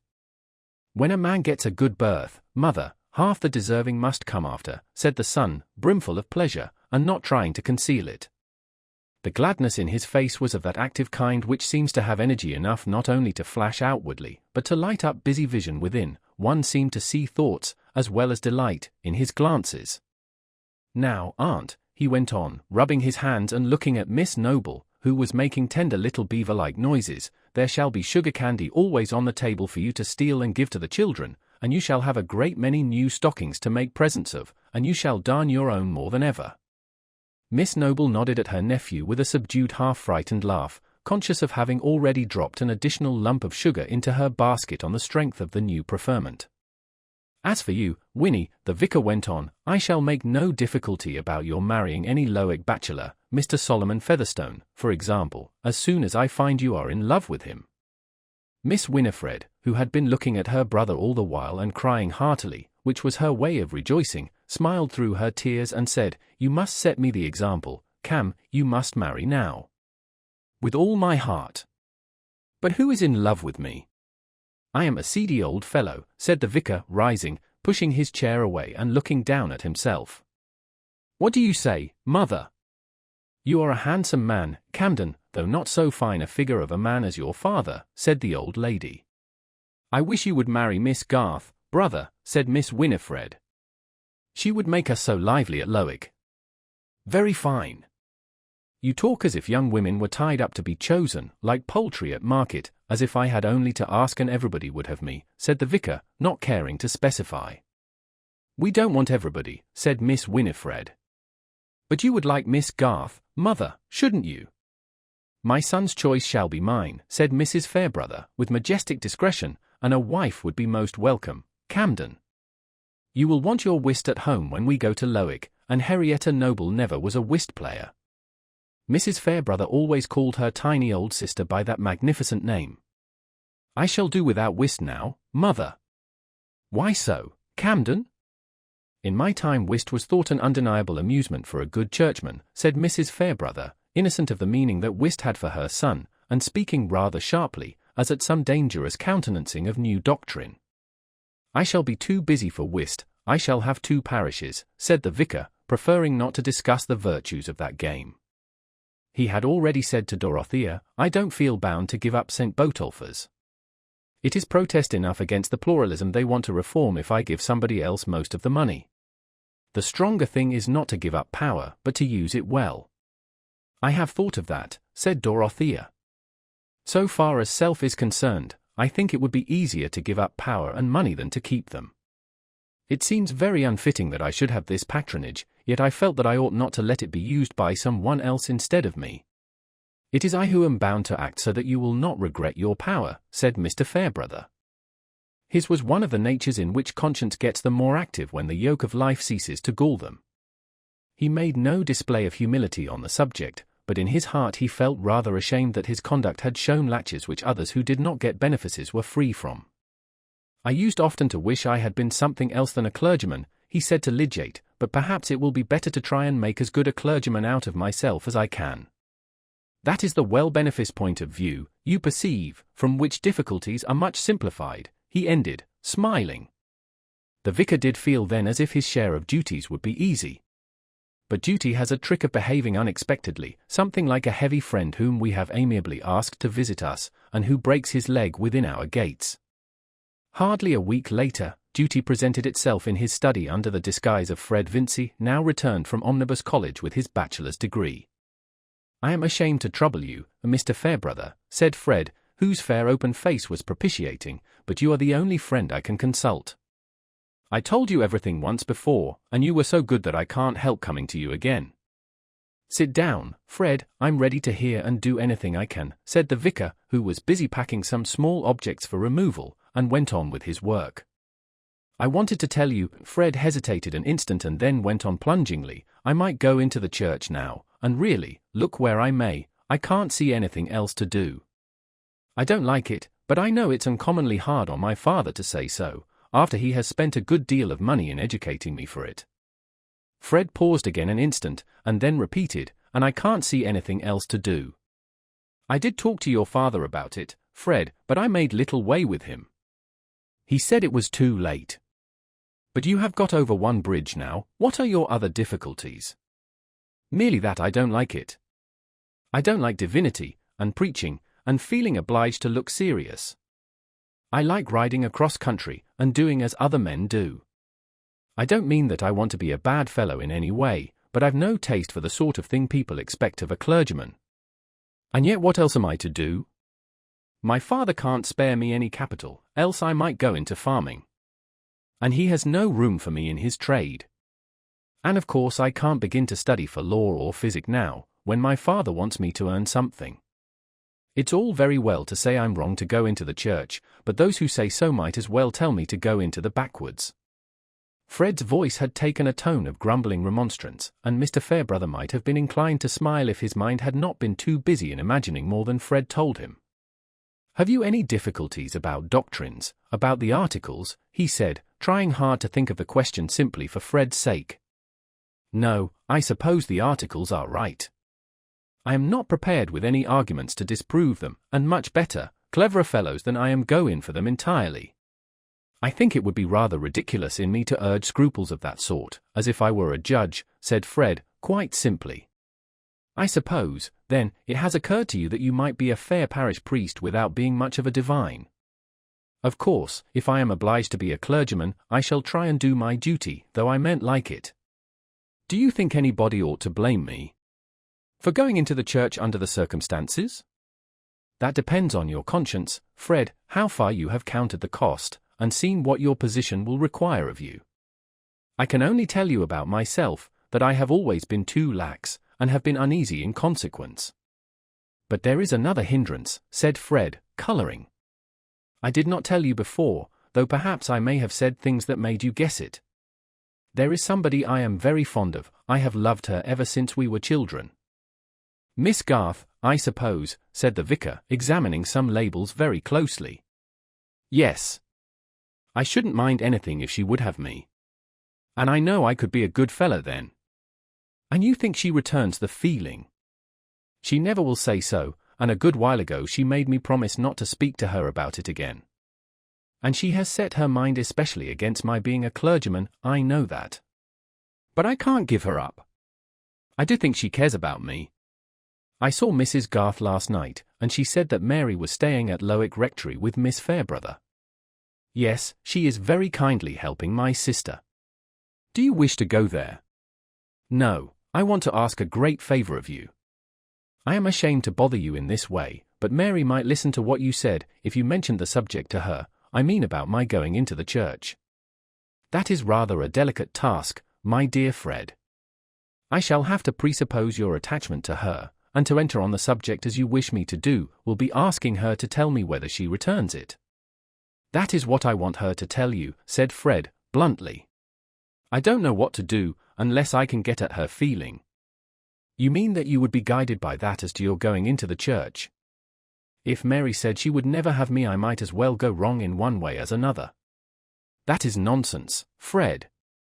Men outlive their love, but they don't outlive the consequences of their recklessness. Not my sort of love. I have never been without loving Mary. If I had to give her up, it would be like beginning to live on wooden legs. Will she not be hurt at my intrusion? No, I feel sure she will not. She respects you more than anyone, and she would not put you off with fun as she does me. Of course I could not have told anyone else, or asked anyone else to speak to her, but you. There is no one else who could be such a friend to both of us.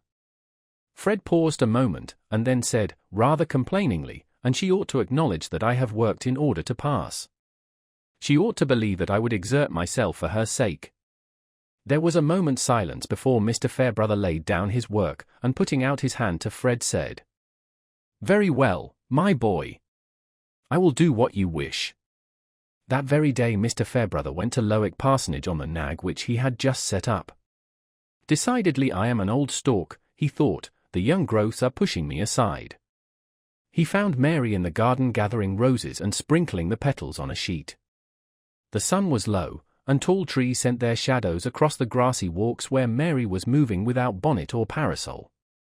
She did not observe Mr. Fairbrother's approach along the grass, and had just stooped down to lecture a small black and tan terrier, which would persist in walking on the sheet and smelling at the rose leaves as Mary sprinkled them. She took his forepaws in one hand, and lifted up the forefinger of the other, while the dog wrinkled his brows and looked embarrassed. "Fly, fly, I am ashamed of you," Mary was saying in a grave contralto. "This is not becoming in a sensible dog. Anybody would think you were a silly young gentleman." "You are unmerciful to young gentlemen, Miss Garth," said the vicar, within 2 yards of her. Mary started up and blushed. "It always answers to reason with Fly," she said, laughingly. "But not with young gentlemen." "Oh, with some, I suppose, since some of them turn into excellent men." "I am glad of that admission, because I want at this very moment to interest you in a young gentleman." "Not a silly one, I hope," said Mary, beginning to pluck the roses again, and feeling her heart beat uncomfortably. "No, though perhaps wisdom is not his strong point, but rather affection and sincerity. However, wisdom lies more in those two qualities than people are apt to imagine. I hope you know by those marks what young gentleman I mean." "Yes, I think I do," said Mary, bravely, her face getting more serious, and her hands cold. "It must be Fred Vincey. He has asked me to consult you about his going into the church. I hope you will not think that I consented to take a liberty in promising to do so." "On the contrary, Mr. Fairbrother," said Mary, giving up the roses, and folding her arms, but unable to look up. "Whenever you have anything to say to me I feel honored. But before I enter on that question, let me just touch a point on which your father took me into confidence. By the way, it was that very evening on which I once before fulfilled a mission from Fred, just after he had gone to college. Mr. Garth told me what happened on the night of Featherstone's death, how you refused to burn the will, and he said that you had some heart prickings on that subject, because you had been the innocent means of hindering Fred from getting his £10,000. I have kept that in mind, and I have heard something that may relieve you on that score, and may show you that no sin offering is demanded from you there." Mr. Fairbrother paused a moment and looked at Mary.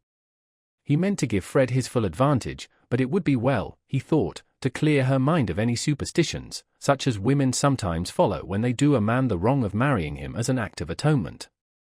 Mary's cheeks had begun to burn a little, and she was mute. "I mean, that your action made no real difference to Fred's lot. I find that the first will would not have been legally good after the burning of the last. It would not have stood if it had been disputed, and you may be sure it would have been disputed. So, on that score, you may feel your mind free." "Thank you, Mr. Fairbrother," said Mary, earnestly. "I am grateful to you for remembering my feelings. Well, now I may go on. Fred, you know, has taken his degree. He has worked his way so far, and now the question is, what is he to do? That question is so difficult that he is inclined to follow his father's wishes and enter the church, though you know better than I do that he was quite set against that formerly. I have questioned him on the subject, and I confess I see no insuperable objection to his being a clergyman, as things go. He says that he could turn his mind to doing his best in that vocation, on one condition. If that condition were fulfilled I would do my utmost in helping Fred on. After a time, and not, of course, at first, he might be with me as my curate, and he would have so much to do that his stipend would be nearly what I used to get as vicar. But I repeat that there is a condition without which all this good cannot come to pass. He has opened his heart to me, Miss Garth, and asked me to plead for him. The condition lies entirely in your feeling." Mary looked so much moved, that he said after a moment, "Let us walk a little," and when they were walking he added, "To speak quite plainly, Fred will not take any course which would lessen the chance that you would consent to be his wife, but with that prospect, he will try his best at anything you approve. I cannot possibly say that I will ever be his wife, Mr. Fairbrother, but I certainly never will be his wife if he becomes a clergyman. What you say is most generous and kind. I don't mean for a moment to correct your judgment. It is only that I have my girlish, mocking way of looking at things," said Mary, with a returning sparkle of playfulness in her answer which only made its modesty more charming. "He wishes me to report exactly what you think," said Mr. Fairbrother. "I could not love a man who is ridiculous," said Mary, not choosing to go deeper. "Fred has sense and knowledge enough to make him respectable, if he likes, in some good worldly business, but I can never imagine him preaching and exhorting, and pronouncing blessings, and praying by the sick, without feeling as if I were looking at a caricature. His being a clergyman would be only for gentility's sake, and I think there is nothing more contemptible than such imbecile gentility. I used to think that of Mr. Krause, with his empty face and neat umbrella, and mincing little speeches. What right have such men to represent Christianity, as if it were an institution for getting up idiots genteelly, as if, Mary checked herself. She had been carried along as if she had been speaking to Fred instead of Mr. Fairbrother. Young women are severe, they don't feel the stress of action as men do, though perhaps I ought to make you an exception there. But you don't put Fred Vincey on so low a level as that. No, indeed, he has plenty of sense, but I think he would not show it as a clergyman. He would be a piece of professional affectation. Then the answer is quite decided. As a clergyman he could have no hope. Mary shook her head. But if he braved all the difficulties of getting his bread in some other way, will you give him the support of hope? May he count on winning you? I think Fred ought not to need telling again what I have already said to him, Mary answered, with a slight resentment in her manner. I mean that he ought not to put such questions until he has done something worthy, instead of saying that he could do it. Mr. Fairbrother was silent for a minute or more, and then, as they turned and paused under the shadow of a maple at the end of a grassy walk, said, I understand that you resist any attempt to fetter you, but either your feeling for Fred Vincey excludes your entertaining another attachment, or it does not. Either he may count on your remaining single until he shall have earned your hand, or he may in any case be disappointed. Pardon me, Mary, you know I used to catechize you under that name, but when the state of a woman's affections touches the happiness of another life, of more lives than one, I think it would be the nobler course for her to be perfectly direct and open. Mary in her turn was silent, wondering not at Mr. Fairbrother's manner but at his tone, which had a grave restrained emotion in it. When the strange idea flashed across her that his words had reference to himself, she was incredulous, and ashamed of entertaining it. She had never thought that any man could love her except Fred, who had espoused her with the umbrella ring, when she wore socks and little strapped shoes, still less that she could be of any importance to Mr. Fairbrother, the cleverest man in her narrow circle. She had only time to feel that all this was hazy and perhaps illusory, but one thing was clear and determined, her answer. Since you think it my duty, Mr. Fairbrother, I will tell you that I have too strong a feeling for Fred to give him up for anyone else. I should never be quite happy if I thought he was unhappy for the loss of me. It has taken such deep root in me and my gratitude to him for always loving me best, and minding so much if I hurt myself, from the time when we were very little. I cannot imagine any new feeling coming to make that weaker. I should like better than anything to see him worthy of everyone's respect. But please tell him I will not promise to marry him till then. I should shame and grieve my father and mother. He is free to choose someone else. Then I have fulfilled my commission thoroughly, said Mr. Fairbrother, putting out his hand to Mary, and I shall ride back to Middlemarch forthwith. With this prospect before him, we shall get Fred into the right niche somehow, and I hope I shall live to join your hands. God bless you. Oh, please stay, and let me give you some tea, said Mary. Her eyes filled with tears, for something indefinable, something like the resolute suppression of a pain in Mr. Fairbrother's manner, made her feel suddenly miserable, as she had once felt when she saw her father's hands trembling in a moment of trouble. No, my dear, no. I must get back. In 3 minutes the vicar was on horseback again, having gone magnanimously through a duty much harder than the renunciation of whist, or even than the writing of penitential meditations. Chapter 53. It is but a shallow haste which concludeth insincerity from what outsiders call inconsistency, putting a dead mechanism of fiefs and their force for the living myriad of hidden suckers whereby the belief and the conduct are wrought into mutual sustainment. Mr. Bulstrode, when he was hoping to acquire a new interest in Lowick, had naturally had an especial wish that the new clergyman should be one whom he thoroughly approved, and he believed it to be a chastisement and admonition directed to his own shortcomings and those of the nation at large, that just about the time when he came in possession of the deeds which made him the proprietor of Stone Court, Mr. Fairbrother read himself into the quaint little church and preached his first sermon to the congregation of farmers, labourers, and village artisans. It was not that Mr. Bulstrode intended to frequent Lowick Church or to reside at Stone Court for a good while to come. He had bought the excellent farm and fine homestead simply as a retreat which he might gradually enlarge as to the land and beautify as to the dwelling, until it should be conducive to the divine glory that he should enter on it as a residence, partially withdrawing from his present exertions in the administration of business, and throwing more conspicuously on the side of gospel truth the weight of local landed proprietorship, which Providence might increase by unforeseen occasions of purchase. A strong leading in this direction seemed to have been given in the surprising facility of getting Stone Court, when every one had expected that Mr. Rigg Featherstone would have clung to it as the Garden of Eden. That was what poor old Peter himself had expected, having often, in imagination, looked up through the sods above him, and, unobstructed by perspective, seen his frog-faced legatee enjoying the fine old place to the perpetual surprise and disappointment of other survivors. But how little we know what would make paradise for our neighbours! We judge from our own desires, and our neighbours themselves are not always open enough even to throw out a hint of theirs. The cool and judicious Joshua Rigg had not allowed his parent to perceive that Stone Court was anything less than the chief good in his estimation, and he had certainly wished to call it his own. But as Warren Hastings looked at gold and thought of buying Daylesford, so Joshua Rigg looked at Stone Court and thought of buying gold. He had a very distinct and intense vision of his chief good, the vigorous greed which he had inherited having taken a special form by dint of circumstance, and his chief good was to be a money-changer. From his earliest employment as an errand boy in a seaport, he had looked through the windows of the money-changers as other boys look through the windows of the pastry-cooks. The fascination had wrought itself gradually into a deep special passion. He meant, when he had property, to do many things, one of them being to marry a genteel young person, but these were all accidents and joys that imagination could dispense with. The one joy after which his soul thirsted was to have a money-changer's shop on a much-frequented quay, to have locks all round him of which he held the keys, and to look sublimely cool as he handled the breeding coins of all nations, while helpless cupidity looked at him enviously from the other side of an iron lattice.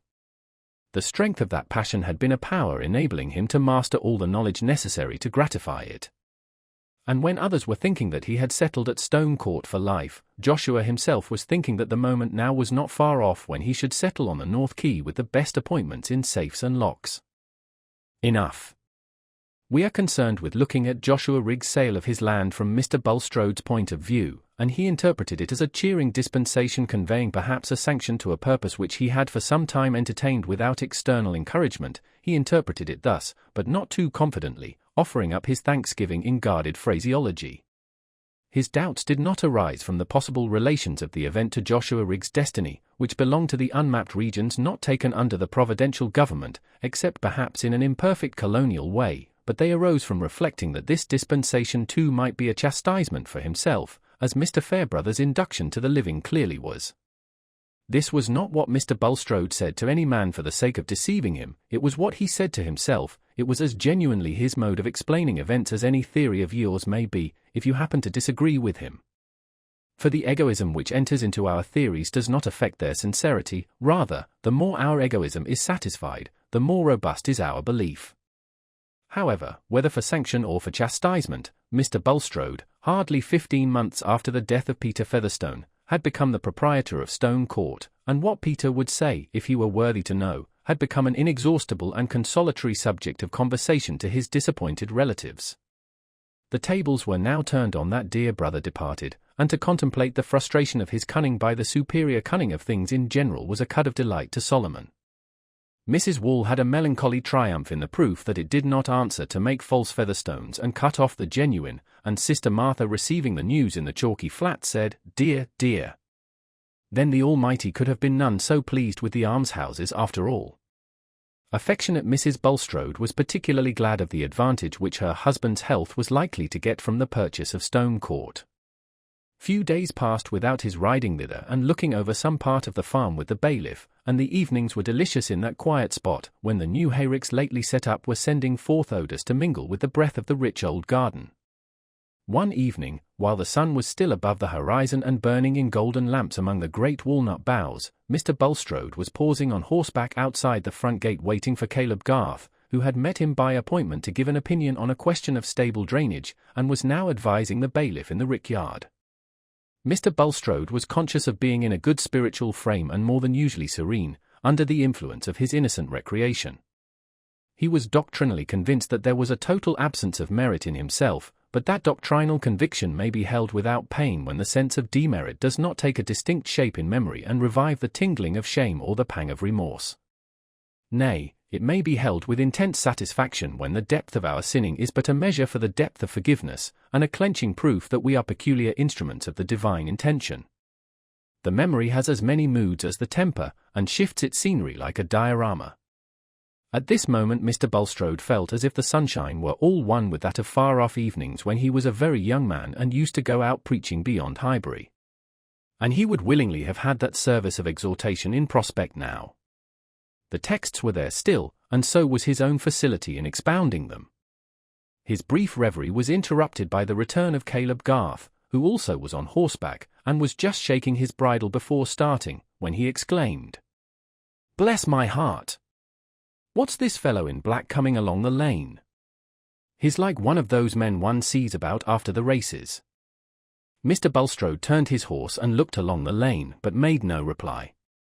The comer was our slight acquaintance Mr. Raffles, whose appearance presented no other change than such as was due to a suit of black and a crape hatband. He was within 3 yards of the horseman now, and they could see the flash of recognition in his face as he whirled his stick upward, looking all the while at Mr. Bulstrode, and at last exclaiming, "By Jove, Nick, it's you!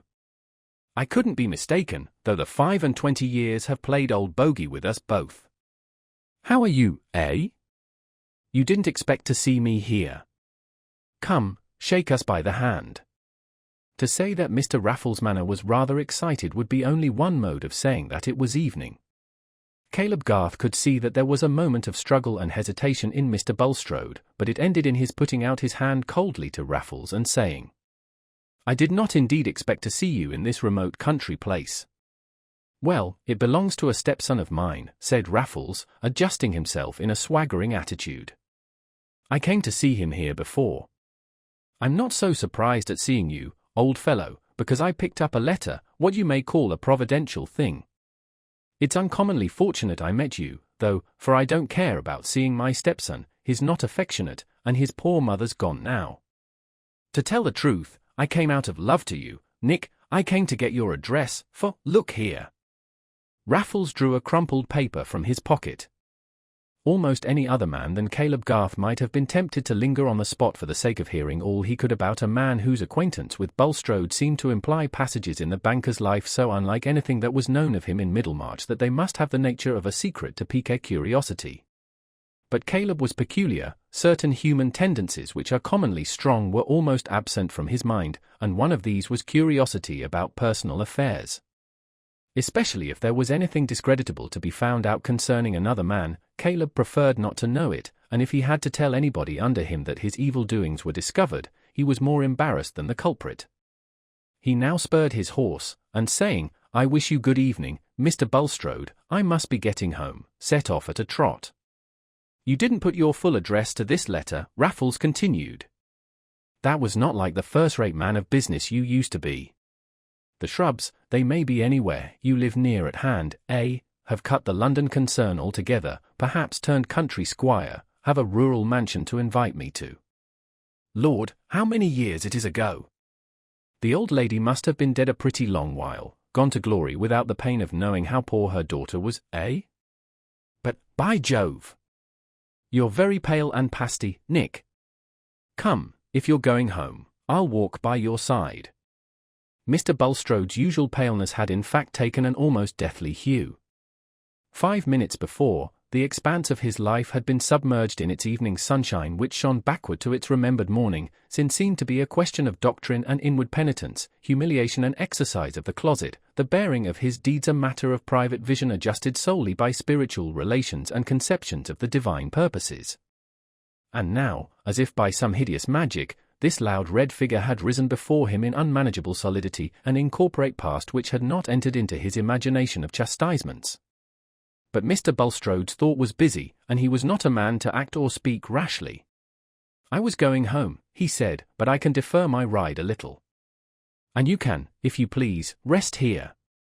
"Thank you," said Raffles, making a grimace. "I don't care now about seeing my stepson. I'd rather go home with you. Your stepson, if Mr. Rig Featherstone was he, is here no longer. I am master here now." Raffles opened wide eyes and gave a long whistle of surprise before he said, "Well then, I've no objection. I've had enough walking from the coach road. I never was much of a walker, or rider either. What I like is a smart vehicle and a spirited cob. I was always a little heavy in the saddle. What a pleasant surprise it must be to you to see me, old fellow," he continued, as they turned towards the house.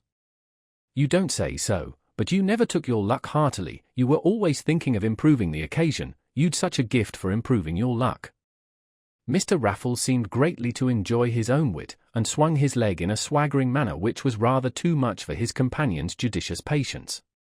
"If I remember rightly," Mr. Bulstrode observed, with chill anger, "our acquaintance many years ago had not the sort of intimacy which you are now assuming, Mr. Raffles.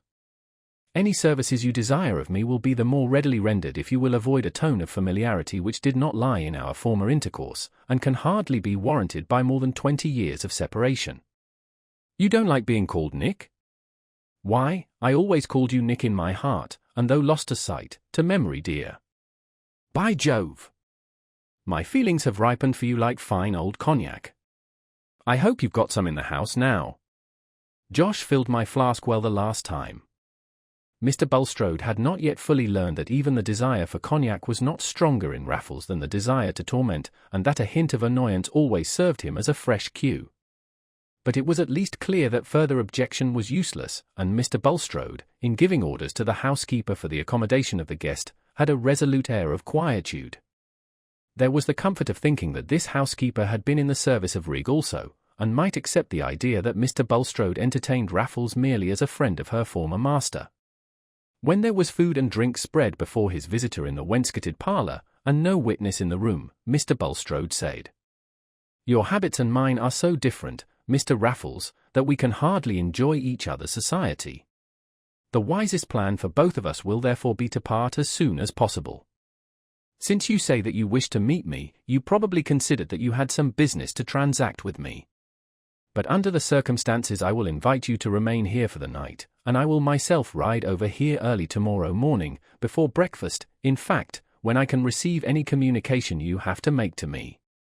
"With all my heart," said Raffles. "This is a comfortable place, a little dull for a continuance, but I can put up with it for a night, with this good liquor and the prospect of seeing you again in the morning. You're a much better host than my stepson was, but Josh owed me a bit of a grudge for marrying his mother, and between you and me there was never anything but kindness." Mr. Bulstrode, hoping that the peculiar mixture of joviality and sneering in Raffles' manner was a good deal the effect of drink, had determined to wait till he was quite sober before he spent more words upon him.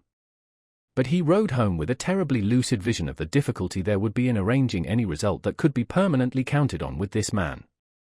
It was inevitable that he should wish to get rid of John Raffles, though his reappearance could not be regarded as lying outside the divine plan. The spirit of evil might have sent him to threaten Mr. Bulstrode's subversion as an instrument of good, but the threat must have been permitted, and was a chastisement of a new kind. It was an hour of anguish for him very different from the hours in which his struggle had been securely private, and which had ended with a sense that his secret misdeeds were pardoned and his services accepted. Those misdeeds, even when committed, had they not been half sanctified by the singleness of his desire to devote himself and all he possessed to the furtherance of the divine scheme? And was he after all to become a mere stone of stumbling and a rock of offence? For who would understand the work within him? Who would not, when there was the pretext of casting disgrace upon him, confound his whole life and the truths he had espoused, in one heap of obloquy? In his closest meditations the lifelong habit of Mr. Bulstrode's mind clad his most egoistic terrors in doctrinal references to superhuman ends. But even while we are talking and meditating about the Earth's orbit and the solar system, what we feel and adjust our movements to is the stable Earth and the changing day. And now within all the automatic succession of theoretic phrases, distinct and inmost as the shiver and the ache of oncoming fever when we are discussing abstract pain, was the forecast of disgrace in the presence of his neighbours and of his own wife. For the pain, as well as the public estimate of disgrace, depends on the amount of previous profession. To men who only aim at escaping felony, nothing short of the prisoner's dock is disgrace. But Mr. Bulstrode had aimed at being an eminent Christian. It was not more than 7:30 in the morning when he again reached Stone Court. The fine old place never looked more like a delightful home than at that moment. The great white lilies were in flower, the nasturtiums, their pretty leaves all silvered with dew, were running away over the low stone wall. The very noises all around had a heart of peace within them. But everything was spoiled for the owner as he walked on the gravel in front and awaited the descent of Mr. Raffles, with whom he was condemned to breakfast. It was not long before they were seated together in the wainscoted parlour over their tea and toast, which was as much as Raffles cared to take at that early hour. The difference between his morning and evening self was not so great as his companion had imagined that it might be. The delight in tormenting was perhaps even the stronger because his spirits were rather less highly pitched. Certainly his manners seemed more disagreeable by the morning light. "As I have little time to spare, Mr. Raffles," said the banker, who could hardly do more than sip his tea and break his toast without eating it, "I shall be obliged if you will mention at once the ground on which you wish to meet with me. I presume that you have a home elsewhere and will be glad to return to it. Why, if a man has got any heart, doesn't he want to see an old friend? Nick, I must call you Nick, we always did call you young Nick when we knew you meant to marry the old widow. Some said you had a handsome family likeness to old Nick, but that was your mother's fault, calling you Nicholas.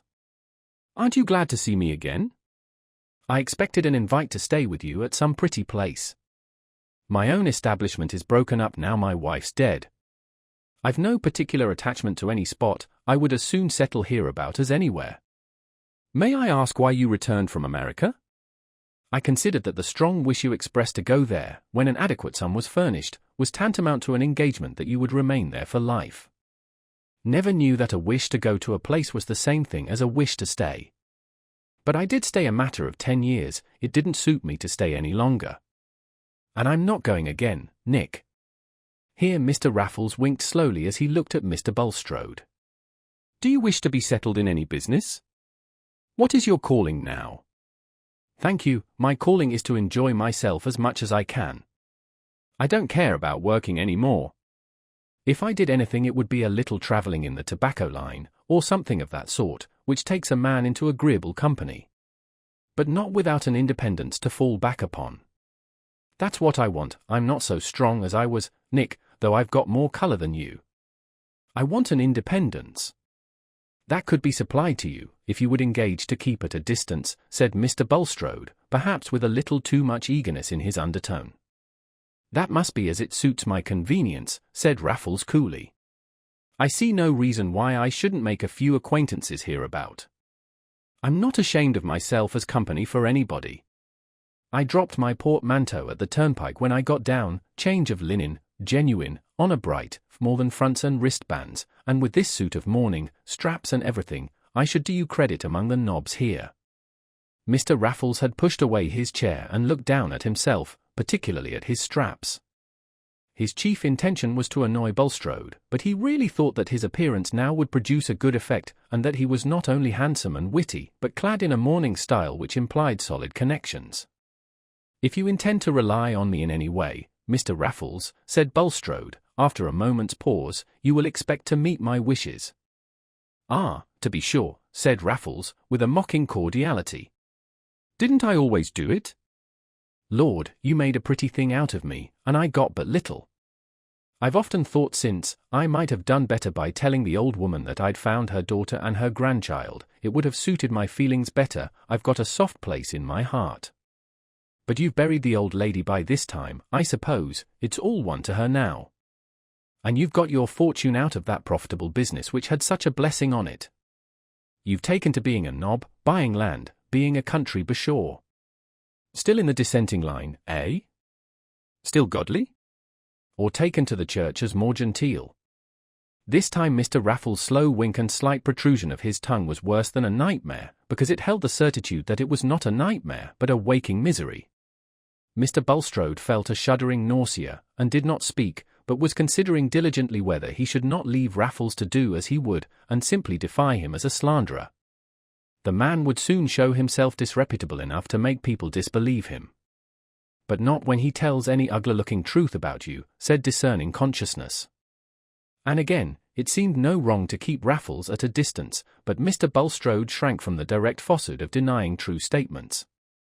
It was one thing to look back on forgiven sins, nay, to explain questionable conformity to lax customs, and another to enter deliberately on the necessity of falsehood. But since Bulstrode did not speak, Raffles ran on, by way of using time to the utmost. "I've not had such fine luck as you, by Jove. Things went confoundedly with me in New York. Those Yankees are cool hands, and a man of gentlemanly feelings has no chance with them. I married when I came back, a nice woman in the tobacco trade, very fond of me, but the trade was restricted, as we say. She had been settled there a good many years by a friend, but there was a son too much in the case. Josh and I never hit it off. However, I made the most of the position, and I've always taken my glass in good company. It's been all on the square with me, I'm as open as the day. You won't take it ill of me that I didn't look you up before. I've got a complaint that makes me a little dilatory. I thought you were trading and praying away in London still, and didn't find you there. But you see I was sent to you, Nick, perhaps for a blessing to both of us." Mr. Raffles ended with a jocose snuffle. No man felt his intellect more superior to religious cant. And if the cunning which calculates on the meanest feelings in men could be called intellect, he had his share, for under the blurting rallying tone with which he spoke to Bulstrode, there was an evident selection of statements, as if they had been so many moves at chess. Meanwhile Bulstrode had determined on his move, and he said, with gathered resolution, "You will do well to reflect, Mr. Raffles, that it is possible for a man to overreach himself in the effort to secure undue advantage. Although I am not in any way bound to you, I am willing to supply you with a regular annuity, in quarterly payments, so long as you fulfill a promise to remain at a distance from this neighborhood. It is in your power to choose. If you insist on remaining here, even for a short time, you will get nothing from me. I shall decline to know you." "Ha, ha," said Raffles, with an affected explosion, that reminds me of a droll dog of a thief who declined to know the constable. "Your illusions are lost on me, sir," said Bulstrode, with white heat. "The law has no hold on me either through your agency or any other." "You can't understand a joke, my good fellow. I only meant that I should never decline to know you. But let us be serious. Your quarterly payment won't quite suit me. I like my freedom." Here Raffles rose and stalked once or twice up and down the room, swinging his leg, and assuming an air of masterly meditation. At last he stopped opposite Bulstrode, and said, "I'll tell you what. Give us a couple of hundreds, come, that's modest, and I'll go away, honour bright, pick up my portmanteau and go away. But I shall not give up my liberty for a dirty annuity. I shall come and go where I like. Perhaps it may suit me to stay away, and correspond with a friend, perhaps not. Have you the money with you?" "No, I have 100, said Bulstrode, feeling the immediate riddance too great a relief to be rejected on the ground of future uncertainties. "I will forward you the other if you will mention an address." "No, I'll wait here till you bring it," said Raffles. "I'll take a stroll and have a snack, and you'll be back by that time." Mr. Bulstrode's sickly body, shattered by the agitations he had gone through since the last evening, made him feel abjectly in the power of this loud invulnerable man. At that moment he snatched at a temporary repose to be won on any terms. He was rising to do what Raffles suggested, when the latter said, lifting up his finger as if with a sudden recollection, "I did have another look after Sarah again, though I didn't tell you I'd a tender conscience about that pretty young woman. I didn't find her, but I found out her husband's name, and I made a note of it. But hang it, I lost my pocket-book. However, if I heard it, I should know it again. I've got my faculties as if I was in my prime, but names wear out, by Jove. Sometimes I'm no better than a confounded tax paper before the names are filled in. However, if I hear of her and her family, you shall know, Nick.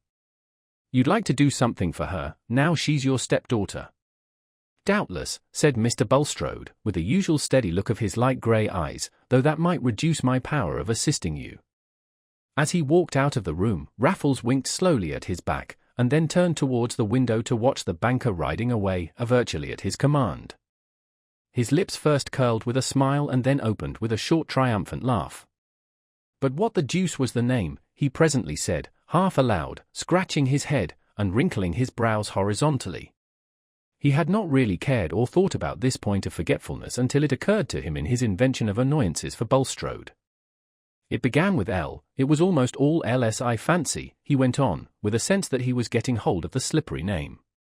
But the hold was too slight, and he soon got tired of this mental chase, for few men were more impatient of private occupation or more in need of making themselves continually heard than Mr. Raffles. He preferred using his time in pleasant conversation with the bailiff and the housekeeper, from whom he gathered as much as he wanted to know about Mr. Bulstrode's position in Middlemarch. After all, however, there was a dull space of time which needed relieving with bread and cheese and ale, and when he was seated alone with these resources in the wainscoted parlour, he suddenly slapped his knee, and exclaimed, "Ladislaw!" That action of memory which he had tried to set going, and had abandoned in despair, had suddenly completed itself without conscious effort, a common experience, agreeable as a completed sneeze, even if the name remembered is of no value. Raffles immediately took out his pocket-book and wrote down the name, not because he expected to use it, but merely for the sake of not being at a loss if he ever did happen to want it. He was not going to tell Bulstrode, there was no actual good in telling, and to a mind like that of Mr. Raffles there is always probable good in a secret. He was satisfied with his present success, and by 3 o'clock that day he had taken up his portmanteau at the turnpike and mounted the coach, relieving Mr. Bulstrode's eyes of an ugly black spot on the landscape at Stone Court, but not relieving him of the dread that the black spot might reappear and become inseparable even from the vision of his hearth. Book 6. The Widow and the Wife. Chapter 54. Negli occhi porta la mla donna amore. Perchase fa gentil ciochl amira. Avella passa, ogni umva lei si gira. Equi saluta fa trema lo cor. Sicchi, basando Illinois viso, tutto smor. E di ogni suo difetto alla sospira. Fuggan dinanzi a lei superbia ed ira. Aiutatemi, done, a fal onor. Ogni dolcezza, ogni pensiero umile. Nas nel cura kai parla la sent. Ondi beato kai prima la vidi.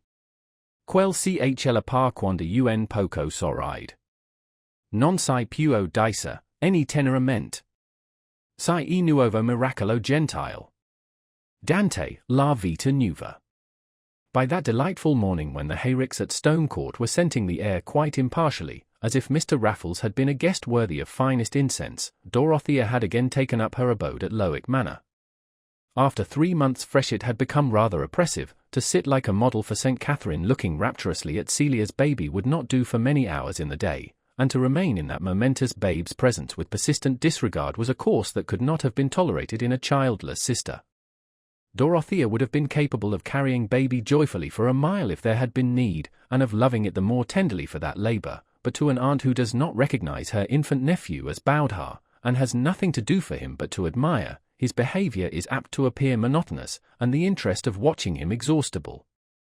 This possibility was quite hidden from Celia, who felt that Dorothea's childless widowhood fell in quite prettily with the birth of little Arthur. Baby was named after Mr. Brooke. Dodo is just the creature not to mind about having anything of her own, children or anything, said Celia to her husband. And if she had had a baby, it never could have been such a dear as Arthur. Could it, James? Not if it had been like Casaubon, said Sir James, conscious of some indirectness in his answer, and of holding a strictly private opinion as to the perfections of his firstborn. No. Just imagine. Really it was a mercy, said Celia, and I think it is very nice for Dodo to be a widow.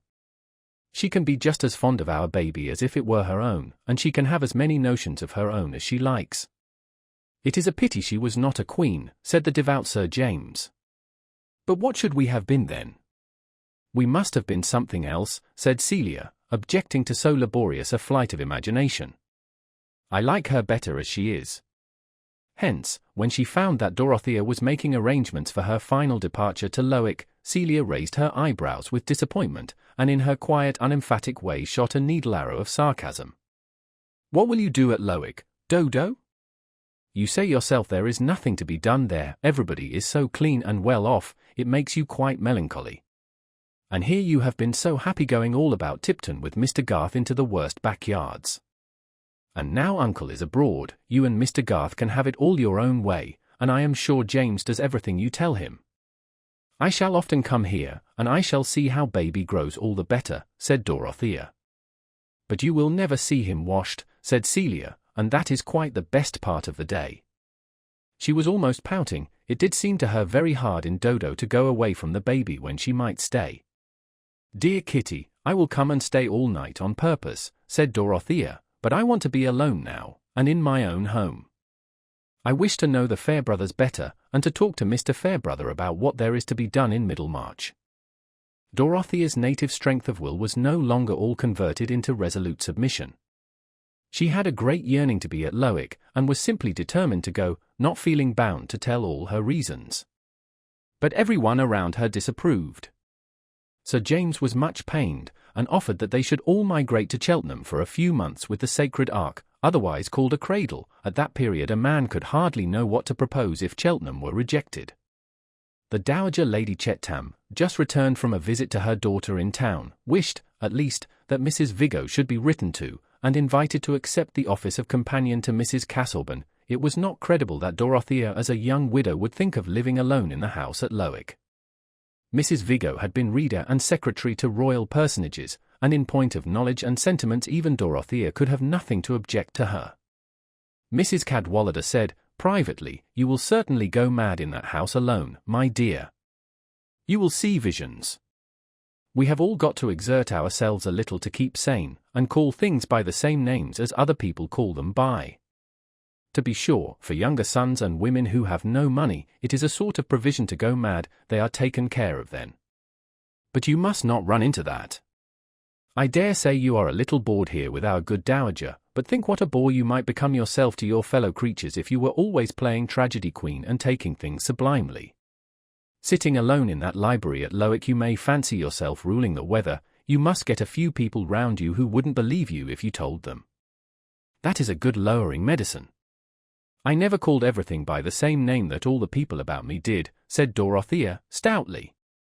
But I suppose you have found out your mistake, my dear, said Mrs. Cadwallader, and that is a proof of sanity. Dorothea was aware of the sting, but it did not hurt her. No, she said, I still think that the greater part of the world is mistaken about many things. Surely one may be sane and yet think so, since the greater part of the world has often had to come round from its opinion. Mrs. Cadwallader said no more on that point to Dorothea, but to her husband she remarked, it will be well for her to marry again as soon as it is proper, if one could get her among the right people. Of course the Cheethams would not wish it. But I see clearly a husband is the best thing to keep her in order. If we were not so poor I would invite Lord Triton. He will be Marquis some day, and there is no denying that she would make a good Marchioness. She looks handsomer than ever in her mourning. My dear Eleanor, do let the poor woman alone. Such contrivances are of no use, said the easy rector. No use? How a match is made, except by bringing men and women together.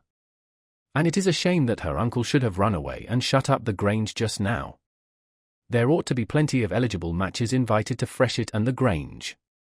Lord Triton is precisely the man, full of plans for making the people happy in a soft-headed sort of way. That would just suit Mrs. Casaubon. Let Mrs. Casaubon choose for herself, Eleanor. That is the nonsense you wise men talk. How can she choose if she has no variety to choose from? A woman's choice usually means taking the only man she can get. Mark my words, Humphrey. If her friends don't exert themselves, there will be a worse business than the Casaubon business yet. For heaven's sake don't touch on that topic, Eleanor. It is a very sore point with Sir James. He would be deeply offended if you entered on it to him unnecessarily. I have never entered on it, said Mrs. Cadwallader, opening her hands. Celia told me all about the will at the beginning, without any asking of mine. Yes, but they want the thing hushed up, and I understand that the young fellow is going out of the neighbourhood. Mrs. Cadwallader said nothing, but gave her husband 3 significant nods, with a very sarcastic expression in her dark eyes. Dorothea quietly persisted in spite of remonstrance and persuasion. So by the end of June the shutters were all opened at Lowick Manor, and the morning gazed calmly into the library, shining on the rows of notebooks as it shines on the weary waste planted with huge stones, the mute memorial of a forgotten faith, and the evening laden with roses entered silently into the blue-green boudoir where Dorothea chose oftenest to sit. At first she walked into every room, questioning the 18 months of her married life, and carrying on her thoughts as if they were a speech to be heard by her husband. Then, she lingered in the library and could not be at rest till she had carefully ranged all the notebooks as she imagined that he would wish to see them, in orderly sequence. The pity which had been the restraining compelling motive in her life with him still clung about his image, even while she remonstrated with him in indignant thought and told him that he was unjust. One little act of hers may perhaps be smiled at as superstitious. The synoptical tabulation for the use of Mrs. Castleburn she carefully enclosed and sealed, writing within the envelope, "I could not use it. Do you not see now that I could not submit my soul to yours, by working hopelessly at what I have no belief in, Dorothea?" Then she deposited the paper in her own desk. That silent colloquy was perhaps only the more earnest because underneath and through it all there was always the deep longing which had really determined her to come to Lowick. The longing was to see Will Ladislaw.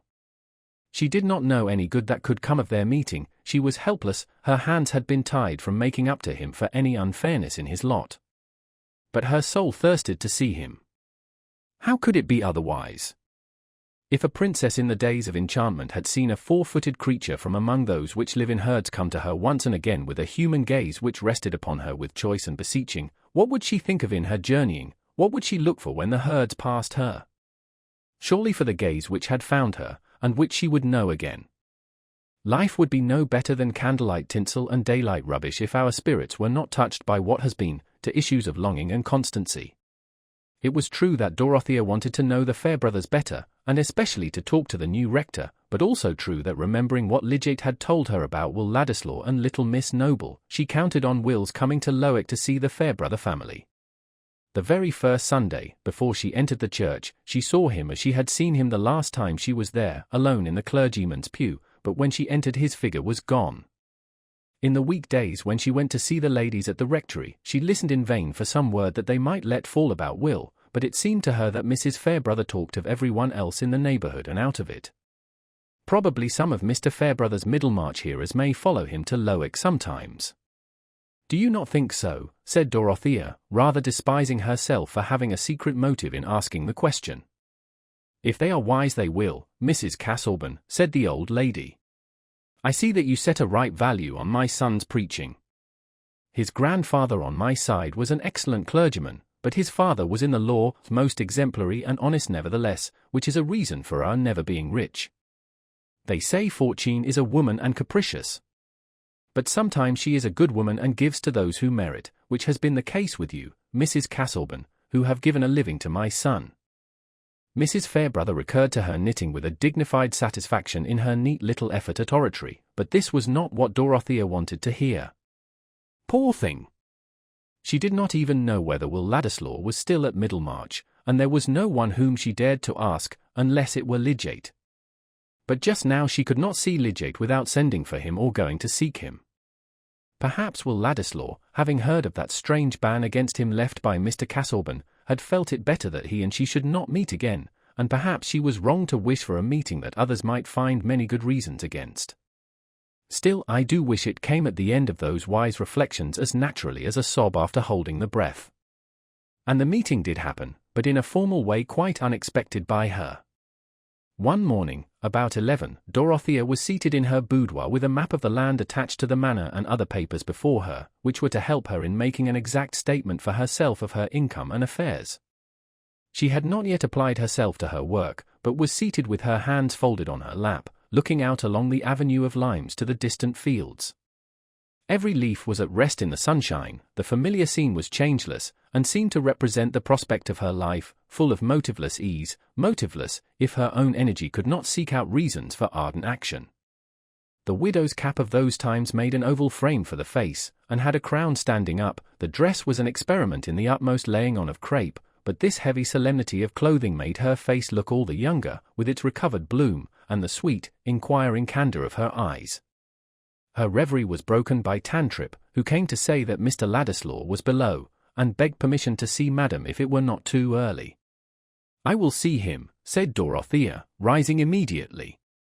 "Let him be shown into the drawing-room." The drawing-room was the most neutral room in the house to her, the one least associated with the trials of her married life. The damask matched the woodwork, which was all white and gold. There were 2 tall mirrors and tables with nothing on them. In brief, it was a room where you had no reason for sitting in one place rather than in another. It was below the boudoir, and had also a bow window looking out on the avenue. But when Pratt showed Will Ladislaw into it, the window was open, and a winged visitor, buzzing in and out now and then without minding the furniture, made the room look less formal and uninhabited. "Glad to see you here again, sir," said Pratt, lingering to adjust a blind. "I am only come to say good-bye, Pratt," said Will, who wished even the butler to know that he was too proud to hang about Mrs. Casaubon now she was a rich widow. "Very sorry to hear it, sir," said Pratt, retiring. Of course, as a servant who was to be told nothing, he knew the fact of which Ladislaw was still ignorant, and had drawn his inferences. Indeed, had not differed from his betrothed Tantripp when she said, "Your master was as jealous as a fiend, and no reason. Madam would look higher than Mr. Ladislaw, else I don't know her. Mrs. Cadwallader's maid says there's a lord coming who is to marry her when the morning's over." There were not many moments for Will to walk about with his hat in his hand before Dorothea entered. The meeting was very different from that first meeting in Rome when Will had been embarrassed and Dorothea calm. This time he felt miserable but determined, while she was in a state of agitation which could not be hidden. Just outside the door she had felt that this longed-for meeting was after all too difficult, and when she saw Will advancing towards her, the deep blush which was rare in her came with painful suddenness. Neither of them knew how it was, but neither of them spoke. She gave her hand for a moment, and then they went to sit down near the window, she on one settee and he on another opposite. Will was peculiarly uneasy. It seemed to him not like Dorothea that the mere fact of her being a widow should cause such a change in her manner of receiving him, and he knew of no other condition which could have affected their previous relation to each other, except that, as his imagination at once told him, her friends might have been poisoning her mind with their suspicions of him. "I hope I have not presumed too much in calling," said Will. "I could not bear to leave the neighborhood and begin a new life without seeing you to say good-bye." "Presumed? Surely not. I should have thought it unkind if you had not wished to see me," said Dorothea, her habit of speaking with perfect genuineness asserting itself through all her uncertainty and agitation. "Are you going away immediately?" "Very soon, I think. I intend to go to town and eat my dinners as a barrister, since, they say, that is the preparation for all public business. There will be a great deal of political work to be done by and by, and I mean to try and do some of it. Other men have managed to win an honorable position for themselves without family or money." "And that will make it all the more honorable," said Dorothea, ardently. "Besides, you have so many talents. I have heard from my uncle how well you speak in public, so that every one is sorry when you leave off, and how clearly you can explain things. And you care that justice should be done to every one. I am so glad. When we were in Rome, I thought you only cared for poetry and art, and the things that adorn life for us who are well off. But now I know you think about the rest of the world." While she was speaking, Dorothea had lost her personal embarrassment, and had become like her former self. She looked at Will with a direct glance, full of delighted confidence. "You approve of my going away for years, then, and never coming here again till I have made myself of some mark in the world," said Will, trying hard to reconcile the utmost pride with the utmost effort to get an expression of strong feeling from Dorothea. She was not aware how long it was before she answered. She had turned her head and was looking out of the window on the rosebushes, which seemed to have in them the summers of all the years when Will would be away. This was not judicious behavior. But Dorothea never thought of studying her manners, she thought only of bowing to a sad necessity which divided her from Will. Those first words of his about his intentions had seemed to make everything clear to her. He knew, she supposed, all about Mr. Casaubon's final conduct in relation to him, and it had come to him with the same sort of shock as to herself. He had never felt more than friendship for her, had never had anything in his mind to justify what she felt to be her husband's outrage on the feelings of both, and that friendship he still felt. Something which may be called an inward silent sob had gone on in Dorothea before she said with a pure voice, just trembling in the last words as if only from its liquid flexibility, "Yes, it must be right for you to do as you say. I shall be very happy when I hear that you have made your value felt. But you must have patience. It will perhaps be a long while." Will never quite knew how it was that he saved himself from falling down at her feet when the long while came forth with its gentle tremor. He used to say that the horrible hue and surface of her crepe dress was most likely the sufficient controlling force. He sat still, however, and only said, "I shall never hear from you. And you will forget all about me." "No," said Dorothea, "I shall never forget you. I have never forgotten anyone whom I once knew. My life has never been crowded, and seems not likely to be so. And I have a great deal of space for memory at Lowick, haven't I?" She smiled. "Good God!" Will burst out passionately, rising, with his hat still in his hand, and walking away to a marble table, where he suddenly turned and leaned his back against it. The blood had mounted to his face and neck, and he looked almost angry.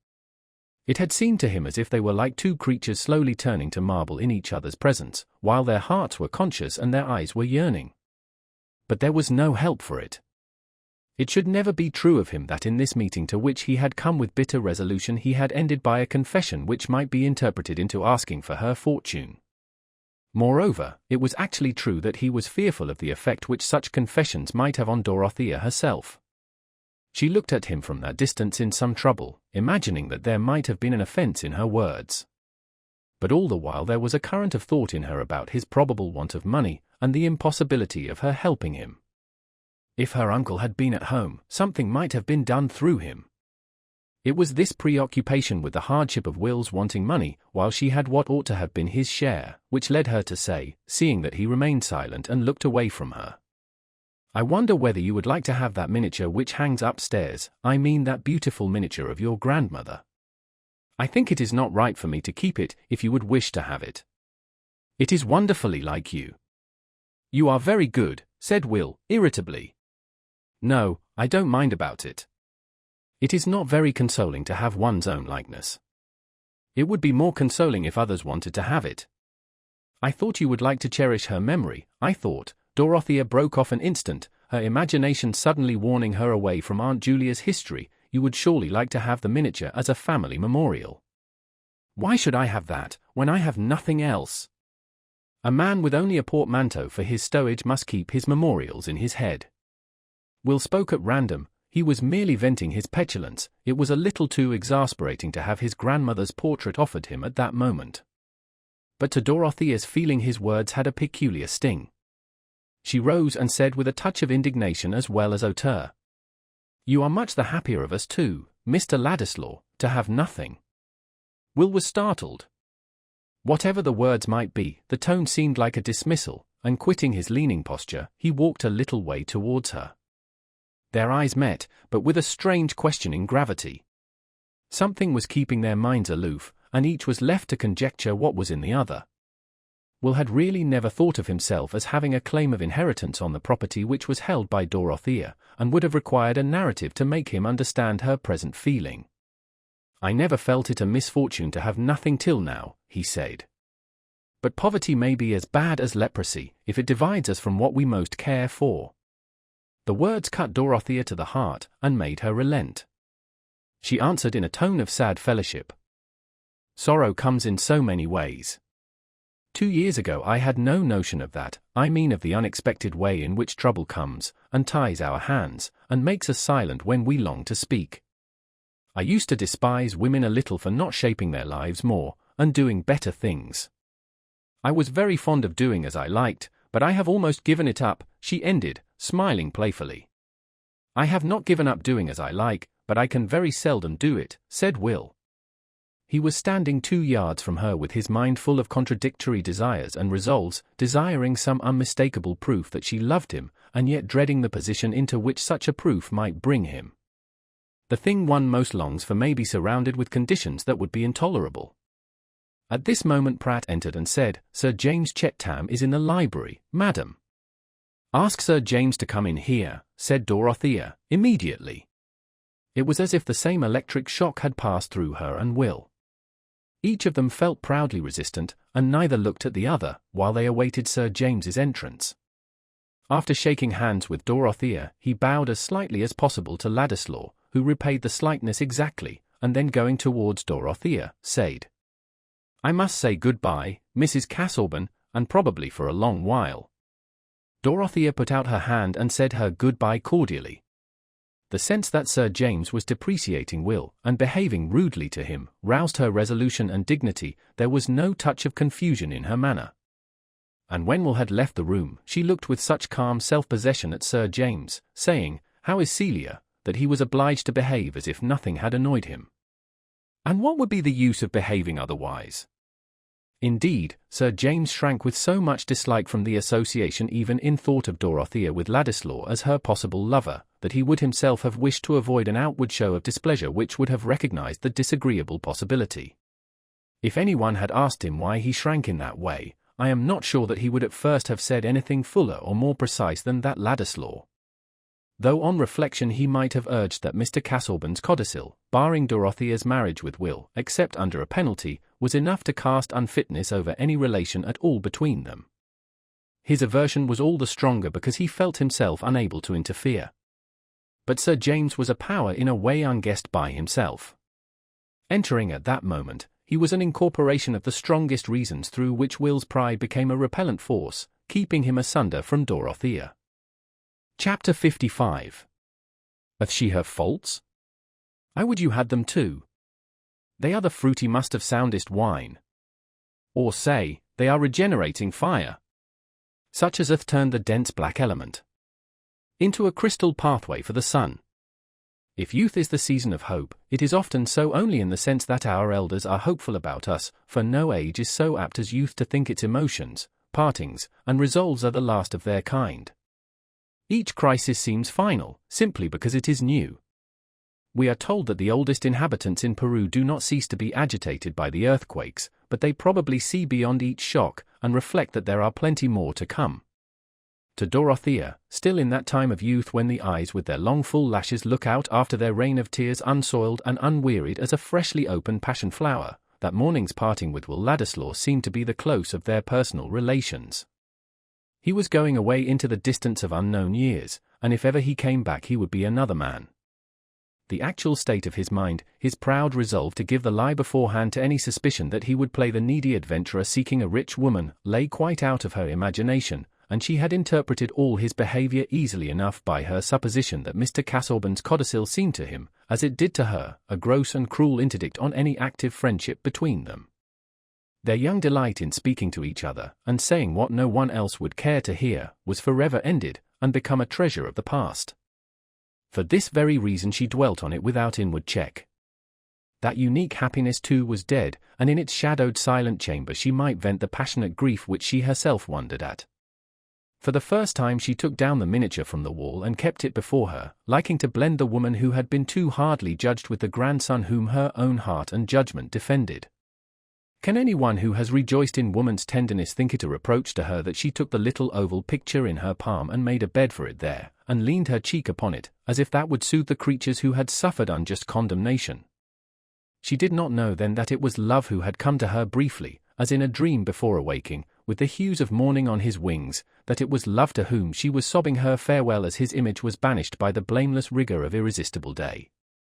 She only felt that there was something irrevocably amiss and lost in her lot, and her thoughts about the future were the more readily Chopin into resolve. Ardent souls, ready to construct their coming lives, are apt to commit themselves to the fulfillment of their own visions. One day that she went to Freshitt to fulfill her promise of staying all night and seeing baby washed, Mrs. Cadwallader came to dine, the rector being gone on a fishing excursion. It was a warm evening, and even in the delightful drawing-room, where the fine old turf sloped from the open window towards a lilied pool and well-planted mounds, the heat was enough to make Celia in her white muslin and light curls reflect with pity on what Dodo must feel in her black dress and close cap. But this was not until some episodes with baby were over, and had left her mind at leisure. She had seated herself and taken up a fan for some time before she said, in her quiet guttural, "Dear Dodo, do throw off that cap. I am sure your dress must make you feel ill." "I am so used to the cap, it has become a sort of shell," said Dorothea, smiling. "I feel rather bare and exposed when it is off." "I must see you without it, it makes us all warm," said Celia, throwing down her fan, and going to Dorothea. It was a pretty picture to see this little lady in white muslin unfastening the widow's cap from her more majestic sister and tossing it onto a chair. Just as the coils and braids of dark brown hair had been set free, Sir James entered the room. He looked at the released head, and said, "Ah," in a tone of satisfaction. "It was I who did it, James," said Celia. "Dodo need not make such a slavery of her mourning, she need not wear that cap any more among her friends." "My dear Celia," said Lady Chettam, "a widow must wear her mourning at least a year." "Not if she marries again before the end of it," said Mrs. Cadwallader, who had some pleasure in startling her good friend the Dowager. Sir James was annoyed, and leaned forward to play with Celia's Maltese dog. "That is very rare, I hope," said Lady Chettam, in a tone intended to guard against such events. "No friend of ours ever committed herself in that way except Mrs. Bever, and it was very painful to Lord Grinsell when she did so. Her first husband was objectionable, which made it the greater wonder. And severely she was punished for it. They said Captain Bever dragged her about by the hair and held up loaded pistols at her." "Oh, if she took the wrong man," said Mrs. Cadwallader, who was in a decidedly wicked mood. "Marriage is always bad then, first or second. Priority is a poor recommendation in a husband if he has got no other. I would rather have a good second husband than an indifferent first." "My dear, your clever tongue runs away with you," said Lady Chettam. "I am sure you would be the last woman to marry again prematurely, if our dear rector were taken away." "Oh, I make no vows, it might be a necessary economy. It is lawful to marry again, I suppose, else we might as well be Hindus instead of Christians. Of course if a woman accepts the wrong man, she must take the consequences, and one who does it twice over deserves her fate. But if she can marry blood, beauty, and bravery, the sooner the better." "I think the subject of our conversation is very ill chosen," said Sir James, with a look of disgust. "Suppose we change it?" "Not on my account, Sir James," said Dorothea, determined not to lose the opportunity of freeing herself from certain oblique references to excellent matches. "If you are speaking on my behalf, I can assure you that no question can be more indifferent and impersonal to me than second marriage.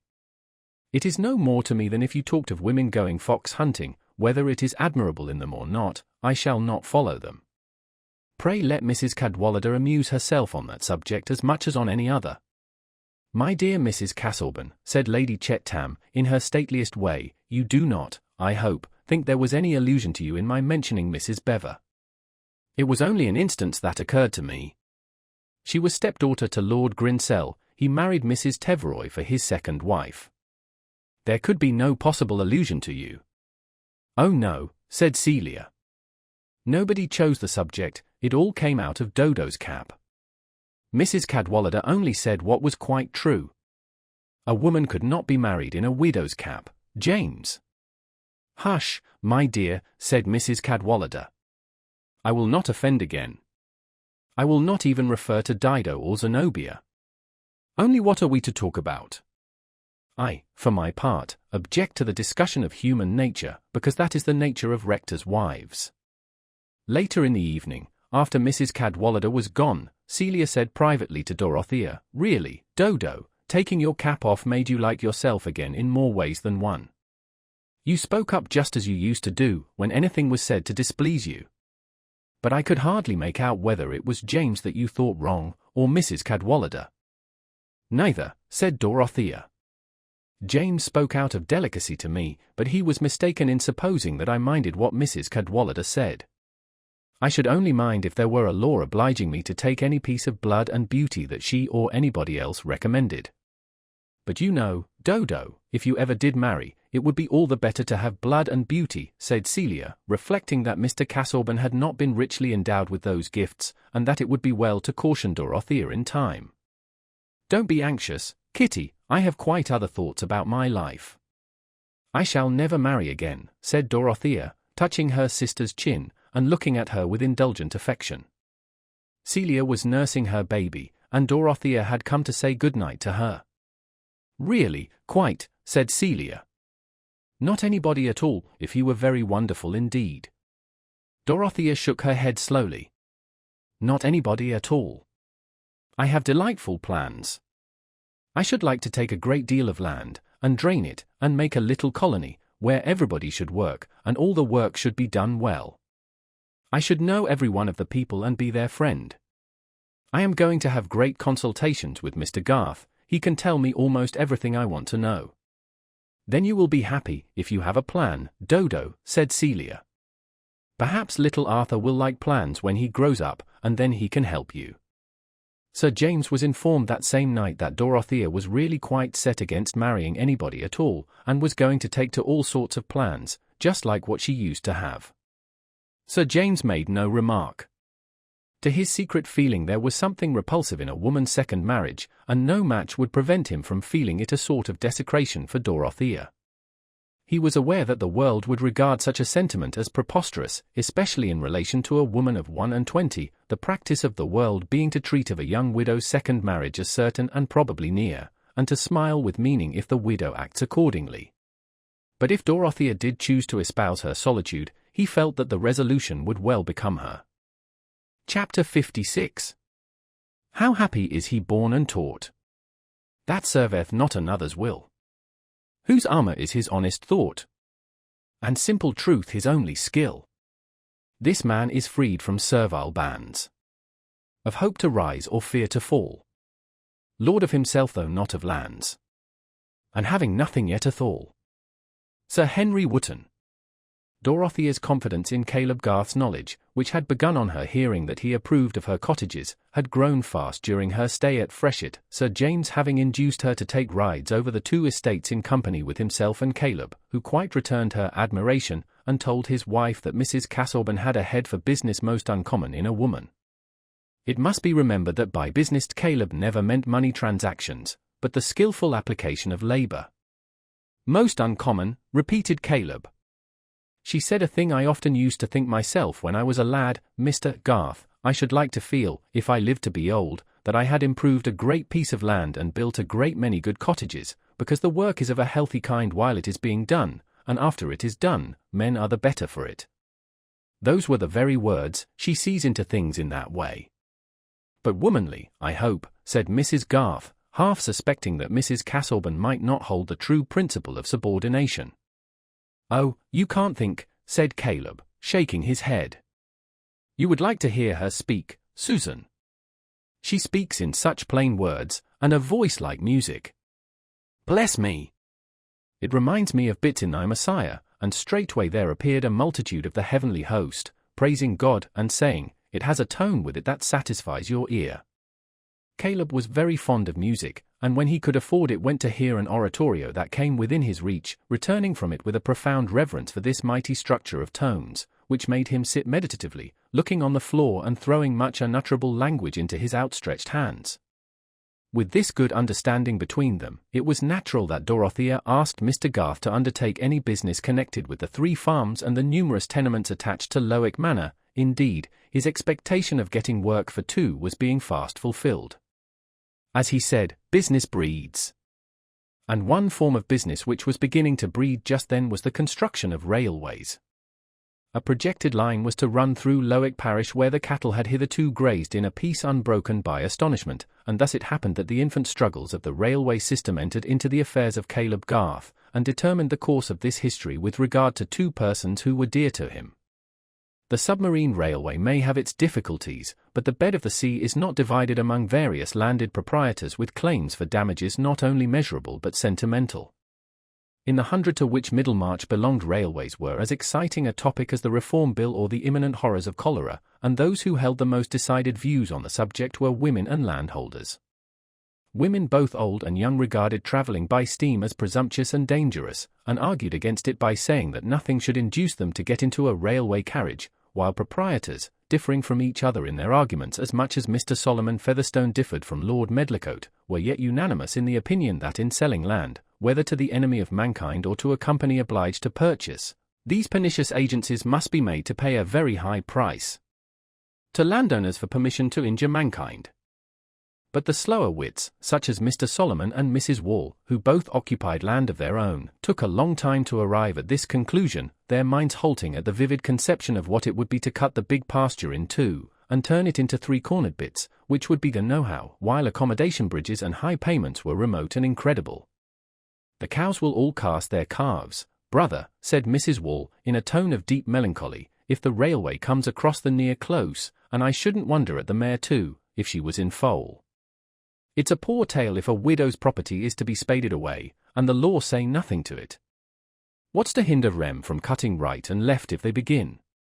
It's well known, I can't fight. The best way would be to say nothing, and set somebody on to send 'em away with a flea in their ear, when they came spying and measuring, said Solomon. Folks did that about brassing, by what I can understand. It's all a pretense, if the truth was known, about their being forced to take one way. Let them go cutting in another parish. And I don't believe in any pay to make amends for bringing a lot of ruffians to trample your crops. Where's a company's pocket? Brother Peter, God forgive him, got money out of a company, said Mrs. Wall. But that was for the manganese. That wasn't for railways to blow you to pieces right and left. Well, there's this to be said, Jane, Mr. Solomon concluded, lowering his voice in a cautious manner, the more spokes we put in their wheel, the more they'll pay us to let 'em go on, if they must come whether or not.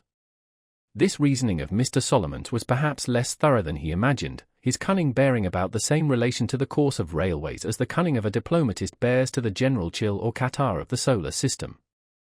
But he set about acting on his views in a thoroughly diplomatic manner by stimulating suspicion. His side of Lowick was the most remote from the village, and the houses of the labouring people were either lone cottages or were collected in a hamlet called Frick, where a watermill and some stone pits made a little centre of slow, heavy-shouldered industry.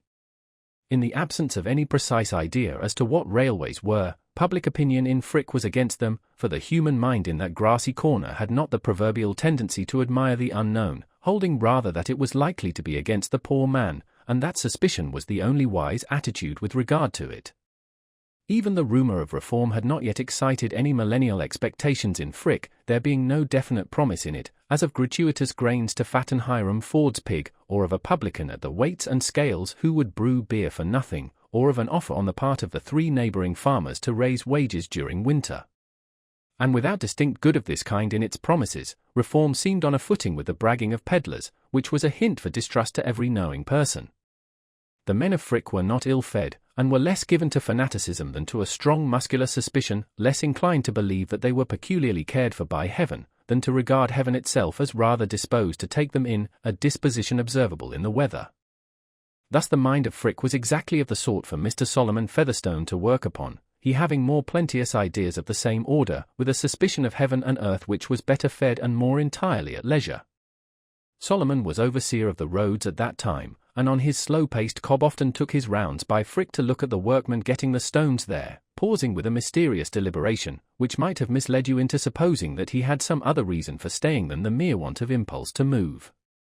After looking for a long while at any work that was going on, he would raise his eyes a little and look at the horizon, finally he would shake his bridle, touch his horse with the whip, and get it to move slowly onward. The hour hand of a clock was quick by comparison with Mr. Solomon, who had an agreeable sense that he could afford to be slow.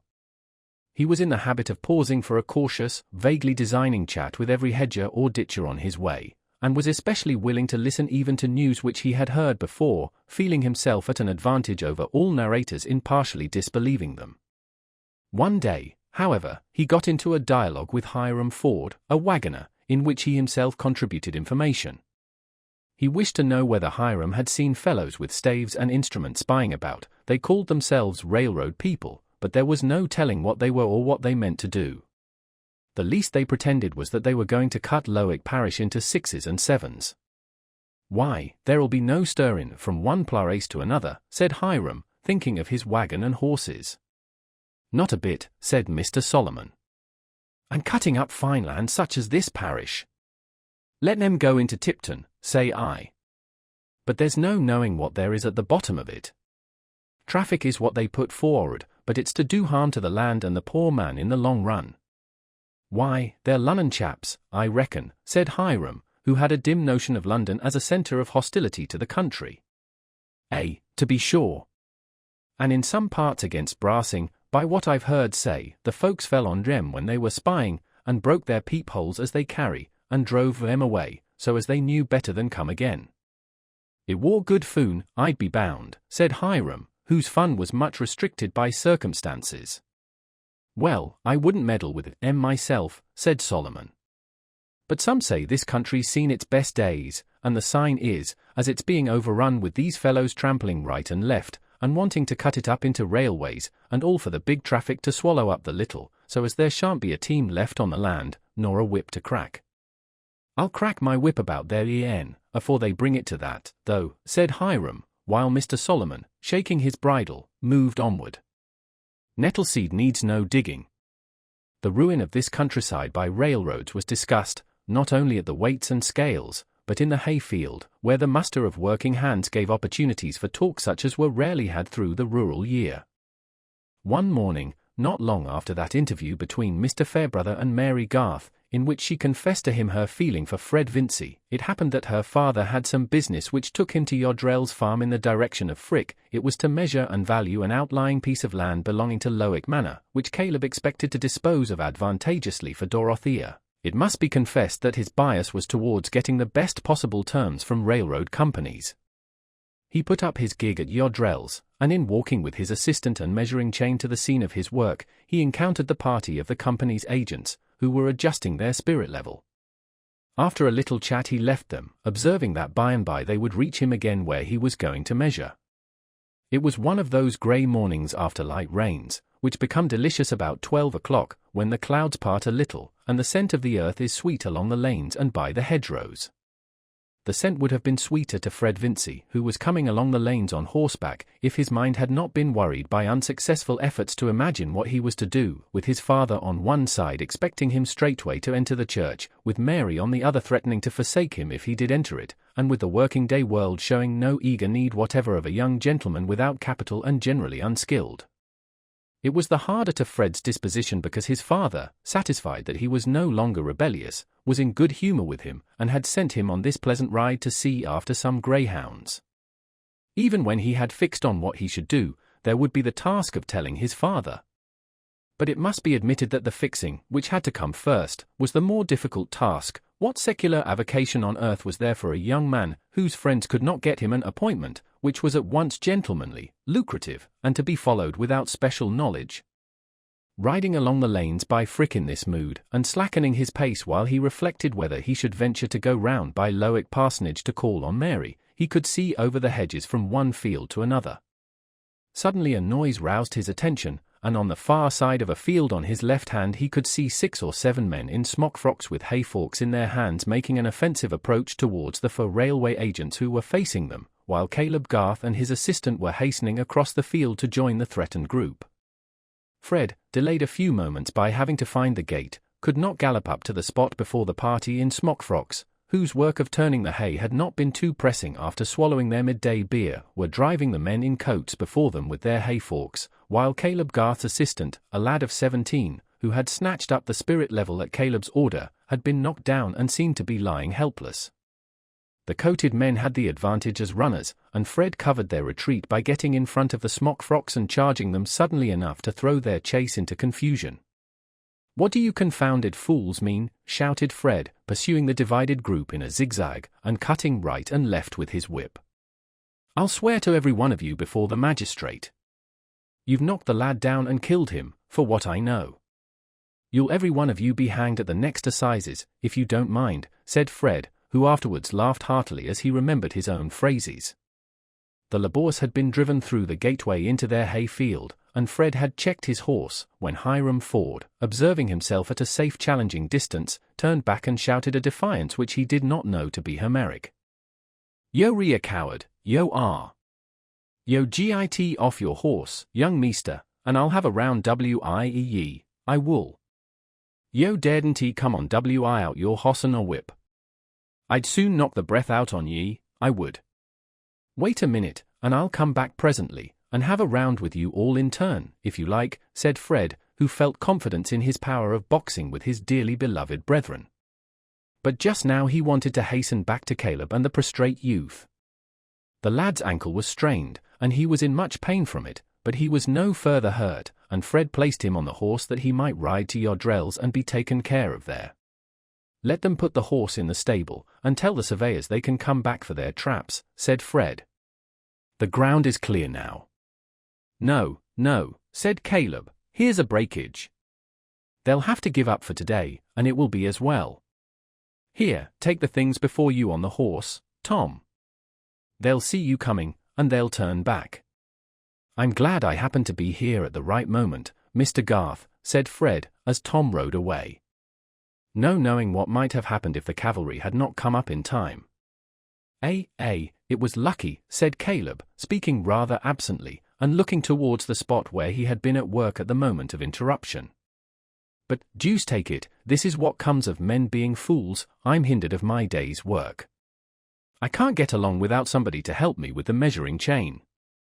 However, he was beginning to move towards the spot with a look of vexation, as if he had forgotten Fred's presence, but suddenly he turned round and said quickly, "What have you got to do today, young fellow?" "Nothing, Mr. Garth." "I'll help you with pleasure, can I?" said Fred, with a sense that he should be courting Mary when he was helping her father. "Well, you mustn't mind stooping and getting hot." "I don't mind anything. Only I want to go first and have a round with that hulky fellow who turned to challenge me. It would be a good lesson for him. I shall not be 5 minutes." "Nonsense," said Caleb, with his most peremptory intonation. "I shall go and speak to the men myself. It's all ignorance. Somebody has been telling them lies. The poor fools don't know any better." "I shall go with you, then," said Fred. No, stay where you are. I don't want your young blood. I can take care of myself." Caleb was a powerful man and knew little of any fear except the fear of hurting others and the fear of having to speechify. But he felt it his duty at this moment to try and give a little harangue. There was a striking mixture in him, which came from his having always been a hard-working man himself, of rigorous notions about workmen and practical indulgence towards them. To do a good day's work and to do it well, he held to be part of their welfare, as it was the chief part of his own happiness, but he had a strong sense of fellowship with them. When he advanced towards the laborious they had not gone to work again, but were standing in that form of rural grouping which consists in each turning a shoulder towards the other, at a distance of 2 or 3 yards. They looked rather sulkily at Caleb, who walked quickly with one hand in his pocket and the other thrust between the buttons of his waistcoat, and had his everyday mild air when he paused among them. "Why, my lads, how's this?" he began, taking as usual to brief phrases, which seemed pregnant to himself, because he had many thoughts lying under them, like the abundant roots of a plant that just manages to peep above the water. "How came you to make such a mistake as this? Somebody has been telling you lies. You thought those men up there wanted to do mischief." "Or," was the answer, dropped at intervals by each according to his degree of unreadiness.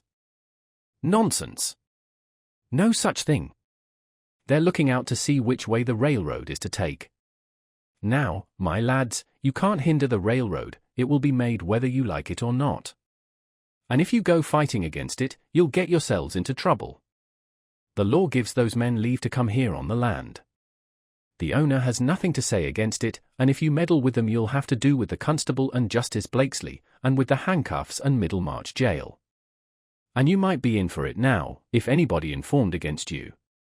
Caleb paused here, and perhaps the greatest orator could not have chosen either his pause or his images better for the occasion. "But come, you didn't mean any harm. Somebody told you the railroad was a bad thing." "That was a lie. It may do a bit of harm here and there, to this and to that, and so does the sun in heaven. But the railway's a good thing."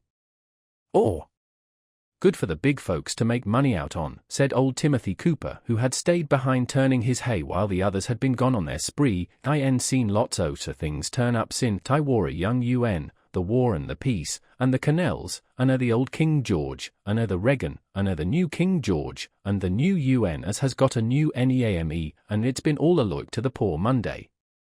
What's the canals been to him? They ain't brought him neither a meat nor beacon, nor wage to lay by, if he didn't save it wie Clements his own inside. Times hard got wusser for him sin I wore a young UN. And so it'll be wie the railroads. They'll only leave the poor Monfurder behind. But them are fools as meddle, and so I told the chaps here. This is the big folks' world, this is. But yo re for the big folks, Muster Garth, yo are. Timothy was a wiry old labourer of a type lingering in those times, who had his savings in a stocking foot, lived in a lone cottage, and was not to be wrought on by any oratory, having as little of the feudal spirit, and believing as little, as if he had not been totally unacquainted with the age of reason and the rights of man. Caleb was in a difficulty known to any person attempting in dark times and unassisted by miracle to reason with rustics who are in possession of an undeniable truth, which they know through a hard process of feeling, and can let it fall like a giant's club on your neatly carved argument for a social benefit which they do not feel. Caleb had no cant at command, even if he could have chosen to use it, and he had been accustomed to meet all such difficulties in no other way than by doing his business faithfully. He answered, "If you don't think well of me, Tim, never mind, that's neither here nor there now. Things may be bad for the poor man, bad they are, but I want the lads here not to do what will make things worse for themselves. The cattle may have a heavy load, but it won't help them to throw it over into the roadside pit, when it's partly their own fodder. We war ony for a bit o' foon," said Hiram, who was beginning to see consequences. "That war all we war arter. Well, promise me not to meddle again, and I'll see that nobody informs against you."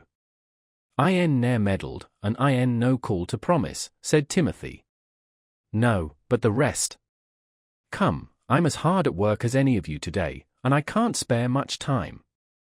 Say you'll be quiet without the constable. Or, we won't meddle, they may do as they loike for us," were the forms in which Caleb got his pledges, and then he hastened back to Fred, who had followed him, and watched him in the gateway.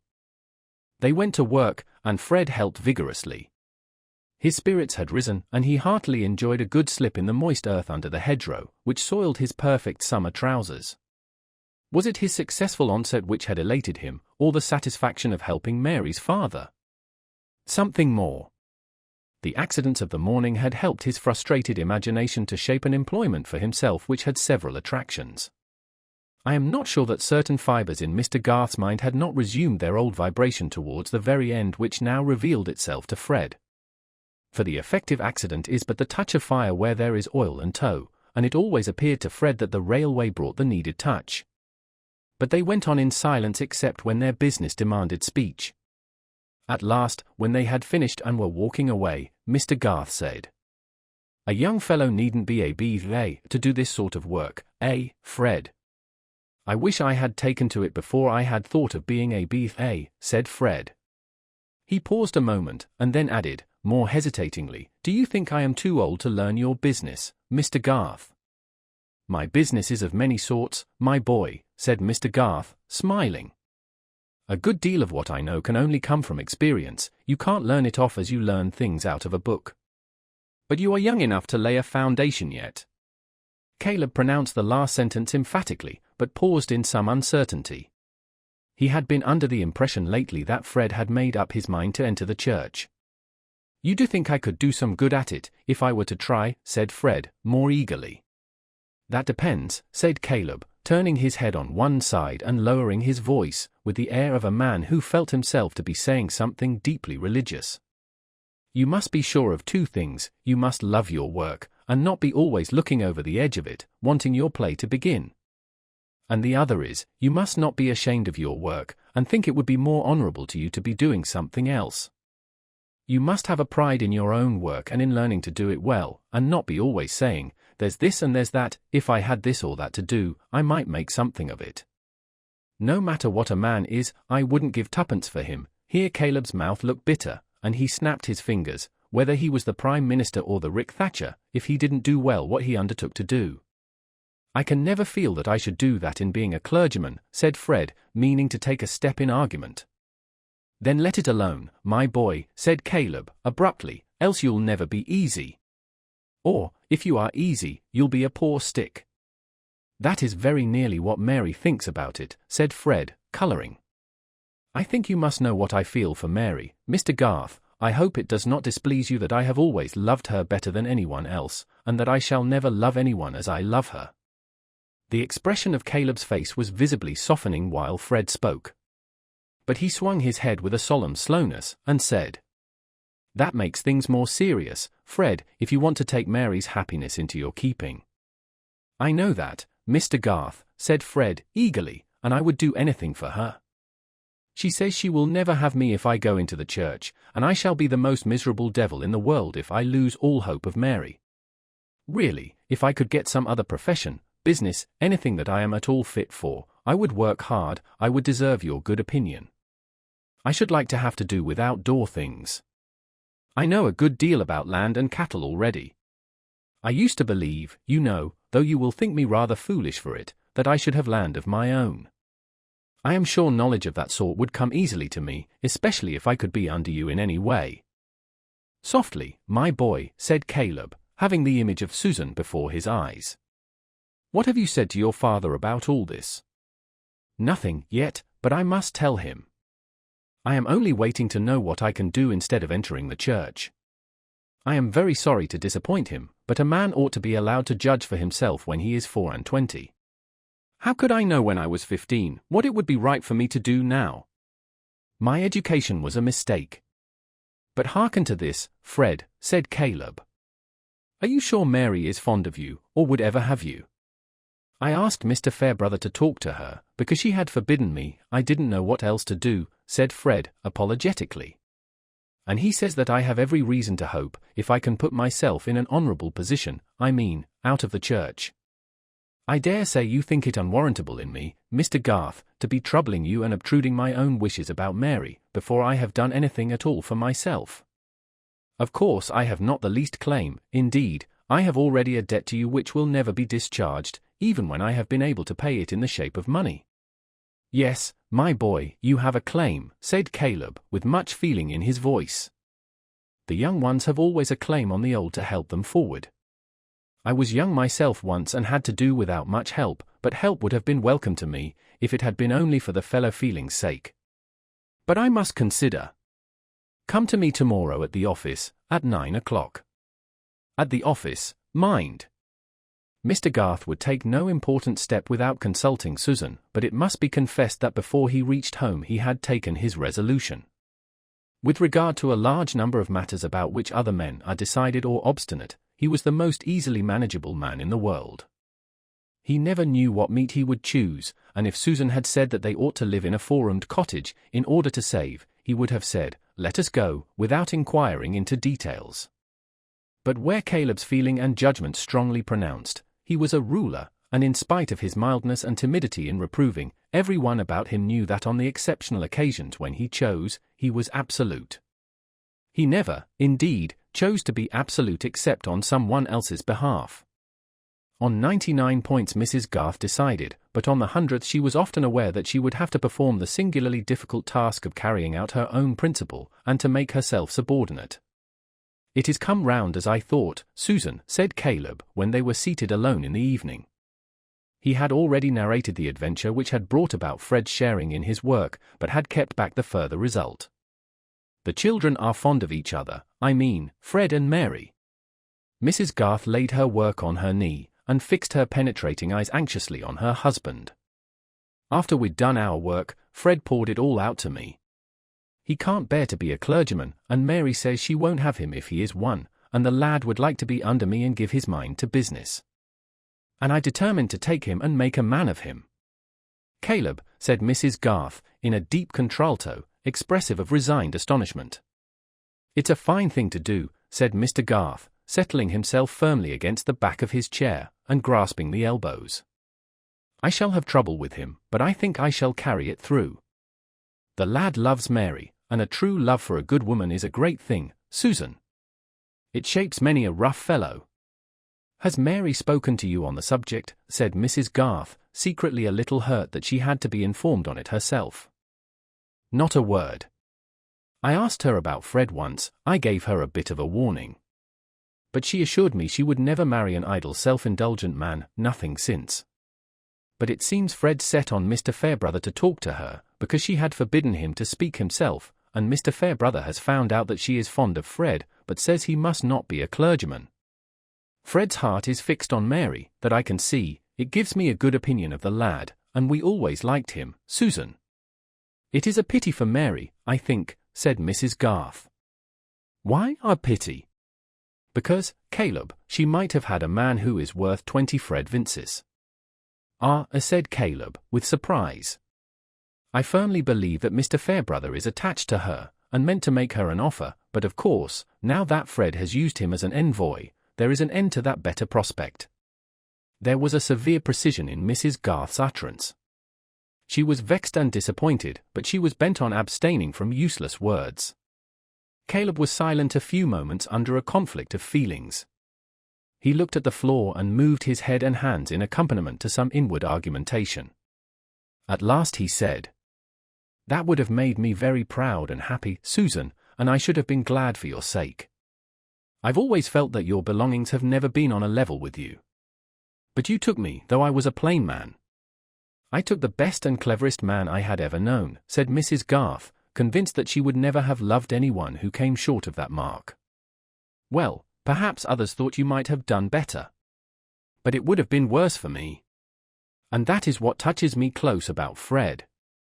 The lad is good at bottom, and clever enough to do, if he's put in the right way, and he loves and honors my daughter beyond anything, and she has given him a sort of promise according to what he turns out. I say, that young man's soul is in my hand, and I'll do the best I can for him, so help me God. It's my duty, Susan." Mrs. Garth was not given to tears, but there was a large one rolling down her face before her husband had finished. It came from the pressure of various feelings, in which there was much affection and some vexation.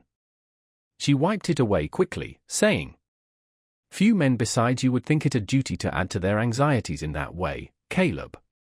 That signifies nothing, what other men would think. I've got a clear feeling inside me, and that I shall follow, and I hope your heart will go with me, Susan, in making everything as light as can be to Mary, poor child." Caleb, leaning back in his chair, looked with anxious appeal towards his wife. She rose and kissed him, saying, "God bless you, Caleb. Our children have a good father." But she went out and had a hearty cry to make up for the suppression of her words. She felt sure that her husband's conduct would be misunderstood, and about Fred she was rational and unhopeful. Which would turn out to have the more foresight in it, her rationality or Caleb's ardent generosity? When Fred went to the office the next morning, there was a test to be gone through which he was not prepared for. "Now, Fred," said Caleb, "you will have some desk work. I have always done a good deal of writing myself, but I can't do without help, and as I want you to understand the accounts and get the values into your head, I mean to do without another clerk. So you must buckle to. How are you at writing an arithmetic?" Fred felt an awkward movement of the heart. He had not thought of desk work, but he was in a resolute mood, and not going to shrink. "I'm not afraid of arithmetic, Mr. Garth, it always came easily to me. I think you know my writing." "Let us see," said Caleb, taking up a pen, examining it carefully and handing it, well dipped, to Fred with a sheet of ruled paper. "Copy me a line or two of that valuation, with the figures at the end." At that time the opinion existed that it was beneath a gentleman to write legibly, or with a hand in the least suitable to a clerk. Fred wrote the lines demanded in a hand as gentlemanly as that of any viscount or bishop of the day. The vowels were all alike and the consonants only distinguishable as turning up or down. The strokes had a blotted solidity and the letters disdained to keep the line. In short, it was a manuscript of that venerable kind easy to interpret when you know beforehand what the writer means. As Caleb looked on, his visage showed a growing depression, but when Fred handed him the paper he gave something like a snarl, and rapped the paper passionately with the back of his hand. Bad work like this dispelled all Caleb's mildness. "The deuce," he exclaimed, snarlingly. "To think that this is a country where a man's education may cost hundreds and hundreds, and it turns you out this." Then in a more pathetic tone, pushing up his spectacles and looking at the unfortunate scribe, "The Lord have mercy on us, Fred, I can't put up with this." "What can I do, Mr. Garth?" said Fred, whose spirits had sunk very low, not only at the estimate of his handwriting, but at the vision of himself as liable to be ranked with office clerks. "Do? Why, you must learn to form your letters and keep the line. What's the use of writing at all if nobody can understand it?" he asked Caleb, energetically, quite preoccupied with the bad quality of the work. "Is there so little business in the world that you must be sending puzzles over the country? But that's the way people are brought up. I should lose no end of time with the letters some people send me, if Susan did not make them out for me. It's disgusting." Here Caleb tossed the paper from him. Any stranger peeping into the office at that moment might have wondered what was the drama between the indignant man of business and the fine-looking young fellow whose blonde complexion was getting rather patchy as he bit his lip with mortification. Fred was struggling with many thoughts. Mr. Garth had been so kind and encouraging at the beginning of their interview that gratitude and hopefulness had been at a high pitch, and the downfall was proportionate. He had not thought of desk work. In fact, like the majority of young gentlemen, he wanted an occupation which should be free from disagreeables. I cannot tell what might have been the consequences if he had not distinctly promised himself that he would go to Lowick to see Mary and tell her that he was engaged to work under her father. He did not like to disappoint himself there. "I am very sorry," were all the words that he could muster. But Mr. Garth was already relenting. "We must make the best of it, Fred," he began, with a return to his usual quiet tone. "Every man can learn to write. I taught myself. Go at it with a will, and sit up at night if the daytime isn't enough. We'll be patient, my boy. Callum shall go on with the books for a bit, while you are learning." "But now I must be off," said Caleb, rising. "You must let your father know our agreement. You'll save me Callum's salary, you know, when you can write, and I can afford to give you £80 for the first year, and more after."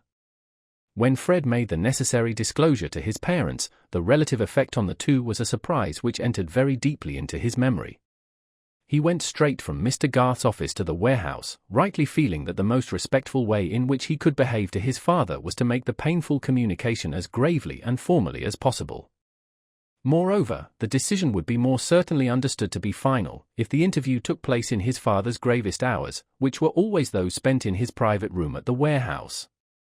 Fred entered on the subject directly, and declared briefly what he had done and was resolved to do, expressing at the end his regret that he should be the cause of disappointment to his father, and taking the blame on his own deficiencies. The regret was genuine, and inspired Fred with strong, simple words. Mr. Vincey listened in profound surprise without uttering even an exclamation, a silence which in his impatient temperament was a sign of unusual emotion. He had not been in good spirits about trade that morning, and the slight bitterness in his lips grew intense as he listened. When Fred had ended, there was a pause of nearly a minute, during which Mr. Vincey replaced a book in his desk and turned the key emphatically. Then he looked at his son steadily, and said, "So you've made up your mind at last, sir?"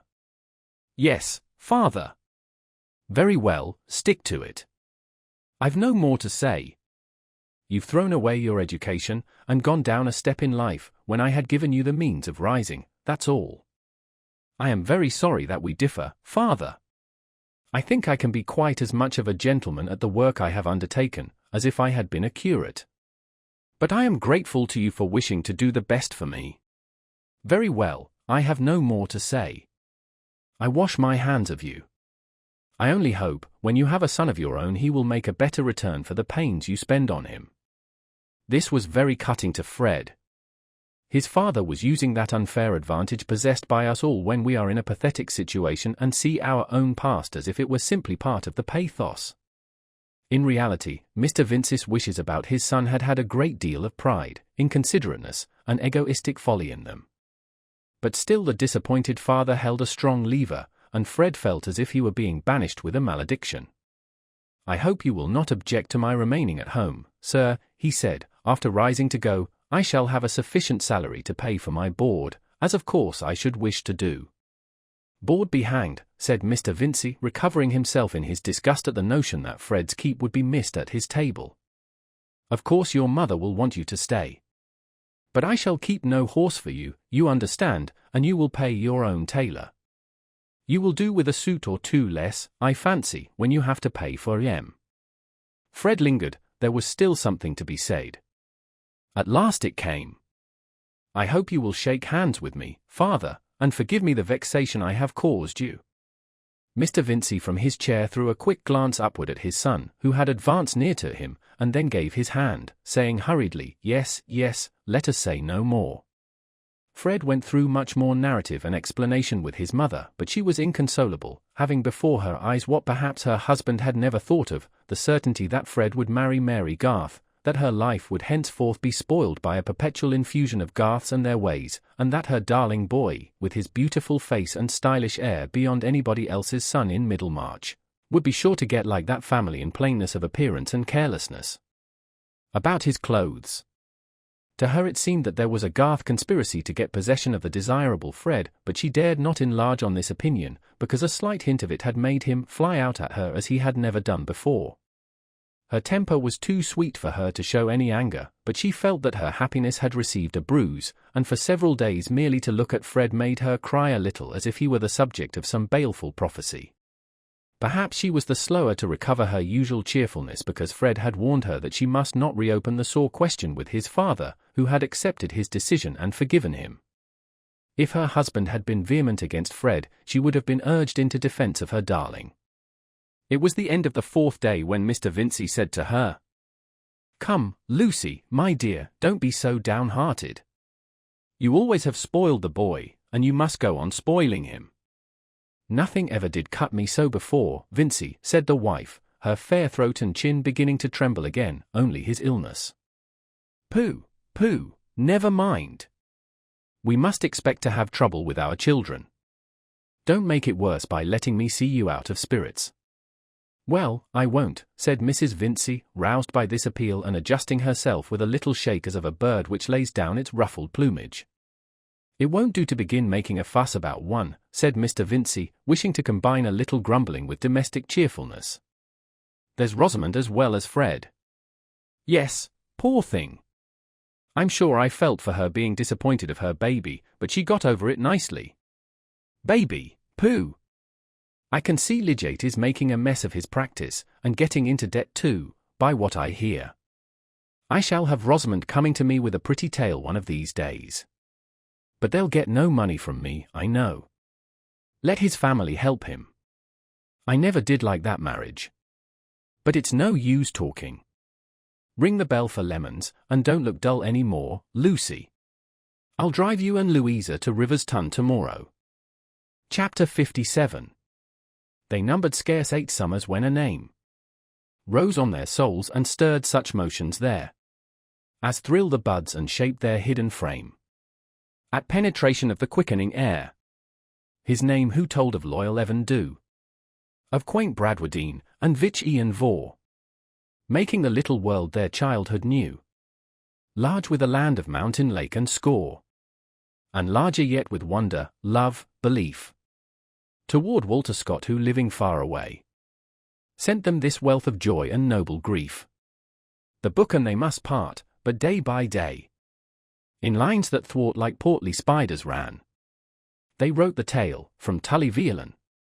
The evening that Fred Vincey walked to Lowick Parsonage, he had begun to see that this was a world in which even a spirited young man must sometimes walk for want of a horse to carry him. He set out at 5 o'clock and called on Mrs. Garth by the way, wishing to assure himself that she accepted their new relations willingly.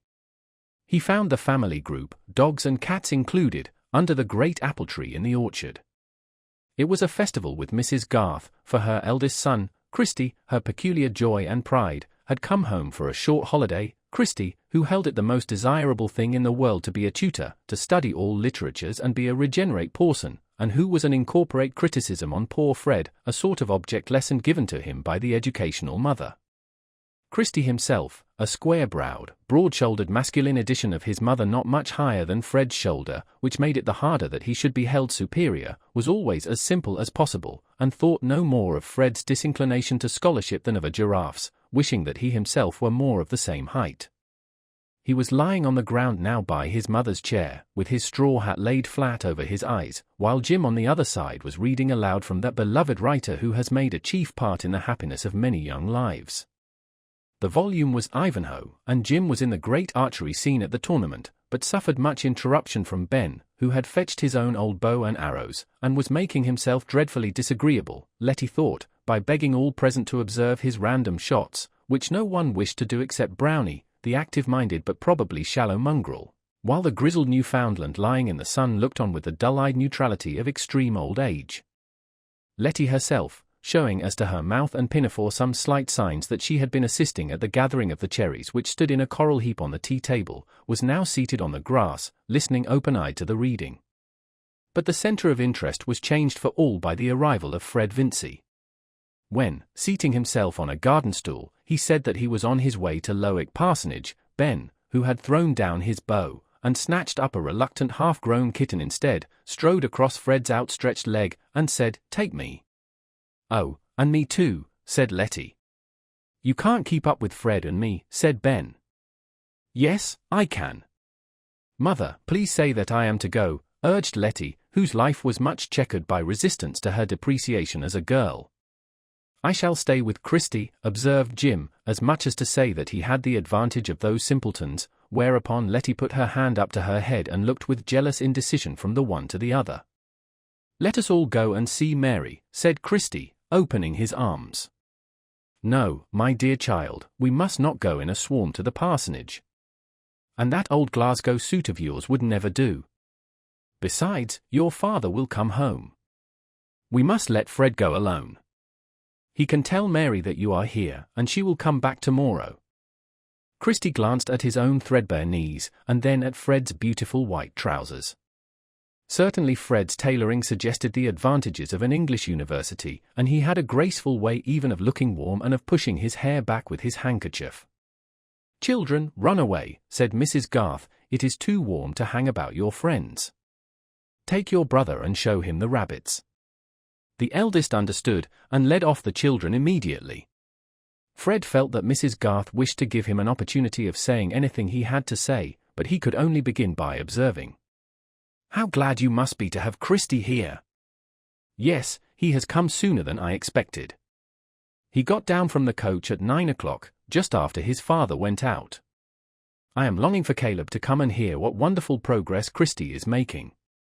He has paid his expenses for the last year by giving lessons, carrying on hard study at the same time. He hopes soon to get a private tutorship and go abroad. He is a great fellow," said Fred, to whom these cheerful truths had a medicinal taste, and no trouble to anybody. After a slight pause, he added, "But I fear you will think that I am going to be a great deal of trouble to Mr. Garth." "Caleb likes taking trouble. He is one of those men who always do more than anyone would have thought of asking them to do," answered Mrs. Garth. She was knitting, and could either look at Fred or not, as she chose, always an advantage when one is bent on loading speech with salutary meaning, and though Mrs. Garth intended to be duly reserved, she did wish to say something that Fred might be the better for.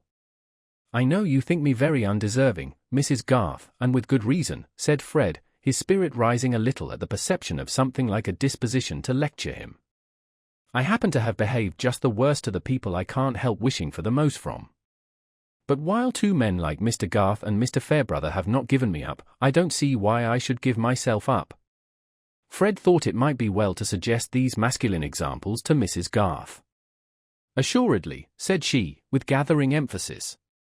"A young man for whom two such elders had devoted themselves would indeed be culpable if he threw himself away and made their sacrifices vain." Fred wondered a little at this strong language, but only said, "I hope it will not be so with me, Mrs. Garth, since I have some encouragement to believe that I may win Mary." "Mr. Garth has told you about that? You were not surprised, I dare say." Fred ended, innocently referring only to his own love as probably evident enough. "Not surprised that Mary has given you encouragement," returned Mrs. Garth, who thought it would be well for Fred to be more alive to the fact that Mary's friends could not possibly have wished this beforehand, whatever the Vinces might suppose. "Yes, I confess I was surprised. She never did give me any, not the least in the world, when I talked to her myself," said Fred, eager to vindicate Mary. "But when I asked Mr. Fairbrother to speak for me, she allowed him to tell me there was a hope." The power of admonition which had begun to stir in Mrs. Garth had not yet discharged itself. It was a little too provoking even for her self-control that this blooming youngster should flourish on the disappointments of sadder and wiser people, making a meal of a nightingale and never knowing it, and that all the while his family should suppose that hers was in eager need of this sprig, and her vexation had fermented the more actively because of its total repression towards her husband. Exemplary wives will sometimes find scapegoats in this way. She now said with energetic decision, "You made a great mistake, Fred, in asking Mr. Fairbrother to speak for you." "Did I?" said Fred, reddening instantaneously. He was alarmed, but at a loss to know what Mrs. Garth meant, and added, in an apologetic tone, Mr. Fairbrother has always been such a friend of ours, and Mary, I knew, would listen to him gravely, and he took it on himself quite readily. Yes, young people are usually blind to everything but their own wishes, and seldom imagine how much those wishes cost others, said Mrs. Garth. She did not mean to go beyond this salutary general doctrine, and threw her indignation into a needless unwinding of her worsted, knitting her brow at it with a grand air. I cannot conceive how it could be any pain to Mr. Fairbrother, said Fred, who nevertheless felt that surprising conceptions were beginning to form themselves. Precisely, you cannot conceive, said Mrs. Garth, cutting her words as neatly as possible.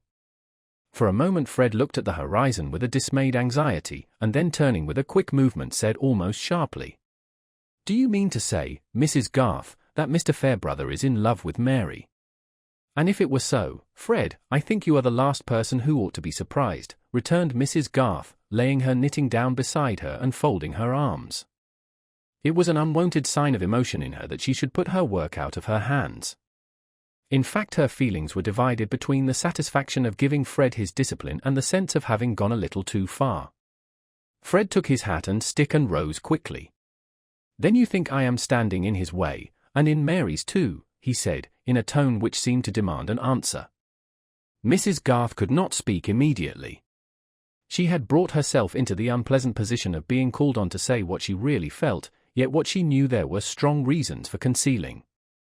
And to her the consciousness of having exceeded in words was peculiarly mortifying. Besides, Fred had given out unexpected electricity, and he now added, "Mr. Garth seemed pleased that Mary should be attached to me. He could not have known anything of this." Mrs. Garth felt a severe twinge at this mention of her husband, the fear that Caleb might think her in the wrong not being easily endurable. She answered, wanting to check unintended consequences, "I spoke from inference only. I am not aware that Mary knows anything of the matter." But she hesitated to beg that he would keep entire silence on a subject which she had herself unnecessarily mentioned, not being used to stoop in that way, and while she was hesitating there was already a rush of unintended consequences under the apple tree where the tea things stood. Ben, bouncing across the grass with Brownie at his heels, and seeing the kitten dragging the knitting by a lengthening line of wool, shouted and clapped his hands. Brownie barked. The kitten, desperate, jumped on the tea table and upset the milk, then jumped down again and swept half the cherries with it, and Ben, snatching up the half-knitted sock top, fitted it over the kitten's head as a new source of madness. While Letty arriving cried out to her mother against this cruelty, it was a history as full of sensation as this is the house that Jack built. Mrs. Garth was obliged to interfere, the other young ones came up and the tete-a-tete with Fred was ended. He got away as soon as he could, and Mrs. Garth could only imply some retractation of her severity by saying, "God bless you," when she shook hands with him. She was unpleasantly conscious that she had been on the verge of speaking as one of the foolish women speaketh, telling first and entreating silence after. But she had not entreated silence, and to prevent Caleb's blame she determined to blame herself and confess all to him that very night. It was curious what an awful tribunal the mild Caleb's was to her, whenever he set it up. But she meant to point out to him that the revelation might do Fred Vincy a great deal of good. No doubt it was having a strong effect on him as he walked to Lowick. Fred's light hopeful nature had perhaps never had so much of a bruise as from this suggestion that if he had been out of the way Mary might have made a thoroughly good match. Also he was piqued that he had been what he called such a stupid lout as to ask that intervention from Mr. Fairbrother. But it was not in a lover's nature, it was not in Fred's, that the new anxiety raised about Mary's feeling should not surmount every other. Notwithstanding his trust in Mr. Fairbrother's generosity, notwithstanding what Mary had said to him, Fred could not help feeling that he had a rival. It was a new consciousness, and he objected to it extremely, not being in the least ready to give up Mary for her good, being ready rather to fight for her with any man whatsoever.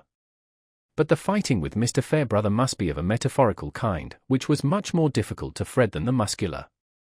Certainly this experience was a discipline for Fred hardly less sharp than his disappointment about his uncle's will.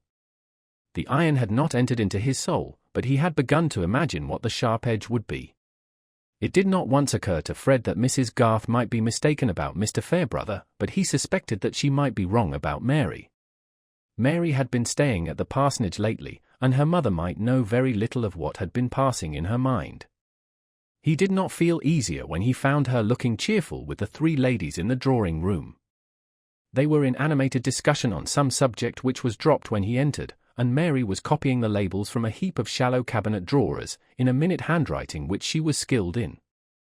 Mr. Fairbrother was somewhere in the village, and the three ladies knew nothing of Fred's peculiar relation to Mary. It was impossible for either of them to propose that they should walk round the garden, and Fred predicted to himself that he should have to go away without saying a word to her in private. He told her first of Christie's arrival and then of his own engagement with her father, and he was comforted by seeing that this latter news touched her keenly. She said hurriedly, "I am so glad," and then bent over her writing to hinder anyone from noticing her face. But here was a subject which Mrs. Fairbrother could not let pass.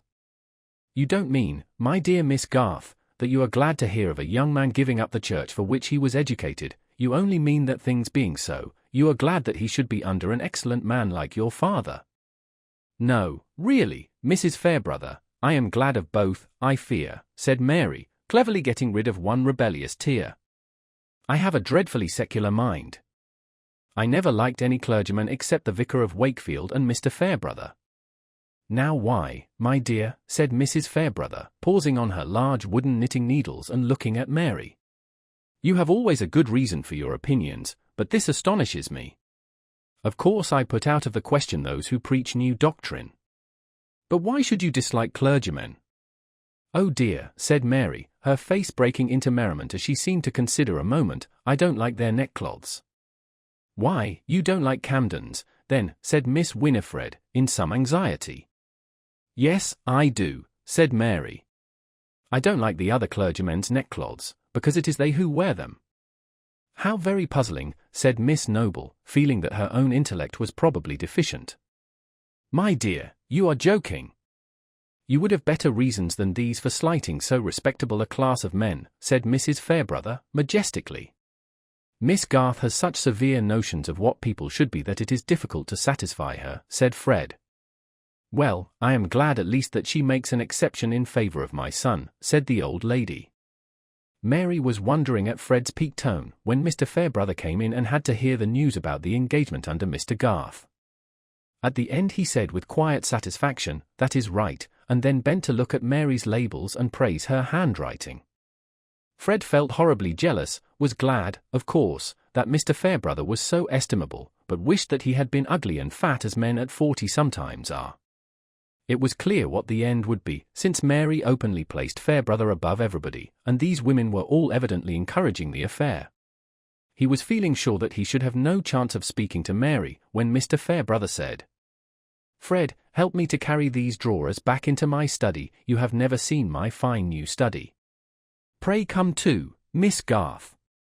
I want you to see a stupendous spider I found this morning." Mary at once saw the vicar's intention. He had never since the memorable evening deviated from his old pastoral kindness towards her, and her momentary wonder and doubt had quite gone to sleep. Mary was accustomed to think rather rigorously of what was probable, and if a belief flattered her vanity she felt warned to dismiss it as ridiculous, having early had much exercise in such dismissals.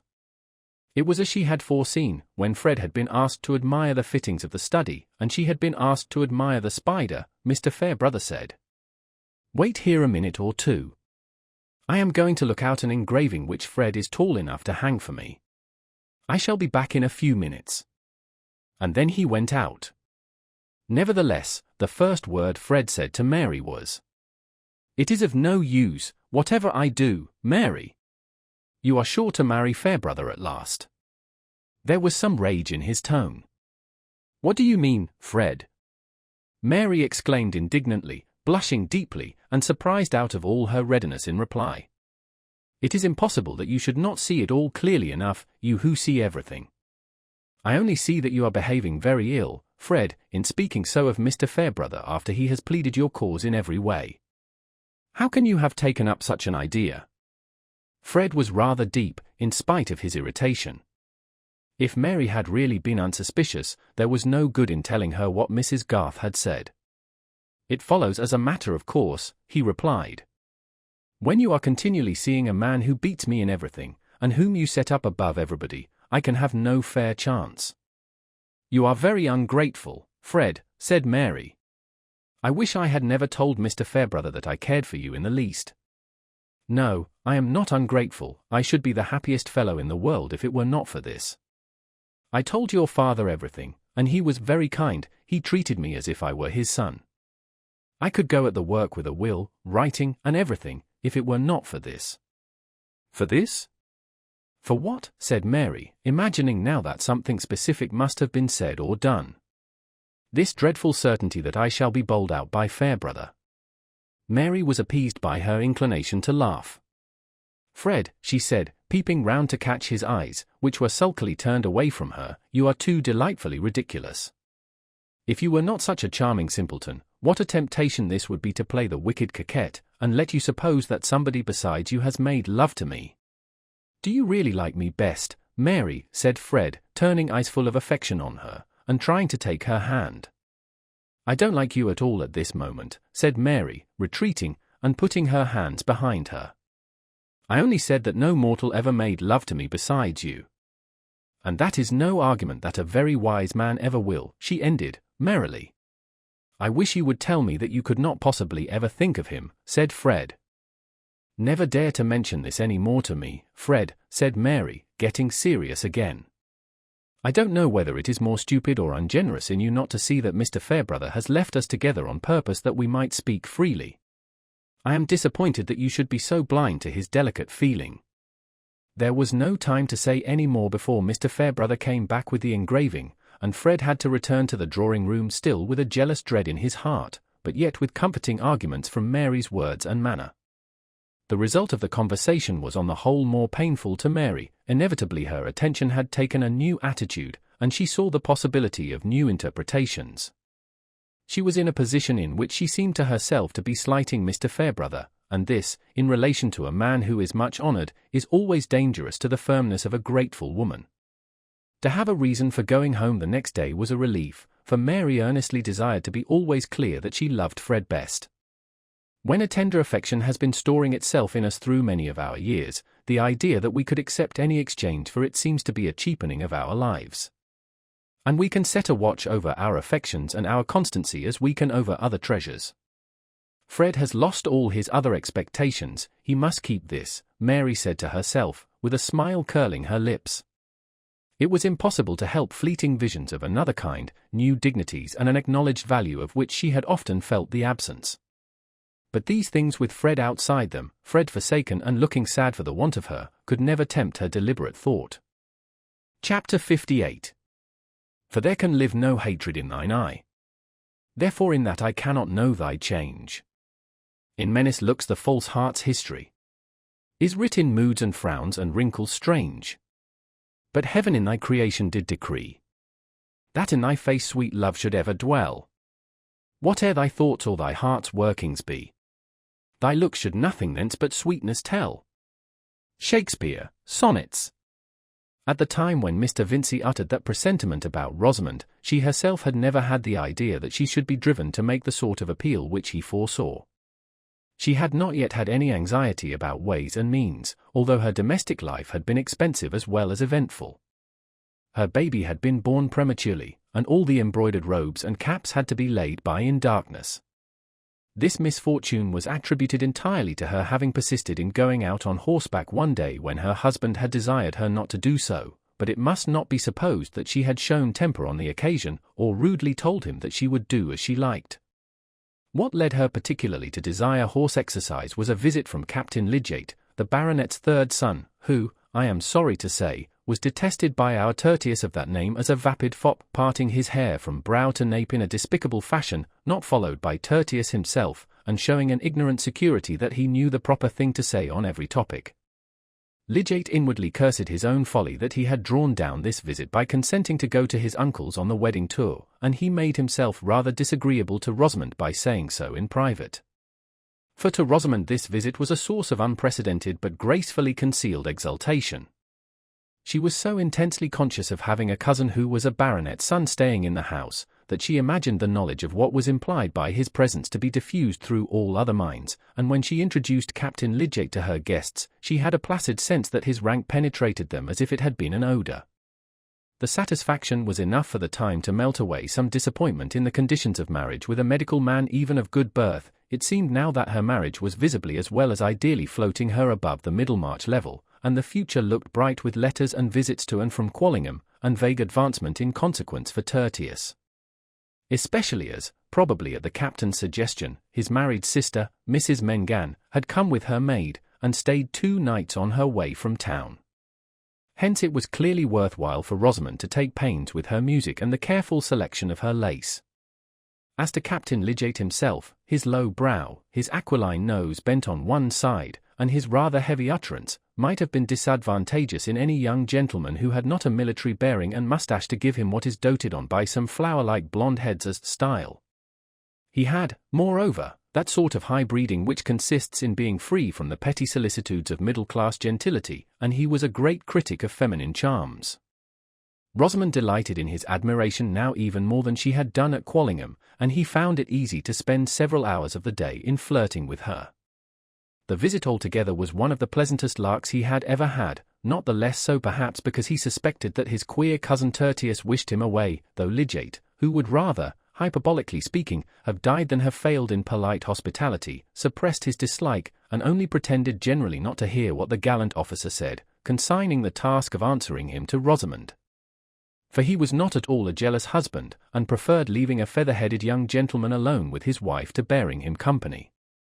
"I wish you would talk more to the captain at dinner, Tertius," said Rosamond, one evening when the important guest was gone to Loamford to see some brother officers stationed there.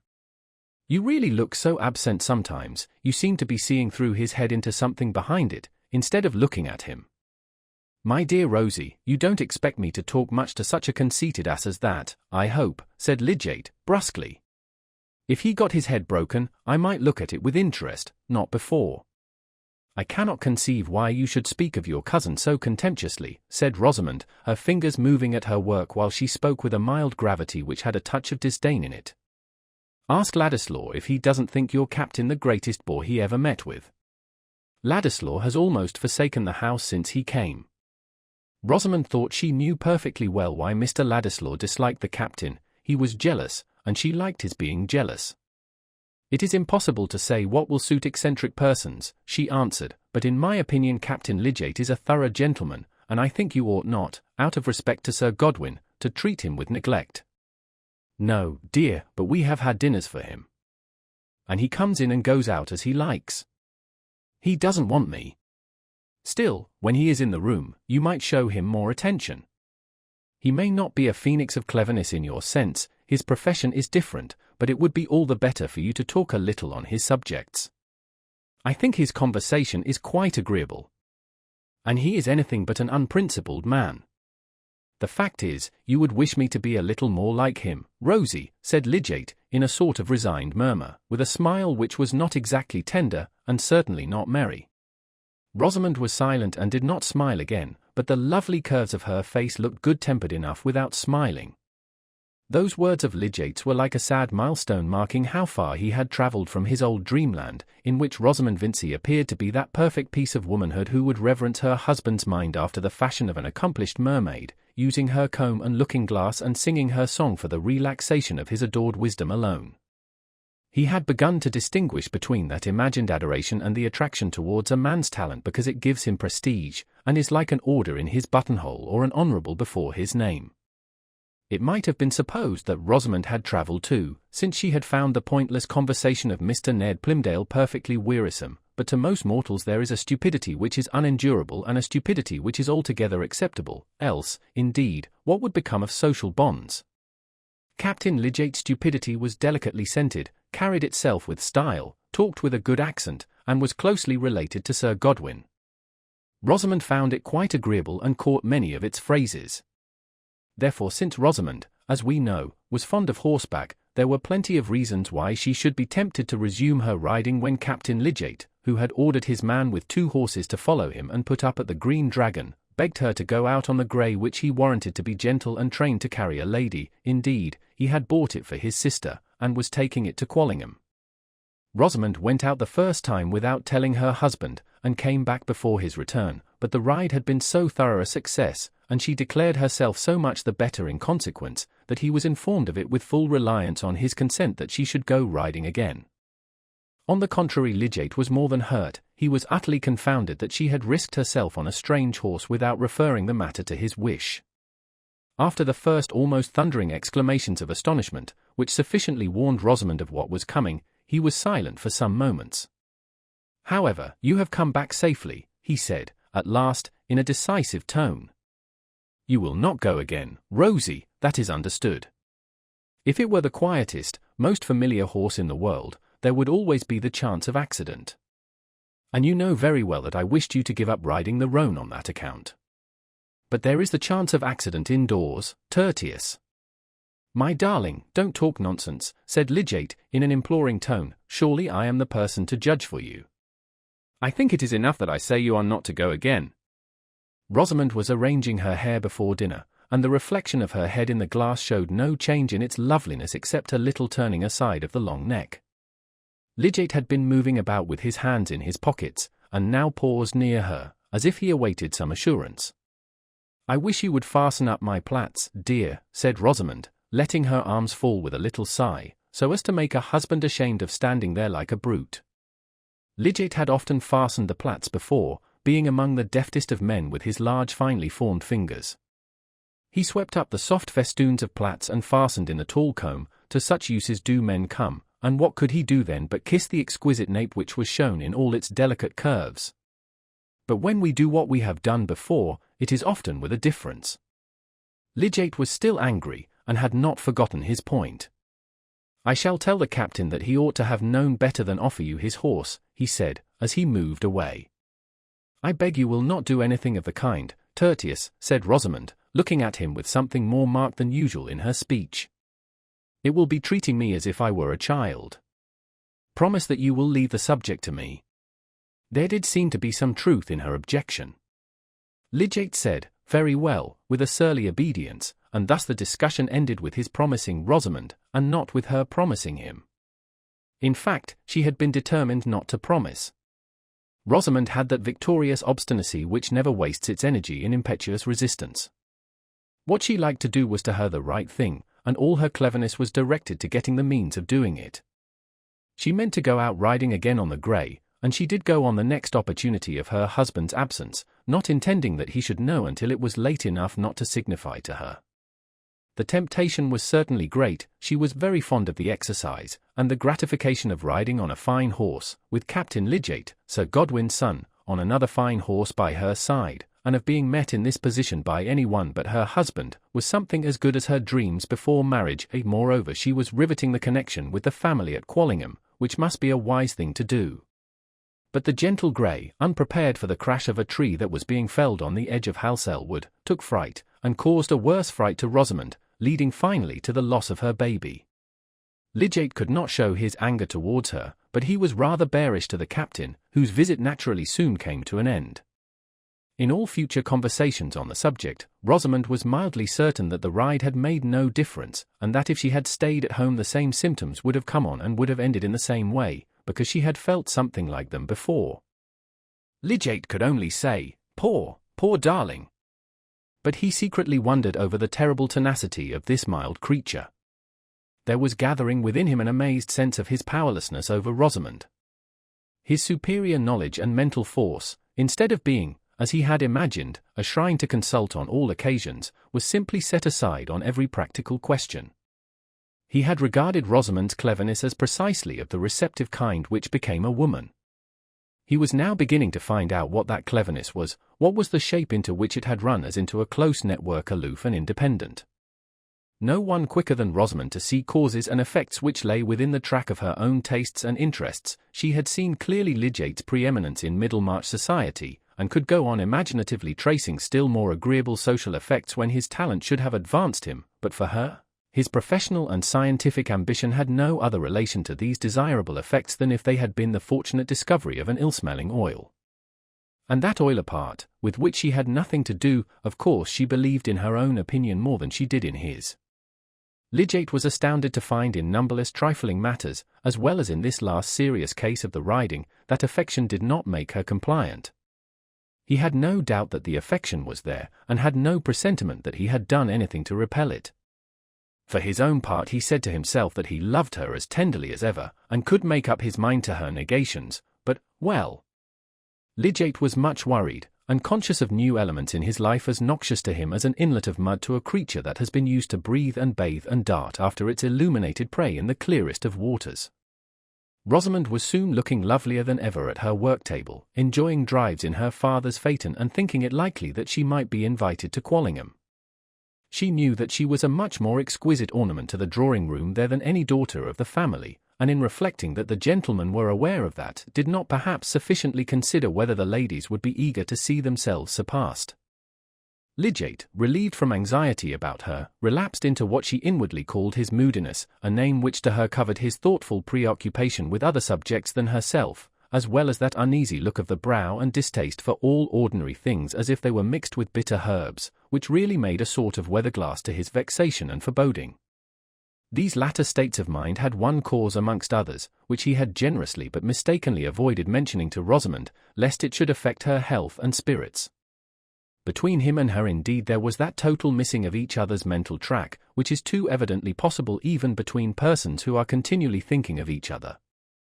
To Lidgate it seemed that he had been spending month after month in sacrificing more than half of his best intent and best power to his tenderness for Rosamond, bearing her little claims and interruptions without impatience, and, above all, bearing without betrayal of bitterness to look through less and less of interfering illusion at the blank unreflecting surface her mind presented to his order for the more impersonal ends of his profession and his scientific study, an order which he had fancied that the ideal wife must somehow worship a sublime, though not in the least knowing why.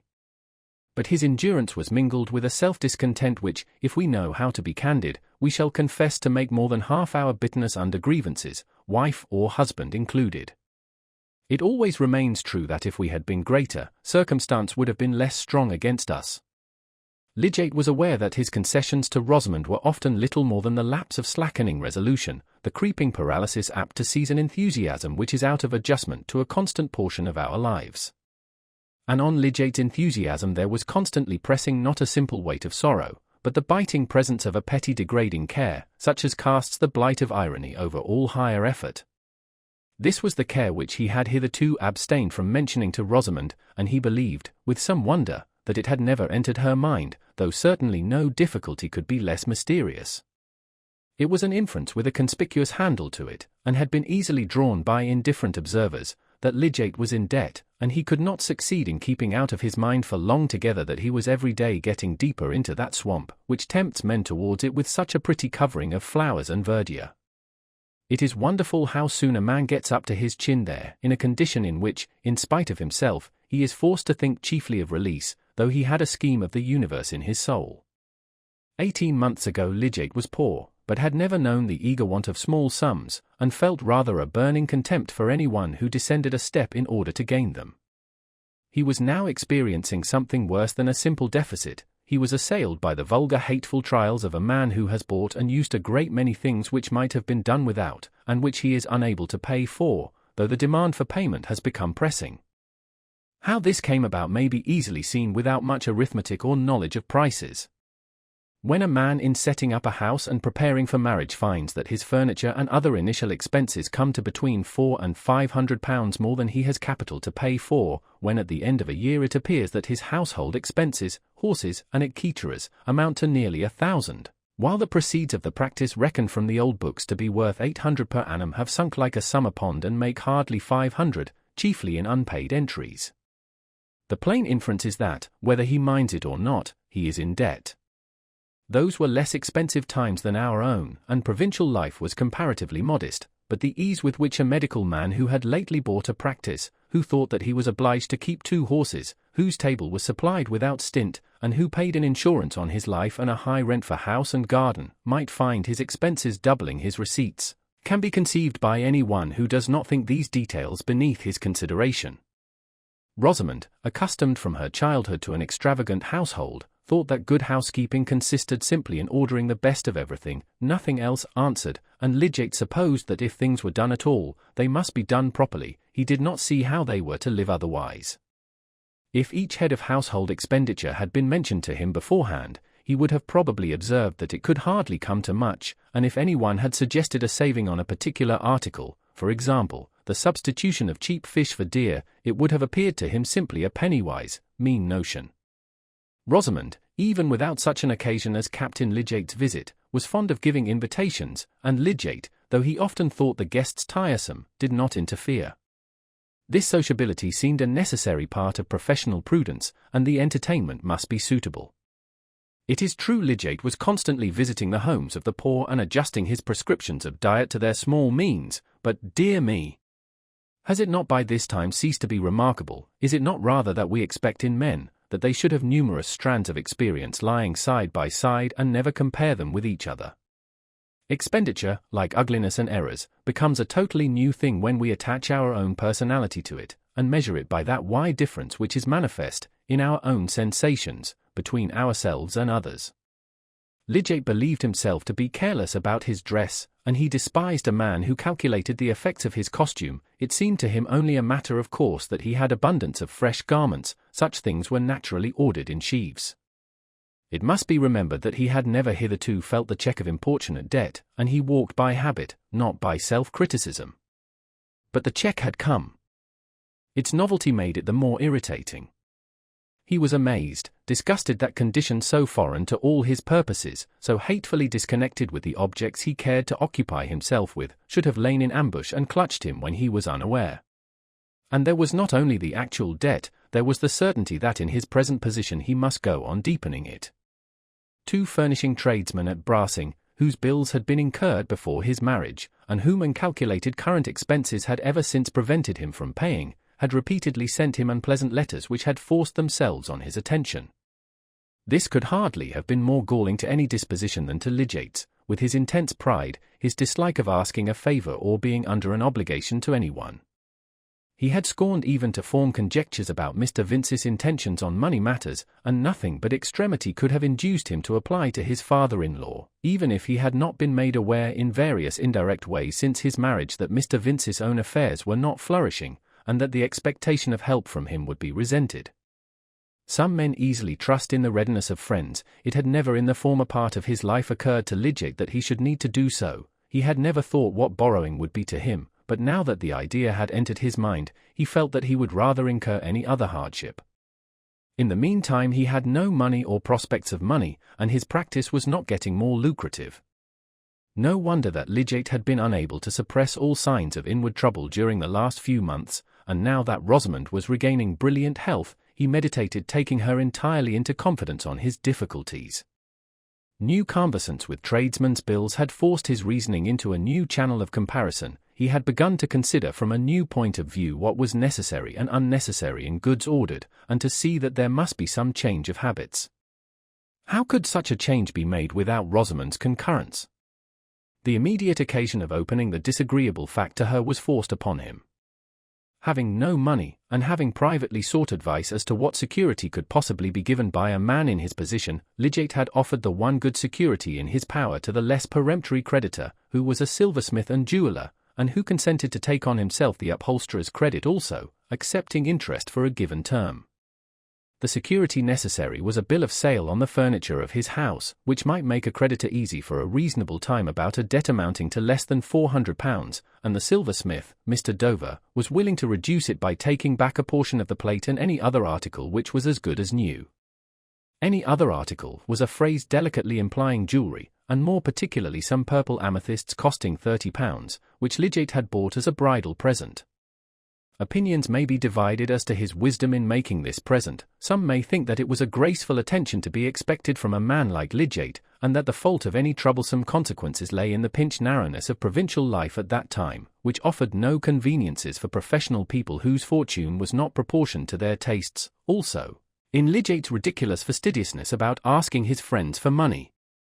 However, it had seemed a question of no moment to him on that fine morning when he went to give a final order for plate, in the presence of other jewels enormously expensive, and as an addition to orders of which the amount had not been exactly calculated. £30 for ornaments so exquisitely suited to Rosamond's neck and arms could hardly appear excessive when there was no ready cash for it to exceed. But at this crisis Lydgate's imagination could not help dwelling on the possibility of letting the amethysts take their place again among Mr. Dover's stock, though he shrank from the idea of proposing this to Rosamond. Having been roused to discern consequences which he had never been in the habit of tracing, he was preparing to act on this discernment with some of the rigor, by no means all, that he would have applied in pursuing experiment. He was nerving himself to this rigor as he rode from Brassing, and meditated on the representations he must make to Rosamond. It was evening when he got home. He was intensely miserable, this strong man of 29 and of many gifts. He was not saying angrily within himself that he had made a profound mistake, but the mistake was at work in him like a recognized chronic disease, mingling its uneasy importunities with every prospect, and enfeebling every thought. As he went along the passage to the drawing-room, he heard the piano and singing. Of course, Ladislaw was there. It was some weeks since Will had parted from Dorothea, yet he was still at the old post in Middlemarch. Lidgate had no objection in general to Ladislaw's coming, but just now he was annoyed that he could not find his hearth free. When he opened the door, the two singers went on towards the keynote, raising their eyes and looking at him indeed, but not regarding his entrance as an interruption. To a man galled with his harness as poor Lidgate was, it is not soothing to see two people warbling at him, as he comes in with the sense that the painful day has still pains in store. His face, already paler than usual, took on a scowl as he walked across the room and flung himself into a chair. The singers, feeling themselves excused by the fact that they had only 3 bars to sing, now turned round. "How are you, Lidgate?" said Will, coming forward to shake hands. Lidgate took his hand, but did not think it necessary to speak. "Have you dined, Tertius?" "I expected you much earlier," said Rosamond, who had already seen that her husband was in a horrible humour. She seated herself in her usual place as she spoke. "I have dined." "I should like some tea, please," said Lidgate, curtly, still scowling and looking markedly at his legs stretched out before him. Will was too quick to need more. "I shall be off," he said, reaching his hat. "Tea is coming," said Rosamond, "pray don't go." "Yes, Lidgate is bored," said Will, who had more comprehension of Lidgate than Rosamond had, and was not offended by his manner, easily imagining outdoor causes of annoyance. "There is the more need for you to stay," said Rosamond, playfully, and in her lightest accent. "He will not speak to me all the evening." "Yes, Rosamond, I shall," said Lidgate, in his strong baritone. "I have some serious business to speak to you about." No introduction of the business could have been less like that which Lidgate had intended, but her indifferent manner had been too provoking. "There. You see," said Will. "I'm going to the meeting about the Mechanics' Institute. Goodbye," and he went quickly out of the room. Rosamond did not look at her husband, but presently rose and took her place before the tea-tray. She was thinking that she had never seen him so disagreeable. Lidgate turned his dark eyes on her and watched her as she delicately handled the tea service with her taper fingers, and looked at the objects immediately before her with no curve in her face disturbed, and yet with an ineffable protest in her air against all people with unpleasant manners. For the moment he lost the sense of his wound in a sudden speculation about this new form of feminine impassibility revealing itself in the sylph-like frame which he had once interpreted as the sign of a ready intelligent sensitivity. His mind glancing back to law while he looked at Rosamond, he said inwardly, "Would she kill me because I wearied her?" And then, "It is the way with all women." But this power of generalizing which gives men so much the superiority in mistake over the dumb animals, was immediately thwarted by Lidgate's memory of wondering impressions from the behavior of another woman, from Dorothea's looks and tones of emotion about her husband when Lidgate began to attend him, from her passionate cry to be taught what would best comfort that man for whose sake it seemed as if she must quell every impulse in her except the yearnings of faithfulness and compassion. These revived impressions succeeded each other quickly and dreamily in Lidgate's mind while the tea was being brewed. He had shut his eyes in the last instant of reverie while he heard Dorothea saying, "Advise me, think what I can do. He has been all his life laboring and looking forward. He minds about nothing else, and I mind about nothing else." That voice of deep-souled womanhood had remained within him as the enkindling conceptions of dead and sceptred genius had remained within him. Is there not a genius for feeling nobly which also reigns over human spirits and their conclusions? The tones were a music from which he was falling away. He had really fallen into a momentary doze, when Rosamond said in her silvery neutral way, "Here is your tea, Tertius," setting it on the small table by his side, and then moved back to her place. Without looking at him. Lidgate was too hasty in attributing insensibility to her. After her own fashion, she was sensitive enough, and took lasting impressions. Her impression now was one of offence and repulsion. But then, Rosamond had no scowls and had never raised her voice. She was quite sure that no one could justly find fault with her. Perhaps Lidgate and she had never felt so far off each other before, but there were strong reasons for not deferring his revelation, even if he had not already begun it by that abrupt announcement. Indeed, some of the angry desire to rouse her into more sensibility on his account which had prompted him to speak prematurely, still mingled with his pain in the prospect of her pain. But he waited till the tray was gone, the candles were lit, and the evening quiet might be counted on. The interval had left time for repelled tenderness to return into the old course. He spoke kindly. "Dear Rosie, lay down your work and come to sit by me," he said, gently, pushing away the table, and stretching out his arm to draw a chair near his own. Rosamond obeyed. As she came towards him in her drapery of transparent faintly tinted muslin, her slim yet round figure never looked more graceful. As she sat down by him and laid one hand on the elbow of his chair, at last looking at him and meeting his eyes, her delicate neck and cheek and purely cut lips never had more of that untarnished beauty which touches us in springtime and infancy and all sweet freshness. It touched Lidgate now, and mingled the early moments of his love for her with all the other memories which were stirred in this crisis of deep trouble. He laid his ample hand softly on hers, saying, "Dear," with the lingering utterance which affection gives to the word. Rosamond too was still under the power of that same past, and her husband was still in part the Lidgate whose approval had stirred delight. She put his hair lightly away from his forehead, then laid her other hand on his, and was conscious of forgiving him. "I am obliged to tell you what will hurt you, Rosie. But there are things which husband and wife must think of together. I dare say it has occurred to you already that I am short of money." Lidgate paused, but Rosamond turned her neck and looked at a vase on the mantelpiece. "I was not able to pay for all the things we had to get before we were married, and there have been expenses since which I have been obliged to meet. The consequence is, there is a large debt at Brassing, £380, which has been pressing on me a good while, and in fact we are getting deeper every day, for people don't pay me the faster because others want the money. I took pains to keep it from you while you were not well, but now we must think together about it, and you must help me." "What can I do, Tertius?" said Rosamond, turning her eyes on him again.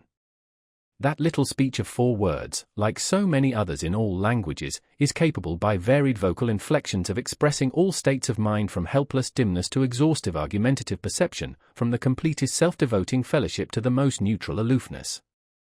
Rosamond's thin utterance threw into the words "what can I do" as much neutrality as they could hold.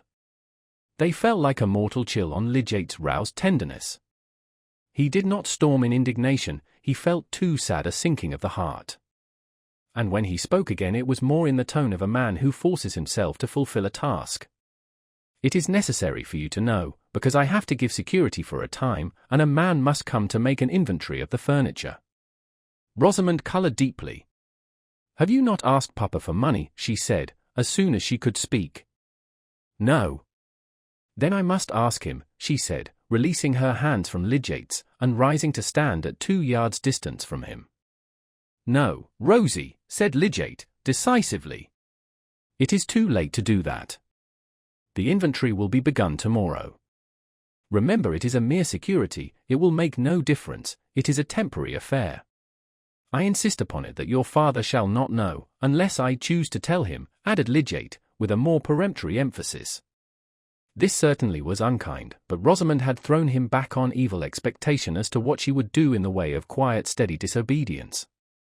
The unkindness seemed unpardonable to her. She was not given to weeping and disliked it, but now her chin and lips began to tremble and the tears welled up. Perhaps it was not possible for Lidgate, under the double stress of outward material difficulty and of his own proud resistance to humiliating consequences, to imagine fully what this sudden trial was to a young creature who had known nothing but indulgence, and whose dreams had all been of new indulgence, more exactly to her taste. But he did wish to spare her as much as he could, and her tears cut him to the heart. He could not speak again immediately, but Rosamond did not go on sobbing. She tried to conquer her agitation and wiped away her tears, continuing to look before her at the mantelpiece. "Try not to grieve, darling," said Lidgate, turning his eyes up towards her. That she had chosen to move away from him in this moment of her trouble made everything harder to say, but he must absolutely go on. We must brace ourselves to do what is necessary. It is I who have been in fault. I ought to have seen that I could not afford to live in this way. But many things have told against me in my practice, and it really just now has ebbed to a low point. I may recover it, but in the meantime we must pull up, we must change our way of living. We shall weather it. When I have given this security I shall have time to look about me, and you are so clever that if you turn your mind to managing you will school me into carefulness. I have been a thoughtless rascal about squaring prices, but come, dear, sit down and forgive me. Lidgate was bowing his neck under the yoke like a creature who had talons, but who had reason too, which often reduces us to meekness. When he had spoken the last words in an imploring tone, Rosamond returned to the chair by his side. His self-blame gave her some hope that he would attend to her opinion, and she said, "Why can you not put off having the inventory made? You can send the men away tomorrow when they come." "I shall not send them away," said Lidgate, the peremptoriness rising again. Was it of any use to explain? If we left Middlemarch? There would of course be a sale, and that would do as well. But we are not going to leave Middlemarch. I am sure, Tertius, it would be much better to do so. Why can we not go to London? Or near Durham, where your family is known? We can go nowhere without money, Rosamond. Your friends would not wish you to be without money. And surely these odious tradesmen might be made to understand that, and to wait, if you would make proper representations to them. This is idle, Rosamond, said Lidgate, angrily. You must learn to take my judgment on questions you don't understand. I have made necessary arrangements, and they must be carried out. As to friends, I have no expectations whatever from them, and shall not ask them for anything. Rosamond sat perfectly still. The thought in her mind was that if she had known how Lidgate would behave, she would never have married him. We have no time to waste now on unnecessary words, dear, said Lidgate, trying to be gentle again. There are some details that I want to consider with you. Dover says he will take a good deal of the plate back again, and any of the jewellery we like. He really behaves very well. Are we to go without spoons and forks then, said Rosamond, whose very lips seemed to get thinner with the thinness of her utterance. She was determined to make no further resistance or suggestions. Oh no, dear, said Lidgate. But look here, he continued, drawing a paper from his pocket and opening it, here is Dover's account. See, I have marked a number of articles, which if we returned them would reduce the amount by £30 and more. I have not marked any of the jewellery. Lidgate had really felt this point of the jewellery very bitter to himself, but he had overcome the feeling by severe argument. He could not propose to Rosamond that she should return any particular present of his, but he had told himself that he was bound to put Dover's offer before her, and her inward prompting might make the affair easy. It is useless for me to look, Tertius, said Rosamond, calmly, you will return what you please. She would not turn her eyes on the paper, and Lidgate, flushing up to the roots of his hair, drew it back and let it fall on his knee. Meanwhile Rosamond quietly went out of the room, leaving Lidgate helpless and wondering. Was she not coming back? It seemed that she had no more identified herself with him than if they had been creatures of different species and opposing interests. He tossed his head and thrust his hands deep into his pockets with a sort of vengeance. There was still science, there were still good objects to work for. He must give a tug still, all the stronger because other satisfactions were going. But the door opened and Rosamond re-entered. She carried the leather box containing the amethysts, and a tiny ornamental basket which contained other boxes, and laying them on the chair where she had been sitting, she said, with perfect propriety in her air, "This is all the jewellery you ever gave me. You can return what you like of it, and of the plate also. You will not, of course, expect me to stay at home tomorrow. I shall go to Papa's." To many women the look Lidgate cast at her would have been more terrible than one of anger. It had in it a despairing acceptance of the distance she was placing between them. "And when shall you come back again?" he said, with a bitter edge on his accent. "Oh, in the evening. Of course I shall not mention the subject to Mamma." Rosamond was convinced that no woman could behave more irreproachably than she was behaving, and she went to sit down at her work-table. Lidgate sat meditating a minute or two, and the result was that he said, with some of the old emotion in his tone, "Now we have been united, Rosie, you should not leave me to myself in the first trouble that has come." "Certainly not," said Rosamond, "I shall do everything it becomes me to do. It is not right that the thing should be left to servants, or that I should have to speak to them about it. And I shall be obliged to go out, I don't know how early. I understand you're shrinking from the humiliation of these money affairs. But, my dear Rosamond, as a question of pride, which I feel just as much as you can, it is surely better to manage the thing ourselves, and let the servants see as little of it as possible, and since you are my wife, there is no hindering your share in my disgraces, if there were disgraces." Rosamond did not answer immediately, but at last she said, "Very well, I will stay at home. I shall not touch these jewels, Rosie. Take them away again. But I will write out a list of plate that we may return, and that can be packed up and sent at once." "The servants will know that," said Rosamond, with the slightest touch of sarcasm. "Well, we must meet some disagreeables as necessities.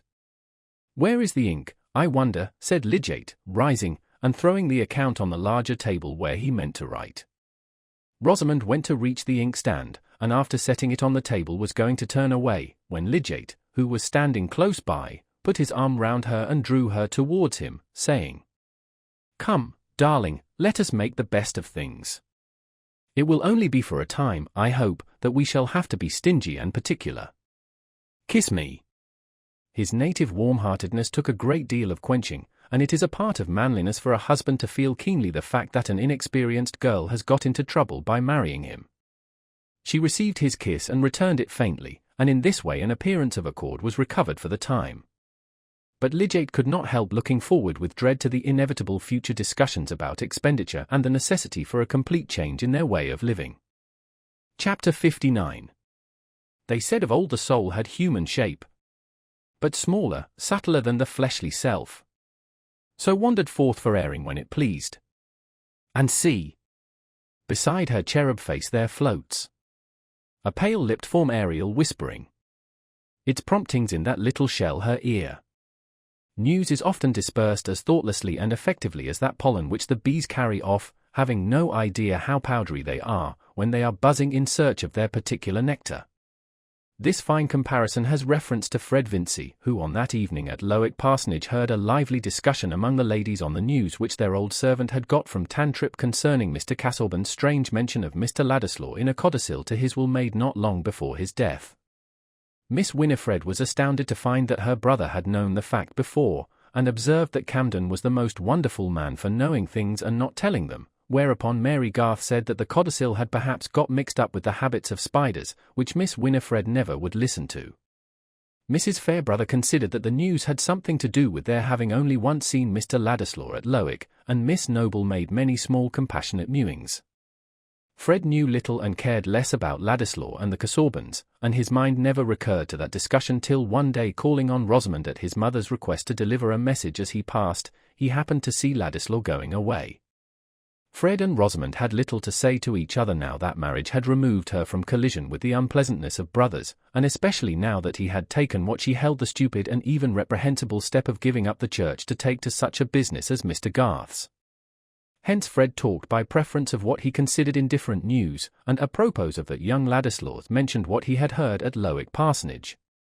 Now Lidgate, like Mr. Fairbrother, knew a great deal more than he told, and when he had once been set thinking about the relation between Will and Dorothea his conjectures had gone beyond the fact. He imagined that there was a passionate attachment on both sides, and this struck him as much too serious to gossip about. He remembered Will's irritability when he had mentioned Mrs. Casaubon, and was the more circumspect. On the whole his surmises, in addition to what he knew of the fact, increased his friendliness and tolerance towards Ladislaw, and made him understand the vacillation which kept him at Middlemarch after he had said that he should go away. It was significant of the separateness between Lidgate's mind and Rosamond's that he had no impulse to speak to her on the subject. Indeed, he did not quite trust her reticence towards Will.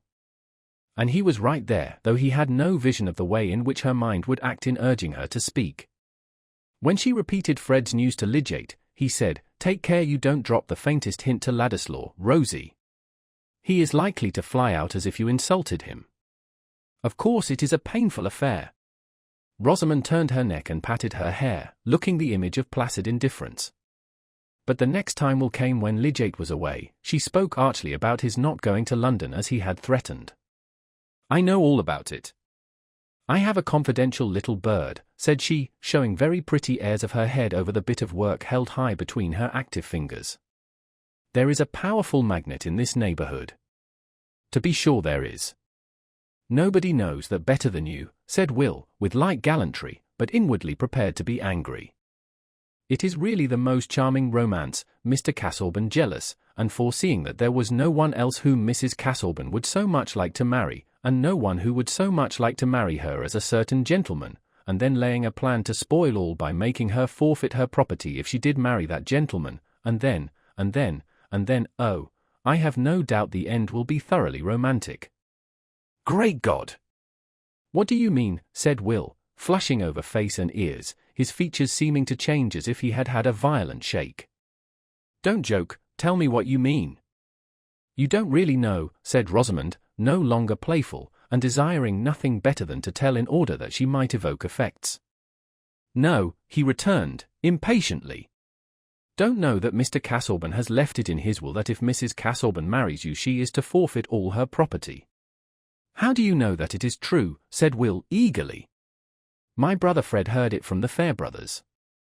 Will started up from his chair and reached his hat. "I dare say she likes you better than the property," said Rosamond, looking at him from a distance.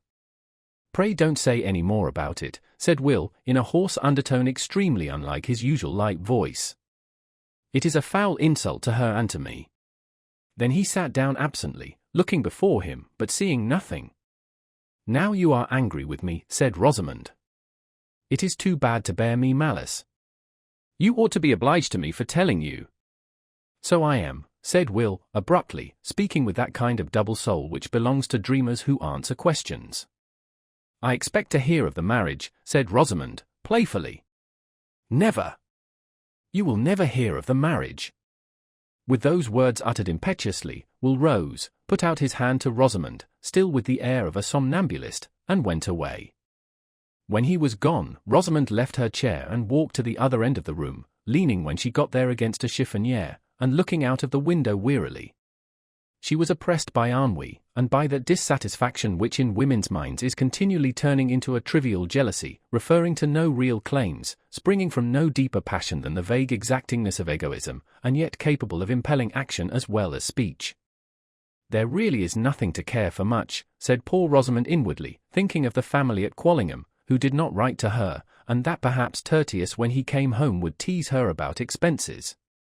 She had already secretly disobeyed him by asking her father to help them, and he had ended decisively by saying, "I am more likely to want help myself." Chapter 60. Good phrases are surely, and ever were, very commendable. Justice Shallow.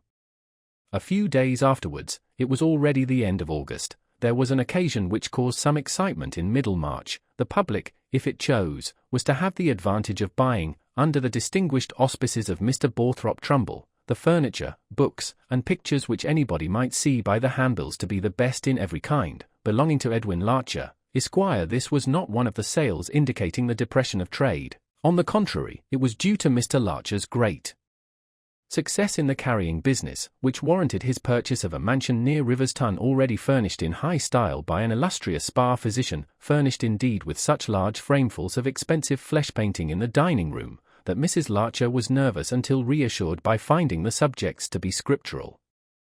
Hence the fine opportunity to purchasers which was well pointed out in the handbills of Mr. Borthrop Trumbull, whose acquaintance with the history of art enabled him to state that the hall furniture, to be sold without reserve, comprised a piece of carving by a contemporary of Gibbon's. At Middlemarch in those times a large sale was regarded as a kind of festival. There was a table spread with the best cold eatables, as at a superior funeral, and facilities were offered for that generous drinking of cheerful glasses which might lead to generous and cheerful bidding for undesirable articles. Mr. Larcher's sale was the more attractive in the fine weather because the house stood just at the end of the town, with a garden and stables attached, in that pleasant issue from Middlemarch called the London Road, which was also the road to the new hospital and to Mr. Bulstrode's retired residence, known as the Shrubs. In short, the auction was as good as a fair, and drew all classes with leisure at command. To some, who risked making bids in order simply to raise prices, it was almost equal to betting at the races. The second day, when the best furniture was to be sold, everybody was there. Even Mr. Thesiger, the rector of St. Peter's, had looked in for a short time, wishing to buy the carved table, and had rubbed elbows with Mr. Bambridge and Mr. Horrock. There was a wreath of Middlemarch ladies accommodated with seats round the large table in the dining-room, where Mr. Borthrop Trumbull was mounted with desk and hammer, but the rows chiefly of masculine faces behind were often varied by incomings and outgoings both from the door and the large bow window opening onto the lawn. Everybody that day did not include Mr. Bulstrode, whose health could not well endure crowds and draughts. But Mrs. Bulstrode had particularly wished to have a certain picture, a supper at Emore's, attributed in the catalogue to Guido, and at the last moment before the day of the sale Mr. Bulstrode had called at the office of the Pioneer, of which he was now one of the proprietors, to beg of Mr. Ladislaw as a great favour that he would obligingly use his remarkable knowledge of pictures on behalf of Mrs. Bulstrode, and judge of the value of this particular painting, if, added the scrupulously polite banker, attendance at the sale would not interfere with the arrangements for your departure, which I know is imminent. This proviso might have sounded rather satirically in Will's ear if he had been in a mood to care about such satire. It referred to an understanding entered into many weeks before with the proprietors of the paper, that he should be at liberty any day he pleased to hand over the management to the sub-editor whom he had been training, since he wished finally to quit Middlemarch. But indefinite visions of ambition are weak against the ease of doing what is habitual or beguilingly agreeable, and we all know the difficulty of carrying out a resolve when we secretly long that it may turn out to be unnecessary. In such states of mind the most incredulous person has a private leaning towards miracle. Impossible to conceive how our wish could be fulfilled, still, very wonderful things have happened. Will did not confess this weakness to himself, but he lingered. What was the use of going to London at that time of the year? The Rugby men who would remember him were not there, and so far as political writing was concerned, he would rather for a few weeks go on with the Pioneer. At the present moment, however, when Mr. Bulstrode was speaking to him, he had both a strengthened resolve to go and an equally strong resolve not to go till he had once more seen Dorothea. Hence he replied that he had reasons for deferring his departure a little, and would be happy to go to the sale. Will was in a defiant mood, his consciousness being deeply stung with the thought that the people who looked at him probably knew a fact tantamount to an accusation against him as a fellow with low designs which were to be frustrated by a disposal of property. Like most people who assert their freedom with regard to conventional distinction, he was prepared to be sudden and quick at quarrel with anyone who might hint that he had personal reasons for that assertion, that there was anything in his blood, his bearing, or his character to which he gave the mask of an opinion. When he was under an irritating impression of this kind he would go about for days with a defiant look, the colour changing in his transparent skin as if he were on the qui-vive, watching for something which he had to dart upon. This expression was peculiarly noticeable in him at the sale, and those who had only seen him in his moods of gentle oddity or of bright enjoyment would have been struck with a contrast. He was not sorry to have this occasion for appearing in public before the Middlemarch tribes of Tola, Hackbut, and the rest, who looked down on him as an adventurer, and were in a state of brutal ignorance about Dante, who sneered at his Polish blood, and were themselves of a breed very much in need of crossing. He stood in a conspicuous place not far from the auctioneer, with a forefinger in each side pocket and his head thrown backward, not caring to speak to anybody, though he had been cordially welcomed as a connoisseur by Mr. Trumbull, who was enjoying the utmost activity of his great faculties. And surely among all men whose vocation requires them to exhibit their powers of speech, the happiest is a prosperous provincial auctioneer keenly alive to his own jokes and sensible of his encyclopedic knowledge. Some saturnine, sour-blooded persons might object to be constantly insisting on the merits of all articles from boot-jacks to Bergams, but Mr. Borthrop Trumbull had a kindly liquid in his veins. He was an admirer by nature, and would have liked to have the universe under his hammer, feeling that it would go at a higher figure for his recommendation. Meanwhile Mrs. Larcher's drawing-room furniture was enough for him. When Will Ladislaw had come in, a second fender, said to have been forgotten in its right place, suddenly claimed the auctioneer's enthusiasm, which he distributed on the equitable principle of praising those things most which were most in need of praise. The fender was of polished steel, with much lancet-shaped openwork and a sharp edge. "Now, ladies," said he, "I shall appeal to you. Here is a fender which at any other sale would hardly be offered without reserve, being, as I may say, for quality of steel and quaintness of design, a kind of thing." Here Mr. Trumbull dropped his voice and became slightly nasal, trimming his outlines with his left finger, that might not fall in with ordinary tastes. "Allow me to tell you that by and by this style of workmanship will be the only one in vogue. Half a crown, you said?" "Thank you, going at half a crown, this characteristic fender, and I have particular information that the antique style is very much sought after in high quarters." 3 shillings, 3 and 6pence, hold it well up, Joseph. Look, ladies, at the chastity of the design. I have no doubt myself that it was turned out in the last century. For shillings, Mr. Mormsey, for shillings. "It's not a thing I would put in my drawing room," said Mrs. Mormsey, audibly, for the warning of the rash husband. "I wonder at Mrs. Larcher. Every blessed child's head that fell against it would be cut in two. The edge is like a knife." "Quite true," rejoined Mr. Trumbull, quickly, "and most uncommonly useful to have a fender at hand that will cut. If you have a leather shoe tie or a bit of string that wants cutting and no knife at hand, many a man has been left hanging because there was no knife to cut him down. Gentlemen, here's a fender that if you had the misfortune to hang yourselves would cut you down in no time, with astonishing celerity. 4 and 6pence, 5 and 6pence, an appropriate thing for a spare bedroom where there was a four-poster and a guest a little out of his mind. 6 shillings, thank you, Mr. Clintup, going at 6 shillings, gone." The auctioneer's glance, which had been searching round him with a preternatural susceptibility to all signs of bidding, here dropped on the paper before him, and his voice too dropped into a tone of indifferent despatch as he said, "Mr. Clintup. Be handy, Joseph."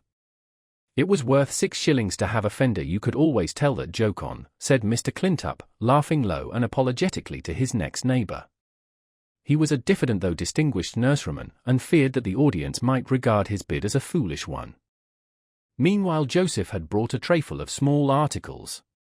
"Now, ladies," said Mr. Trumbull, taking up one of the articles, "this tray contains a very recherche lot, a collection of trifles for the drawing-room table, and trifles make the sum of human things, nothing more important than trifles. Yes, Mr. Ladislaw, yes, by and by, but pass the tray round, Joseph. These bigoos must be examined, ladies. This I have in my hand is an ingenious contrivance, a sort of practical rebus, I may call it. Here, you see, it looks like an elegant heart-shaped box, portable, for the pocket. There, again, it becomes like a splendid double flower, an ornament for the table. And now," Mr. Trumbull allowed the flower to fall alarmingly into strings of heart-shaped leaves, "a book of riddles. No less than 500 printed in a beautiful red. Gentlemen, if I had less of a conscience, I should not wish you to bid high for this lot. I have a longing for it myself. What can promote innocent mirth, and I may say virtue, more than a good riddle? It hinders profane language, and attaches a man to the society of refined females. This ingenious article itself, without the elegant domino box, card basket, and ought alone to give a high price to the lot. Carried in the pocket it might make an individual welcome in any society. For shillings, sir, for shillings for this remarkable collection of riddles with the etceteras. Here is a sample. How must you spell honey to make it catch ladybirds? Answer, money. You hear, a ladybirds, honey money. This is an amusement to sharpen the intellect. It has a sting, it has what we call satire, and wit without indecency. 4 and 6pence, 5 shillings. The bidding ran on with warming rivalry. Mr. Bowyer was a bidder, and this was too exasperating. Bowyer couldn't afford it, and only wanted to hinder every other man from making a figure. The current carried even Mr. Horrock with it, but this committal of himself to an opinion fell from him with so little sacrifice of his neutral expression, that the bid might not have been detected as his but for the friendly oaths of Mr. Bambridge, who wanted to know what Horrock would do with blasted stuff only fit for haberdashers given over to that state of perdition which the horse-dealer so cordially recognized in the majority of earthly existences. The lot was finally knocked down at a guinea to Mr. Spilkins, a young slender of the neighborhood, who was reckless with his pocket money and felt his want of memory for riddles. "Come, Trumbull, this is too bad, you've been putting some old maid's rubbish into the sale," murmured Mr. Toller, getting close to the auctioneer. "I want to see how the prints go, and I must be off soon." "Immediately, Mr. Toller." It was only an act of benevolence which your noble heart would approve. Joseph! Quick with the prince, lot 235. Now, gentlemen, you who are connoisseurs, you are going to have a treat.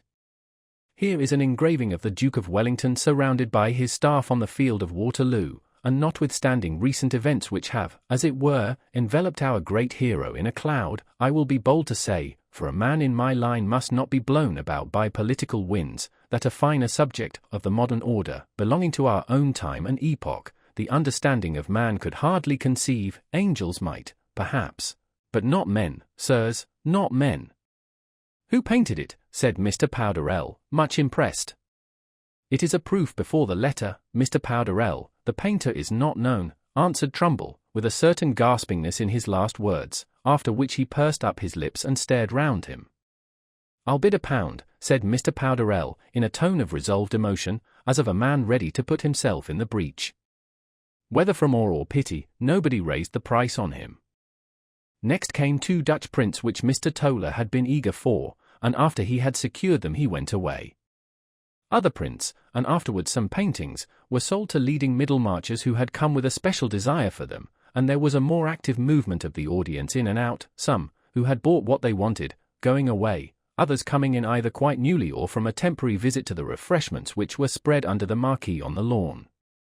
It was this marquee that Mr. Bambridge was bent on buying, and he appeared to like looking inside it frequently, as a foretaste of its possession. On the last occasion of his return from it he was observed to bring with him a new companion, a stranger to Mr. Trumbull and everyone else, whose appearance, however, led to the supposition that he might be a relative of the horse-dealer's, also given to indulgence. His large whiskers, imposing swagger, and swing of the leg, made him a striking figure, but his suit of black, rather shabby at the edges, caused the prejudicial inference that he was not able to afford himself as much indulgence as he liked. Who is it you've picked up, Bam? Said Mr. Horrock, aside. Ask him yourself, returned Mr. Bambridge. He said he'd just turned in from the road. Mr. Horrock eyed the stranger, who was leaning back against his stick with one hand, using his toothpick with the other, and looking about him with a certain restlessness apparently under the silence imposed on him by circumstances. At length the supper at Emmors was brought forward, to Will's immense relief, for he was getting so tired of the proceedings that he had drawn back a little and leaned his shoulder against the wall just behind the auctioneer. He now came forward again, and his eye caught the conspicuous stranger who, rather to his surprise, was staring at him markedly. But Will was immediately appealed to by Mr. Trumbull. Yes, Mr. Ladislaw, yes, this interests you as a connoisseur, I think. It is some pleasure, the auctioneer went on with a rising fervour, to have a picture like this to show to a company of ladies and gentlemen, a picture worth any sum to an individual whose means were on a level with his judgment. It is a painting of the Italian school, by the celebrated Guido, the greatest painter in the world, the chief of the old masters, as they are called, I take it, because they were up to a thing or two beyond most of us, in possession of secrets now lost to the bulk of mankind. Let me tell you, gentlemen, I have seen a great many pictures by the old masters, and they are not all up to this mark. Some of them are darker than you might like and not family subjects. But here is a Guido, the frame alone is worth £, which any lady might be proud to hang up, a suitable thing for what we call a refectory in a charitable institution, if any gentleman of the corporation wished to show his munificence. Turn it a little, sir. Yes. Joseph, turn it a little towards Mr. Ladislaw. Mr. Ladislaw, having been abroad, understands the merit of these things, you observe. All eyes were for a moment turned towards Will, who said, coolly, £5. The auctioneer burst out in deep remonstrance. Ah! Mr. Ladislaw! The frame alone is worth that. Ladies and gentlemen, for the credit of the town! Suppose it should be discovered hereafter that a gem of art has been amongst us in this town, and nobody in Middlemarch awake to it. 5 guineas, 576, 510. Still, ladies, still. It is a gem, and full many a gem, as the poet says, has been allowed to go at a nominal price because the public knew no better, because it was offered in circles where there was, I was going to say a low feeling, but no, £6, 6 guineas, a Guido of the first order going at 6 guineas, it is an insult to religion, ladies, it touches us all as Christians, gentlemen, that a subject like this should go at such a low figure. £6 7. The bidding was brisk, and Will continued to share in it, remembering that Mrs. Bulstrode had a strong wish for the picture, and thinking that he might stretch the price to £12. But it was knocked down to him at 10 guineas, whereupon he pushed his way towards the bow window and went out. He chose to go under the marquee to get a glass of water. Being hot and thirsty, it was empty of other visitors, and he asked the woman in attendance to fetch him some fresh water, but before she was well gone he was annoyed to see entering the florid stranger who had stared at him. It struck Will at this moment that the man might be one of those political parasitic insects of the bloated kind who had once or twice claimed acquaintance with him as having heard him speak on the reform question, and who might think of getting a shilling by news. In this light his person, already rather heating to behold on a summer's day, appeared the more disagreeable, and Will, half seated on the elbow of a garden chair, turned his eyes carefully away from the comer. But this signified little to our acquaintance Mr. Raffles, who never hesitated to thrust himself on unwilling observation, if it suited his purpose to do so. He moved a step or two till he was in front of Will, and said with full-mouthed haste, "Excuse me, Mr. Ladislaw, was your mother's name Sarah Dunkirk?" Will, starting to his feet, moved backward a step, frowning, and saying with some fierceness, "Yes, sir, it was." "And what is that to you?" It was in Will's nature that the first spark it threw out was a direct answer of the question and a challenge of the consequences. To have said, "What is that to you?" in the first instance, would have seemed like shuffling, as if he minded who knew anything about his origin. Raffles on his side had not the same eagerness for a collision which was implied in Ladislaw's threatening air. The slim young fellow with his girl's complexion looked like a tiger cat ready to spring on him. Under such circumstances Mr. Raffles's pleasure in annoying his company was kept in abeyance. "No offence, my good sir, no offence. I only remember your mother, knew her when she was a girl. But it is your father that you feature, sir. I had the pleasure of seeing your father too." "Parents alive, Mr. Ladislaw?" "No," thundered Will, in the same attitude as before. "Should be glad to do you a service, Mr. Ladislaw, by Jove, I should. Hope to meet again." Hereupon Raffles, who had lifted his hat with the last words, turned himself round with a swing of his leg and walked away. Will looked after him a moment, and could see that he did not re-enter the auction room, but appeared to be walking towards the road. For an instant he thought that he had been foolish not to let the man go on talking, but no. On the whole he preferred doing without knowledge from that source. Later in the evening, however, Raffles overtook him in the street, and appearing either to have forgotten the roughness of his former reception or to intend avenging it by a forgiving familiarity, greeted him jovially and walked by his side, remarking at first on the pleasantness of the town and neighbourhood. Will suspected that the man had been drinking and was considering how to shake him off when Raffles said, "I've been abroad myself, Mr. Ladislaw, I've seen the world, used to parlevouse a little. It was at Boulogne I saw your father, a most uncommon likeness you are of him, by Jove. Mouth, nose, eyes, hair turned off your brow just like his, a little in the foreign style. John Bull doesn't do much of that. But your father was very ill when I saw him. Lord! Hands you might see through. You were a small youngster then. Did he get well?" "No," said Will, curtly. "Ah. Well. I've often wondered what became of your mother. She ran away from her friends when she was a young lass, a proud-spirited lass, and pretty, by Jove." "I knew the reason why she ran away," said Raffles, winking slowly as he looked sideways at Will. "You know nothing dishonourable of her, sir," said Will, turning on him rather savagely. But Mr. Raffles just now was not sensitive to shades of manner. "Not a bit," said he, tossing his head decisively.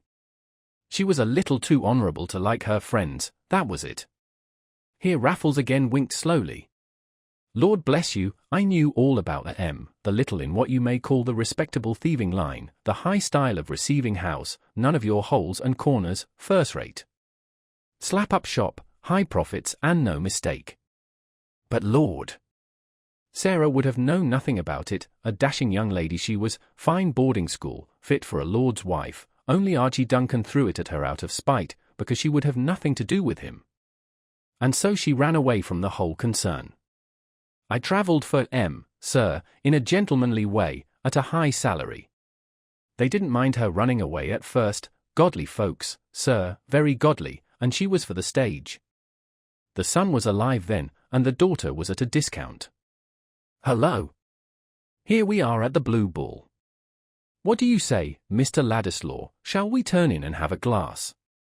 No, I must say good evening, said Will, dashing up a passage which led into Lowick Gate, and almost running to get out of Raffles's reach. He walked a long while on the Lowick road away from the town, glad of the starlit darkness when it came. He felt as if he had had dirt cast on him amidst shouts of scorn. There was this to confirm the fellow's statement, that his mother never would tell him the reason why she had run away from her family. Well, what was he, Will Ladislaw, the worse, supposing the truth about that family to be the ugliest? His mother had braved hardship in order to separate herself from it. But if Dorothea's friends had known this story, if the Chethams had known it, they would have had a fine colour to give their suspicions a welcome ground for thinking him unfit to come near her. However, let them suspect what they pleased, they would find themselves in the wrong. They would find out that the blood in his veins was as free from the taint of meanness as theirs.